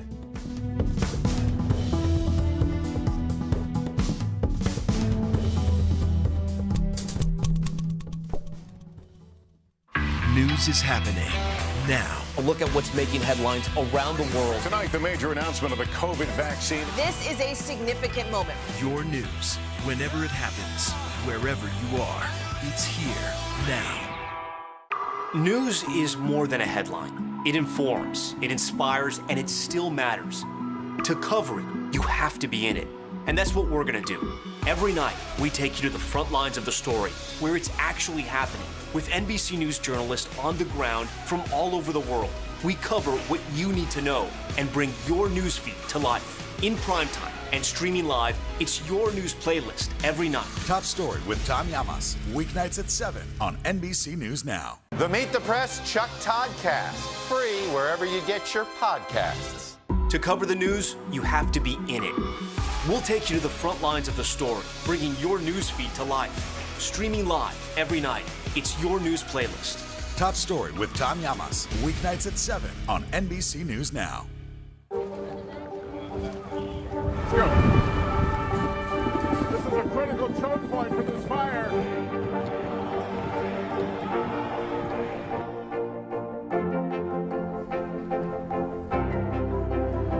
And good evening from New Orleans. Nice to really spend some time with you. Appreciate it.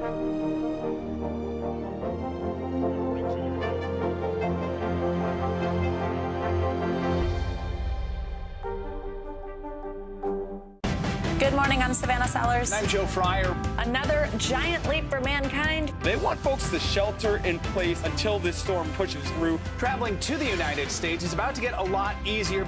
Morning News Now, streaming weekdays at 7. This isn't about spending going forward. This is about spending that's already happened. Do you accept the idea that we have a crisis at the border? The vaccine mandate. Is this going to work, or is this going to backfire? If it's Sunday, it's Meet the Press. Do you feel like the bad guy in this? Why should they believe you when they know that people are getting in? Has it been worth it to make this trip? Do you feel like you're giving a green light to politicians? How do you explain why your case has become so important?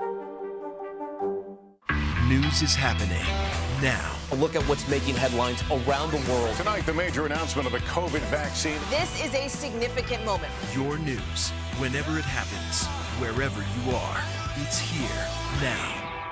Sometimes the news can be difficult and overwhelming for kids to understand. Will coronavirus come back next year? So to help make sense of it all, we've created a newscast just for them. Man, you know a lot. We hope your family will watch Nightly News Kids Edition. The Meet the Press Chuck Toddcast, free wherever you get your podcasts.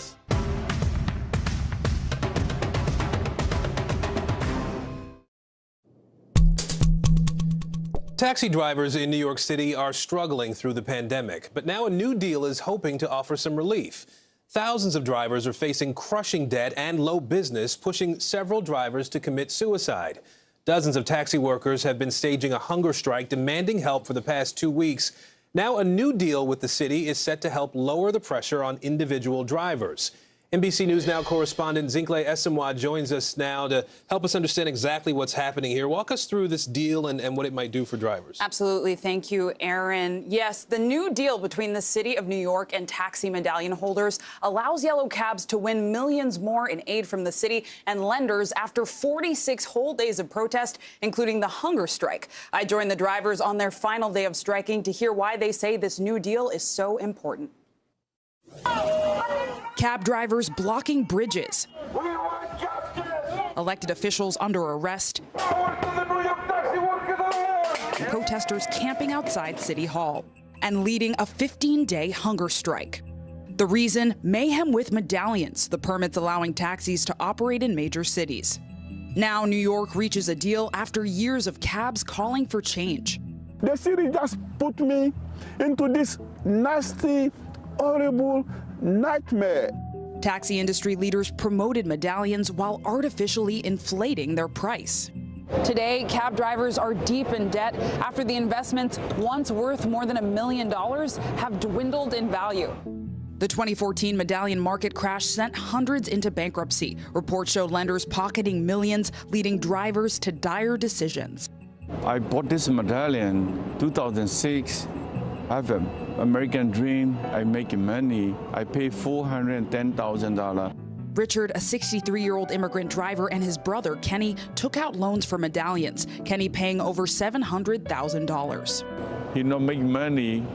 He lost everything. He lost investment. He lost retirement. And he committed suicide.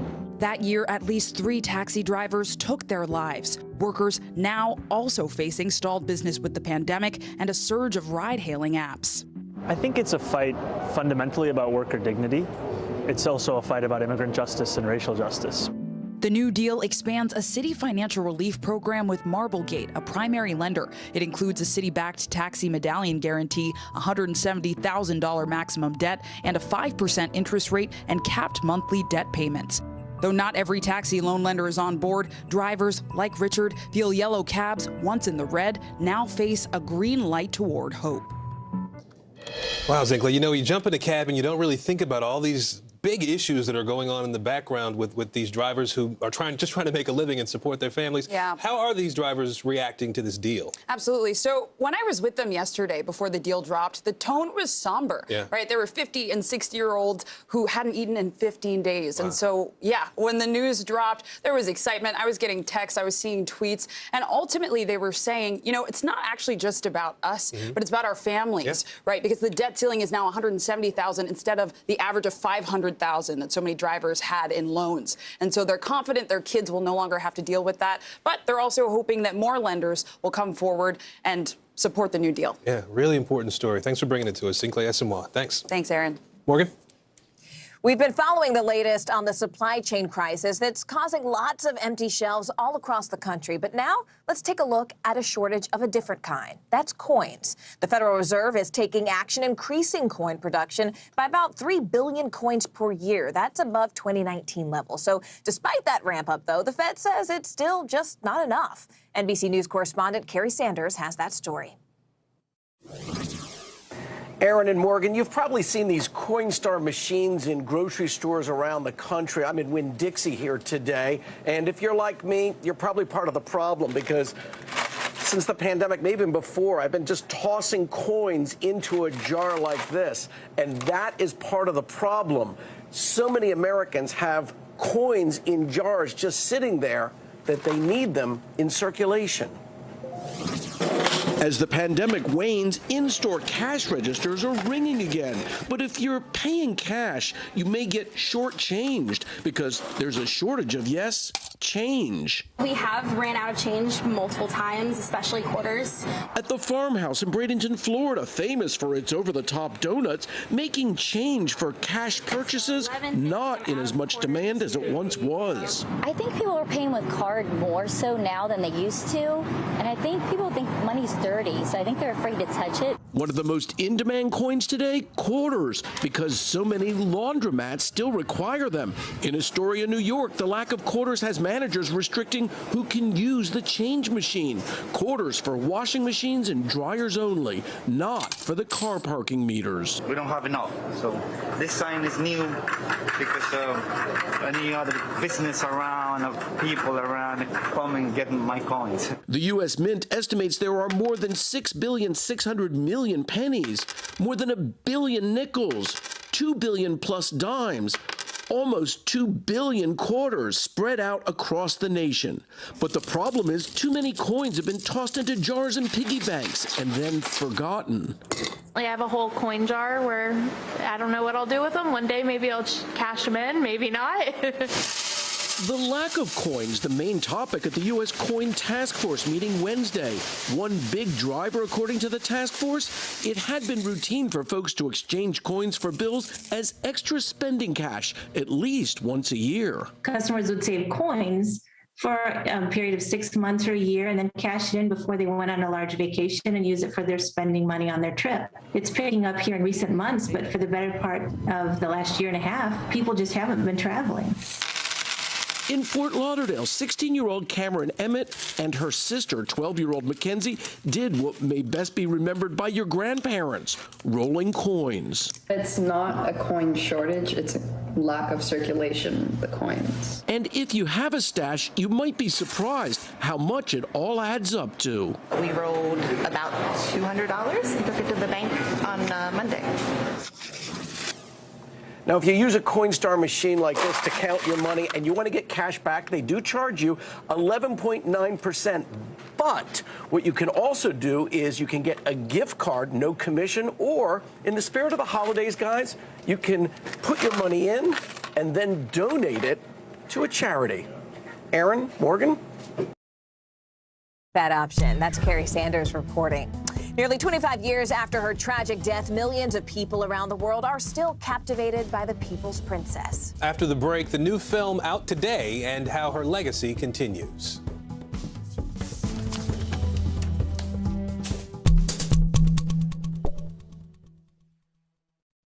Still to come on the Channel 2 News. Well, the waters are certainly receding now. Still too close to call. Lester Holt reporting from Ground Zero, as it's being referred to. It is, in fact, a taste of freedom. The Haitian people know a little something about resiliency. What's the biggest risk right now? Some of the troops who have been proud. I want to welcome you to the first presidential debate. In fact, we've been told we can't go any farther. Here are some resilient folks. Let me get in.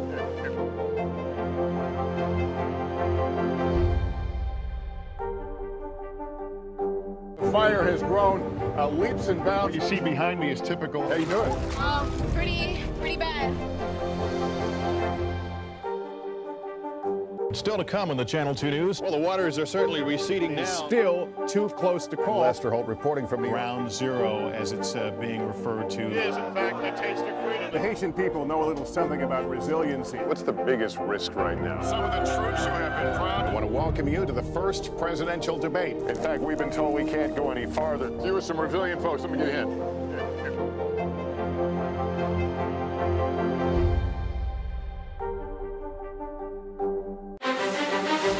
This isn't about spending going forward. This is about spending that's already happened. Do you accept the idea that we have a crisis at the border? The vaccine mandate. Is this going to work, or is this going to backfire? If it's Sunday, it's Meet the Press.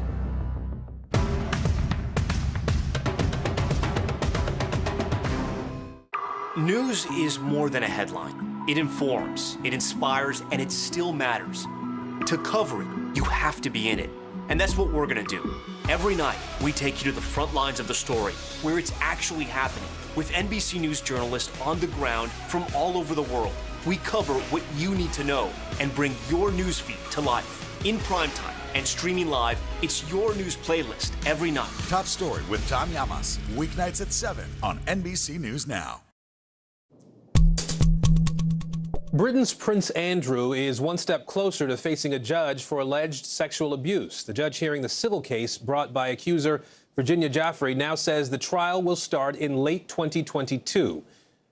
Giuffre says that Prince Andrew assaulted her in London and New York City when she was a teenager with the help of Jeffrey Epstein.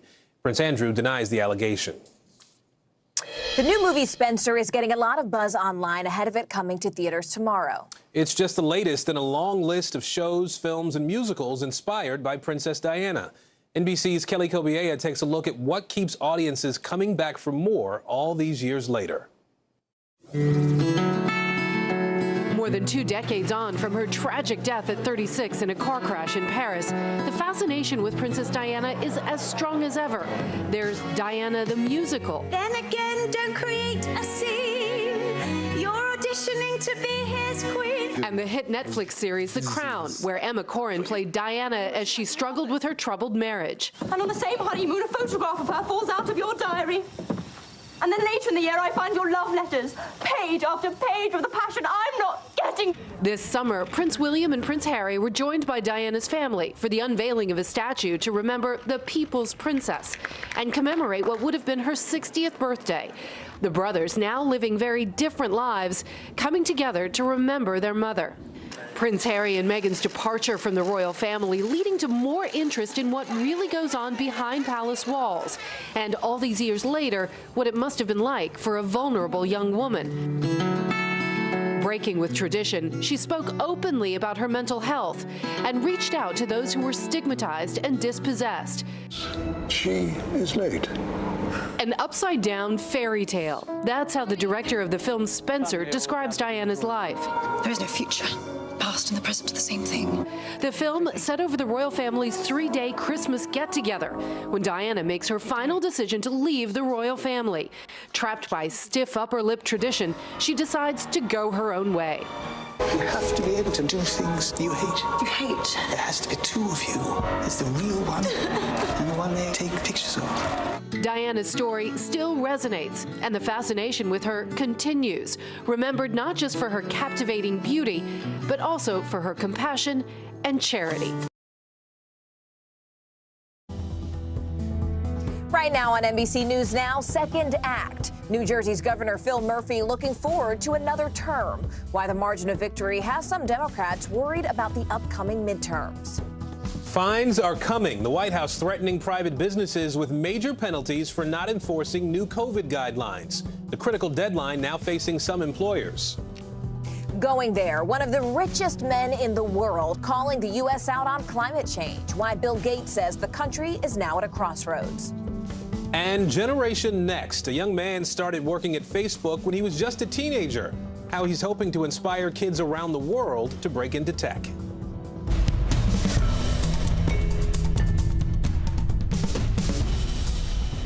Hi, everybody. I'm Aaron Gilchrist in New York.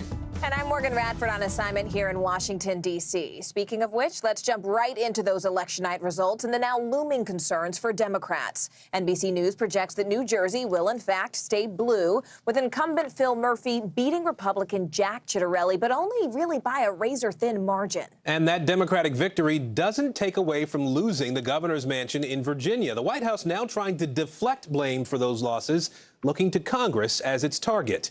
We have our team here to break it all down this hour. Let's start with NBC News correspondent Rahima Ellis in Clifton, New Jersey today. Rahima, the way the governor's race there played out didn't really match up with the poll numbers that we saw going into Election Day.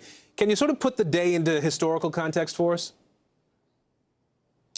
Well, in this state, Democrats have a 1 million more registered Democrat advantage over registered Republicans. And because of that, the thinking was that Phil Murphy would win.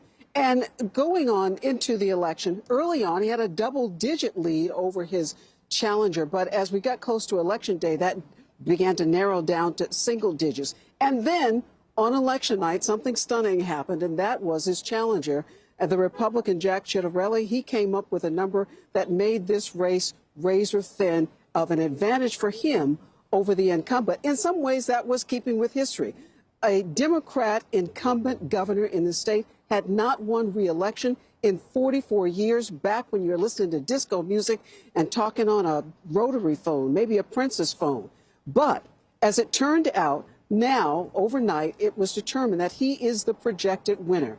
As one person said here to me at this diner in New Jersey, it just shows that we are a divided country. This is a divided state. Listen to a couple of voters. We need a change. I as a business owner and as a New Jersey president, we need a change. We need somebody different. What do you need to change from? All of this COVID stuff needs to, be differently handled, and we need a break on taxes. He's just a really great supporter. He has, funded the schools, the public schools and everything. And it's just great to see that he is really behind education. There are more mail-in ballots to be counted, those that are postmarked on November 2nd, which was Election Day. They have until November 8th, which is next Monday, to go into the Board of Elections office and be counted. And then after that, Aaron, they're going to count those provisional ballots. They say most of those are coming from places where there are a lot of Democrats. So expect this number is going to hold in Murphy's favor. Aaron? And so the numbers we're looking at right now, Rahima, seem to, we're about a 1 percentage point difference between the two candidates here. What's the likelihood that we could see a recount in this race? I don't think anybody would be surprised if it happened, but it's not automatic here in New Jersey. A candidate would have to request it. And again, who would be surprised if the challenger, Chitterelli, requested it? All right, well, we'll be watching to see how this all unfolds, if it goes any further. Rahima Ellis for us in New Jersey today. Thank you, Rahima. Meanwhile, here in Washington, the White House is trying to deflect attention from President Biden's impact on those results and really instead focus on the role of Congress. NBC News White House correspondent Monica Alba joins us now live. Monica, what's the mood there in the White House behind you after those pretty disappointing election results for Democrats? Well, there is a bit of a blame game that now has taken off here, Morgan, with the president himself coming out and voicing some of the disappointment, the frustration with how Democrats did in some of these key races. But the president himself saying it wasn't just his fault alone, essentially defending what he feels he's been able to do over the last 9 or 10 months, but pushing Congress to act further on his currently stalled economic agenda. But we do know the president spent a little bit of his time yesterday and today on the phone with some of those candidates who were victorious in the last day or so. We know he spoke, for instance, with Mayor-elect Eric Adams of New York City. He spoke with current and next Governor Phil Murphy in New Jersey as well, we understand from a White House official, with a couple more calls likely to come out. And then he also spent some time on the phone with defeated Democratic candidate Terry McAuliffe of Virginia. So I can absolutely tell you that top aides here are trying to pivot to what the messaging is going to be next, which they're hoping to try to galvanize some momentum to see if these two major bills can advance further on Capitol Hill. But there's also a realization that whatever they did ahead of Tuesday was not what worked, and that voters are quite frustrated. And again, they're going to try to use that message to see if it can turn into some forward momentum. The question is, will it work?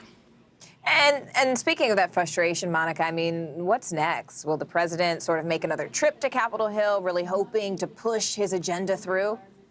Both times that the president has gone to the halls of Congress in the last 2 months, the White House thought, OK, this could be the thing that pushes things over the edge. Maybe now the lawmakers really will get together and be on the same page. But in both cases, just as recently as last week, that didn't actually work. So will there be another visit, and how successful or effective would it be? I think that's a conversation that's going on. There are the behind-the-scenes lawmaker calls and discussions and meetings with top White House officials as they still try to see what might materialize in the next day or two. But the president had a very simple message for lawmakers yesterday, which was, please put your pens down. The time for talk is over, and the time for action is now. Listen to how he framed it. I do know that people want us to get things done. They want us to get things done. And that's why I'm continuing to push very hard for the Democratic Party to move along and pass my infrastructure bill and my Build Back Better bill. On the way out of that event, somebody asked the president what his message was to these House Democrats still trying to figure out the details. He had a very short and quick response, Morgan: get it to my desk. Wow. Monica Alba there for us at the White House. Monica, thank you. Well, as exit polls from Virginia's gubernatorial election pour in, it looks like white women voters may have made the difference. Virginia saw a significant swing toward the GOP among white women in the last year, and this may have given Republicans a solid formula for the 2022 midterms. NBC senior digital politics reporter Alex Seitzwald joins us now. Alex, walk us through some of the numbers here in this swing of white women that we saw from 2020. Yeah, Aaron, well, as one Democratic strategist put it to me, these numbers are very sobering for the party. If you compare this election to how Joe Biden did just a year ago, white women swung 13 percentage points towards the GOP, and white women who didn't go to college swung a whopping 37 percentage points towards the GOP. That is Youngkin winning 3 out of 4 white women who didn't go to college. So those are big swings, but even small ones would be significant just because of the size of this demographic group. White women are 40% of the electorate in Virginia, and that's pretty similar across the country. You know, the Youngkin campaign focused pretty intensely on critical race theory, despite the fact that we know it's not something that's taught in public schools in Virginia. I want to play some of what voters had to say about that. We'll talk about it on the other side. I don't like the CRT training. Those children are not going to get what they need. Well, it's a dog whistle. It's a racist dog whistle. We all know, everybody knows, that critical race theory is not taught in our schools. And it's unfortunate that they're using that dog whistle instead of talking about the issues. And as someone who went to school in Virginia from 2nd grade to 12th grade, I know it's not taught there from personal experience. But how effective was the Youngkin strategy around this issue, though? I think it was effective, and the numbers in the exit polls bear that out. Education ended up being the second most important issue, according to voters. But it was part of a larger package of issues that I think the Youngkin campaign tapped into.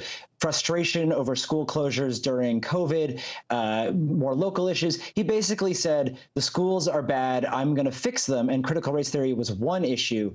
The Democratic response was to sort of, deny it, which was on solid factual ground, but I think didn't speak to voters where they were emotionally. And Terry McAuliffe made this big gaffe where he said he didn't want parents involved in education. That just handed Glenn Youngkin a big talking point in his favor. All right, Alex Seitzwald for us today. Alex, thank you. Thanks. Let's turn to the coronavirus pandemic now, where the Biden administration announced 2 major vaccination policies that impact more than 80 million people. Thanks so much for having me. I appreciate it. 100 employees now need to ensure that everyone is vaccinated or at least get tested every week. All employers must also provide paid leave so that employees can actually go get the vaccine and possibly even a sick day if they need to recover from some of the side effects. In addition, all unvaccinated employees must wear a mask at all times. And for those health care facilities that participate in Medicare and Medicaid, all of their workers must be fully vaccinated. The deadline for all of those vaccinations is only 2 months away, set for January 4th. Meanwhile, New York City is starting to ramp up vaccinations for young children. City-run sites started administering the vaccine today. Mayor Bill de Blasio also revealed that starting next week, the city's public schools will have a designated vaccination day for newly eligible students. So here to break this all down for us, we have CNBC senior health and science reporter Meg Terrell, as well as NBC News senior medical correspondent Dr. John Torres. Let's go ahead and start with you, Meg. We know that the White House policies don't really often extend to private businesses. So exactly how will this be enforced? So this is a rule that's coming out from OSHA, which is part of the Department of Labor, essentially a provision that they are given under an act of law for emergency situations to try to keep employees safe. So they are implementing this rule under that provision, essentially saying this is a once-in-a-lifetime pandemic that has killed more people than multiple wars combined, and therefore they have the ability to require these kinds of vaccinations or testing in companies with employees of at least 100. And Meg, what are the penalties if employers do not comply with these new rules? So the fines are about $13,600 per individual employee that is not complying. But the White House says if there are sort of multiple issues of noncompliance or sort of willful noncompliance, that can go up to 10 times as high for the fines. In terms of being able to enforce this, really, it's kind of dependent on self-enforcement or people blowing the whistle if this is not being enforced in the workplace. All right. CNBC's Meg Terrell for us. Meg, thank you so much. Let's bring in senior medical correspondent Dr. John Torres now. And Dr. John, I want to start with the vaccinations for young children that we're talking about. I want to show you a poll that we've been looking at. It shows a majority of parents would not get their kids vaccinated right away. Some are waiting to see what happens, as we hear so often. Others say never. As a doctor, as an MD, as an ER doc, what is the message that you would have for parents who are hesitant right now to get their little ones vaccinated?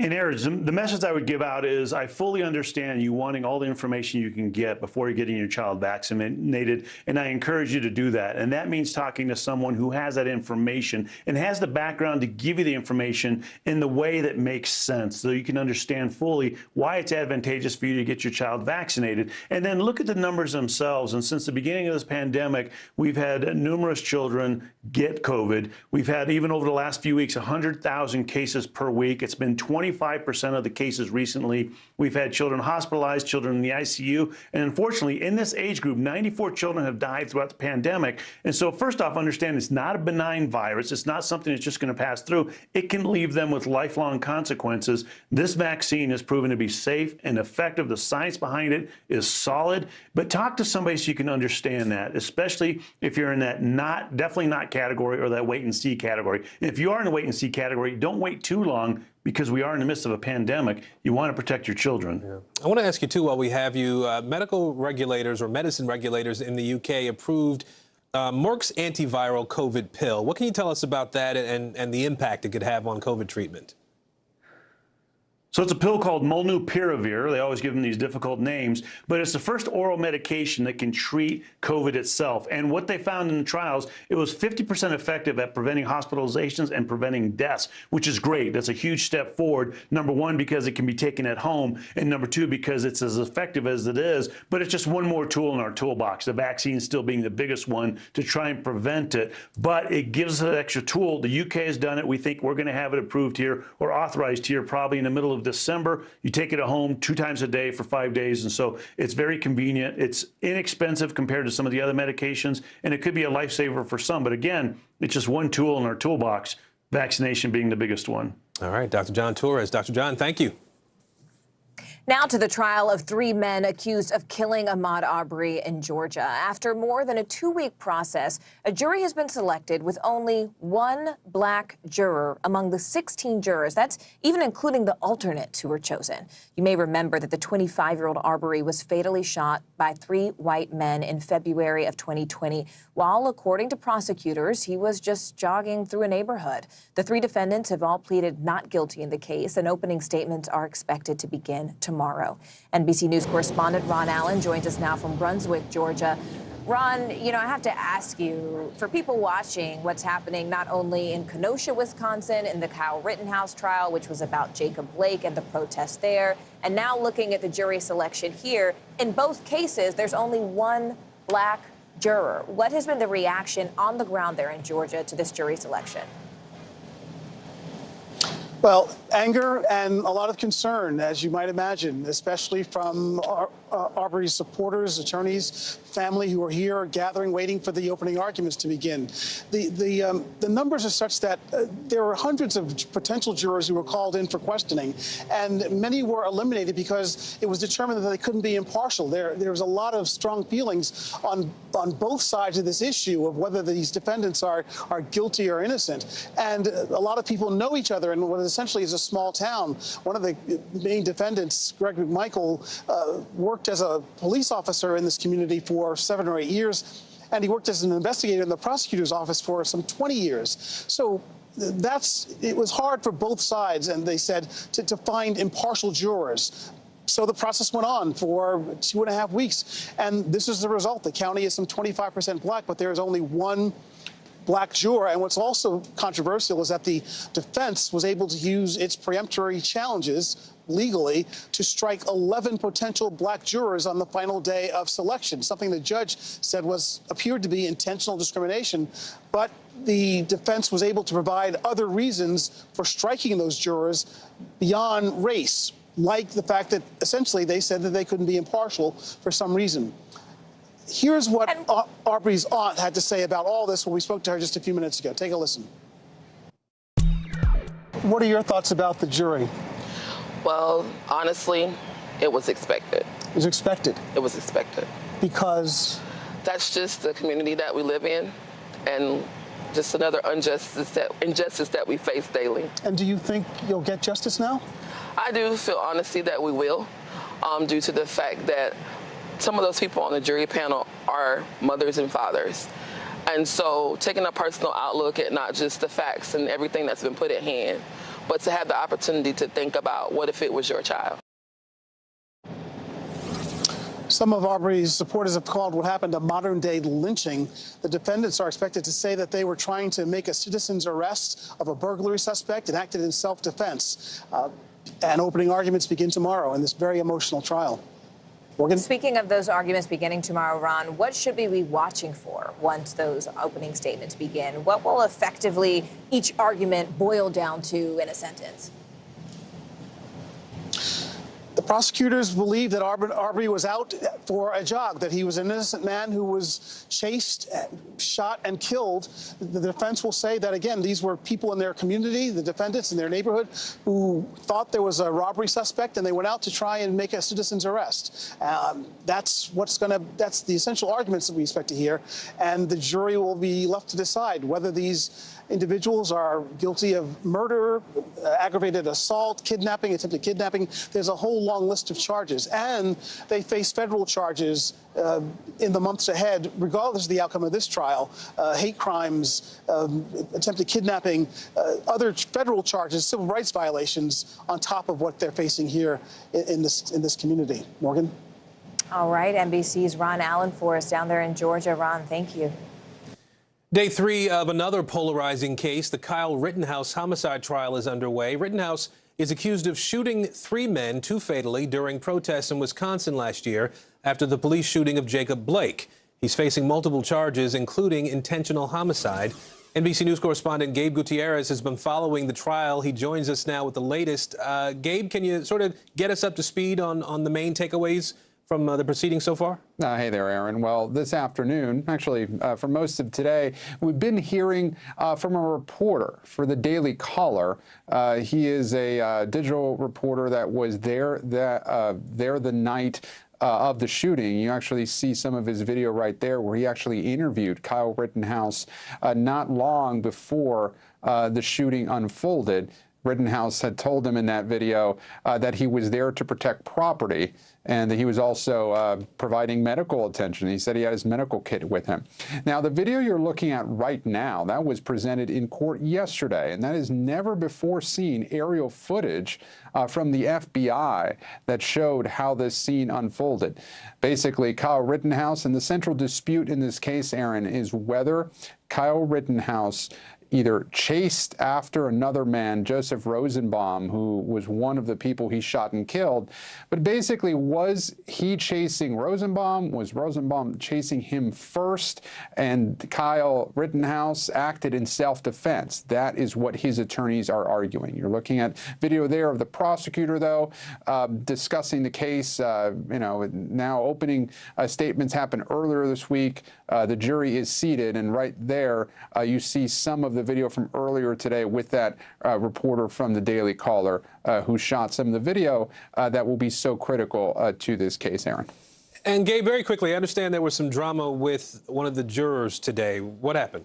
Yeah, actually, Aaron, one of the jurors was dismissed by the judge. The way it happened is that the prosecution actually said that one of these jurors potentially showed racial bias by telling a joke to the sheriff's deputy this week who was escorting the jurors out of the courtroom, basically attempting to make a so-called joke where he asked, why did the Kenosha police shoot Jacob Blake 7 times? And the response was, apparently, according to the joke, because they ran out of bullets. The prosecution saying that bringing up the Jacob Blake case showed some racial bias. And here's the response from the judge earlier today.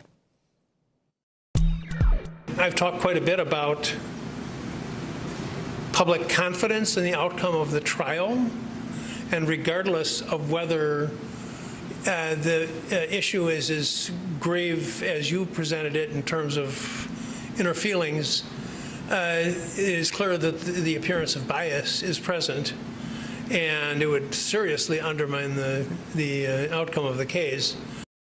So again, that juror dismissed now. There are still 19 jurors, though. 7 of them, Aaron, will be dismissed as alternates once deliberations are underway. Aaron. All right, Gabe Gutierrez for us today. Gabe, thank you. A hot pursuit through the streets of California. Coming up, how the wild ride involving a big rig, you see it right there, came to a dramatic end.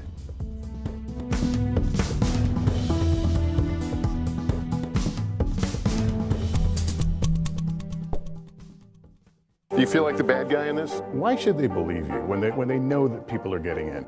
Has it been worth it to make this trip? Do you feel like you're giving a green light to politicians? How do you explain why your case has become so important? News is happening now. A look at what's making headlines around the world. Tonight, the major announcement of the COVID vaccine. This is a significant moment. Your news, whenever it happens, wherever you are, it's here now. This isn't about spending going forward. This is about spending that's already happened. Do you accept the idea that we have a crisis at the border? The vaccine mandate. Is this going to work, or is this going to backfire? If it's Sunday, it's Meet the Press. The Meet the Press Chuck Todd Cast. Free wherever you get your podcasts. Let's go. This is a critical choke point for this fire.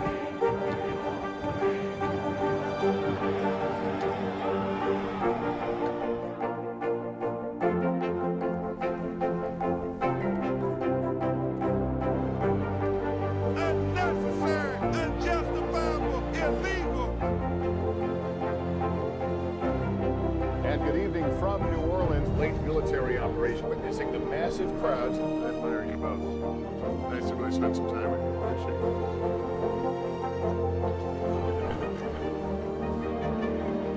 At any moment now.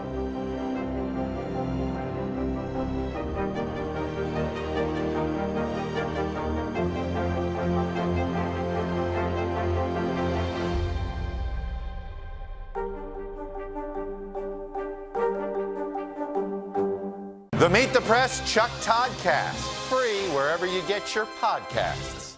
To cover the news, you have to be in it. We'll take you to the front lines of the story, bringing your news feed to life. Streaming live every night. It's your news playlist. Top Story with Tom Llamas, weeknights at 7 on NBC News Now. The Meet the Press Chuck Todd Cast. Free wherever you get your podcasts. News is more than a headline. It informs, it inspires, and it still matters. To cover it, you have to be in it. And that's what we're going to do. Every night, we take you to the front lines of the story, where it's actually happening, with NBC News journalists on the ground from all over the world. We cover what you need to know and bring your news feed to life. In primetime and streaming live, it's your news playlist every night. Top Story with Tom Llamas, weeknights at 7 on NBC News Now.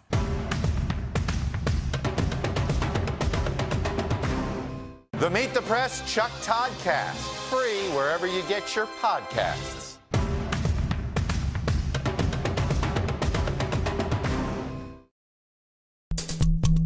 On the money this hour, the S&P 500 and NASDAQ are both hitting record highs in trading today, just ahead of tomorrow's monthly jobs report. CNBC senior markets correspondent Dom Chu joins us now. Dom, talk to us really about what's driving these record highs right now. So Morgan, when we spoke yesterday, right, we talked about this idea that the Federal Reserve, the nation's central bank, was going to look at scaling back some of its pandemic-era financial stimulus measures. So it's been talked about for such a long time. There isn't really going to be a surprise if they kind of would say that they were going to start that unwind. It was a big variable nonetheless. We got more clearance from that. We got the formal announcement from the Fed yesterday that they were going to start to slow down those asset purchases meant to inject cash into the financial system. And the markets took it in stride. You couple that with a little bit more positive economic data today. Jobless claims came in at 269,000. That's important because it does represent a continued pandemic-era low in terms of the number of Americans filing for first-time unemployment benefits. You get this kind of tailwind for the overall markets, indicating perhaps that the economy could still be holding on and doing a little bit more better, a little more stable, if you will. And for that reason, you're seeing a lot of the markets kind of move up. And by the way, technology is still a key factor right now. A lot of the computer chip makers are up big in trading today because Qualcomm, which is one of those big semiconductor stocks out there, came out and basically gave a more upbeat outlook for the coming year. So maybe those supply chain issues, Morgan, are going to start to work themselves out in the coming year. And, Dom, you also have some pretty interesting news about CVS hiring actual doctors, which I'm fascinated by. What is that all about? It is, and it could make sense, right, Morgan? So CVS is going to go just beyond having your local pharmacist or nurse in the Minute Clinic. So the drugstore and health benefits giant is going to pour resources into making primary care practices with doctors who can treat patients/customers so they can turn some of their many locations into places where customers can find the care that they need. So CVS CEO Karen Lynch told the Wall Street Journal that the desire for the company is to push into primary care because it wants to be able to help influence the overall cost of medical care in this country. CVS is, by the way, the latest large-scale health company to move into operating actual medical practices. Walgreens is already looking to add doctors' offices to some of its drugstore locations, and health insurance giants like United Health Group with its Optum arm and also Humana, all of those guys have been trying to get into buying practices as well. So it could be that next frontier, and it might make Morgan access a lot easier for a lot of people out there if they just have to go to their local CVS. Oh, 100%. All right, Dominic Chu for us there from CNBC. Dom, thank you. Billionaire Bill Gates speaking out about his efforts to combat climate change. Yeah, just ahead, we'll tell you what he says the U.S. actually needs to do right now. Stay with us.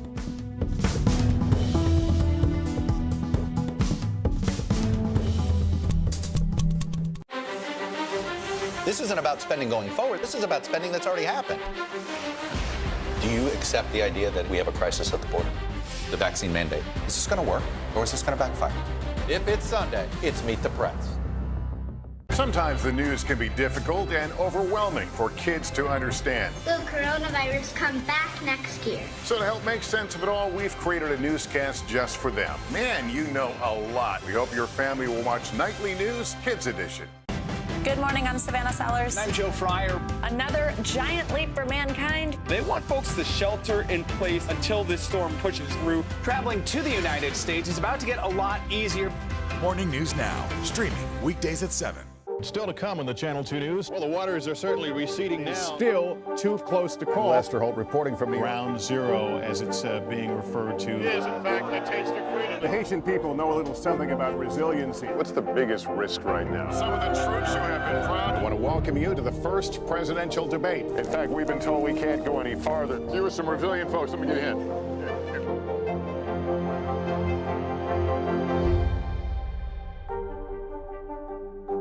Fire has grown leaps and bounds. What you see behind me is typical. How you doing? Pretty bad.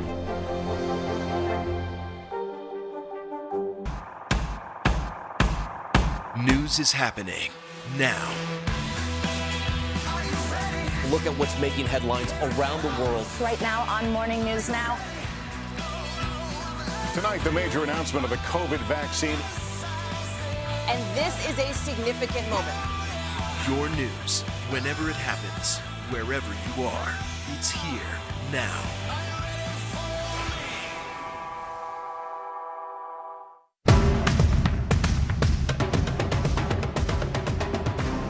The fire has grown leaps and bounds. What you see behind me is typical. How you doing?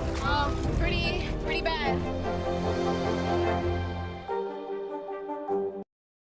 Welcome back. Some of the stories making news right now. Parents and children in Chicago are devastated after a school playground that was paid for by a community fundraiser burned to the ground in an apparent arson.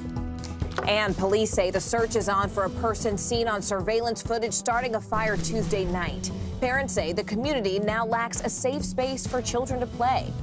And an unusual pursuit involving a stolen big rig went on for about 8 hours last night before ending in a freeway standoff that continued into this morning. An employee of a food service company called police to report the trailer tractor he was driving was stolen. California Highway Patrol officers then pursued the truck at slow speeds, then blew out the tires. The driver finally surrendered this morning and was taken into custody. Plus, a Missouri high school student has crowned its first male homecoming queen. Senior Zachary Wilmore is part of a growing number of LGBTQ high school students who are defying traditional gender boundaries. He decided to run for queen instead of king after polling his social media followers. This video of his crowning went viral on TikTok with more than 3 million views. Congratulations there, Zachary. President Biden arrived at the UN Climate Summit without Congress passing legislation that included climate initiatives. He's now back in Washington after failing to get big polluters like China and Russia to agree to cut emissions. But America's climate envoy tells NBC News there is still hope of a chance for progress. It's a very tough fight. People are going to have to move in certain ways that some of them haven't yet evidenced they're prepared to or know how to. If we work together, which is what this is about, I think we do have that fighting chance.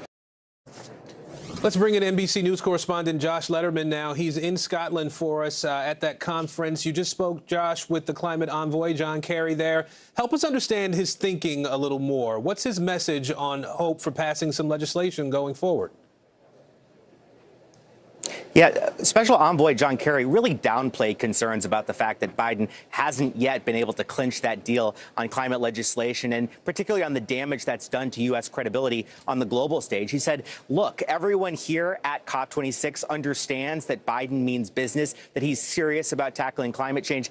But I also asked him about that election in Virginia, that big Republican victory, and whether he's worried that 2024 is not that far away. A Republican could win the White House and undo all of the gains that have been made under the Biden administration. Listen to what he had to say about that.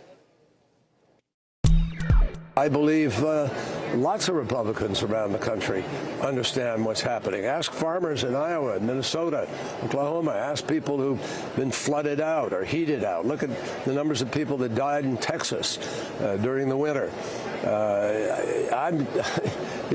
This is not some made-up political thing. This has nothing to do with politics. It has nothing to do with ideology, or shouldn't. This is about mathematics and physics. That's what's happening. Kerry also pointed to the fact that just in the last few months, major corporations like GM, Ford have had serious announcements about moving towards electric vehicles, cleaner technologies. And he said, look, even if a Republican wins office, this train has left the station. He thinks this shift towards cleaner energy is going to be irreversible, Aaron. Josh, I know that China's leader, Xi Jinping, was not at the summit, but we can't ignore the fact that China is one of the top polluters in the world. What's Kerry saying about how the world can engage China better?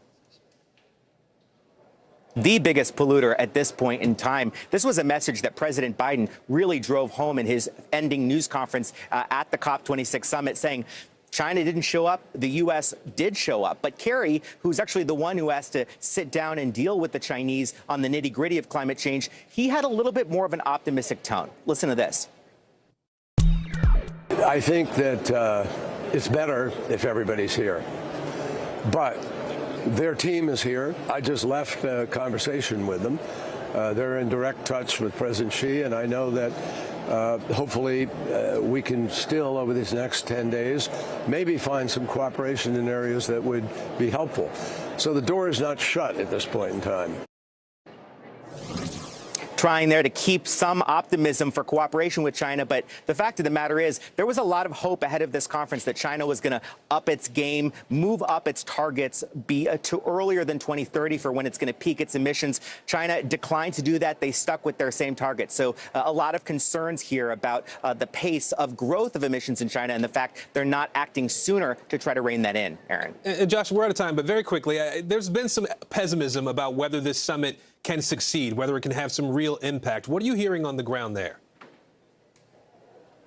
Well, Kerry was very optimistic, pointing to the fact that he said there's more urgency here than at any previous conference he's seen. And in fact, a new report out just today from the International Energy Agency found all of the commitments that countries have made so far put the world on track to limiting climate change to 1.8 degrees. So that's not the 1.5 degrees that's included in the Paris Agreement that everybody's working towards, but it's moving inch by inch closer in the right direction, Aaron.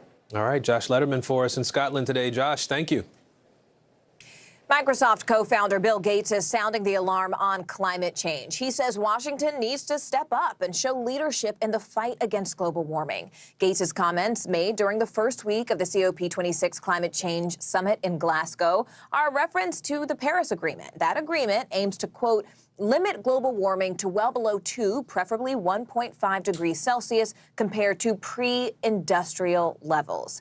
Gates spoke with NBC News chief environmental correspondent, our very own Ann Thompson, right there at the UN Global Climate Conference in Scotland.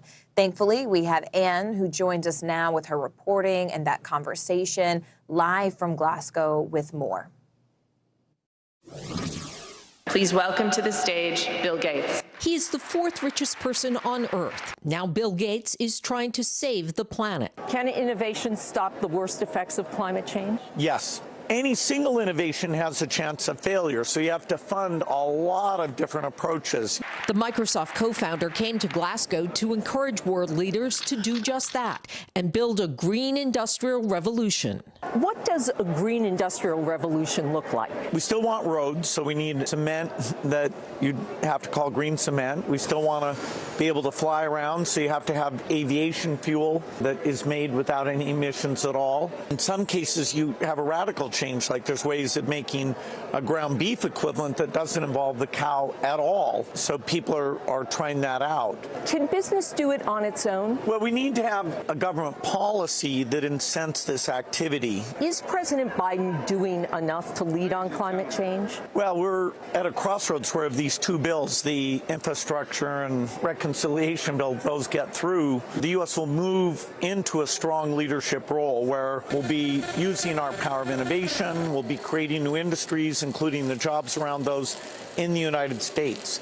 If those two bills don't get through, I would say the U.S. Is very disappointing.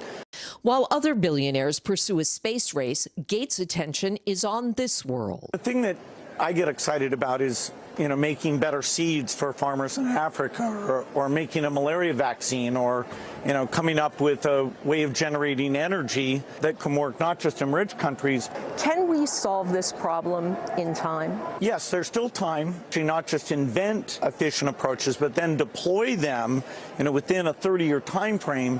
That's daunting. There's no previous project we've done of this scale, but it's still very much doable. And we are lucky enough to have Ann joining us now live from Glasgow, Scotland. Ann, why is Gates doing this? What did he say was his reason? Well, first of all, Morgan, it is just the enormity of the problem. He says there is no bigger problem that mankind has faced or is facing than climate change, and that clearly interests him. I asked him if this should be something that rich men decide what the answer is, or should it be up to elected officials? And he said that he thought that rich men should bring their resources to bear on trying to solve this problem because the problem is just so enormous. They're not trying to dictate what should be done, but rather to help solve the problem. All right. NBC's Ann Thompson for us there live in Glasgow. Ann, thank you so much. Meanwhile, the Pentagon is saying that the botched drone strike that killed 10 Afghan civilians in Kabul this past August was not a result of criminal negligence. The investigation found no violation of law, including the law of war. Did find execution errors confirmed by combined with confirmation bias and communication breakdowns that regrettably led to civilian casualties. News global security reporter Dan DeLuce joins us now from here in Washington. Dan, first off, what were the issues actually outlined in this Pentagon review, and what steps are being called to really make sure that something like this does not happen again? The review, Morgan, was talking about confirmation bias, which really a euphemism for seeing what you want to see. And there had been intelligence indicating an imminent threat, an imminent attack from ISIS. There had just been a horrendous attack that killed 13 service members and dozens of civilians at Kabul airport.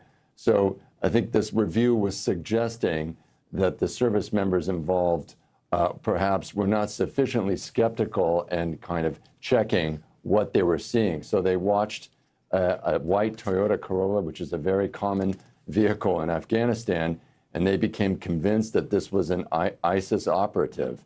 And they started looking at the car moving around as suspicious, that it stopped at one place, and the driver had a black computer bag that seemed to resemble the one that was used in a previous attack, and that he was possibly loading explosives into the car. And now we know it was all benign. It was an aid worker with a California-based charity, and there were no explosives. Those were merely water cans for his family. And the review basically said that people involved genuinely thought they had spotted a terrorist and that they needed to go after them, and that they just, there was a communication breakdown and there was this confirmation bias. And the Pentagon is suggesting to review the procedures they have when they carry out a strike in an urban area, and also to have reviewed the procedures to make sure they're not going to put civilians at risk. And of course, the review also found that there was a child caught on camera in the surveillance footage right before the strike happened. It was not totally obvious, but when they looked at the video carefully, they did spot a child, tragically. And Dan, just briefly for us, do we know of any possible disciplinary action because of for this botched strike? So that's a really good question. The review did not call for that, but it's very much still possible. It's perfectly possible that the commanders will look at this and decide that some people need to be disciplined. There could be letters of reprimand put in their file. It could even effectively end some careers, but there won't be criminal prosecution like a court-martial. And there are critics who say that there should be much more accountability. And I think we're going to be hearing more about this from some members of Congress. All right, Dan DeLuce for us there. Dan, thank you so much. An alarming new Pentagon report is highlighting China's growing military power, including its rapidly expanding nuclear arsenal. NBC News Chief Foreign Affairs correspondent Andrea Mitchell joins us now from Washington with more on that. Hi, Andrea. Hey, Adam. Good to see you. Well, the report is a sobering assessment of China's military might, and it comes on the heels of the recent test of a new hypersonic missile. Joint Chiefs Chairman Mark Milley says that China's rise as a great power, joining the U.S. and Russia, means we're now entering a world that is potentially more unstable than at any time in the last 70 years. Could the U.S. be headed for a new Cold War, this time with China? A new Pentagon report underscoring the growing threat posed by Beijing, saying China is accelerating its nuclear weapons program. A 2020 assessment found China had about 200 nuclear warheads. The new report warns that could grow to 700 by 2027 and 1,000 by the end of the decade. China views having a much larger nuclear force and deterrent as part of cementing its standing as a truly global power. Let's hope it's not more than that. The report also says China is expanding its ballistic missile arsenal and making rapid advances, like its recently disclosed test of a new hypersonic missile, a missile capable of traveling at least 5 times faster than the speed of sound and evading U.S. defense systems. A technological advance Joint Chiefs Chairman Mark Milley has said could be the next Sputnik moment, referring to the Soviet satellite launch in 1957 that accelerated the arms race with the U.S. Do we have the capability to match what we just saw from China? Well, I won't go into anything classified as, but I would just say that that test that occurred was a very significant test. In my view, we're witnessing one of the largest shifts in global geostrategic power that the world has witnessed. The report also confirms Pentagon concerns that China feared a U.S. military strike last fall by President Trump, leading to Milley's controversial calls to reassure China there would be no surprise attack, first reported in Bob Woodward and Robert Costa's book Peril, prompting Republicans to call for Milley to be fired. The new Pentagon report says Milley was told to make those calls by Trump Defense Secretary Mark Esper. And Aaron, Milley is also warning that China's recent advances in artificial intelligence and other technologies could leave the U.S. behind in the coming decades if we fail to adapt. Aaron? All right. Andrea Mitchell in Washington for us today. Andrea, thank you. Good to see you. You bet. Good morning, I'm Savannah Sellers. I'm Joe Fryer. Another giant leap for mankind. They want folks to shelter in place until this storm pushes through. Traveling to the United States is about to get a lot easier. Morning News Now, streaming weekdays at 7. The Meet the Press Chuck Toddcast, free wherever you get your podcasts. Do you feel like the bad guy in this? Why should they believe you when they know that people are getting in? Has it been worth it to make this trip? Do you feel like you're giving a green light to politicians? How do you explain why your case has become so important? Let's go. This is a critical choke point for this fire.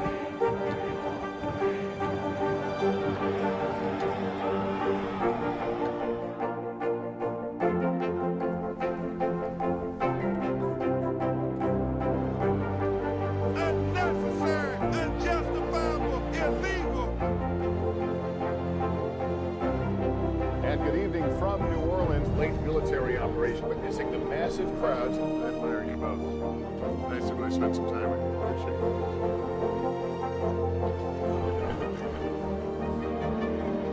At any moment now.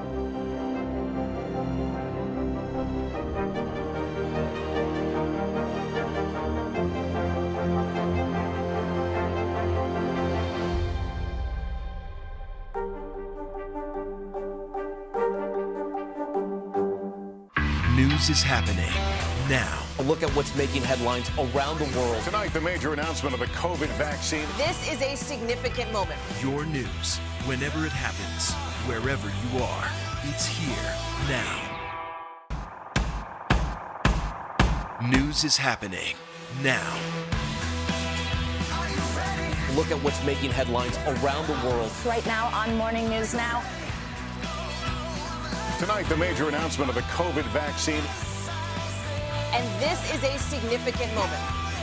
Your news, whenever it happens, wherever you are, it's here now.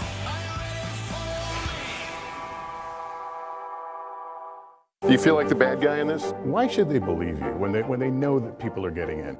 Has it been worth it to make this trip? Do you feel like you're giving a green light to politicians? How do you explain why your case has become so important?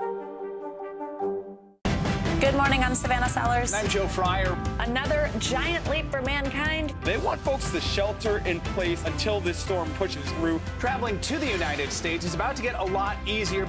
Morning News Now, streaming weekdays at 7. The fire has grown leaps and bounds. What you see behind me is typical. How you doing?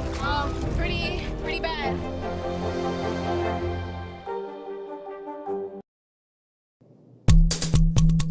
New drama in the legal battle involving Britney Spears. In a now deleted Instagram post, the pop star accused her mother of coming up with idea for her conservatorship. Here's NBC News Now correspondent Maura Barrett. Britney Spears pointing the finger at her mother, a new chapter in the battle over her conservatorship. In a now deleted Instagram post, Spears writing, "My dad, Jamie, may have started the conservatorship 13 years ago, but what people don't know is that my mom is the one who gave him the idea. She secretly ruined my life." What ramifications could posting something like that and then deleting it have in all of this? It doesn't necessarily matter whose idea it was to file for the conservatorship originally. It's ultimately going to be up to the judge to decide whether or not the conservatorship terminates. Britney's father, Jamie Spears, relenting on control over his daughter, requesting to immediately terminate the conservatorship. In newly filed court documents, Jamie's attorney saying Britney's recent testimony and request to take personal control of her estate and affairs have made clear that continuing the conservatorship is contrary to her desires. A judge ruling in September to remove him as conservator. He is trying really hard to get himself out of this situation unscathed. So it makes sense to cooperate. But in recent court documents, Britney's attorney claims Jamie's reversal is an attempt to avoid disclosing information about the handling of Britney's finances and alleged electronic surveillance recordings of the singer. Those accusations of the surveillance first made in a New York Times documentary. A former security employee saying Jamie and some members of his team monitored Britney's every move. Her intimate relations were closely managed. How you doing, Britt? You know, Britney could not have someone in the privacy of her house without those three people knowing. The security company enlisted by the star's father telling the New York Times, quote, they are particularly proud of keeping Miss Spears safe for many years. An attorney for Jamie Spears insisted he operated within the parameters set by the court. In a hearing next week, Britney is seeking a final ruling on her freedom. Her attorney has made clear in court filings they want Jamie to respond to questions about the alleged recordings. It would be very unusual to be recording someone who is otherwise competent, independent, an adult. There has to be some overriding reason for recording somebody. That was Maura Barrett reporting. The final hearing for Britney's conservatorship could happen as soon as next week. And he was barely old enough to drive, but was already on the Facebook payroll. After the break, what this computer prodigy has planned for his next big move.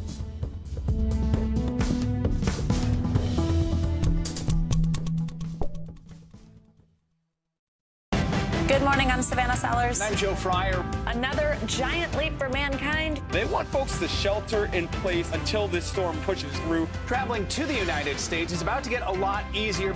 Morning News Now, streaming weekdays at 7. Let's go. This is a critical choke point for this fire.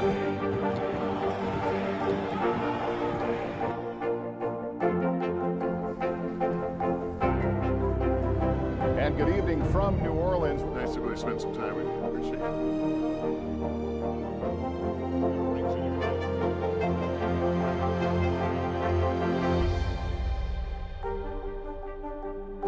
Sometimes the news can be difficult and overwhelming for kids to understand. Will coronavirus come back next year? So to help make sense of it all, we've created a newscast just for them. Man, you know a lot. We hope your family will watch Nightly News Kids Edition. Let's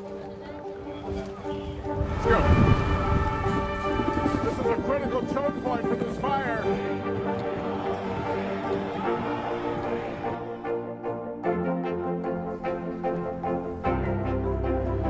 And good evening from New Orleans. Nice to really spend some time with you. Appreciate it.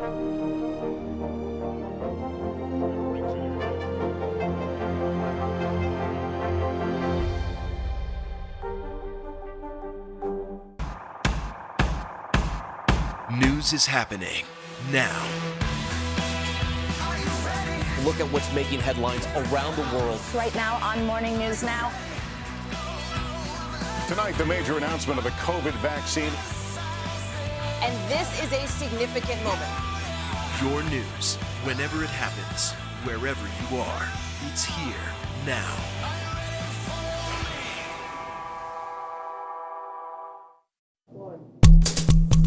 Well, at just 17 years old, tech enthusiast Michael Saymon started working for Facebook. Now a veteran of the tech industry at just 25 years old and a published author, we're highlighting him as part of our series Generation Next. NBC News Now host Savannah Sellers has his story. Hey, Aaron and Morgan. So as a Miami native and son of immigrants, Michael Saymon grew up what feels like a world away from Silicon Valley. After teaching himself to code by literally Googling how to code, he got there quicker than anyone, even landing a job at Facebook at just 17 years old. In his new book, App Kid, he shares how behind that meteoric rise was a kid struggling to keep his dream and his family's alive. I get an email on my iPad from Mark Zuckerberg's assistant. I thought it was a fake. When Michael Saymon was just 17 years old, he was hired by one of the largest tech companies in the world. For 3 years, Michael led teams with people nearly twice his age, pushing them to create features like Instagram and Facebook stories that would appeal to people his age. I always thought, well, Mark Zuckerberg and, Facebook, they're not going to listen to a kid. Then you see the products come out and you see billions of people using these things and thinking, wow. But Michael's journey to Silicon Valley success started way earlier than his senior year. Today, Apple is going to reinvent the phone. It started with the launch of the first iPhone. I watched a presentation on the internet that Steve Jobs gave about the App Store. And one of the things that he said was that anybody could make an app. I totally bought it, and I decided to go on the internet and look it up. Yes, look up how to code. And just 2 years later, this self-taught coder submitted his first app to the App Store when he was just 13 years old.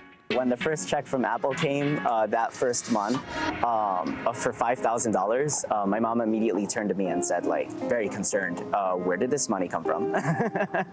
Yeah, then the second check was almost 8,000, and then more and more. Yeah, I was like, excuse me, you know, let me pinch myself. Your 13-year-old is making that. Yeah, and for me it was like, you know, this is something from God that is helping me through my son. At that time, the family finances were in a tough place. His parents' American dream, a Peruvian restaurant they opened when Michael was 3, had been struggling, and they were worried about getting evicted from their home. So the big checks Michael was bringing in with his apps went to help keep the family and the business afloat. I remember at that point thinking, you know, I can't rely on my parents for everything. You'd made, what, almost $200,000 from your apps, and your mom comes to you and says, how are you going to pay for college? Yeah, I remember that. I was shocked. I was like, wait, what do you mean?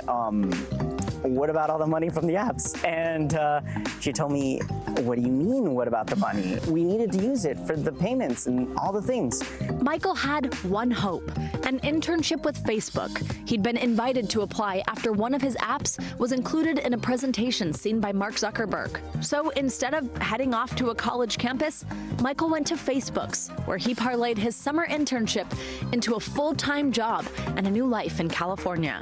In college, a lot of times kids learn how to be adults with others their age. But in my situation, I did not learn that way. I had managers, directors, executives taking care of me. Now, at 25 years old, Michael's a millionaire, still working in tech and hoping his story will inspire others, especially other young Latinos. I didn't think too much about the realities and the improbabilities of the world that we live in. I kind of just was naive about it and decided, oh, well, I can do it. But I think that mentality is what helped me get there.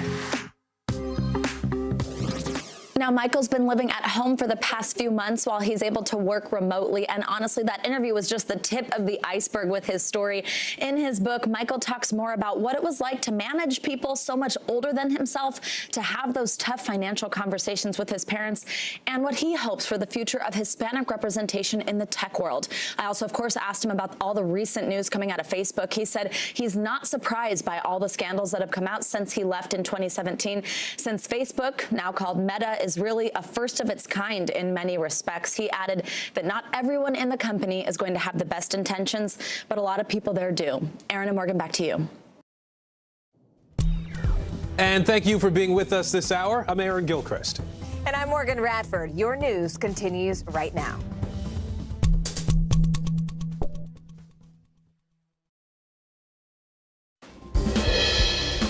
Hey everyone, I'm Allison Morris. You're watching NBC News Now. Here's what's happening. Some of New York City's youngest getting their Pfizer shots at the coolest vaccination site in the country, the Natural History Museum. NBC News correspondent Ellison Barber is there. Fair and impartial jury, 3 white men on trial for killing a black man, Ahmaud Arbery, but there's only 1 black juror. What's that all about? And the dramatic moment when a 4-year-old girl was rescued 18 days after she went missing.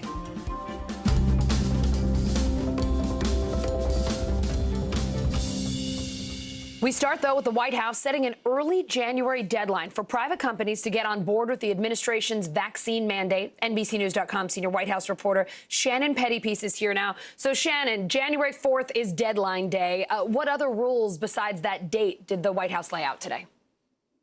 So they detailed essentially what the president had said in an executive order back in September, that all large employers, so an employer with at least 100 employees, is going to be required to have all of their workers either fully vaccinated or tested weekly by this January 4th deadline. So giving people 2 months to get into compliance. If workers don't want to be vaccinated, they do have this testing option. However, the administration said in these rules that testing is not going to be be picked up by the employer necessarily. The employer could, but the burden is going to be on the employee to cover the cost of those tests, to find a test, to go to a testing center. And then if you are unvaccinated, even if you are tested, you still will be required to wear a mask in the workplace.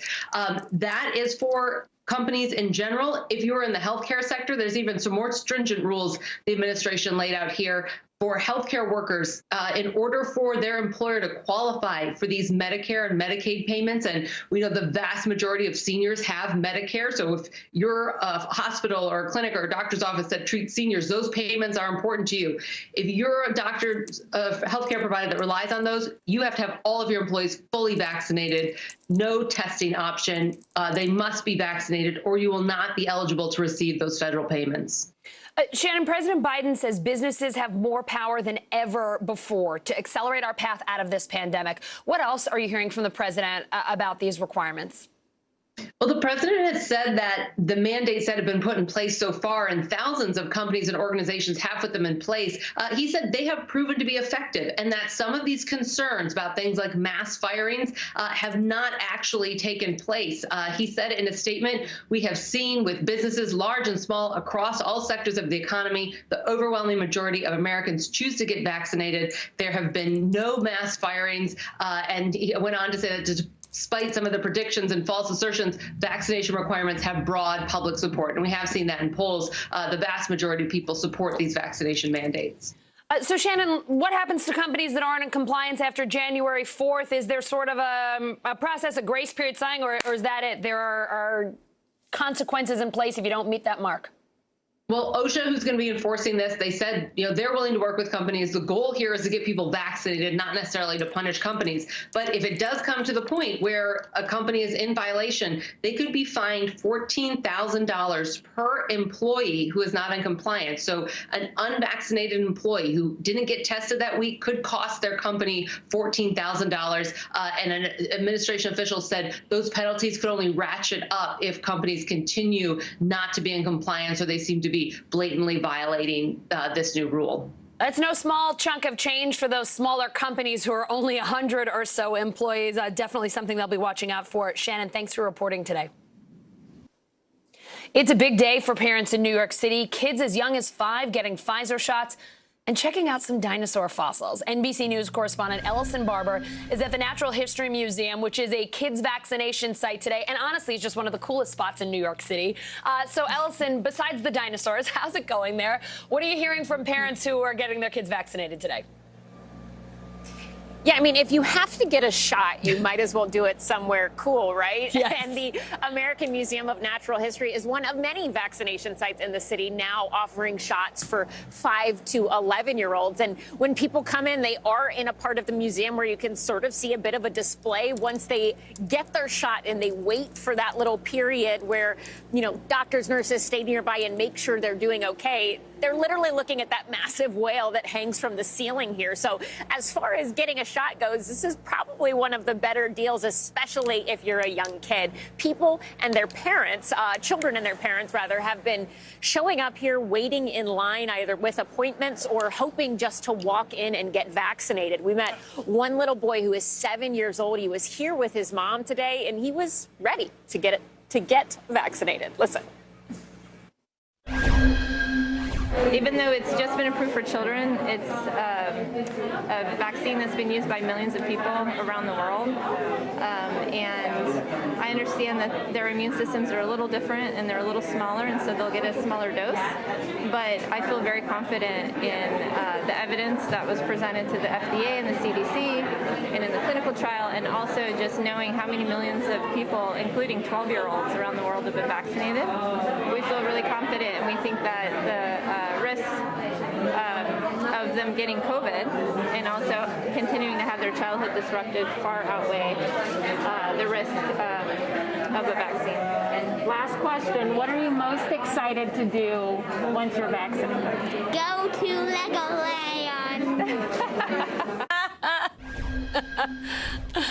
So when I met that little boy, his name is Quentin, I'd asked him if he'd ever been to the museum before, and he said no, but his mom told me he actually had been there a couple of times, and it was one of his favorite places, but it had been so long since they'd been able to feel comfortable going to an indoor place like this, he'd forgotten that he'd been here. So him being able to get vaccinated today, his brother also got vaccinated, was a really big deal for that little boy and their family. Allison. Ellison, from the whale to Legoland and a COVID shot wrapped up in there, that is an epic day. Very impressed with how that family is pulling this one off. Listen, I know there are lots of other families who still have a lot of questions here. You spoke to a doctor who says her phone's been ringing nonstop since the CDC signed off on the vaccine for kids 5 to 11. What are parents asking her about? What kinds of concerns do they have? Yeah, she's a pediatrician here in New York, and she said she does think in some ways for New Yorkers it's a little bit different, that they went through so much at the start of the pandemic that parents are a bit more eager to get their children vaccinated than maybe in some other states. Nationwide, people are very split on this. About a third of parents say that they want to take a wait-and-see approach when it comes to vaccinating their 5 to 11-year-olds. But the doctor we spoke to here, she's hoping her eager parents, her eager patients, that they'll be an example for other people who are a little on the fence. Listen. I do know that there's, a good percent, probably 30% of parents who are watch and wait. And I hope our kids serve as a great example that this vaccine is safe. I just had one of my patients, I just told this earlier, like she said, her mom said she skipped to the office because she's so excited to get the vaccine. And like how many kids are skipping to get a shot? So we met one mom yesterday in Brooklyn who had told us she'd been vaccinated. She had gotten her older child vaccinated, but she had a 6-year-old, and she was nervous about getting that child vaccinated just because of the side effects she personally experienced after getting vaccinated. She worried about her child being so tiny, what it would be like for them. And that's something that other doctors have heard. They're trying to talk to parents, walk them through that. They say, talk to your pediatrician if you have any questions, because they'll walk you through it all. Allison? Yep, call your pediatrician. Parents have real concerns out there, and understandably so. But, Allison, what a cool day. I didn't get my COVID shot under the whale. It would have been a whole lot cooler if I did. Really neat seeing what those kids are doing today. Thank you. The nation's top doctors testifying about COVID on Capitol Hill. CDC Director Dr. Rochelle Walensky saying cases are dropping, but not as quickly as they'd like. NBC News Capitol Hill correspondent Ali Vitale joins me now from the Hill. Ali, so Dr. Walensky is warning the Senate committee about COVID-19 and the flu season. It's a big concern. What is she saying about the pandemic as we head into the winter? Yeah, because Allison, once again, we're hitting that double whammy of the pandemic coming in at the same time as all of us typically start getting colds and the flu. The winter months upon us now, the chill in the air, and Walensky here on the Hill warning that there is a sense of optimism around the pandemic, but at the same time, cases not dropping at the rate that the administration wants to see, and warning that we've seen this virus take negative turns very quickly before. Listen. As we look towards the coming weeks and months with some optimism, we must remember what the Delta variant did to this country, erasing weeks of prior progress and long downward trends, and reminding us that this novel coronavirus is unpredictable. In addition, we're entering the winter season, where we are predicting an increase in influenza and other respiratory viruses. We are concerned about this year's flu season has the potential to be severe. It's just as important as ever to get vaccinated for COVID and for influenza. And look, the administration now working on two fronts, reminding Americans, as they have been for the last year, really, that they need to be vaccinated against the coronavirus, but also with now a seasonal warning and a reminder, you need to get vaccinated for the flu as well. Ali, Dr. Fauci, Senator Rand Paul renewing their rivalry today, if you will. Senator Paul accusing Dr. Fauci of lying about funding research in Wuhan. We're not going to get into the scientific weeds here, but how did Fauci fire back? Yeah, these two, whenever they're on the Hill together, always explosive in their exchanges. Fauci firing back against the claims that Paul leveled at him like this. Watch. You made a statement just a moment ago that's completely incorrect, where you say we continue to support research at the Wuhan Institute of Virology. You approved it in August of last year. No, your statement says, quote, I wrote it down as you were writing. You continue to support research at the Wuhan Institute of Virology. You were in committee a month ago and said you still completely trust the Chinese scientists and you still support the research over there. You said it a month ago. I have a great deal of respect for this body of the Senate, and it makes me very uncomfortable to have to say something, but he is egregiously incorrect in what he says. Thank you. History will figure that out on its own. So you saw there, very tense. At another point, Senator Paul said that Fauci should resign. Fauci, of course, continuing to preach facts on that committee, but this is just the latest salvo between these two as we continue to see testimonies from top administration officials, including Fauci, in front of these kinds of committees, because, Allison, we're still in a pandemic and the administration still trying to chart a path out of it, even as Congress tries to figure out both the lasting effects of this pandemic and also what it looks like going forward. Allie, Senators Mitt Romney, John Hickenlooper, both concerned about long-term COVID symptoms, something we don't know all that much about. What did Dr. Fauci say today about long haulers? He said that there is more information coming out about what this looks like. For some people, it's persistent brain fog. For others, it's much more serious, problems with sleep and continued breathing. We're beginning to get more data about that, but I think more broadly, it underscores 2 points. The first, that although we've been living with the coronavirus for more than a year, we still don't know very much about it, especially in the long term. The other piece of this, though, too, and Senator Romney sort of touched on this at one point in the hearing, is that in the argument to get people vaccinated, it's important to let unvaccinated people know that just because they get the coronavirus and they don't get too sick or they thankfully survive, it doesn't mean that that's the end of it with this disease. There are long-term impacts, and that could impact people who might be skeptical of getting vaccinated to actually end up getting the shot. All right, Ali Vitale on the Hill, where there were fireworks again in a COVID hearing. At least they keep it interesting. Yeah. Thank you so much. Thanks. The UK, the first country to approve Merck's COVID-19 antiviral pill. The British Health Secretary calling this a game changer. NBC News senior medical correspondent Dr. John Torres is here now. So, Dr. John, Merck says this pill significantly reduces hospitalizations and deaths if you take it early on.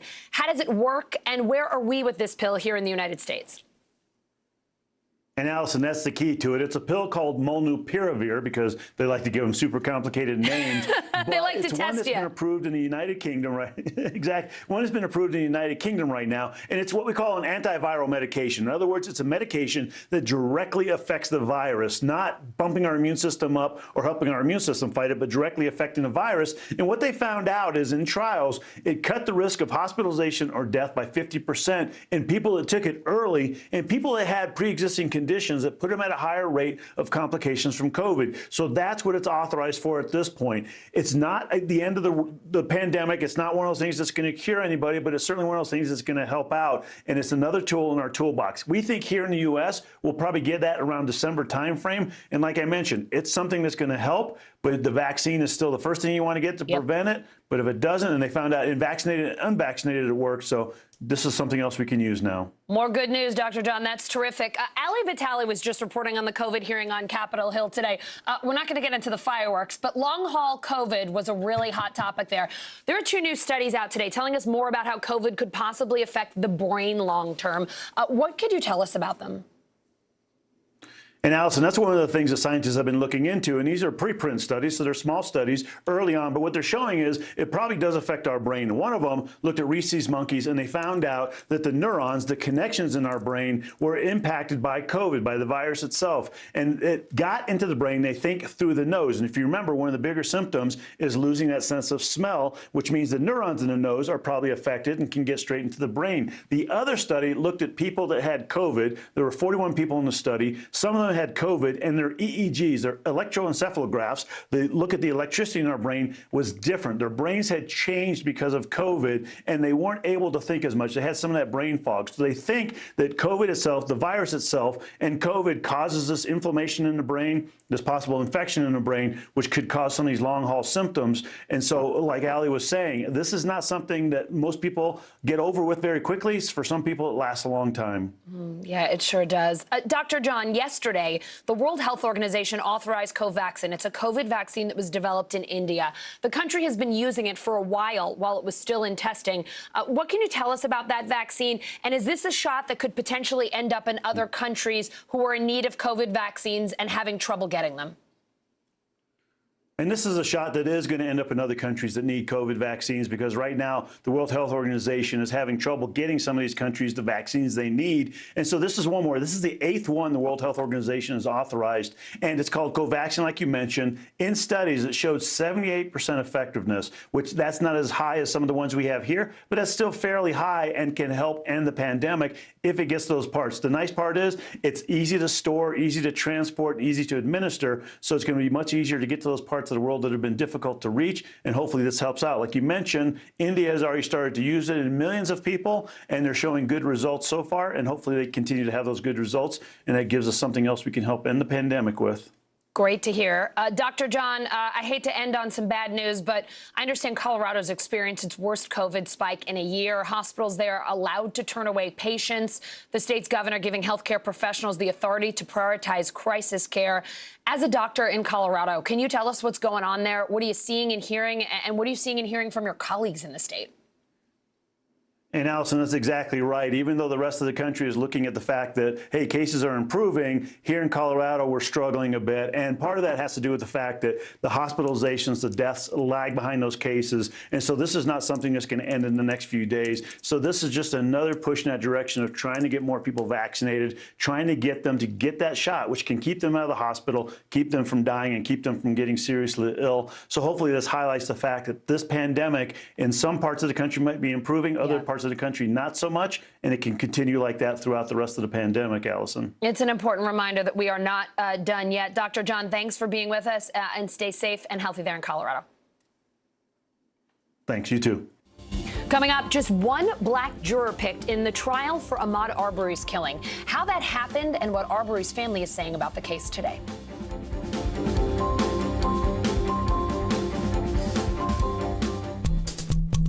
Still to come on the Channel 2 News. Well, the waters are certainly receding now. Still too close to call. Lester Holt reporting from the Ground Zero, as it's being referred to. It is, in fact, the taste of freedom. The Haitian people know a little something about resiliency. What's the biggest risk right now? Some of the troops who have been proud. I want to welcome you to the first presidential debate. In fact, we've been told we can't go any farther. You with some resilient folks. Let me get a hint.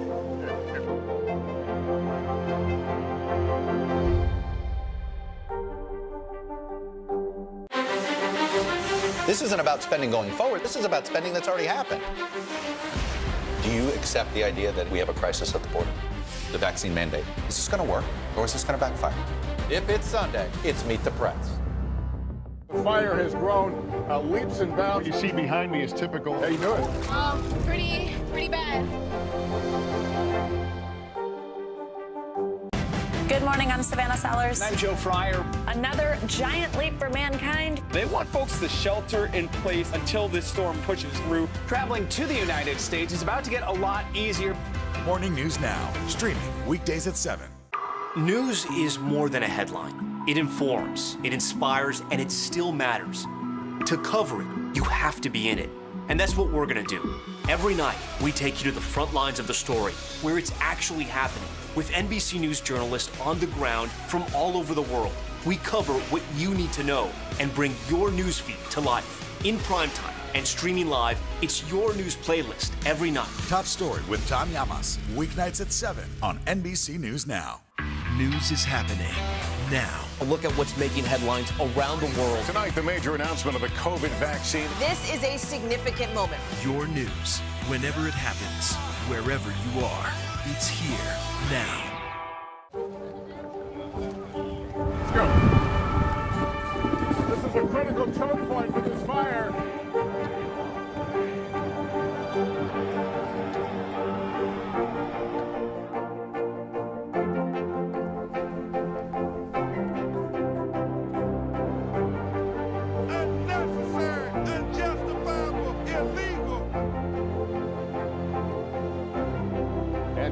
From New Orleans, late military operation, witnessing the massive crowds. I admire you both. Nice to really spend some time with you. Appreciate it.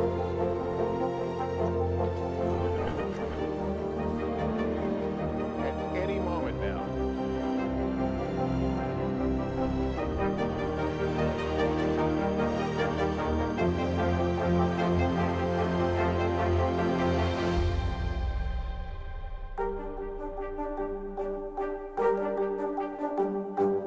The Meet the Press Chuck Toddcast, free wherever you get your podcasts.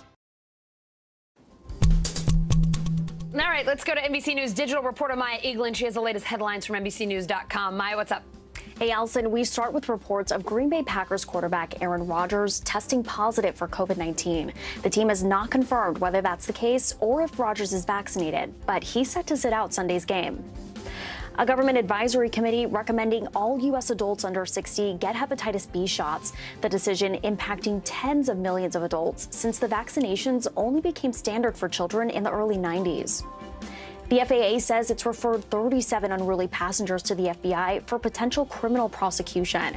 U.S. Airlines has reported a record number of disruptive and sometimes violent incidents this year. The U.S. Embassy in Ethiopia authorizing voluntary departure of some of its staff because of armed conflict in the region. Ethiopia declared a state of emergency as tensions and conflict in the country continue, with rebel forces threatening to advance on the capital. And this oddly shaped New Zealand potato could be the world's biggest. The massive spud weighs over 17 pounds, and the couple who found it in their garden say they've applied to Guinness World Records. Allison, back to you. All right, Maya, thank you. Trouble already in the trial for the killing of Ahmaud Arbery, and opening arguments don't even start till tomorrow. Prosecutors are challenging the jury's racial makeup because there's just one black juror in the group of 12.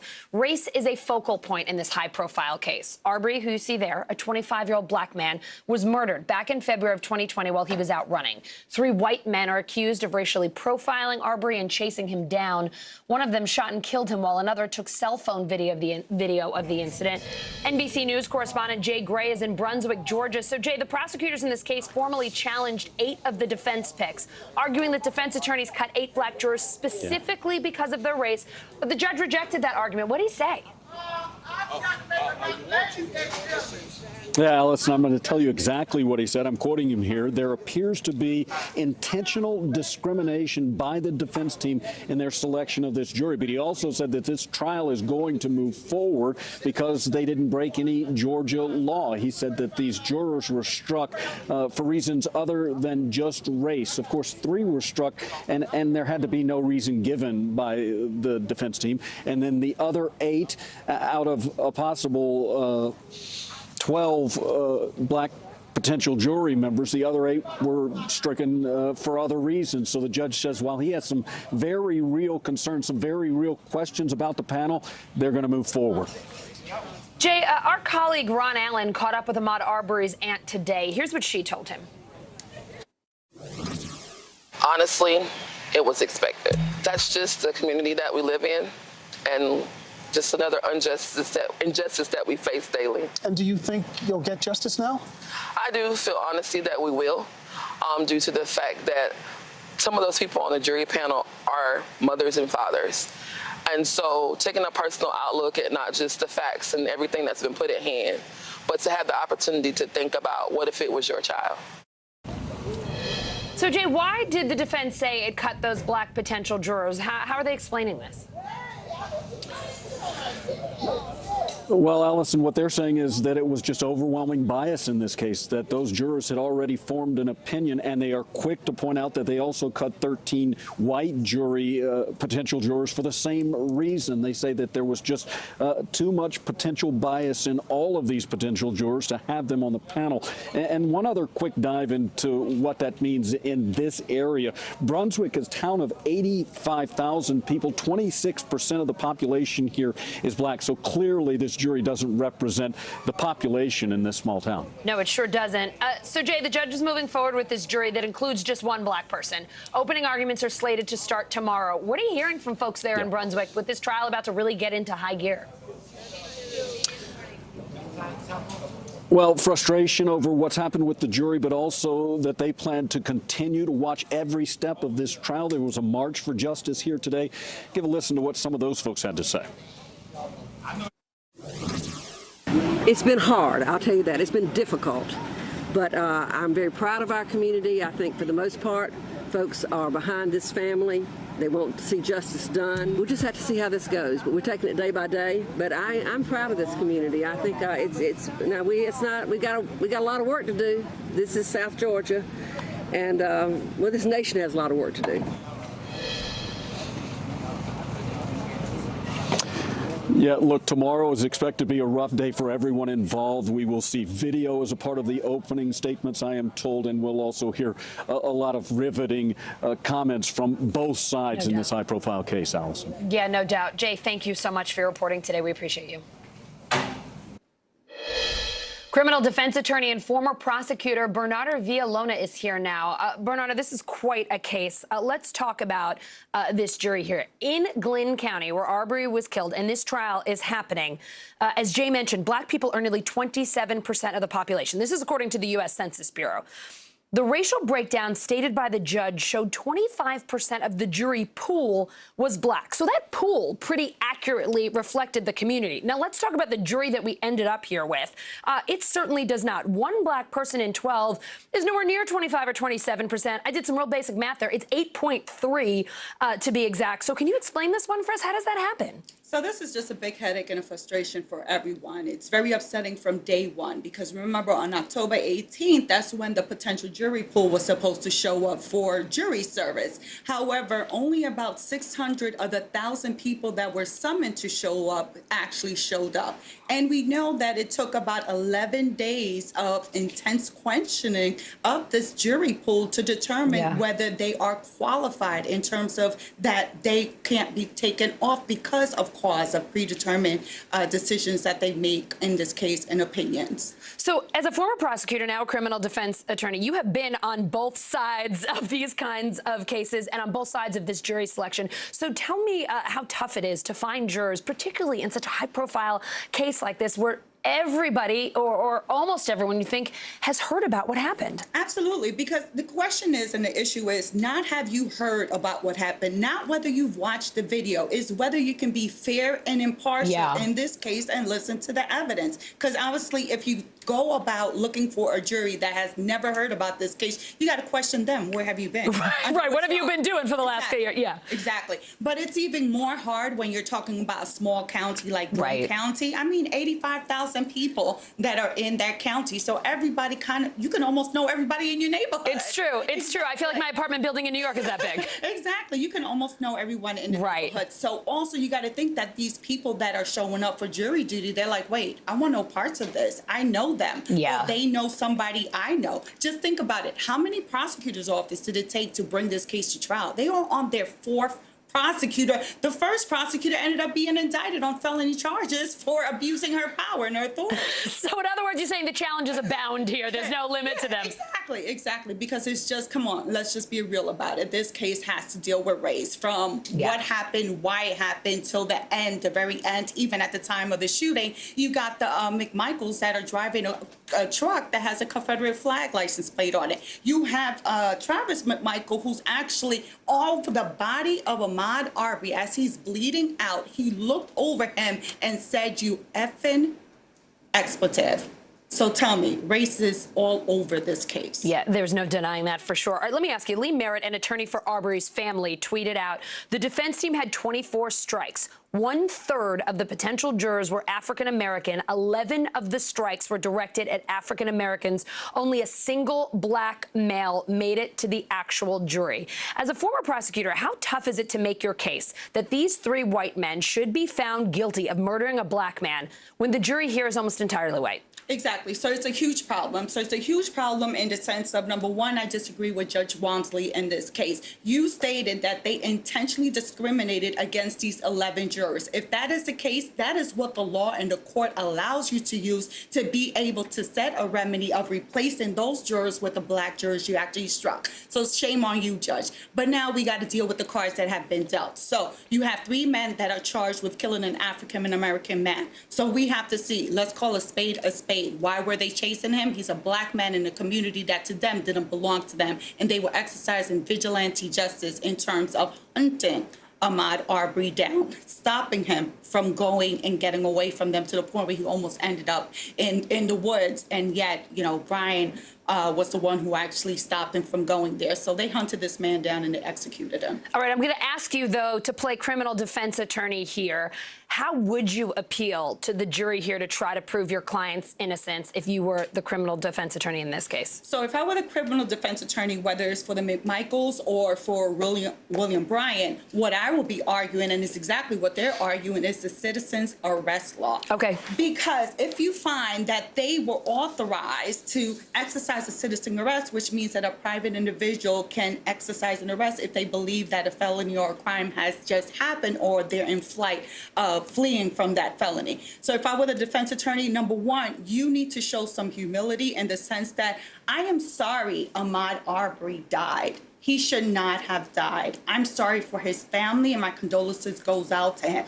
However, let's stick to the law and not emotion and deal with that these were three men that lived in that neighborhood, and based on living on that neighborhood, they knew that certain things were happening, and they believed that this man, reasonably believed that this man, Ahmaud Arbery, was the person who just committed a crime in the sense of committing a burglary or a trespass of being inside of a house. So they were exercising their right, as the law allows them to, and go from there. So I think that's where they have to go. They have to show some humility. I doubt that Kevin Goff is going to be able to do that. Because, hey, I love it that you tell it like it is here. You give us your straight opinion. We've already seen, what Kevin Goff can do. I mean, he just keeps on going. And I'm like, if it weren't for his mouth, his client will probably not even be here right now.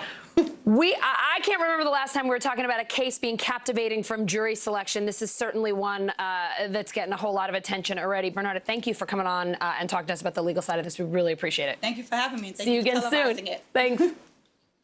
Now that President Biden's back home, U.S. climate envoy John Kerry taking center stage at the COP26 summit in Glasgow, Scotland. Kerry giving his only TV interview to NBC News correspondent Josh Letterman, who asked Kerry whether he thinks the climate fight in Glasgow will live on. Take a look. Allison, before John Kerry came to COP26, he said that failure to pass serious climate legislation in the United States would be like former President Trump pulling the U.S. out of the Paris Climate Agreement a second time.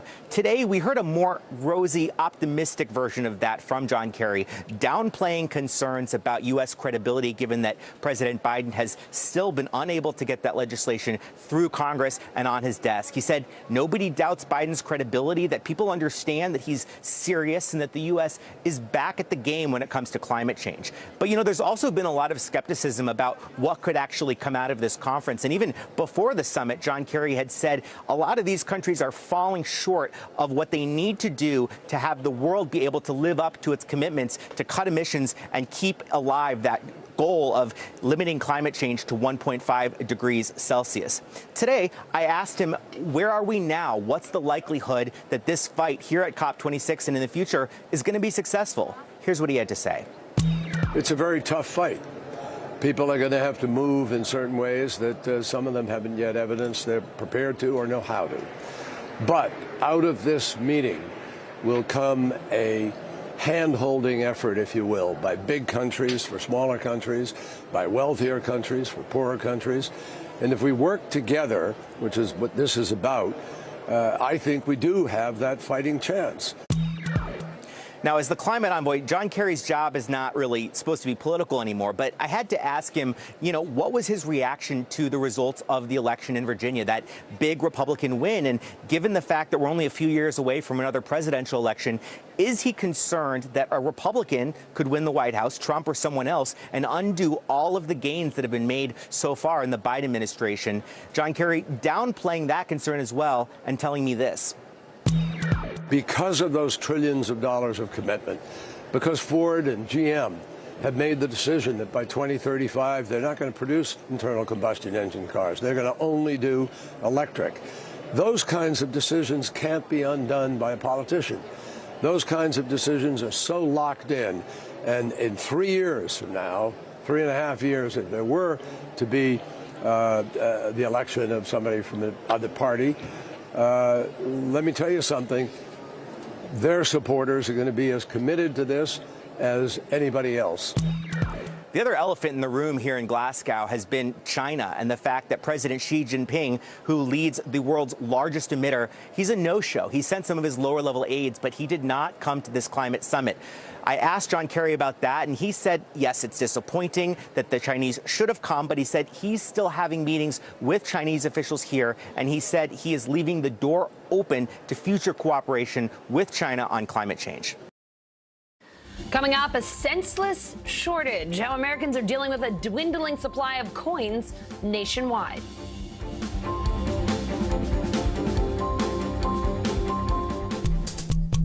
Do you feel like the bad guy in this? Why should they believe you when they know that people are getting in? Has it been worth it to make this trip? Do you feel like you're giving a green light to politicians? How do you explain why your case has become so important? The Meet the Press Chuck Toddcast, free wherever you get your podcasts. Good morning, I'm Savannah Sellers. I'm Joe Fryer. Another giant leap for mankind. They want folks to shelter in place until this storm pushes through. Traveling to the United States is about to get a lot easier. Morning News Now, streaming weekdays at 7. Still to come on the Channel 2 News. Well, the waters are certainly receding now. Still too close to call. Lester Holt reporting from Ground Zero, as it's being referred to. It is, in fact, the taste of freedom. The Haitian people know a little something about resiliency. What's the biggest risk right now? Some of the troops who have been proud. I want to welcome you to the first presidential debate. In fact, we've been told we can't go any farther. You with some resilient folks, let me get in.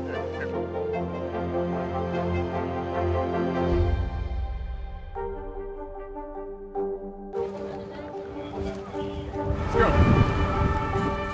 This is a critical choke point for this fire.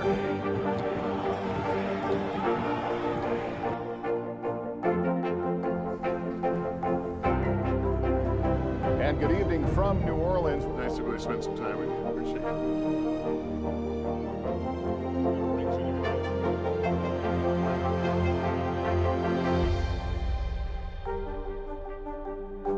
The Meet the Press Chuck Toddcast, free wherever you get your podcasts. To cover the news, you have to be in it. We'll take you to the front lines of the story, bringing your news feed to life. Streaming live every night. It's your news playlist. Top Story with Tom Llamas, weeknights at 7 on NBC News Now. Sometimes the news can be difficult and overwhelming for kids to understand. Will coronavirus come back next year? So to help make sense of it all, we've created a newscast just for them. Man, you know a lot. We hope your family will watch Nightly News Kids Edition. To cover the news, you have to be in it. We'll take you to the front lines of the story, bringing your news feed to life. Streaming live every night. It's your news playlist. Top Story with Tom Llamas, weeknights at 7 on NBC News Now. News is happening now. Look at what's making headlines around the world. Right now on Morning News Now. Tonight, the major announcement of the COVID vaccine. And this is a significant moment. Your news, whenever it happens, wherever you are, it's here now.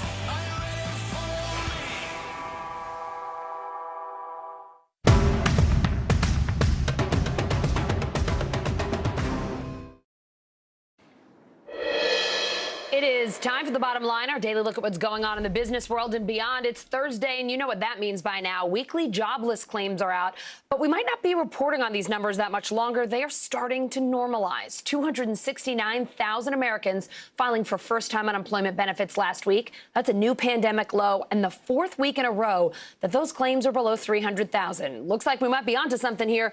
Tune in tomorrow for the October jobs report to see if hiring is on the right track, too. We're looking for 450,000 new jobs for the month. The U.S. in need of some change, literally. Americans keeping their coins at home during the pandemic, and it's creating a nationwide shortage.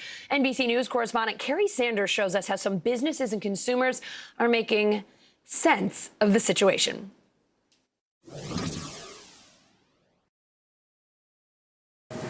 Allison, you may have noticed one of these Coinstar machines in the corner of a grocery store. I'm at the Winn-Dixie here in Fort Lauderdale today, and here's part of the problem. See that? I have these coins in a jar, and I've been tossing them in there really since before the pandemic. And Americans have been doing this across the country. So we're going to dump this money in here in a couple minutes here, see how much money we have. But think about all of the forgotten coins that are sitting in jars like this across America, and you begin to understand the problem. As the pandemic wanes, in-store cash registers are ringing again. But if you're paying cash, you may get shortchanged because there's a shortage of, yes, change. We have ran out of change multiple times, especially quarters. At the farmhouse in Bradenton, Florida, famous for its over-the-top donuts, making change for cash purchases not in as much demand as it once was. I think people are paying with card more so now than they used to, and I think people think money's dirty, so I think they're afraid to touch it. One of the most in-demand coins today, quarters, because so many laundromats still require them. In Astoria, New York, the lack of quarters has managers restricting who can use the change machine. Quarters for washing machines and dryers only, not for the car parking meters. We don't have enough, so this sign is new because of any other business around, of people around coming getting my coins. The U.S. Mint estimates there are more than 6,600,000,000 pennies, more than 1 billion nickels, 2 billion plus dimes, almost 2 billion quarters spread out across the nation. But the problem is too many coins have been tossed into jars and piggy banks and then forgotten. I have a whole coin jar where I don't know what I'll do with them. One day maybe I'll cash them in, maybe not. The lack of coins, the main topic at the U.S. Coin Task Force meeting Wednesday. One big driver, according to the task force, it had been routine for folks to exchange coins for bills as extra spending cash, at least once a year. Customers would save coins for a period of 6 months or a year and then cash it in before they went on a large vacation and use it for their spending money on their trip. It's picking up here in recent months, but for the better part of the last year and a half, people just haven't been traveling. In Fort Lauderdale, 16-year-old Cameron Emmett and her sister, 12-year-old Mackenzie, did what may best be remembered by your grandparents, rolling coins. It's not a coin shortage, it's a lack of circulation of the coins. And if you have a stash, you might be surprised how much it all adds up to. We rolled about $200 and took it to the bank on Monday. And so when you're finished, if you want cash, you get a little receipt like this, but you have to pay an 11.9% commission to use the machine. However, if you don't want to pay a commission, you can put the money in and get a gift card, no commission, or maybe in the spirit of the holidays, the thing to do is to donate the money. Again, no commission. Allison? All right, Democrat Phil Murphy claiming victory in New Jersey's governor's race, but his Republican opponent telling Murphy don't celebrate just yet, why this election may not be over. Next.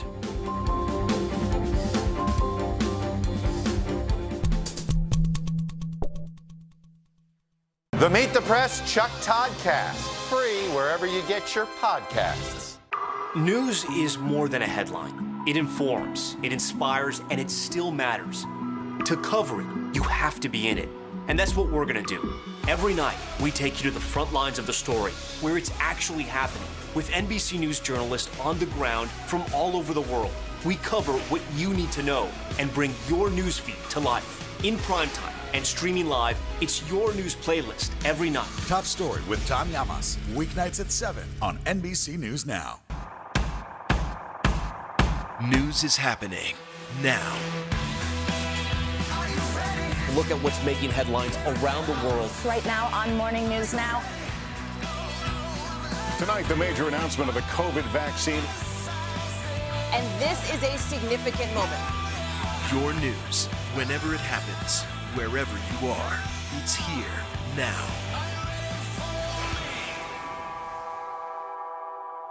The fire has grown leaps and bounds. What you see behind me is typical. How you doing? Pretty bad. Do you feel like the bad guy in this? Why should they believe you when they know that people are getting in? Has it been worth it to make this trip? Do you feel like you're giving a green light to politicians? How do you explain why your case has become so important? Sometimes the news can be difficult and overwhelming for kids to understand. Will coronavirus come back next year? So to help make sense of it all, we've created a newscast just for them. Man, you know a lot. We hope your family will watch Nightly News Kids Edition. The fire has grown leaps and bounds. You see behind me is typical. How you doing? Pretty bad. The Meet the Press Chuck Toddcast, free wherever you get your podcasts. Let's go. This is a critical choke point for this fire.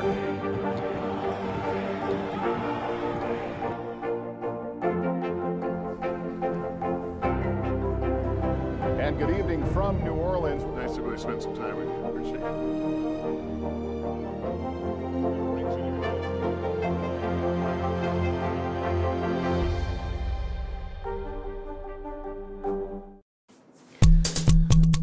Millions of Americans feeling the big chill today. The first freeze of the season hitting the Midwest and the Northeast. NBC News correspondent Shaquille Brewster is in a chilly, windy city. Hi there, Allison. Well, things are much warmer right now, but that was not the case this morning where those winter temperatures are back. Chicago getting its first freeze of the season on Tuesday, but across the country, more than 100 million Americans are preparing to feel their first freezing temperatures of the season. The first freezing temperatures ahead of winter. It's really just kind of that jumping off point. Are sending shivers all across the Midwest and the Northeast. The weather has dipped a bit, so we're getting out the jackets. Frigid weather sweeping much of the nation, with more than 150 million Americans expected to face temperatures below 35 degrees. Suddenly it just got to like 20, 30 degrees, and now we're just trying to make it work. Nearly a foot of snowfall set an all-time November daily record near the Great Lakes and left enough snow to make what was possibly Michigan's first snowman of the season. And in Binghamton, New York, the first measurable snow of the winter. In Nashville, a freeze warning is in effect into Friday. St. Louis, Cleveland, Detroit, Indianapolis, and Pittsburgh among the cities battling the season's first big chill. In Gaylord, Michigan, the National Weather Service sharing this video of a winter wonderland. The frosty days, a chilling sign of what's ahead. And these cold temperatures are about 2 weeks late for the city of Chicago, which normally averages its first freeze around October 19th. But that makes sense because last month was the warmest October on record for this city. An election update. New Jersey Governor Phil Murphy making history. NBC News projecting he'll be the state's first Democratic governor to win re-election in more than 40 years. But while Murphy celebrates that narrow victory, his Republican challenger Jack Ciattarelli says this election isn't over just yet. NBC News correspondent Rahema Ellis is in Clifton, New Jersey. Hey, Allison. Incumbent Phil Murphy, after a nail-biter election, is now telling the people of this state, I hear you. This is what some of the people of the state are now telling the projected winner. We need a change. I as a business owner and as a New Jersey resident, we need a change. We need somebody different. What do you need a change from? All of this COVID stuff needs to, be differently handled, and we need a break on taxes. He's just a really great supporter. He has, funded the schools, the public schools and everything. And it's just great to see that he is really behind education. Murphy says he wants to move ahead, including all voices, as he moves the state forward. His incumbent, Jack Ciattarelli, says not so fast. There are still lots of ballots to be counted, specifically mail-in ballots that will be counted up to next Monday, November 8th. Then they will count the provisional ballots. But experts say most of those ballots are coming from Democratic strongholds, and they're expected the lion's share of those votes will go to Murphy, cementing his win.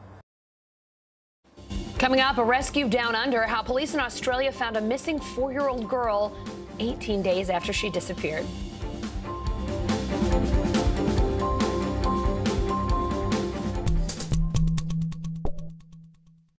Good morning, I'm Savannah Sellers. I'm Joe Fryer. Another giant leap for mankind. They want folks to shelter in place until this storm pushes through. Traveling to the United States is about to get a lot easier. Morning News Now, streaming weekdays at 7. News is happening now. A look at what's making headlines around the world. Tonight, the major announcement of the COVID vaccine. This is a significant moment. Your news, whenever it happens, wherever you are, it's here now. This isn't about spending going forward. This is about spending that's already happened. Do you accept the idea that we have a crisis at the border? The vaccine mandate. Is this going to work, or is this going to backfire? If it's Sunday, it's Meet the Press. News is more than a headline. It informs, it inspires, and it still matters. To cover it, you have to be in it. And that's what we're gonna do. Every night, we take you to the front lines of the story, where it's actually happening, with NBC News journalists on the ground from all over the world. We cover what you need to know and bring your newsfeed to life. In primetime and streaming live, it's your news playlist every night. Top Story with Tom Llamas, weeknights at 7 on NBC News Now. The fire has grown leaps and bounds. You see behind me is typical. How you doing? Pretty bad. Good morning, I'm Savannah Sellers. I'm Joe Fryer. Another giant leap for mankind. They want folks to shelter in place until this storm pushes through. Traveling to the United States is about to get a lot easier. Morning News Now, streaming weekdays at 7. To cover the news, you have to be in it. We'll take you to the front lines of the story, bringing your newsfeed to life. Streaming live every night, it's your news playlist. Top Story with Tom Llamas, weeknights at 7 on NBC News Now. The Meet the Press Chuck Toddcast, free wherever you get your podcasts. Let's go. This is a critical choke point for this fire.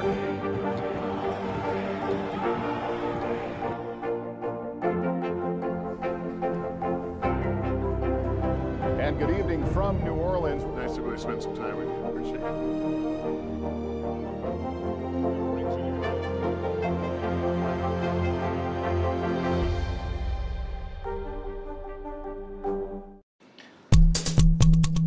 Relief in Australia today. 4-year-old Cleo Smith back home. Police rescuing her almost 3 weeks after she went missing during a family vacation. NBC News correspondent Sarah James has new details about her disappearance from Melbourne, Australia. Hi, Allison. I've just spoken to police in Western Australia who tell me that a suspect is in custody. A 36-year-old man has been charged with one count of, quote, to forcibly take a child under 16. Meantime, a little girl whose disappearance caused an entire country to ask, where's Cleo, has an answer. She's home. It's the image all of Australia wanted to see. A 4-year-old girl named Cleo Smith reunited with family. Now, dramatic audio of the moment police found Cleo alive after she'd been missing for 18 days. Come here. Come here. I've got you, Bobby. What's your name? You're all right. What's your name? What's your name, sweetheart? My name is Cleo. Your name is Cleo. Hello, Cleo. From the arms of Australian police detectives. Cleo, my name's Cameron. How are you? Are you okay? We're going to take you to see your mummy and daddy, okay? The little girl back in the arms of her family, getting a visit from the state's premier. It was a lovely experience to meet that little girl. She's just bubbly, playing, friendly, sweet. As veteran police, a city, a country celebrate a happy ending. It was, you know, to see her sitting there and in the way that she was, it was just, you know, incredible. Nearly 3 weeks after her mystery disappearance gripped the nation. Cleo was vacationing with her family at a campsite near the coast in Western Australia. She was asleep in the family tent when she vanished without a trace. A massive search followed. Her parents made emotional pleas for her safe return. We miss you. And we want you home. Cleo was discovered after a raid on a house in her hometown.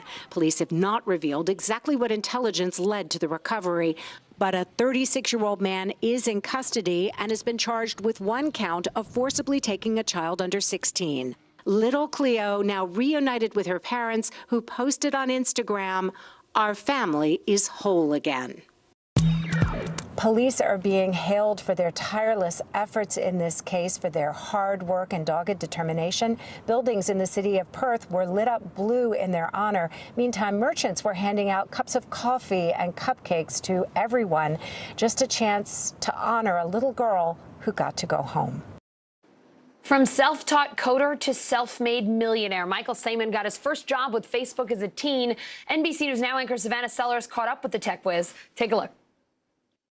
Allison, as a Miami native and son of immigrants, Michael Saymon grew up what feels like a world away from Silicon Valley. After teaching himself to code, though, by literally Googling how to code, he got there quicker than anyone, even landing a job at Facebook at just 17 years old. In his new book, App Kid, he shares how behind that meteoric rise was a kid struggling to keep his dream and his family's alive. I get an email on my iPad from Mark Zuckerberg's assistant. I thought it was a fake. When Michael Saymon was just 17 years old, he was hired by one of the largest tech companies in the world. For 3 years, Michael led teams with people nearly twice his age, pushing them to create features like Instagram and Facebook stories that would appeal to people his age. I always thought, well, Mark Zuckerberg and, Facebook, they're not going to listen to a kid. Then you see the products come out and you see billions of people using these things and thinking, wow. But Michael's journey to Silicon Valley success started way earlier than his senior year. Today, Apple is going to reinvent the phone. It started with the launch of the first iPhone. I watched a presentation on the internet that Steve Jobs gave about the App Store. And one of the things that he said was that anybody could make an app. I totally bought it, and I decided to go on the internet and look it up. Yes, look up how to code. And just 2 years later, this self-taught coder submitted his first app to the App Store when he was just 13 years old. When the first check from Apple came that first month for $5,000, my mom immediately turned to me and said, very concerned, where did this money come from? Yeah, then the second check was almost 8,000, and then more and more. Yeah, I was like, excuse me? Let me pinch myself. Your 13-year-old is making that. Yeah, and for me it was like, this is something from God that is helping me through my son. At that time, the family finances were in a tough place. His parents' American dream, a Peruvian restaurant they opened when Michael was 3, had been struggling, and they were worried about getting evicted from their home. So the big checks Michael was bringing in with his apps went to help keep the family and the business afloat. I remember at that point thinking, I can't rely on my parents for everything. You'd made, almost $200,000 from your apps, and your mom comes to you and says, how are you going to pay for college? Yeah, I remember that. I was shocked. I was like, wait, what do you mean? What about all the money from the apps? And she told me, what do you mean, what about the money? We needed to use it for the payments and all the things. Michael had one hope, an internship with Facebook. He'd been invited to apply after one of his apps was included in a presentation seen by Mark Zuckerberg. So instead of heading off to a college campus, Michael went to Facebook's, where he parlayed his summer internship into a full-time job and a new life in California. In college, a lot of times kids learn how to be adults with others their age. But in my situation, I did not learn that way. I had managers, directors, executives taking care of me. Now, at 25 years old, Michael's a millionaire, still working in tech and hoping his story will inspire others, especially other young Latinos. I didn't think too much about the realities and the improbabilities of the world that we live in. I kind of just was naive about it and decided, oh, well, I can do it. But I think that mentality is what helped me get there. Now, Michael's been living at home for the past few months while he's able to work remotely. And honestly, that interview was just the tip of the iceberg with his story. In his book, Michael talks more about what it was like to manage people so much older than himself, to have those tough financial conversations with his parents, and what he hopes for the future of Hispanic representation in the tech world. I also, of course, asked him about all the recent news coming out of Facebook, and he said he's not surprised by all the scandals that have come out since he left in 2017, since Facebook, now called Meta, is really a first of its kind in many respects. He added that not everyone in the company is going to have the best intentions, but a lot of people there do. Hey everyone, I'm Allison Morris. You're watching NBC News Now. Here's what's happening. Election deflection. The White House trying to blame Congress, at least in some part, for yesterday's disappointing results. So how's that going over? Several errors led to a U.S. drone strike that killed civilians in Afghanistan. So will the Pentagon hold anyone accountable? Plus, Princess Diana's legacy stronger than ever. How her story still resonates more than 2 decades after her death.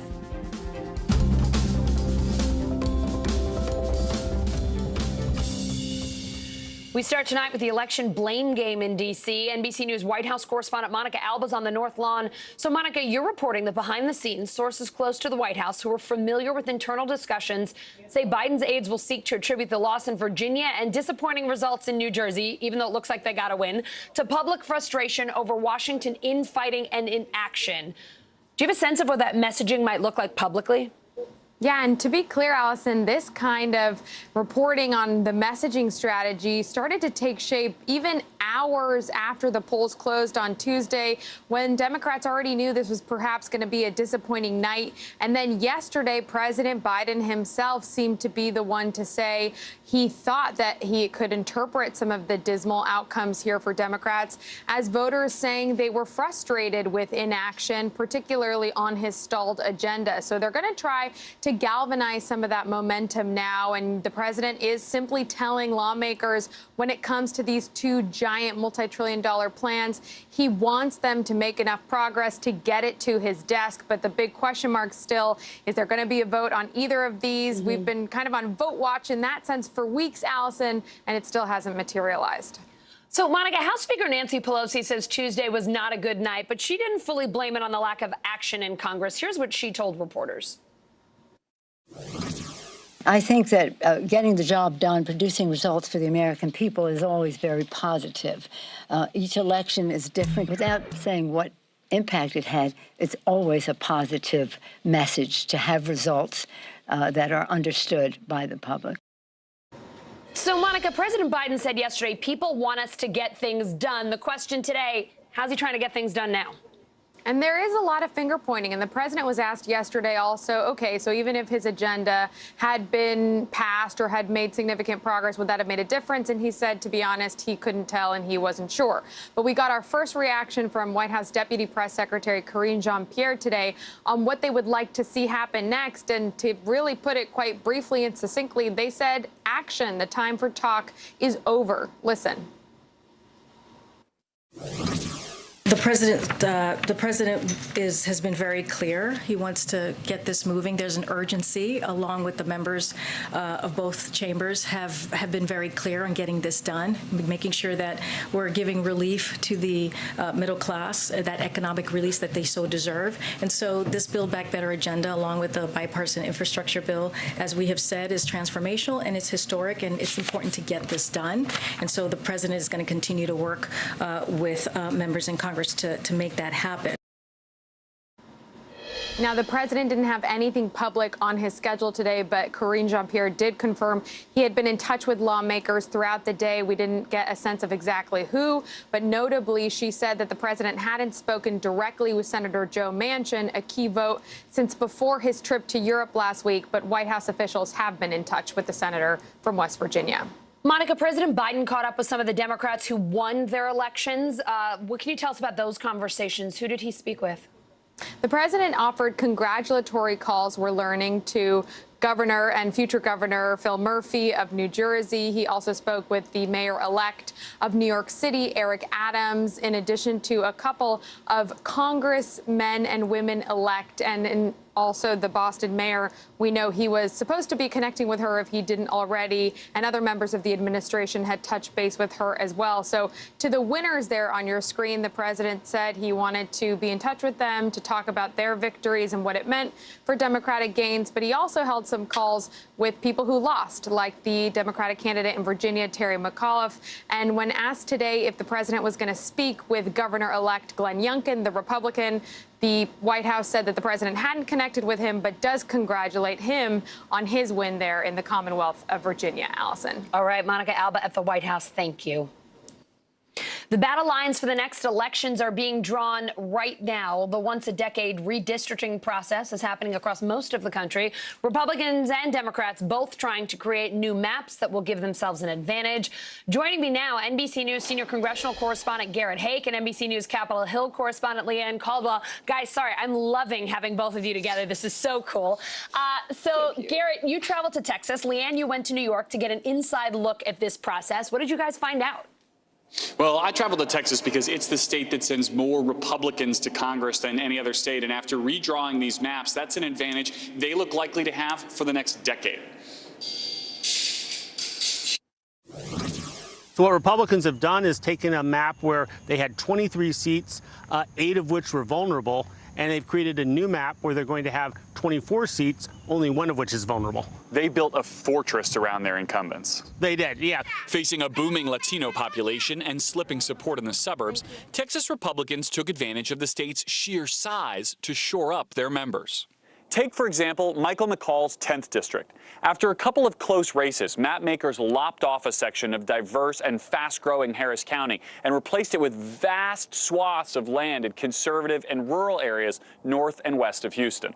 State Republicans say their maps are fair, and of Texas's 2 new districts, one is drawn to be safely Democratic in Austin, the other safely Republican near Houston.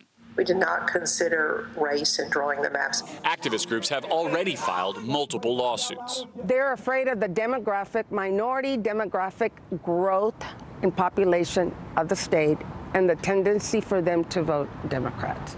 Texas Democrats know they've got their work cut out for them, a very difficult decade ahead. That means for congressional Democrats, they've got to make up the difference somewhere else. And that's why I'm in Albany, New York. New York is one of 18 states with a Democratic majority legislature. This year, they're using an independent commission to redraw the maps, but ultimately, it's up to the Democrats in the building behind me to decide. New York is losing one of its 27 congressional seats due to population loss. Like here in Utica, a city in the center of the state, it's currently a swing district and represented by Republican Claudia Tenney. It's also surrounded by mostly Republican districts, including Elise Stefanik to the north, John Katko to the west, and Tom Reed to the southwest. A bipartisan commission is tasked with drawing the new map. Right now, they have 2 maps, and Utica is critical. The Republican proposal would solidify this as a Republican seat, taking swaths of Stefanik's large rural district. The Democrats' plan would make this a Democratic stronghold, folding in the college towns of Syracuse and Ithaca. This process will only work because of your help. The commission has 3 months to come up with a consensus map, and then the legislature could still discard it. Is the commission working? Oh, absolutely. I think that we have been doing a stupendous job of going out there, getting public input, getting people to talk about their communities. Do you have faith that the legislature will accept the work of the commission? Well, I don't, frankly. I think, the legislature is there to try and maximize their own partisan advantage. So, Leanne, these maps will be in effect for the midterms next year. How does that change both parties' strategies heading into next November? Well, there's a couple things, Allison. The first is, especially in New York Democrats have a choice to make, because if they undermine the independent commission, then that can have an impact on what Democrats in Washington do, because congressional Democrats, they have been wanting to take politicians out of the map-making process in all 50 states and replace it with independent commissions. So if they can't do it effectively in New York, it's going to be a sign for the rest of the country if they're able to do it there. All right, so guys, I'm going to be greedy since I have you both here and ask another question. Garrett, can you give us an update on spending talks? Speaker Pelosi telling members she's hoping for a vote on the Build Back Better Act tonight and then a vote on the bipartisan infrastructure bill tomorrow. If you were a betting guy, what would you say the odds are that those votes actually happen this week? I would probably take the other side of that wager right now. Look, this is the 3rd or 4th deadline that House Democratic leaders have put themselves up against. And like the others, they are struggling to corral the votes they need to get across the finish line. We heard some of that frustration from Speaker Pelosi at her press conference earlier today. Listen to what she said about this morning. I think many of you know I was really very unhappy about not passing the BIF last week. I really was very unhappy because we had an October 31st deadline, and I thought that was eloquent. but not enough, I guess. So now we're going to pass both bills, but in order to do so, we have to have votes for both bills, and that's where we are.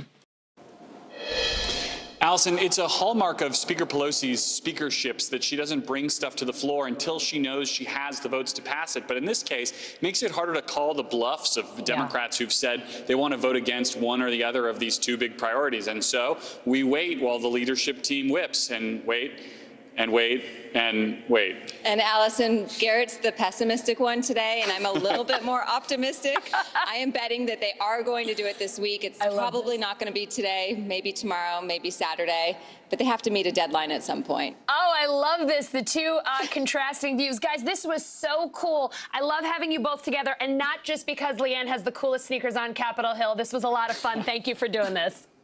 You bet. Thanks. All right, now to the pandemic and COVID shots for kids. In Texas, 2,500 elementary-age kids were vaccinated across the state's children's hospital system yesterday alone. NBC News correspondent Morgan Chesky is in Houston. Yeah, Allison, good afternoon. And we were inside Texas Children's watching some of those first doses be administered to hundreds of local kids.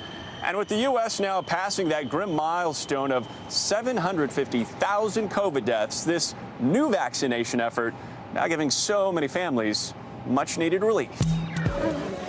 Nationwide, kids lining up for their first dose of Pfizer's COVID vaccine, hoping that very soon their lives can get back to normal. I want to have a pillow fight with my best friend. The Biden administration says it's ramping up distribution, shipping out millions of additional pediatric doses in the next 24 hours. Right there, it's 1,000 doses.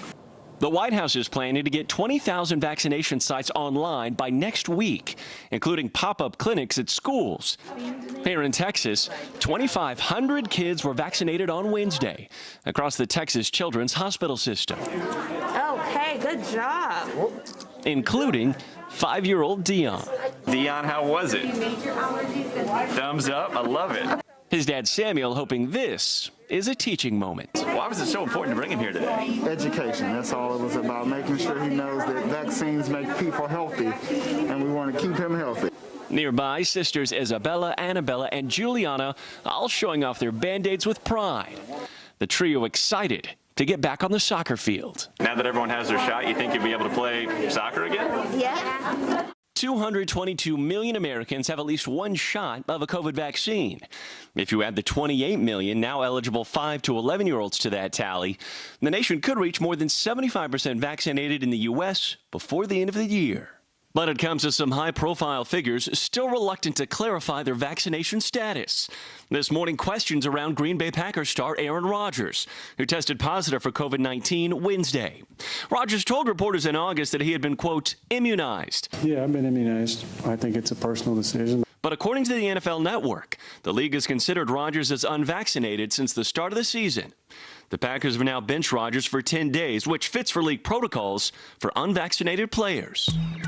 Now, we also heard from parents who pointed out the fact that in the majority of these cases of kids with COVID, symptoms were relatively mild, but doctors have said that of those mild cases that have been studied, about 10% of them have shown the potential to develop significant issues months after the initial infection subsided. And they're also pointing out that COVID-19 is still the 8th leading cause of death for kids ages 5 to 11. Two new studies show how COVID attacks the neurons in your brain and why so-called long haulers experience symptoms for such an extended period of time. NBC News medical reporter Erica Edwards dives in. Early but important research suggests that the coronavirus can, in some people, infect critical brain cells after traveling through a person's nose. We showed that it clearly gets into the brain. Dr. John Morrison and colleagues at the California National Primate Research Center analyzed brain tissue from animals infected with SARS-CoV-2, the virus that causes COVID-19. They found evidence that the virus can infiltrate and infect neurons in the brain. That's a problem because neurons have an important job.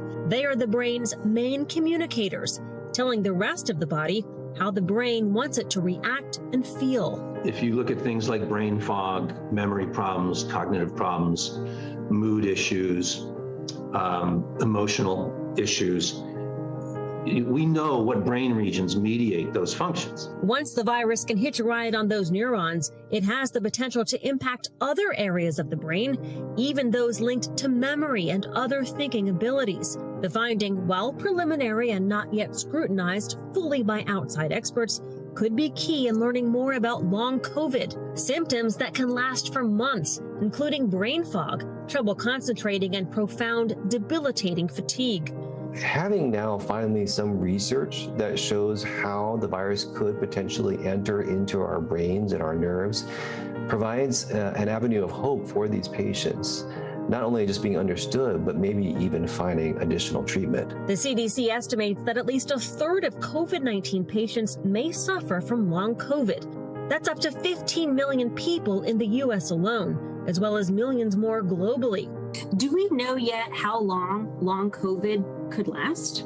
Unfortunately, we don't. I had hoped that this would be a problem that would have resolved by now. I fear that for many of these patients, this may indeed be a new baseline for them. Zeroing in on a cause of long COVID could someday provide treatment for this mysterious illness. We need to develop ways to treat infected patients very, very early before it can get into the brain and do damage. Up next, a shift in power. The chairman of the Joint Chiefs sounding the alarm about a potential conflict with China. Lester Holt's exclusive interview with General Mark Milley coming up.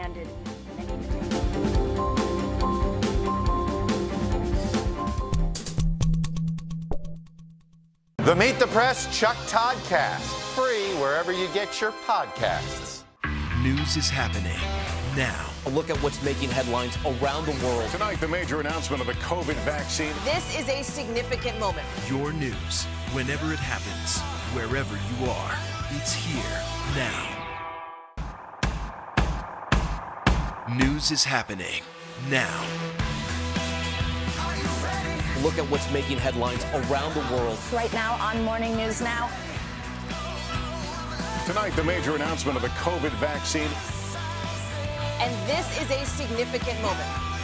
Your news, whenever it happens, wherever you are, it's here now.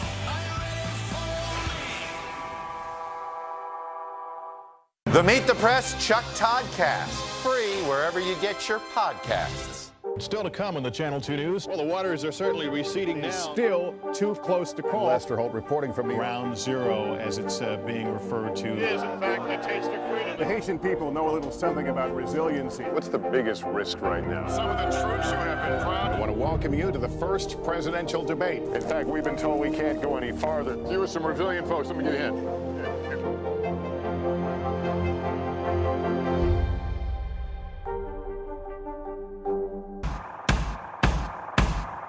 News is happening now.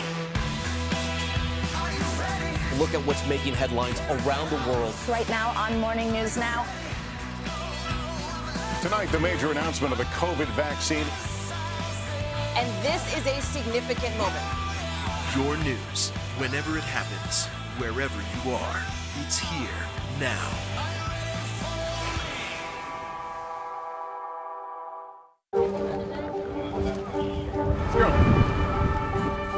This is a critical choke point for this fire.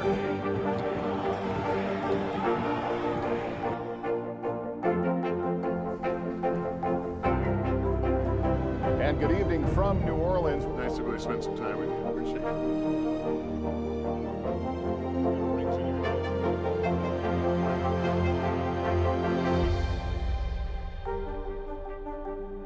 The fire has grown leaps and bounds. What you see behind me is typical. How you doing? Pretty bad.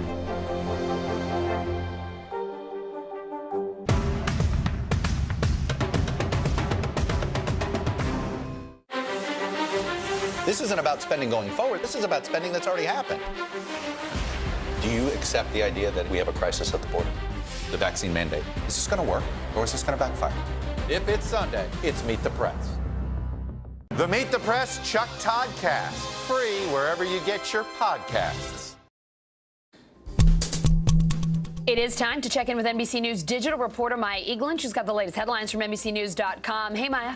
Hey, Allison, we start with Tiger King star Joe Exotic saying he has an aggressive form of cancer. He's serving prison time in a murder for hire plot against Carol Baskin. In a tweet, he asked for prayers and to go home to get treatment on his own. The UK is the first country to approve the world's first pill designed to treat symptomatic COVID-19.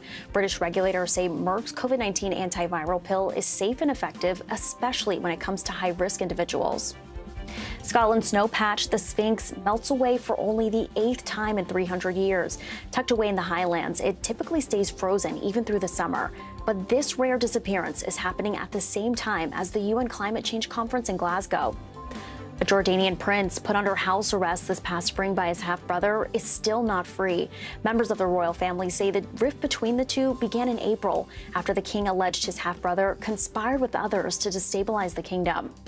And people are celebrating Diwali today. It's the Hindu festival of lights, which is especially popular in India. Despite COVID-19 concerns, many are still lighting lamps and candles to symbolize victory of light over darkness. Allison, back to you. All right, Maya, thank you.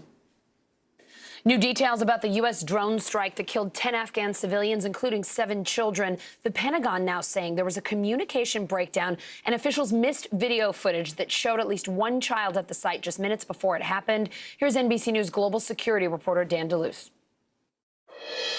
Allison, an independent review by an Air Force general found that there was a communication breakdown and a series of errors, but that the service members involved could not be blamed for misconduct or negligence in the August 29th strike in Kabul. The review said that a child could be seen in the drone surveillance footage just 2 minutes before the missile hit.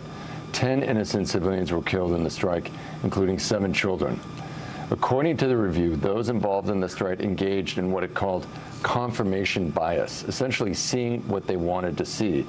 That's because there had been intelligence reporting suggesting an attack by ISIS was imminent, and that appears to have shaped the thinking of the troops who oversaw the strike.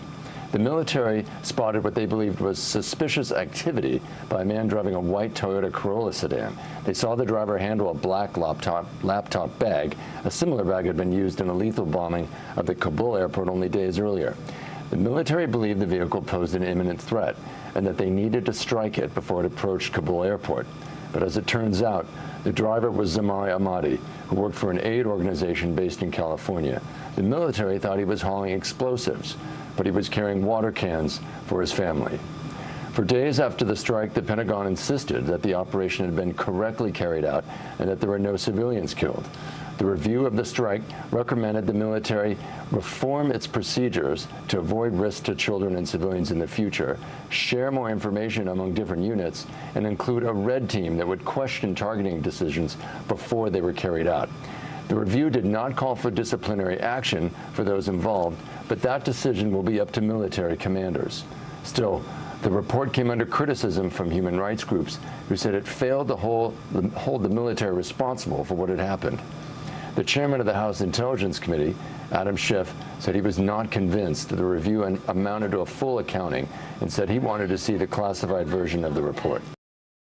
From tensions with China to potential terror attacks, the chairman of the Joint Chiefs, General Mark Milley, warning about security threats at home and abroad. Here's NBC Nightly News anchor Lester Holt's exclusive interview with Milley at the Aspen Security Forum. My exclusive interview coming at a critical time after it was reported China had tested a hypersonic missile that had first orbited the Earth, what General Mark Milley recently suggested is close to a Sputnik moment. I think a lot of us were alarmed by your alarm over it. They are clearly challenging us regionally, and their aspiration is to challenge the United States globally. Do we have the capability to match what we just saw from China? Well, I won't go into anything classified as to what our specific capabilities are, or what theirs are for that matter.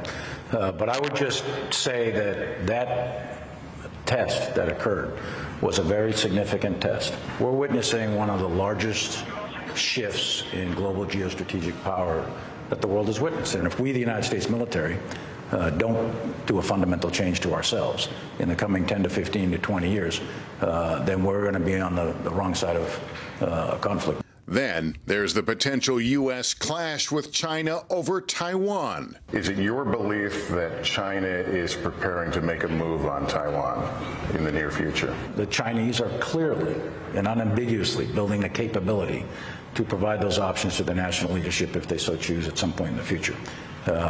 But near future, probably not, but anything can happen. U.S. officials tell NBC News in war games simulating an American defense of Taiwan, U.S. forces have not been able to win a conventional war with the Chinese. Do we have the capability to defend Taiwan? We absolutely have the capability. There's no question about that. Critics say Chinese action against Taiwan is more likely now after the chaotic and deadly U.S. withdrawal from Afghanistan, where the U.S. left Americans and thousands of Afghan allies behind. Do you think that China, other adversaries have been emboldened by the perception that the U.S. was not there for one of its allies? They may or may not have interpreted it like that. If they did, that's a misinterpretation. We gave a lot to Afghanistan. And I would caution any country out there to think that the United States is in any manner, shape, or form kind of weak or any of that. That'd be a bad call. And Milley with new warnings on the potential for terror attacks here, including from ISIS reconstituting in Afghanistan. They have the capability to strike the U.S. homeland. My own personal estimate is that the conditions are likely to be set for reconstituted ISIS or Al-Qaeda. And I gave out windows of time, 6 months, and I gave it out to 36 months. Does that mean they'll attack the United States? Maybe, maybe not. It depends. I asked about the controversy and the criticism over Milley's comments in that book by Bob Woodward and Robert Costa, several Republicans calling on Milley to resign. You became a bit of a lightning rod recently. We saw that your appearances before Congress. Can you tell us how that has impacted your job and if you have any regrets over being as forthcoming as you were with Woodward? Well, I'm a soldier, and I serve at the pleasure of the president. And when the president no longer finds me useful, then I move on. Until that day, I just continue to serve the country and serve the Constitution and drive on. Just a quick disclosure on that story. NBC News is the media partner of the Aspen Security Forum. Case closed. 2 decades after the September 11th terror attacks, the feds officially closing the investigation into 3 Saudi nationals suspected of helping the 9/11 hijackers, according to a previously classified document recently released by the Justice Department. NBC News correspondent for investigations Tom Winter is here with me now. So, Tom, this investigation actually closed back in May on the 27th. Could you refresh us on the details here and why we're just getting some of these new documents now? Right. Well, we're just getting this now because the 9/11 families, the victims of the 9/11 attacks, have been involved in litigation involving the Saudi government, and they've been pressing every administration, the Obama administration, the Trump administration, the Biden administration, saying, look, we really want to look at these documents. You guys have a lot of stuff, but it's all classified, and it's time to turn it over to us. So they threatened not to appear and not to have the president at the memorial this year. Bottom line is President Biden said, look, I'll start the process of declassifying this. And in the course of declassifying it, we did get new information that surprised us that have been covering this subject matter for a long time. Primarily, it's focused on an investigation that came out of the 9/11 attacks, which are whether 3 individuals, all Saudi nationals, with some sort of ties to the Saudi government, referring specifically to Fahad al-Thumairi, Omar al-Bayoumi, and Musaid al-Jarrah, 3 guys in Southern California, did they help 2 people that were involved in the 9/11 attacks, 2 of the hijackers, Nawaf al-Hazmi and Khalid al-Midar. And the investigation into that actually started in 2008. So it was some period after that. It goes to about 2016, 2017. And then something we didn't know about at all, the case was closed this year on May 27th. So that was a significant revelation. They went back, they looked at it, and at the end of the day, they've decided not to prosecute any of these individuals. They looked at them for a series of charges. The 9/11 families say, look, we think that there's actually a lot of information here that could help us and needs to be looked at further.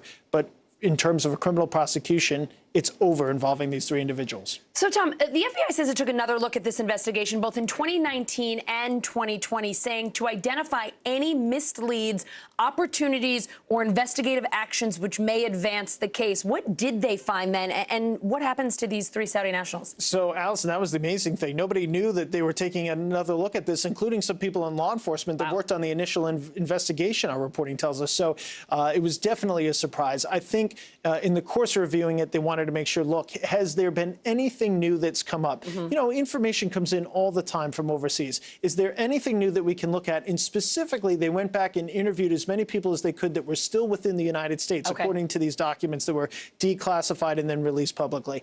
And in the course of that investigation, they said, look, we have not determined that there's anything new, it's a law enforcement term used in this context, derogatory information. So in other words, we heard from somebody that somebody we were looking at could be up to no good. There was none of that new information that would say, let's press forward. There's a prosecutable case here. However, both the U.S. Attorney's Office for the Southern District of New York, which is right here in Manhattan, a mile and a half from Ground Zero, and the FBI field office about the same distance to Ground Zero said, look, should we get information in the future? Happy to open this back up again and look at it if it's information we think is worthy of pursuit of an investigation. What do we know about these Saudi nationals now? Do we know where they are? They are in Saudi Arabia or otherwise outside of the United States. They're not here. They're no longer here for various different reasons, whether their visas were allowed to expire, whether they were asked to leave, or whatever it may be. They haven't been here, and they have been here for some time. Tom, while I have you, I would like to ask you about another FBI case, because you're here, so let's go for it. Let's do it. The operative who worked on the so-called Steele dossier arrested as part of a Trump-era DOJ investigation. What should everyone know here? Right. So Igor Danchenko is somebody who helped compile the Steele dossier that we've all heard about. Yeah. It's got that salacious, lurid detail about former President Trump and what he may have done in a Ritz-Carlton hotel room in Moscow. So you got the Steele report here, right? And it's put together by Christopher Steele. And then underneath him, there was a number of people that reported in information to Christopher Steele to put together the dossier. And then below that, people were informing those individuals. That's the big kind of revelation here today, is that apparently one of the individuals who was informing the person who was arrested and charged, Danchenko, today, actually is a PR executive who once was the state campaign chairman for Bill Clinton in 1992 and 1996, once worked at the State Department, may have volunteered on the 2016 Clinton campaign. So obviously there's a lot of fervor about this because people are asking questions as far as how was this person able to get information in? And according to the special counsel's investigation, special counsel John Durham, not Robert Mueller, we're on the Durham one now, Danchenko lied to the FBI 5 times. That's what they allege in their indictment today. In their interviews with them, he did not tell the FBI, according to the indictment, that this was his real source of certain information, including potentially, they go right up to the point, but they don't say specifically, that he may have been, this PR executive, unnamed, may have been the source of those salacious stories and sex act in the Moscow this is real good. Ritz-Carlton This is rich. hotel. So there's a lot of, again, the indictment doesn't specifically say that this is the case. There's just a lot of, I think, a lot more details that need to come out about this. It's also not clear from the indictment whether it would have necessarily changed anything. But the reason why we care about this is that eventually the Steele dossier was used in a FISA warrant involving Carter Page, who was a former advisor of the Trump campaign. That's what's got them onto this, because basically you've got information and people that were providing information to Christopher Steele that weren't being truthful, according to special counsel Durham, and that meant that untruthful, inaccurate information got put into a FISA warrant application. That's a problem, and that's why we're talking about it. I'll have a chart later. We can go over this. It's complicated. It is, but it's so interesting, Tom. Oh, my goodness. It is interesting. It's important. There's no indication that the special counsel's wrapping up their work. Tom, coming in with information on 2 really big ones for us today. Thank you so much. Appreciate it. Spencer, getting a lot of buzz this week. It's the new film about Princess Diana's decision to leave the royal family, and it's out tomorrow. We've got a preview.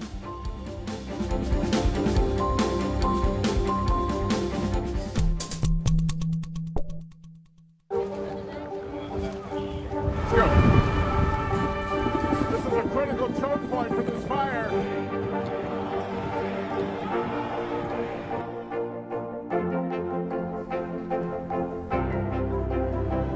good evening from New Orleans. Nice to really spend some time with you. Appreciate it.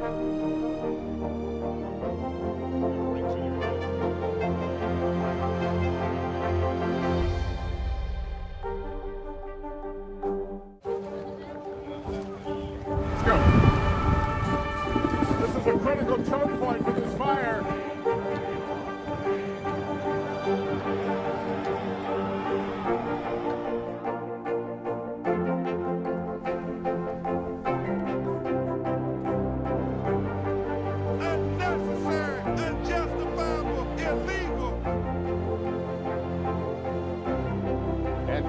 From New Orleans, late military operation, witnessing the massive crowds. I admire you both. Nice to really spend some time with you. Appreciate it.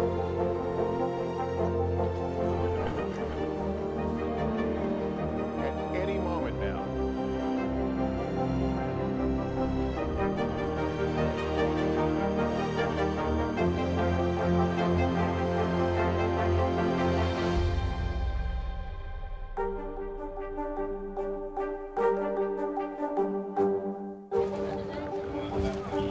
Let's go. This is a critical choke point for this fire.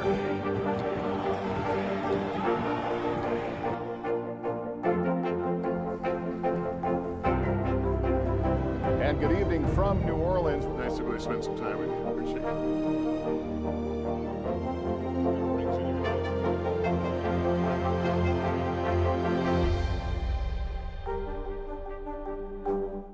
News is more than a headline. It informs, it inspires, and it still matters.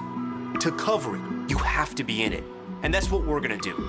Every night, we take you to the front lines of the story, where it's actually happening, with NBC News journalists on the ground from all over the world. We cover what you need to know and bring your newsfeed to life. In primetime and streaming live, it's your news playlist every night. Top Story with Tom Llamas, weeknights at 7 on NBC News Now. To cover the news, you have to be in it. We'll take you to the front lines of the story, bringing your newsfeed to life. Streaming live every night, it's your news playlist. Top Story with Tom Llamas, weeknights at 7 on NBC News Now.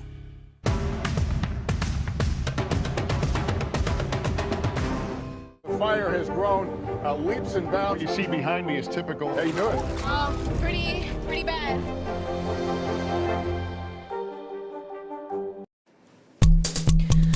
The U.S. and Iran at odds once again, this time over an Iranian oil tanker. Iran says the U.S. tried to seize it. The Pentagon says that's not true. So what actually happened here? Here's NBC News Tehran Bureau Chief Ali Arouzi. Hey, Allison. Well, there's more tension in the Persian Gulf again between the United States and Iran.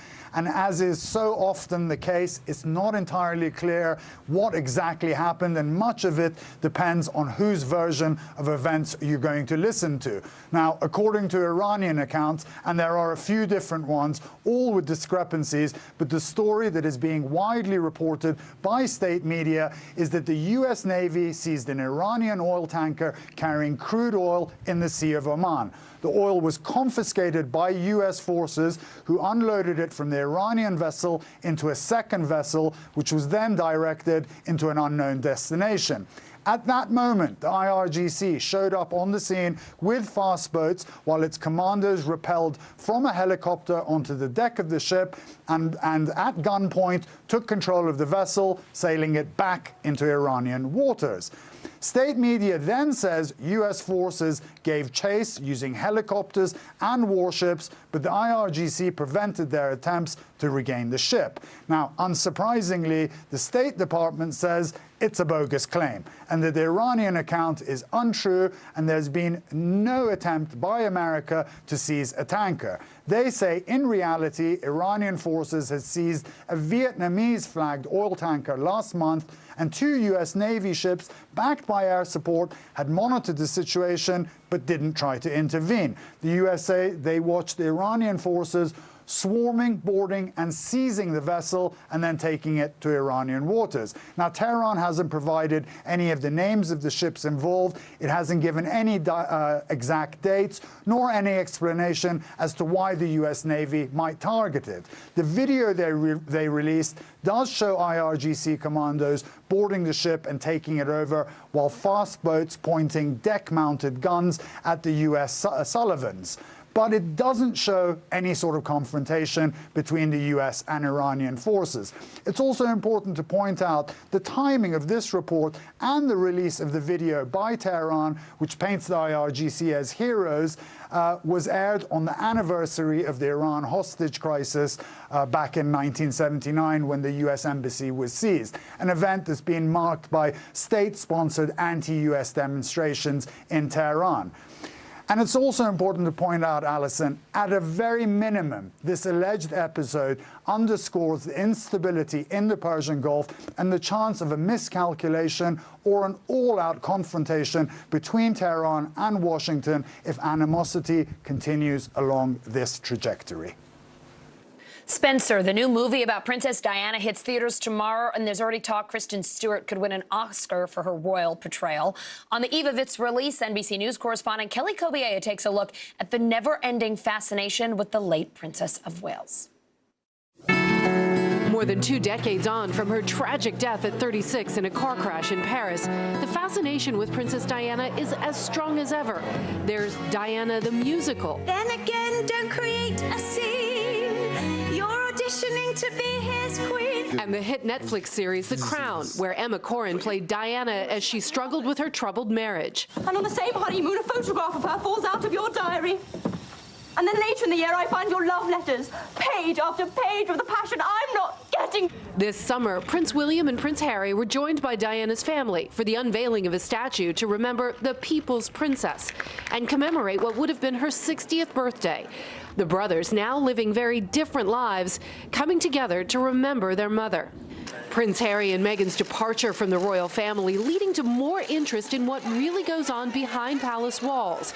And all these years later, what it must have been like for a vulnerable young woman. Breaking with tradition, she spoke openly about her mental health and reached out to those who were stigmatized and dispossessed. She is late. An upside-down fairy tale. That's how the director of the film, Spencer, describes Diana's life. There is no future. Past and the present are the same thing. The film set over the royal family's 3-day Christmas get-together when Diana makes her final decision to leave the royal family. Trapped by stiff upper lip tradition, she decides to go her own way. You have to be able to do things you hate. You hate? There has to be 2 of you. There's the real one and the one they take pictures of. Diana's story still resonates, and the fascination with her continues, remembered not just for her captivating beauty, but also for her compassion and charity. Philadelphia changing how it polices its streets, putting minor traffic stops in the rearview mirror. That's coming up. Council attorney with the Defenders Association.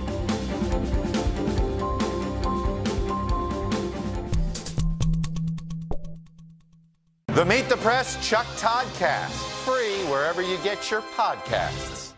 News is more than a headline. It informs, it inspires, and it still matters. To cover it, you have to be in it. And that's what we're going to do. Every night, we take you to the front lines of the story, where it's actually happening, with NBC News journalists on the ground from all over the world. We cover what you need to know and bring your newsfeed to life. In prime time and streaming live, it's your news playlist every night. Top Story with Tom Llamas, weeknights at 7 on NBC News Now. Do you feel like the bad guy in this? Why should they believe you when they know that people are getting in? Has it been worth it to make this trip? Do you feel like you're giving a green light to politicians? How do you explain why your case has become so important? News is happening now. A look at what's making headlines around the world. Tonight, the major announcement of the COVID vaccine. This is a significant moment. Your news, whenever it happens, wherever you are, it's here now.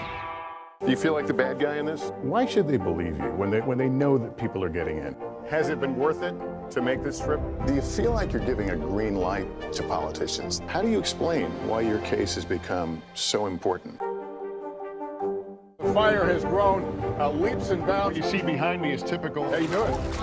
Pretty bad.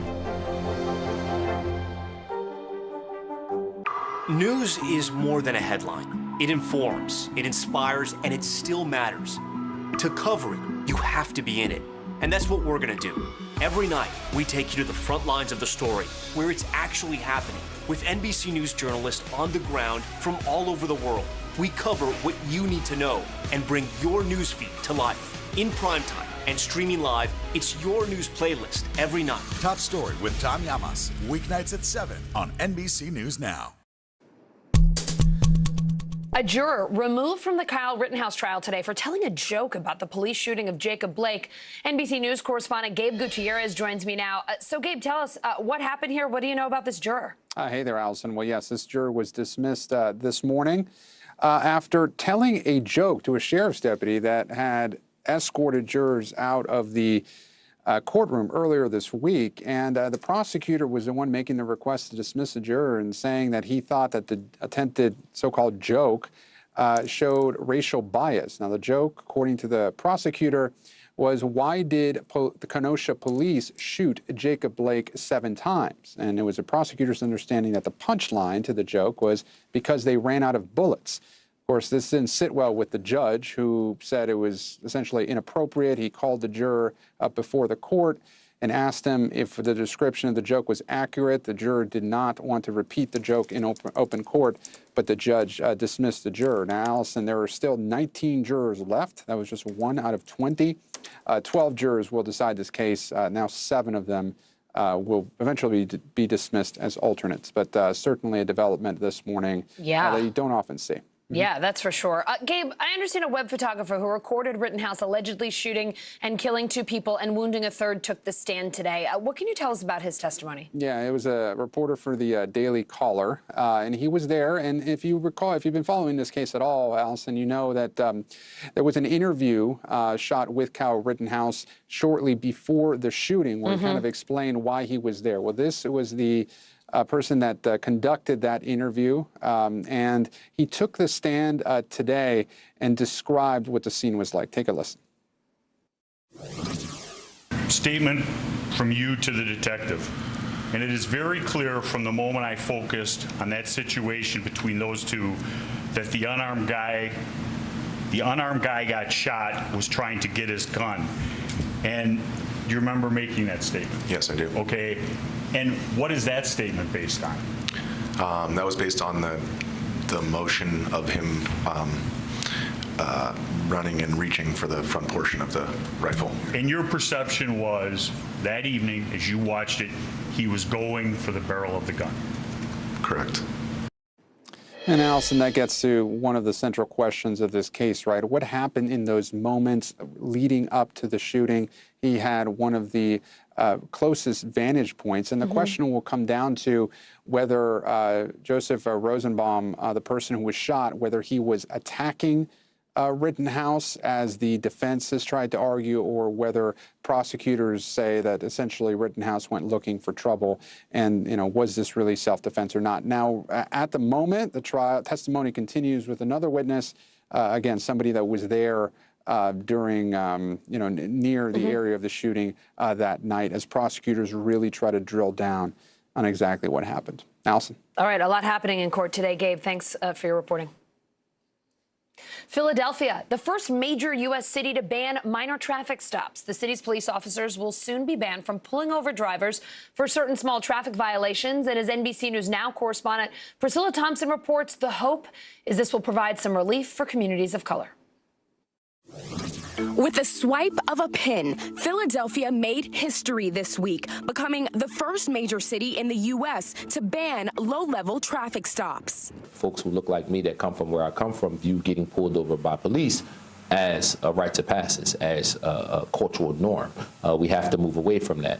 The man behind the bill is City Council member Isaiah Thomas. What we're trying to do is rectify generations of damage that's been perpetuated in a lot of communities of color all across the country. Under the new driving equality law, police can no longer pull drivers over for an expired inspection sticker, a broken brake light, or minor bumper damage.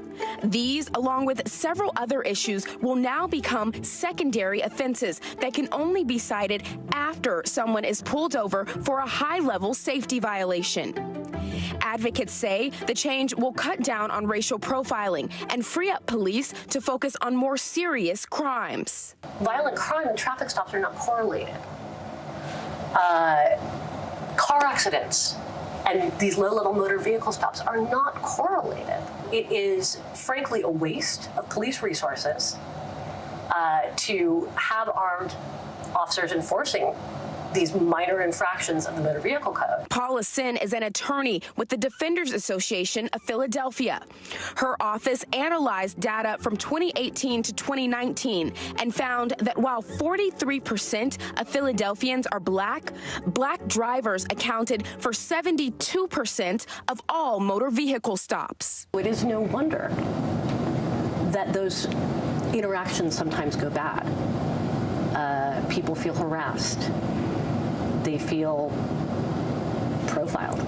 And in fact, what we're seeing is that that's the story the numbers are telling us. The new law comes as cries for police reform have grown louder in recent years, and in the wake of high-profile police killings of black people, including Dante Wright, who was pulled over for an expired inspection sticker in Minnesota, and Walter Scott, who police stopped for a broken taillight in South Carolina. There are ways that we can govern and advocate for communities of color and not be anti-anything, right? This isn't anti-police. We're developing more trust between communities of color and law enforcement. In a statement, the Philadelphia Police Department, which worked with the councilman to craft the legislation, praised the new law, saying that it allows them to, quote, protect public safety while simultaneously safeguarding the constitutional rights of our community. The head of the police union, however, slammed the law, calling it, quote, terrible, adding, we simply ask the public to follow all local laws, which are written to keep everyone safe. If we could just follow the law and that put us in a position to not be pulled over and to not have our rights violated, we would. When you have a generation of black men who have the exact same narrative about the things that they're experiencing, we have a cultural problem. The police department has about 4 months to train officers before the new law goes into effect early next year. The average New York City taxi driver has hundreds of thousands of dollars of debt. Now they're getting some relief, the new deal they struck with the city.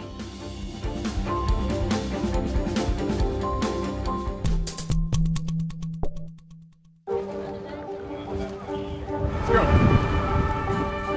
This is a critical choke point for this fire.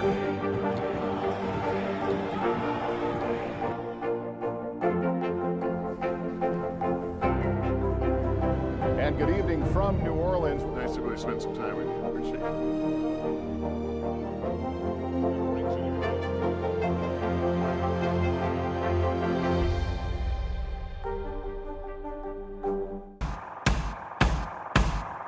News is happening now. Look at what's making headlines around the world. Right now on Morning News Now. Tonight, the major announcement of the COVID vaccine.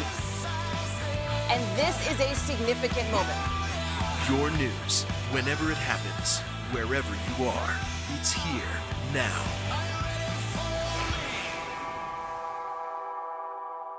Sometimes the news can be difficult and overwhelming for kids to understand. Will coronavirus come back next year? So to help make sense of it all, we've created a newscast just for them. Man, you know a lot. We hope your family will watch Nightly News Kids Edition. To cover the news, you have to be in it. We'll take you to the front lines of the story, bringing your news feed to life. Streaming live every night. It's your news playlist. Top Story with Tom Llamas, weeknights at 7 on NBC News Now. This isn't about spending going forward. This is about spending that's already happened. Do you accept the idea that we have a crisis at the border? The vaccine mandate. Is this going to work, or is this going to backfire? If it's Sunday, it's Meet the Press. Do you feel like the bad guy in this? Why should they believe you when they know that people are getting in? Has it been worth it to make this trip? Do you feel like you're giving a green light to politicians? How do you explain why your case has become so important? Let's go. This is a critical choke point for this fire.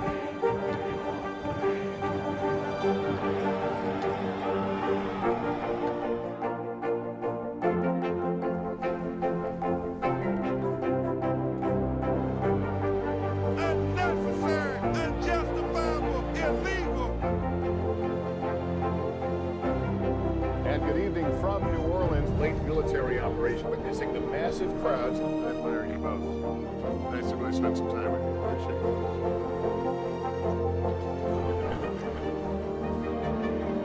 At any moment now.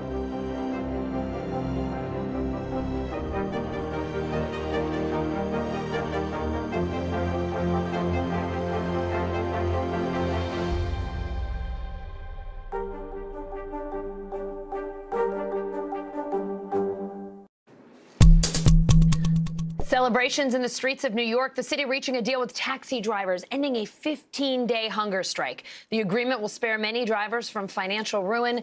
NBC News Now correspondent Zingle Esamoah explains how. Cab drivers blocking bridges. Elected officials under arrest. Protesters camping outside City Hall and leading a 15-day hunger strike. The reason, mayhem with medallions, the permits allowing taxis to operate in major cities. Now New York reaches a deal after years of cabs calling for change. The city just put me into this nasty, horrible nightmare. Taxi industry leaders promoted medallions while artificially inflating their price. Today, cab drivers are deep in debt after the investments, once worth more than $1 million, have dwindled in value. The 2014 medallion market crash sent hundreds into bankruptcy. Reports show lenders pocketing millions, leading drivers to dire decisions.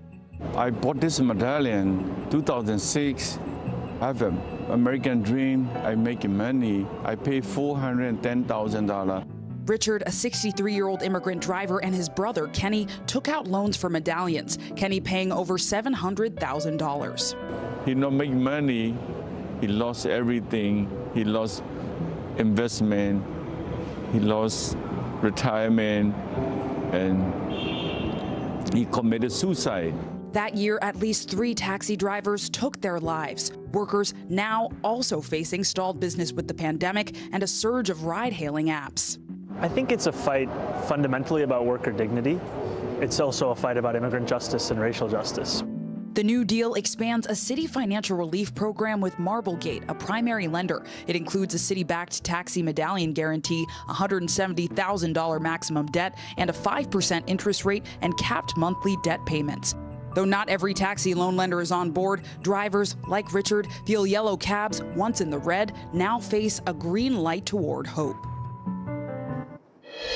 All right, and Zingle is here with me now. So Zingle, right now only one lender is on board with this deal, but this is the largest taxi loan lender. So how many people are going to get help here, and are there chances that others will sign on so we get some more relief? Yeah, Allison, those are the big questions. So that lender is Marblegate, and they own around 4,000 of these medallion loans. For context, that's out of 13,500. Wow, okay. So it's a big deal. That said, it's still unclear whether or not others are going to buy in. Time will tell. But right now, the city of New York has said, yes, we're on board. The largest lender has said, yes, we're on board.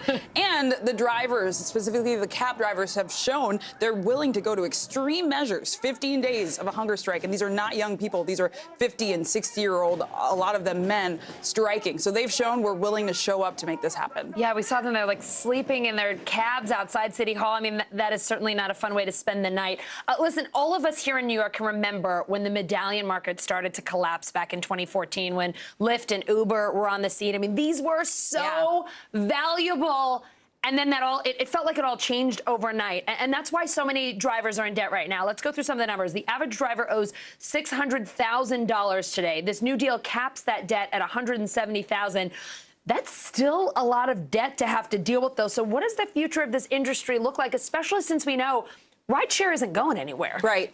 I think it's twofold. One, there's a priority on the worker and the driver, right? As I was on the ground, day 15, I encountered a driver. He immigrated from the Ivory Coast, West Africa. He said, I am in such a high level of debt that I contemplate taking my life every single day. Oh. And these are not anomalies we heard in the report, right? There's Richard Chow, his brother Kenny Chow, took his own life because of the stress of the debt. And so I think the city and these companies are reevaluating, okay, how can we make sure that they're backed up if they're not able to pay? But secondly, I think it's also regulation, right? When Uber and Lyft came on the scene, specifically in New York, and other ride-hailing and ride-sharing apps, there wasn't set regulation. It wasn't really until 2019 that the city said, hey, let's make sure they're not oversaturating the market. And so I think as there's expansion, other states are going to have to consider the same thing. We think of medallions as such a New York City thing, but I learned this. I didn't know this. They're in a lot of other cities, Miami, Boston, San Francisco. Yeah. Could this agreement potentially serve as a blueprint for drivers there? Is there talk that this could, spread across the country? What I've heard from the union is, yes, the hope is that New York can serve, as you said, the yellow quintessential New York cab is so well known. Yeah. And so the hope is, okay, if the city is buying in New York, why can't other cities do the same? And so we're going to be watching this closely to see how it develops. Zing Clay, I know you've been with us for what, 5 weeks now? 5 whole weeks. Oh, yes, but it's your first time on set that we got to hang out together. It is so nice to have you here in person, and we've just been loving all of your reporting. I've been joking that Zing Clay has done so many car-focused, truck driver, taxi driver stories. She's our official vehicular correspondent. Hey, you know where to find me, behind the wheel, seatbelt buckled. Love it. Great to see you. Thank you. Thanks, Allison. All right, Zing Clay, thank you.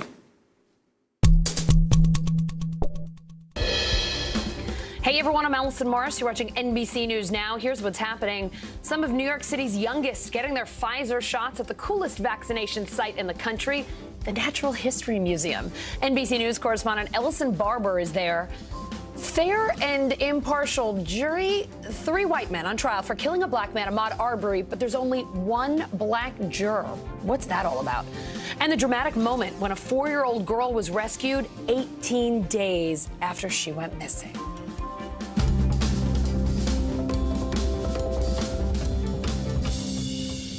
We start, though, with the White House setting an early